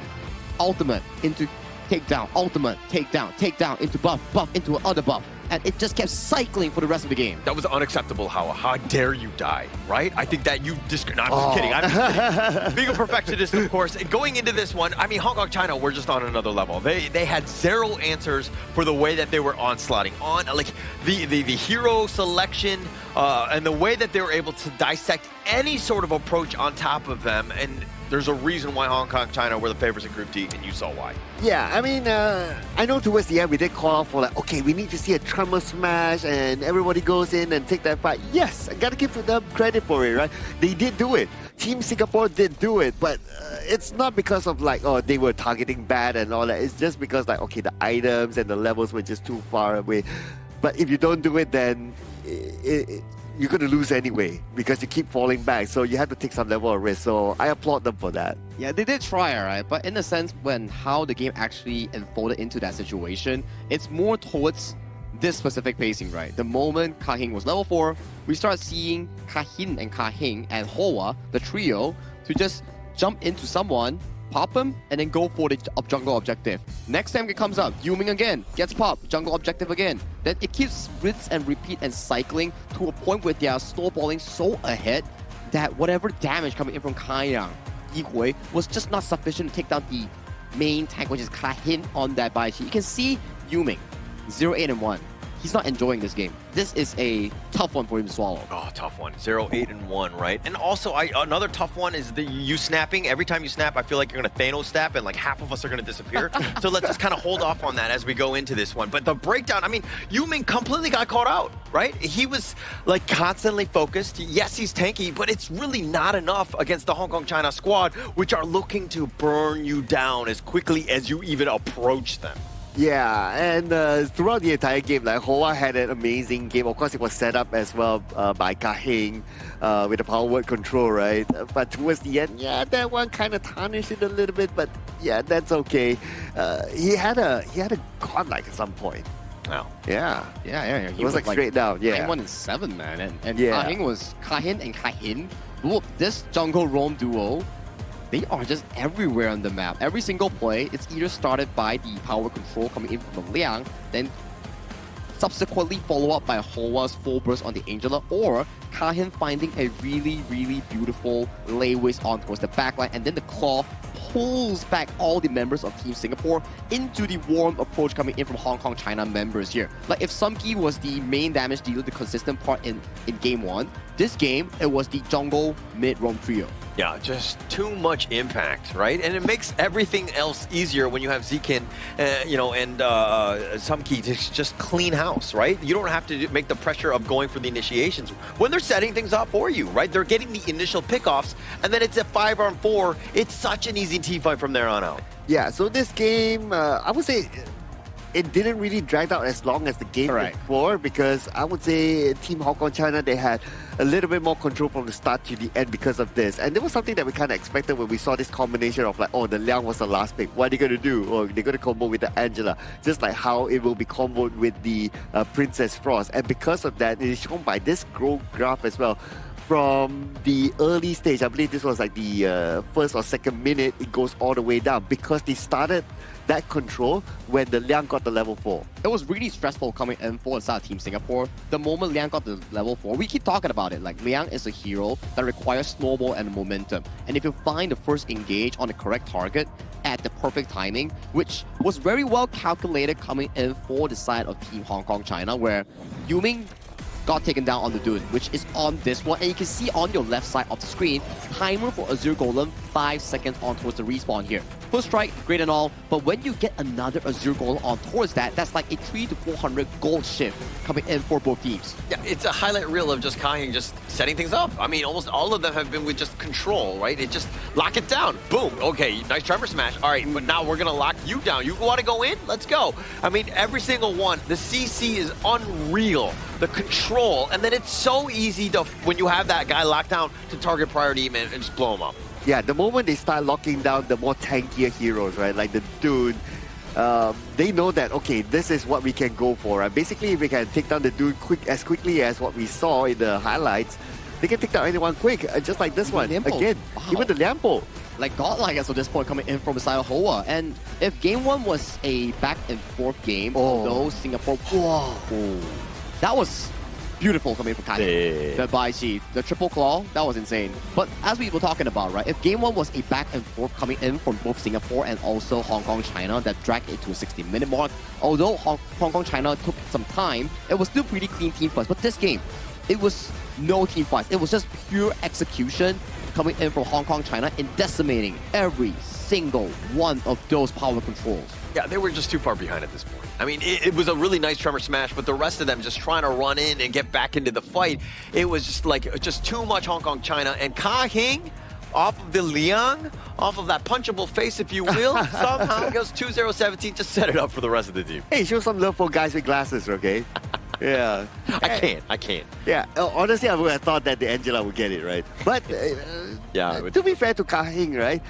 He was the one that sets up everything. If he doesn't set up, then you won't get as many takedowns for the Angela. Yeah, exactly. I like that reasoning here, Sir Cloud. I think Ka Hing definitely had the perfect momentum here. We Rome support each other, man. Of course, like Ka Hing, Sir Cloud, Ka Hing. Nice to meet you. Yeah, nice to meet you, man. We're really doing this? You can't hear you, Sir Cloud. But definitely, you can talk to him outside. But definitely, after seeing the replay and everything, the highlights, it was so clean coming in for the side of Ka Hing. Every single power control from start to finish found value.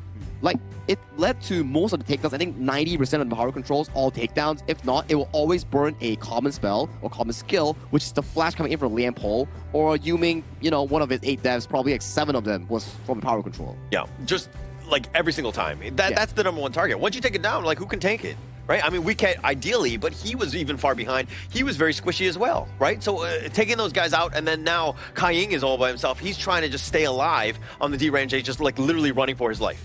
Yeah, I want to reflect a little bit on that last moment from the Team Singapore, right? Like, if in an alternate universe where, okay, the levels are same, items are all full, that team fight would have been really nice. Beautiful, right? Yeah. I mean, like, you get like a Truth and a Tremor Smash coming in from Team Singapore, then maybe it'll work out. But to thank the viewers at home watching the Asia Games qualifiers here, thank you all for spectating, and we would like to remind you to claim the commemorative badge on June 21. It can be used in the Grand Venture, as more rewards will await you, and you do deserve this reward. So remember, claim it now, okay? Claim it on June 21.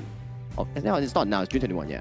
Hey, it's a cat. I'll take anything with a cat on it. Oh yeah, you have a lot of cats, right, Sir Carl? Yeah, 4 cats, yeah. Hey, nice to know. I even have the Zhangfei cat skin. Oh yeah, the Mural one, right? Yeah. But to top it off for this entire series here, let's drop it over to the side of Mara to check out the winner's interview with the Hong Kong representative after that demanding win over Singapore. Another great win by Hong Kong, China. Congratulations.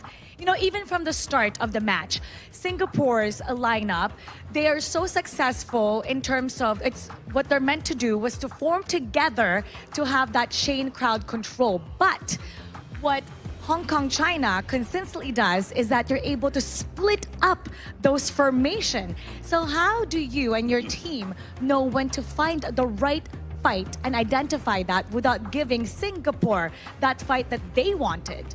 So 第一個 game 開始咧，新加坡就見到佢哋用呢個團戰嘅陣營去對抗你哋啦，但係你哋都會有能力即係分散佢哋個成個團，即係唔俾佢哋用佢哋想用嘅陣營。So 係點樣做到呢樣嘢？即係同個 timing 個時間，你哋係點樣知道要幾時要咁樣去破佢哋嘅陣營啊？即係我哋對每一隻英雄嘅打法啊，同埋特點咧係知得好清楚嘅。即係我哋揀完陣容之後，我哋係大家都已經係會知道自己隻英可以點樣打，對面隻英會點樣打，點樣嚟針對我哋。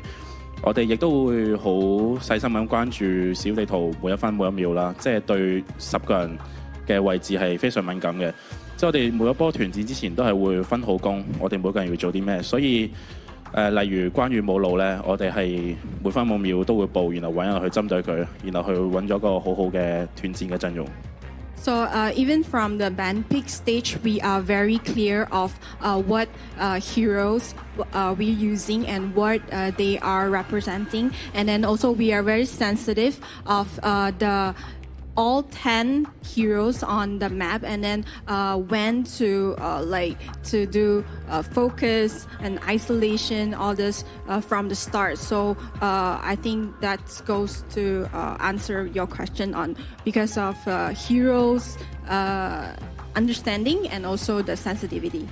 Hong Kong, China is always great with decision making. Now, earlier, when we spoke to Republic of Korea, we asked them which team they're looking forward to face, who they find is the most challenging. And their answer was Hong Kong, China. You're going to go up against them in their last match. What do you have to say about what they said? 只能講我哋同韓國識英雄重英雄，好希望過兩日可以有一個大家都好滿意嘅比賽。So we understand that Korean team is really a strong team, and then thank you for choosing us as a strongest opponent. And just what I can say is 2 days later during the match, I hope that it can be a very interesting and the best game of all. A lot of people are excited to see that one, and a lot of people have been excited to always watch your successful games. What would you like to say to everybody watching from Hong Kong, China, and the rest of the world? 好希望可以藉住呢次比賽，令到大家可以見到我哋中國香港地區隊伍嘅實力，同埋可以俾多啲關注我哋。We are happy to show our skills and our team, how our team are doing in the global stage. So we hope that you can continue to support us. Amazing gameplays as always. Once again, congratulations. Now we'll head back to the casters. Lead the gorge. Thank you, Kahin, and also Mara for the interview there. You can definitely start to understand how specific players and teams think and also process them thoughts in the game. Because Kahin just now, he did mention like, okay, the reason why we're able to spot so many of these plays on towards the Liang, on towards the Dun play, for example, and also like to close off the Guan Yu pick itself, is like they're always in every second giving information to one another to identify plays, to plan the next step. So information flow coming in from Kahin and the team is really, really smooth.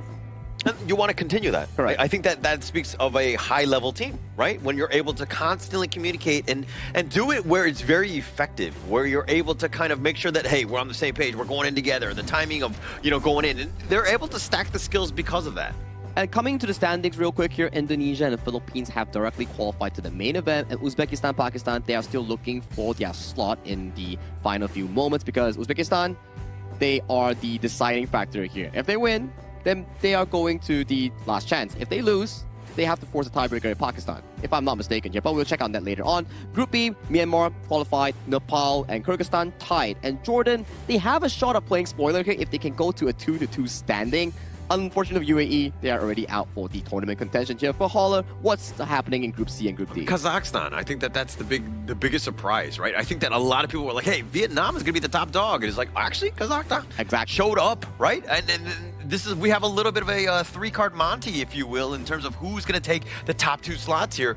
That one is going to be interesting as we get into the final days. Yeah, and for Group D, we're seeing, well, Hong Kong, China, and also Republic of Korea. These are the 2 hot teams here, and it's, I guess, no surprise that they're up there. But the third spot is still heavily contested, right? We might still see Syria, it might still be Singapore, so there's still chances for them. I think Singapore definitely has a chance, and so far, these are the confirmed qualified teams coming in for this specific tournament here. It's not based on the rankings like first, second, or third. It's by random, and currently it's Indonesia and Philippines, both from Group A, finalizing their confirmed slot into the main event. Yes, they haven't played each other yet, but based on the standings, they are guaranteed. Yeah, and being 1-2, right, in Group A, that definitely helps them out. And even when they play, there's going to be playing for national pride. So that series is going to be a bit of a banger. I just want to know if Indonesia actually drops a single death in this entire, Asia Games qualifier here. Well, tomorrow we'll see more amazing matches. Not yet that match, though. Not yet, guys. We'll hold on to that one because tomorrow we're going to start out with Group A. It's going to be Uzbekistan versus Mongolia. Group B coming in match number 2, Kyrgyzstan versus Myanmar. And Group C in match 3, Team Vietnam versus Laos. Group D will be Syria versus Korea. And we have Group D again with Sri Lanka versus Team Singapore. I would say that Group C, that 4 p.m. timer with the Vietnamese team versus going into the Laos team, that seems like the highlight for me. But if you look over to the whole day, there has been more storyline coming in compared to day 1 and day 2, because as you pace into the final day of group stage, you start to see matches being more important as teams have to fight for survival and for the last chance stage. Yeah, we find out exactly which of the teams want it, right? Who's going to go on? Who's going to get to the top 2 or 3 slots, right? And even that 3rd slot, there's a little bit of a rat race. Not all the teams are eliminated, if you will, but it's still going to be close, and it's going to probably go to the last day to find out where the true standings are going to be. Yeah, and if you're in a position that, the number 1, number 2 is no longer reachable for you as a team, right? Well, getting a 3rd spot is not too bad. You still play LCQ, so let's see how that one turns out later. Last chance stage is definitely something that the teams want to be aiming for if you are aiming for that 3rd spot here. But finally, you can also create a cheer text coming in for your respective region in your native language. Just submit it to your country and then show your support. After the qualifiers, the top 1 voted voice from the community will be recorded and turned into an in-game voice pack here. So remember, join the Asian Game Cheer Voice event for that creation slot. Yeah, and of course you can do it on the IQ official gaming phone for 2026 Asia Games Esports qualifiers for Honor of Kings. And you get like a double whammy, if you will, just being able to do both at the same time. I think that is actually a great way for, again, you to just kind of support not only the Honor of Kings system, but also your region of choice. Oh, yeah, and you get to play like the new update as well, because the new update is newly launched, so a lot of reason to get this phone to have that smooth experience with the game. Exactly, right? Like the new update has so much to offer here, and talking about new, right? I think the tomorrow matches are going to definitely be even more important coming in for some of these teams, but that's for tomorrow here. It's been a long day. My name is Sagi, your desk host, and our casters will have to bid goodbye towards you. Holler, Sir Cloud, thank you for today, and we will see you tomorrow. Changing some chameleon, blood, sweat, and tears. We'll never make it if we fall to everything that brings us down. With a comeback is now. Blood, sweat, and tears. Fight for what we want. Doesn't matter the cost. Every day, put in work. Sweat and tears.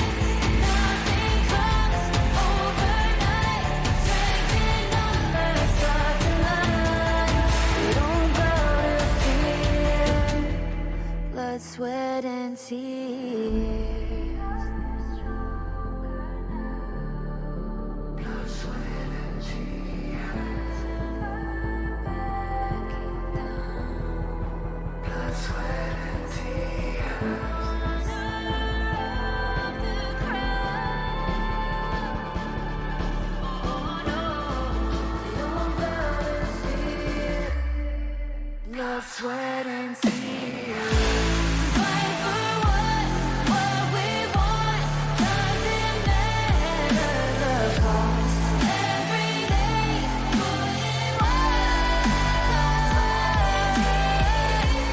Nothing comes overnight. Strength in numbers, hard to lie. We don't go to fear. Blood, sweat, and tears.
It's an honor showtime.